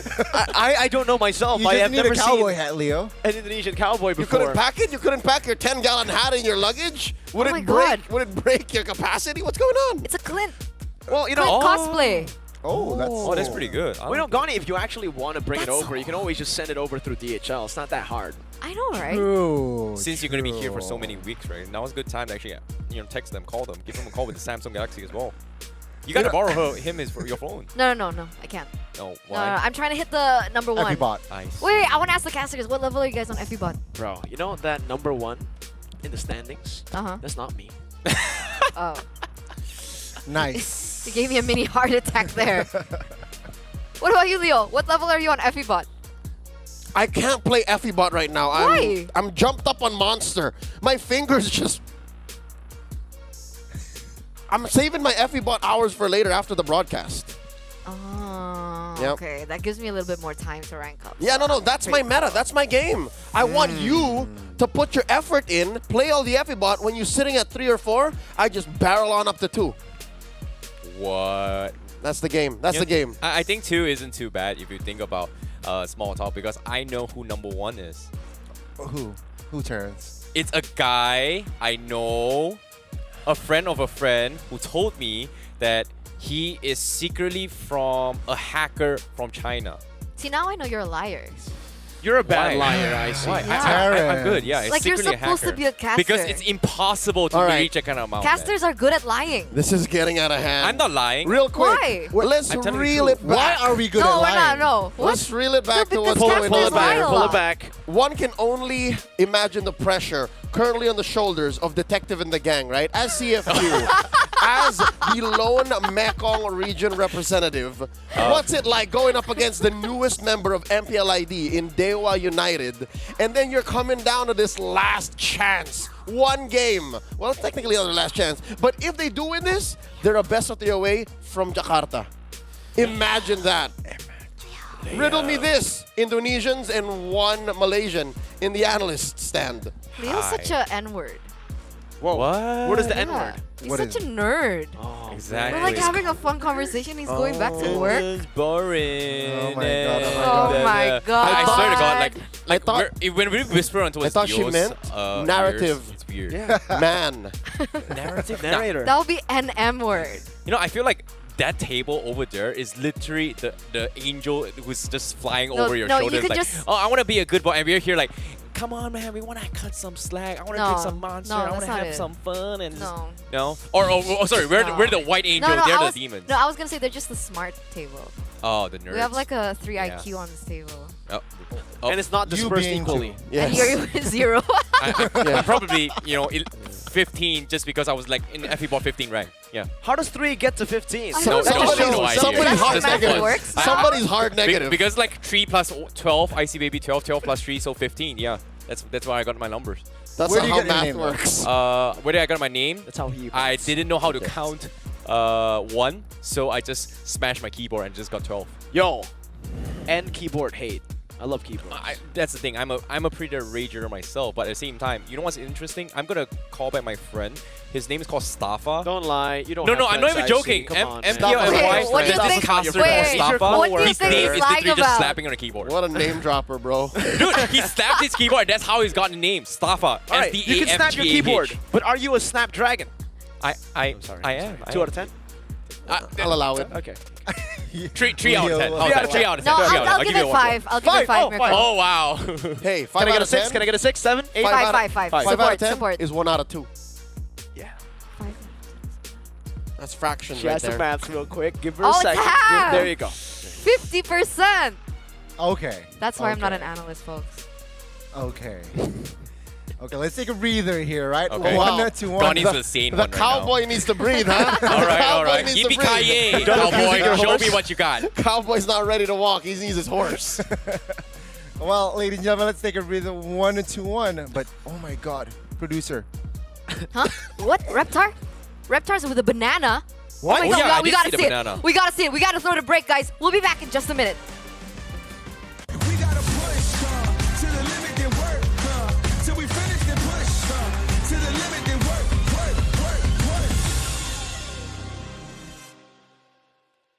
The Snapdragon Pro Series powered by Samsung Galaxy is brought to you by Snapdragon Elite Gaming, Samsung Galaxy S23 Ultra, Monster Energy, and DHL. 32 teams fought over a 6-day Swiss format of the Open Finals to secure their spot in the Challenge season. Buckle up as we run through the highlights and victories of the Snapdragon Pro Series Mobile Legends Bang Bang Season 3 Open Finals. The Open Finals kicked off with a bang, with notable teams like RSGMY and Evos Icon picking up swift 2-0 victories amongst others to get a head start on the board. Completely just vaporizes Alchemy SG, and this crystal will go down RSGMY. Starting off the Swiss stage. Oh, Ripple, the man who likes the taunt. Moving swiftly on to day 2, the battle rages on as all 32 teams fought once more, but this time to avoid elimination. Dewa United Esports managed to dodge elimination after they picked up a clean 2-0 victory over GameLab. The knockguy's gonna be there to petrify, and they found UTC again. Shackle mode on the Kadita. Name me a better combo. Dewa United wipe GameLab off the face of the Land of Dawn, and it's a game-winning fight. Dewa United Esports 2-0 over GameLab. After the first wave of eliminations, the remaining 24 teams felt the pinch as they battled through yet another day of matches.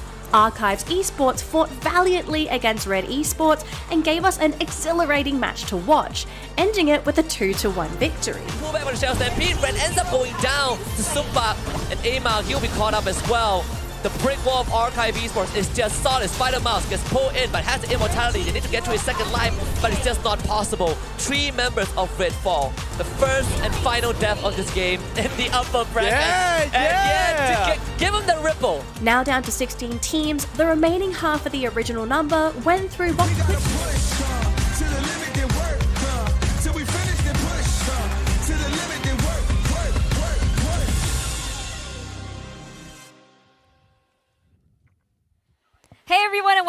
the Snapdragon Pro Series powered by Samsung Galaxy. On that break, we saw Reptar running around with a banana, and it was so fun. And I'm so excited to show you that maybe later on, but it's still a surprise. I was It's very an surprised. experience. You think about it, the banana was like this. It's big. It's like a human-sized banana. It's crazy. It's huge. 7 foot tall. I don't know how much 7 foot is. I don't know too. About My one unit hand is higher. like centimeters. So 180? 186, 183.6 feet. Wait, 7 foot is 200 already, 200 centimeters. Yeah. Anyway, we are about to resume the third game of this next upcoming match. Remember, it is 1-1 between Dewa United as well as CFU Gaming, where it was Dewa United taking that first game, CFU coming back, and now it's up to a best of one again, and it's been so exciting. We actually saw crazy picks in the drafting phase for game number 3 with the Guinevere being picked up by CFU Gaming, and I'm really excited to see how that actually pans out in this current meta. I think when it came to this discussion, so me and Goni had this, you guys had, you as well, were talking, how is this Guinevere going to be played in the jungle? Yeah, role? yeah. Is it going to be jungle or is it not? Personally, I would like it to be more on the magic side rather than some might be playing the demon hunter as well, which is kind of weird, but attack speed seems to be the key here as a fighter now. So you think that it's going to be like a Joy Jungle who goes for Mystery Shop emblem? Could be a possibility if you think about it. But you didn't agree. Why? I think Guinevere should have Demon Slayer, but let's see. We'll see. I will check. I want to know about the wave clear. I want to know how it does. Who's the opposite jungler? It's Hayabusa. Yeah, it was Hayabusa. So Hayabusa against Guinevere in the jungle.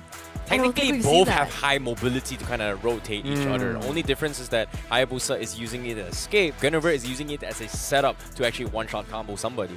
Now that's interesting, right? Because honestly, the Hayabusa has less room for error, in my opinion, right? Yep. Sure, the mechanics are crazy on the Hayabusa, but the setup, I feel, is very important from the rest of the team. It's going to require super intense synergy and chemistry. Let's see how that all unfolds as we pass back to the casters. Leo, Mirko, take it away. I reckon it's time for us to get right into this game, partner.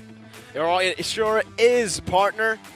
Let's get into the land of dawn for game number 3. And as speculated, it is indeed going to be the Jungle Guinevere rocking the Seasoned Hunter emblem. And yeah, we'll see what the item build eventually does come through for. Yeah, it is going to be a Demon Slayer emblem. And whoa. Something we rarely see nowadays for the Arlet Tenacity emblem. Been a instead while. of the Unbending Will. Been a while. This used to be the norm, but ever since the base damage nerf onto the Arlet, we have been seeing a whole lot more Unbending Will to just, to compensate for the base damage nerf. Yep. But with that being said, it's a clear message that I think CFU Gaming are sending over that, yeah, Wadu wants to hold the fort. All he's really there for is that huge final slash. And then everything else is up to Zing. Everything else is up to Z. And maybe even Detective. Wondering what he's still going to build. I feel like it's going to be mainly tank. That's the best way to build Jungle Guinevere. Maybe with 1, max 2 items. Oh, wait, they catch 1. Oh, Requiem, and that's going to be first blood for Z. Picks it up like it's nothing. Easy pick off, and that's the combo we were talking about, Leo. Yes, Mirko. Yes. Ammon Rice didn't even get to move. Not even for a single second there, because that's all the CCs being stacked up. I didn't even talk about what an Astral Echo could do. So the Astral Echo could be used to set it all up. This is difficult if CFU Gaming gets their way. So talking about it, picking back up from that conversation we had about a minute and more ago before the break. Dewa United have to play pickoff, but right now they're scrambling here for the turtle. Stolen final slash right now. That's a shadow kill onto Detective, but the Violet Requiem gives him sustain to survive. Jumping back in onto Case, who's not going to be able to take him down just yet. Whoa. But Wadu, with the final slash, bring Nixon away. Now Flamesy can definitely go in, but Dewa United have done what they have sought out to do, and it's to zone them away from the neutral objective. Yep, no kills, but a clean turtle take for Dewa United Esports in the hands of Lanaya. Something else to note is the early builds that's being put onto the core heroes for both sides. You see here, Septiawan obviously allowing for that branching build path. He can go for an early Malefic Roar, maybe as fast as possible Blade of Despair, as compared to Zin, who actually invested in a pair of pants. Zin Gozo, he has steel leg plates. You gotta do it. Up against a Beatrix, up against a bully in lane, someone who can constantly just be poking you down. And the Haya. And Haya as well, some more physical damage threat. The steel leg plates is one of the best items in the game. Yep. You pay 500 gold. Bang for buck. Bang for buck. The value. You get basically the same amount of physical defense that a brute force breastplate will give you. Yep, just without the stacks. Yeah, just without the stacks, as well as an early warrior boot. So yeah, Zin Gozo is just hunkering down for the mid-game power spike, and there's a flicker pull! Flicker Divine Judgment into the Minute's Rage. Flamesy though, a 3-man Minute Fury. That will catch Lanaya as well. Far too close for Lanaya, but he's still able to escape back to his quad shadow that he placed down in bow. Almost close snipe from Z. All right, that's a wash. Nobody died. A lot of ults, a lot of battle spells were spent over, but just the same, this allows for both teams to invest in their core heroes. Let's look at Lanaya coming in! Good flicker though from Z, gets him out of that. Lanaya was in the minion wave, didn't get enough stacks to put enough damage on Z. Talk about the other core heroes. How about mid lane? Z currently on his way to a Clock of Destiny, but Kaze already has his. So it's faster cooldowns for Z. He does have the boots already built up. But yeah, Keys wants the scaling sooner, wants the ticks of the COD much, much faster. Okay, we also actually saw Detective winning on the Red Tree battle up against Lanaya, who had the Red Tree advantage technically. He was one level up before that. Secure from a Detective. Very interesting plays happening here from CFU as well. Neutral objective control still their main objective with a utility jungler. Now with the Astral Meteor as well, they should be able to pick this up for free. No purple buff for the Hayabusa unless they go for it here. Maybe the snipe can go for the steal, and nope, it does not happen for Dewa. It's just Detective with a solid red tree. Septiawan does find its mark, that Renner shot, but just wasn't enough. Not right now, given that he built his second Legion Sword and then the boots. So I think Septiawan understands that, hey, I'm not making it to these fights soon enough. This is way too slow for me. I need a pair of boots. While Zingozo already has built up his DHS. So yeah, he's going to deal a lot of damage to Dixon and maybe to Amin Rice, but everyone else he's going to need to build back up for. It's all about the scaling game at this point. I mean, take a look at the items. I feel like Dewa United will definitely benefit more from that mid-game power spike with Lanaya and the Beatrix.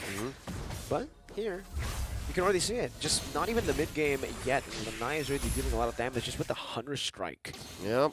All this while... Oh, there's a pull! Flicker Divine Judgment instantly cancelled though. Flamesy with a Minute Fury onto 2. And it's a Valiant Requiem as well. Lanaya forced to run away, but the Blazing Duet catches him. Now no Quad Shadow. It's a Flicker. Oh, one last Quad Shadow. But it is not enough to save him. It's the fadeaway basic attacks that comes to haunt him in the end. Yep, welcomed into the loving arms of the waiting members of CFU Gaming, who currently hasn't suffered a loss, are now finding one more. Dixon in the back line, forced to use a split, and they're just gonna barrel on through, convert into this tier 1 up top. Great start for the Cambodians. That was an SSD, split defensively. I'll allow it. Okay. That's a solid use of your acronyms, young man. But now, CFU making the most of the CC that they have.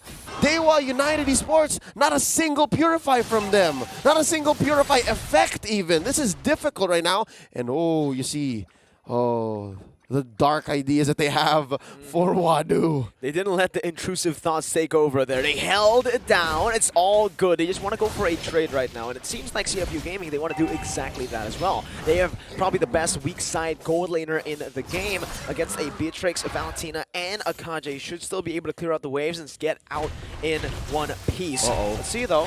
No flicker for Amin Rice. And it's a good cover from Flamesy. Blazing Duet to clear out the waves. Meanwhile, Turtle for free to CFU Gaming. Yep. Way too big a rotation for Dewa United to even contest. Unless... Oh, Detective is delaying. I think the Collier's fight. Oh, Bennett's rage. Oh, it's the shadow kill all the way to Z, but unfortunately for Lanaya, he connects onto them in waves. They finally spot out Detective and they spot out a way to get it, but unfortunately, again, Lanaya has really rotated down below. Turtle slain, CFU picks up their second turtle of the game. Good snipe from Septiawan. They're looking for a trade finally on the board. Yep. What's going to happen here is CFU Gaming is going to find a way to make do for that pickoff on Wadu. Detective go in 1v3, now 4. This is dangerous. Watch Flamesy, he still has his Minoan Fury and a Flicker. Oh, we're just waiting. I think they're waiting on Z. The amazing contributions or the changes to the metagame that a Novaria can bring, man. Astral Echo changes the way we engage. And right now, trying to spot out for Amin Rays. This is way too deep. Both teams understand that they're playing with tempo here. They both have to pick their fights. And here, as we're speaking, Wadu picks up his Thunderbelt. So yeah, it's not going to be as easy to burst him down as it was about a couple minutes ago. It seems like Dewa United especially are just waiting for that item power spike to come through, but it's Rage onto Divine Judgment. Still a good escape again, the steel leg base paying dividends, but Septiawan with a flicker forward finds the kill. Detective now jumping forward a his Fury as he smashes his hammer down on the ground. Will be able to take Septiawan down, but it's another trade on the board for Dewa United, making it 2 for 2 as a slam pass connects, but there's no more follow-up. No split going to be committed by Dixon. Slight victory for Dewa United Esports, I'd say, because it was a roamer and a gold laner for a mid and a gold laner. So that's what gave them this very small lead. And the fact that Kaze hasn't died yet, Kaze just built his lightning truncheon, means that even Detective has to think twice about engaging. Detective currently is building into full tank, folks. He has a pair of pants. He also has a Molten Essence and then Radiant Armor. So yeah, he has to somewhat think of how Lanaya interacts with that. Look at the gold earned so far. Zingozo and then a couple of members from Dewa United Esports. That's what's explaining these item builds. That's what's making these fights so close. Okay. A few of the resources already committed onto Lanaya. This should be a free turret over to Dewa United Esports. Is it a thing with the Arlet on the Tenacity? I think with the Unbending Will, he would have been able to threaten an actual kill, a solo kill there. Yep. Now Lanaya, though, caught off position. There's no way they are able to do this. Detective should be able to secure this for free, and yes, they do. Meanwhile, on the back, Flamesy with a good knockup, but a Divine Judgment locks Wadu. Even the final slash dodged away from Lanaya, now jumping back. This was what we were talking about, bobbing and weaving in the team fight to create some chaos, but Wadu is doing amazing in this team fight, still buying so much time, creating the chaos necessary to split the front to back. But Dewa are still able to utilize that time to pick up a turret in the mid lane, traded in for Dixon's life. He's going to fall here. Kaze going to have to back off. Can't repair this situation. And with that being said, CFU Gaming now back up. 1,000 gold about. Wadu building full tank. And I think slowly but surely here in the mid-game. Oh, wait, it's FDL1. Close call. They pick off Detective there. Nothing to say. Good body block as well from Amin Rice. Could have been a horrible trade for Dewa if only Z found that Astral Sphere. Yeah, so I was saying the only real downside for Wadu is this. Yeah, he's only really good for his final slash, but if he doesn't find it, then that's it. He has to wait again. Beautiful flicker to get out of that one. Kaze. He's feeling it. He's in the flow state. But CFU Gaming, they have the lead. It's still them controlling the pace of the game, especially with a slow push down below. Yep. They were able to do what they sought out for. Again, they didn't get Kaze, but it was more of a bonus. They wanted to just space him out for the turret take. Yep, and here we go. Wadu finds one, forcing out the split.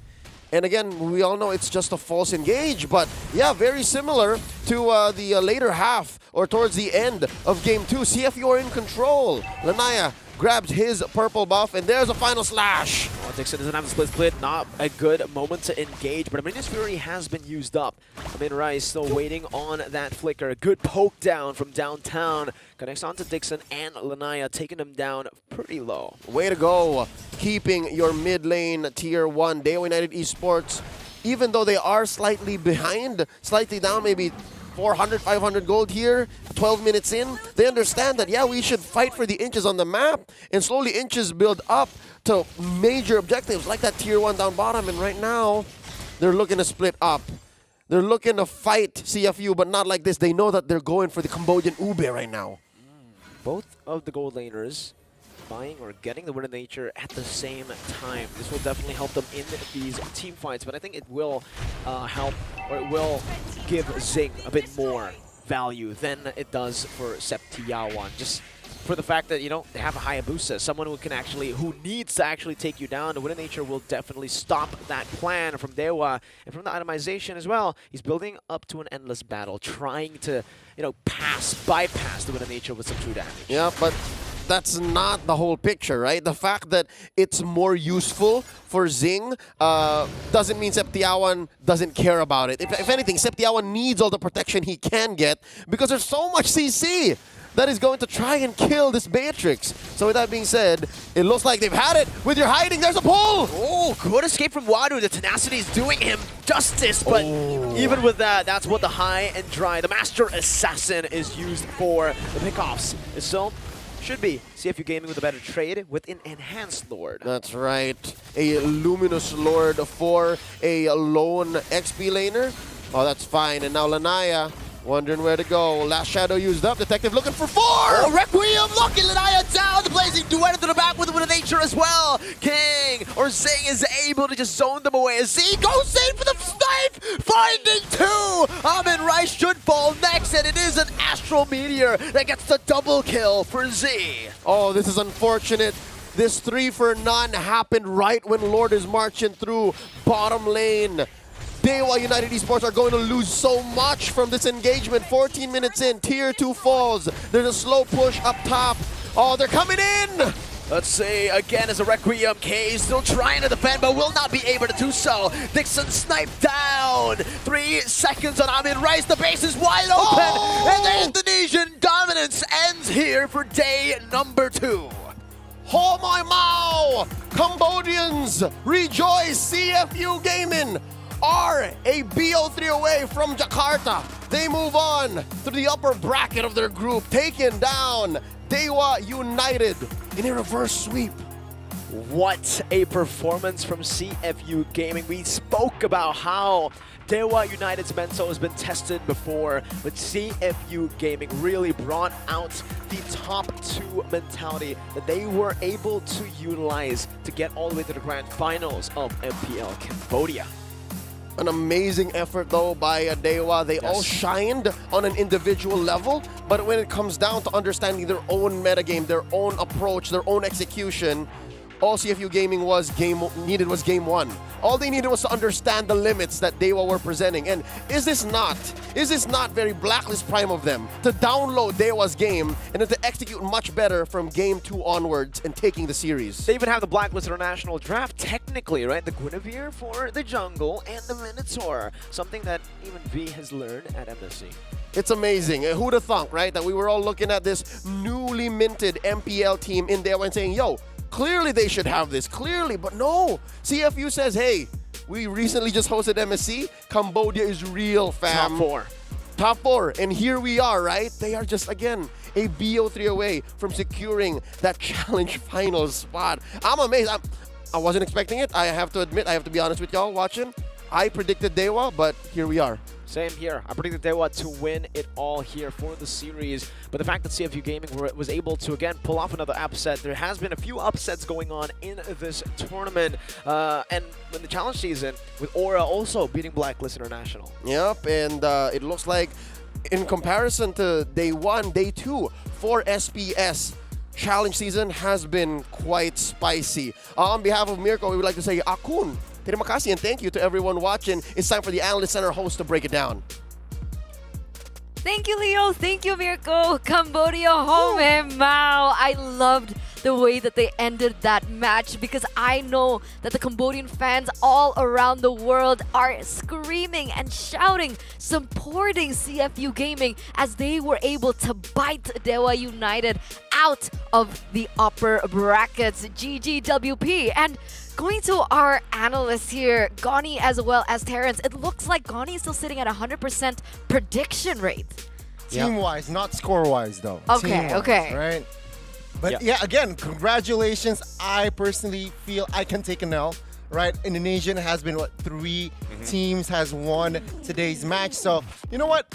Cambodia, take this one and gameplay-wise here, Terrence, that Guinevere pick was just not just for style points, right? So flashy, but yet so effective. I feel like CFU Gaming, they drafted this, and to be honest, I feel like they're such a freaking nerd because of all the patch notes, there are minor details that kind of change throughout the entire patch. Novara's out kind of increases your hitbox, right? That means when Guinevere pops his Battle Requiem, it's easier to hit majority of Dewa United's players. And on top of it all, any hero getting caught by that knockback takes a little bit more damage coming in from Guinevere, and to pair it off, what provides knockup?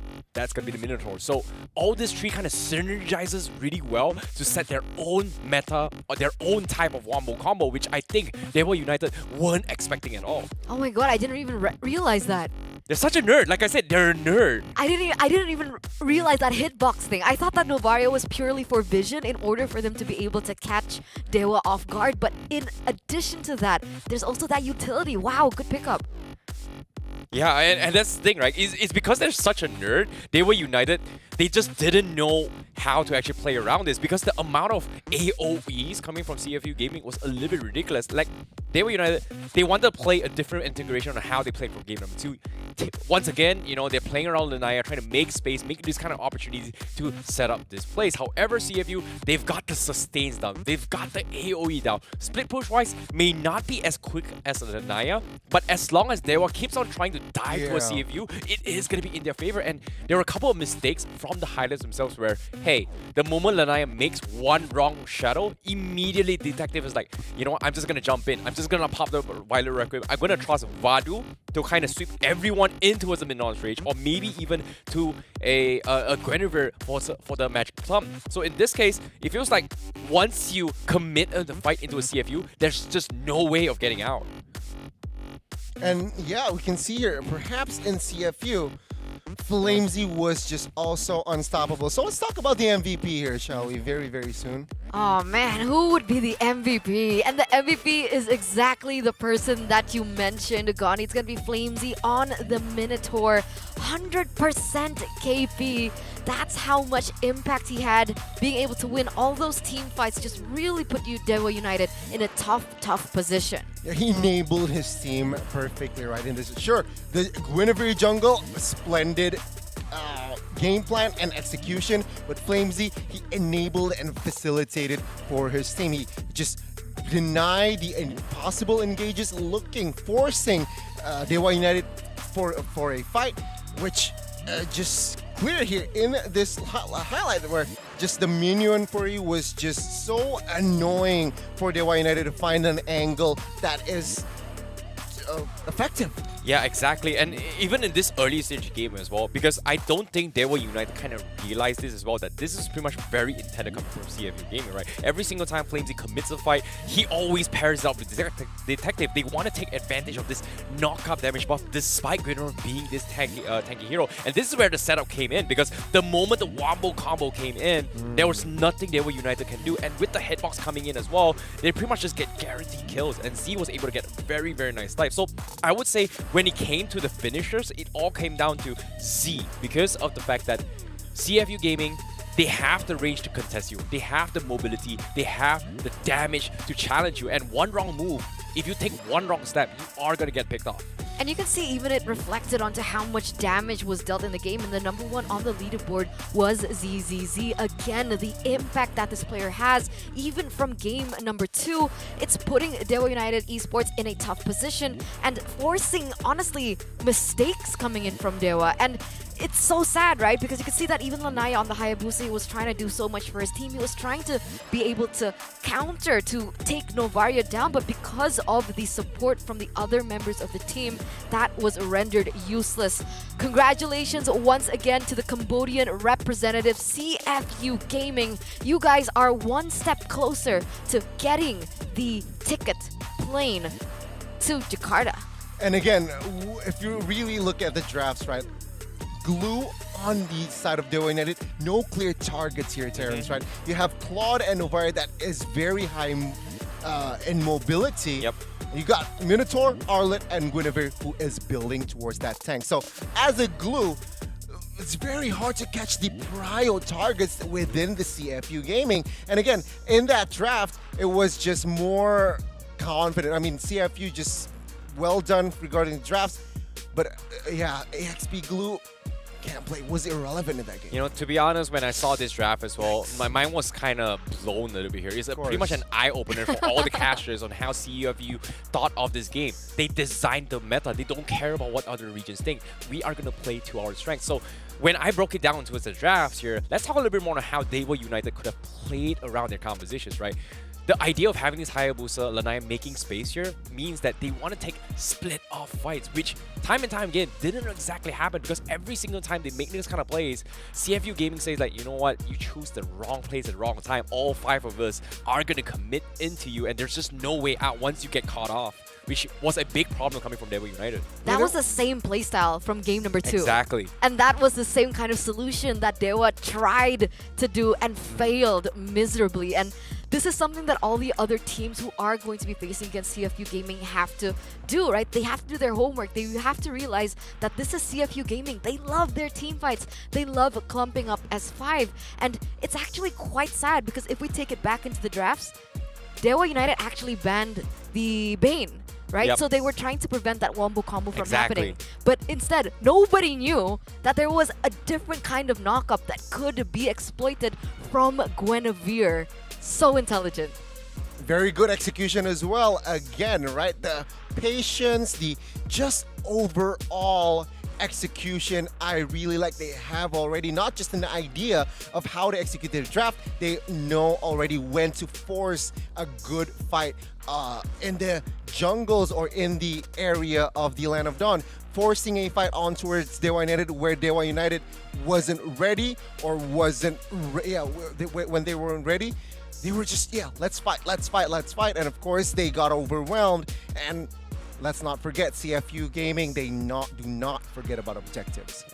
Exactly. And see, this is like the drafts here. You talked about the Bane as well. I was very surprised with this Hanzo pickup. Hanzo ban coming from CFU Gaming. I guess Hanzo would have just completely destroyed Guinevere and annoy Guinevere time and time again alongside the Novara, which is a problem for the side of CFU Gaming because they cannot deal with this kind of mobility, which is catching up the backlines or catching up the front line. So I guess in terms of that bans, that is what CFU is trying to draft this around. They want to make what's the best out of the best situation, whereas Dewa United, they're still, once again, trying to set up those individual plays to play along here.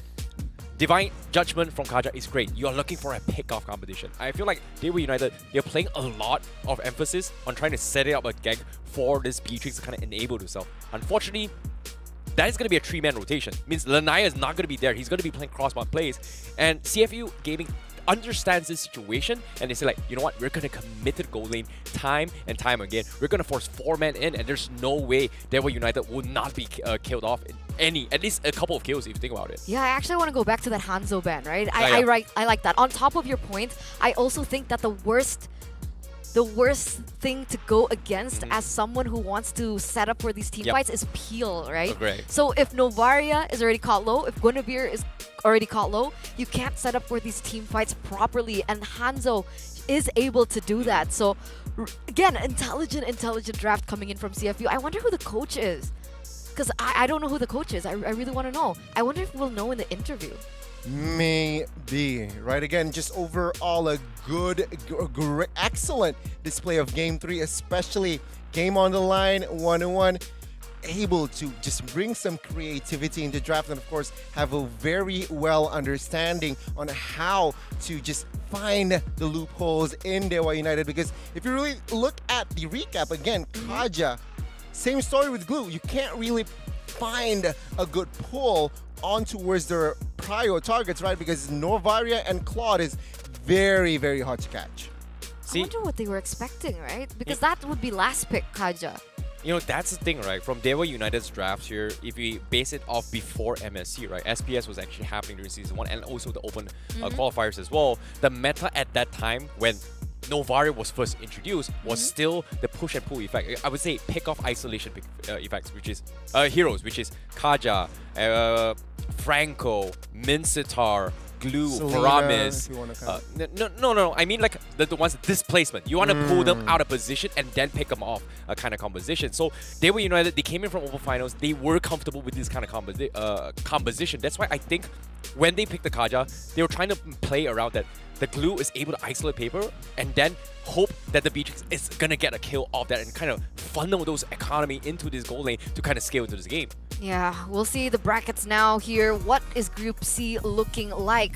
Because after this match, CFU Gaming and Dewa was already super heated. We saw a full best-of-3 series, but it isn't the end of the day. The fun isn't over just yet because we are going to witness here who is going to get that ticket to Jakarta once again. Because from Aura Fire, Bigatron, one of them will be able to get there. But there's something that I need to say. What? Tell us. So both of these teams have actually qualified to the grand finals of another tournament called Hero. Wow. So we might have to delay their match just a little bit, right? To give them a little bit more time and space. It's still today, though, right? It's still today. Don't worry. It's 9 Okay. p.m. GMT plus 8. We'll definitely come back to that and talk about that again. But wow, just how things have progressed over the first 3 days. The first 2 days. 2 days. Oh, 2 days. Huh? Is it the second day? It's only the It's second dude, day. There's It feels so like much a really long day. action. today. It feels like 3 days. I know. got you. I understand.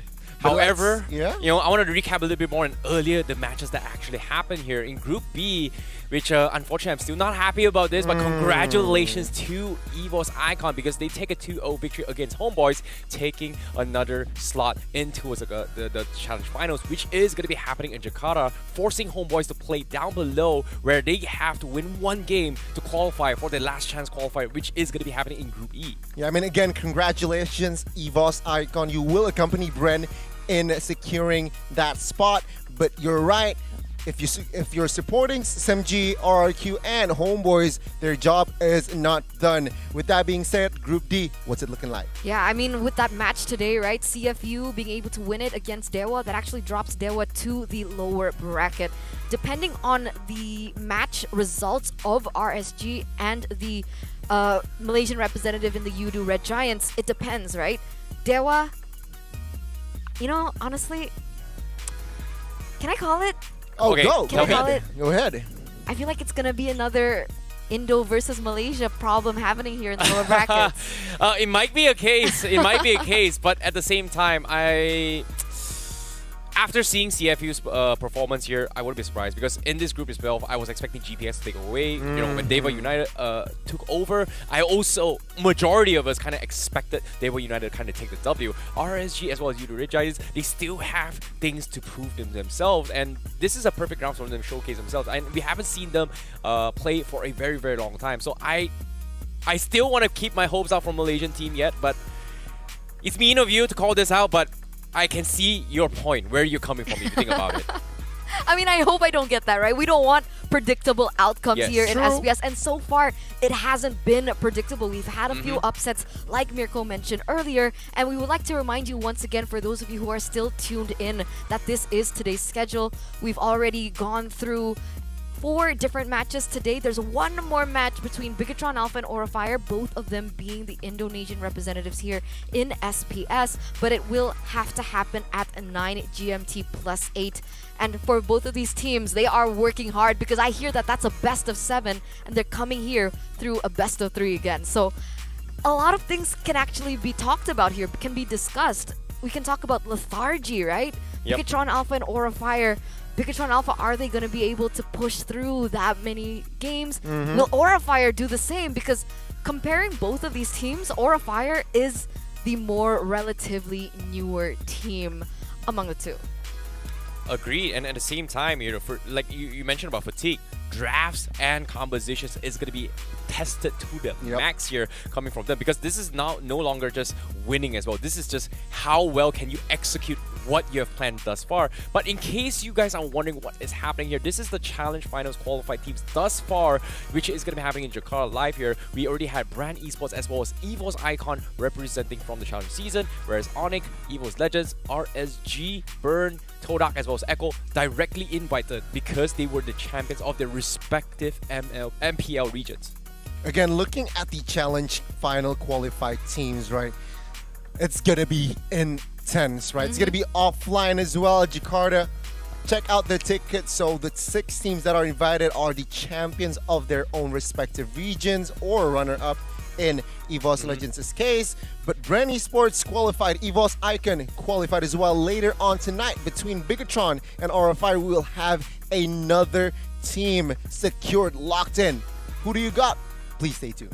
So that means there's only 2 more slots available from the upper bracket and 2 more slots available from Group E later on that we will kind of explore. But we're still in the first half of the challenge season. So, well, one definitely going to Aura or Bigatron, right? True. So who's the next? Who's going to be accompanying these teams? That's going to be the question. It's tough because it's a battle of attrition. And why? Because they're playing a best of 7, and now they're going to be coming in to play a best of 3. So earlier they played best of 3s, right? Already. Bigatron 2-0, Aura Fire the full 3 games, so a lot of games and matches they have got to withstand today. So it's either momentum or lethargy, or I think it's just fatigue, straight up right? sheer willpower. Who's got the better willpower to power through energy? And best part about this is that because we're sponsored by the Monster Energy, it will keep them up and energized, man. 7 out of 10? 10 out of 10. Yes, go! You're right. Oh my God, you're right. Monster Energy, and that's exactly what's gonna get us through. And talking about that, that reminds me that this event would not be possible without our sponsors. Thank you so much to the Snapdragon Elite Gaming, because, you know, coming to this next match, winning does matter, right? Both of these teams, both Bigatron and Aura Fire, they need the best device possible. They also need the best, you know, back-end microchip possible as well. And of course, that can only go hand in hand with the Galaxy S23 Ultra. Why did I think season? I'm going crazy. I'm going crazy. A lot of crazy matches. I need energy. Okay. Exactly. I need energy. I need Monster. Sorry, I finished mine already. I was supposed to use it for this, but I finished it already. That's how good it is. We need to unleash the beast. Both Aura Fire as well as Bigatron also need to unleash the beast. And I'm sure that there is a big beast waiting behind the scenes in Mirko because he's super excited for the next match. He needs to be able... He needs his team to deliver the best of the best outcome possible if he needs that bragging rights over me, because I am an Aura fam. And that brings me to DHL. I have been spamming this game since I woke up, and that was around 9 o'clock in the morning. I haven't stopped playing it since because I really want to grab that cash, guys. 5,000 euros, that's not little. Exactly. Quick question. 5,000 euros. What would you guys do with 5,000 euros? I Go on told you I'd honeymoon? buy ice cream. Ice cream? $5,000 worth of Yeah, ice cream? Why not? I like my ice I feel cream. bad for my body, man. I'm sorry, man. Oh, actually, you know, now that I think about it, I think I'd actually buy tickets. Oh! Yeah, because we do still have tickets available for the challenge finals, ladies and gentlemen. But I'm sorry, the mythics are sold out. You guys are a little too late, but we do have the legends, and they are extremely, extremely affordable. Don't forget to get your hands on it. Only 20,000 IDR or Indonesian rupiah. And if you're like, Eterna, I don't think I can win the FEBot challenge. We got you. We got you. We also have the raffles available, right? Don't forget to join that as well. Check the link down below because you guys get a chance to, 1, get free tickets. 2, you guys can get free merchandise, exclusive merchandise. Yeah, What more can you want? You know, check out the shirt design. It looks pretty cool as well. Very cool. You would look very cool on it. Exactly. Can I have one? We should ask. We should ask. We should We ask. should I really want one. Please. Please? I want to. Please, Who production, do we ask? please. And with that in mind, we just want to wish not congratulations, but good luck to both Bigatron as well as Aura Fire for your best of 7. May the best team win, and we'll see how you guys fare later on in our best of 3, because you guys can get a chance to take it into the finals in Jakarta. And with that, me, Donnie, and Icy Baby 12 will see you guys at 9 p.m. Welcome to Mobile Legends. What is a winner? Make a promise, then I go and deliver. What is a great? He the favorite, any race that he enters. Look at their face, they all amazed. This ain't for beginners. Back in the days, we used to dream, but now we can get it. Work, work, work. We gotta push to the limit, then work till we finish, then push.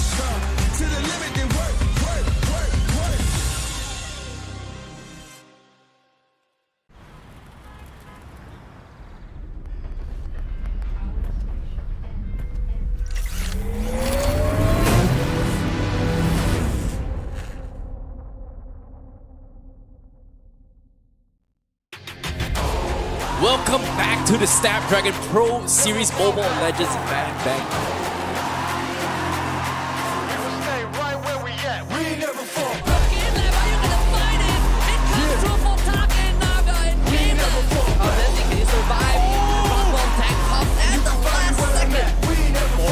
This might be it. Here comes the Tyrant's Rage. Gang the backside. Shizo is.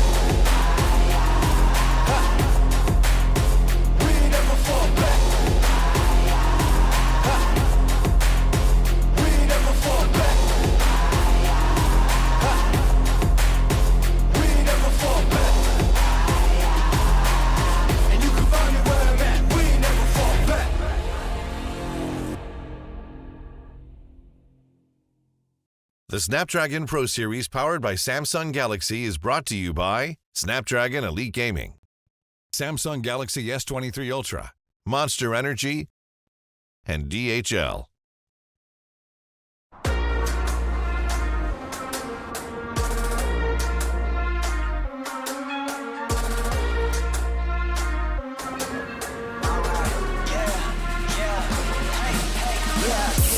Won't stop going till a player on top know it. Rooftop penthouse suite. If you really want it, gotta own it. Fight through it, we was at the lowest. Blood, sweat, tears, the components. Riding all year, now's the moment. We are not friends, we are opponents. Yeah, I'm coming for mine. Yeah, I'm making a play, the game on the line. Yeah, I've been on the grind. Yeah, I jump in the spot, I made it my time. Yeah, look in the sky. Yeah, the stars align, no shade to shine. Can't stop it already. Emotional work and devotion, we put in this time. Look.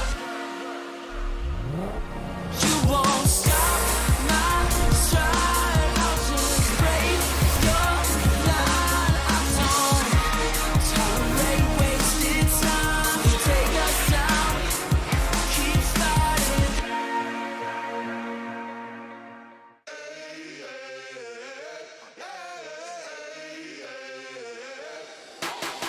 Babylon, call the priest. Back to life, I'm under siege. Breaking the chain, unleashed. My true power released. Reached my hand into the sky and made the stars align. Cause when I left it down to fate, it was taking up too much time. It's a miracle, it's a curse. I will not be deterred. If you predicted the worst, bon appetit, eat your words. Keep my score, fire the gun. Watch me how I overcome what they said could not be done. I did it, now sing it.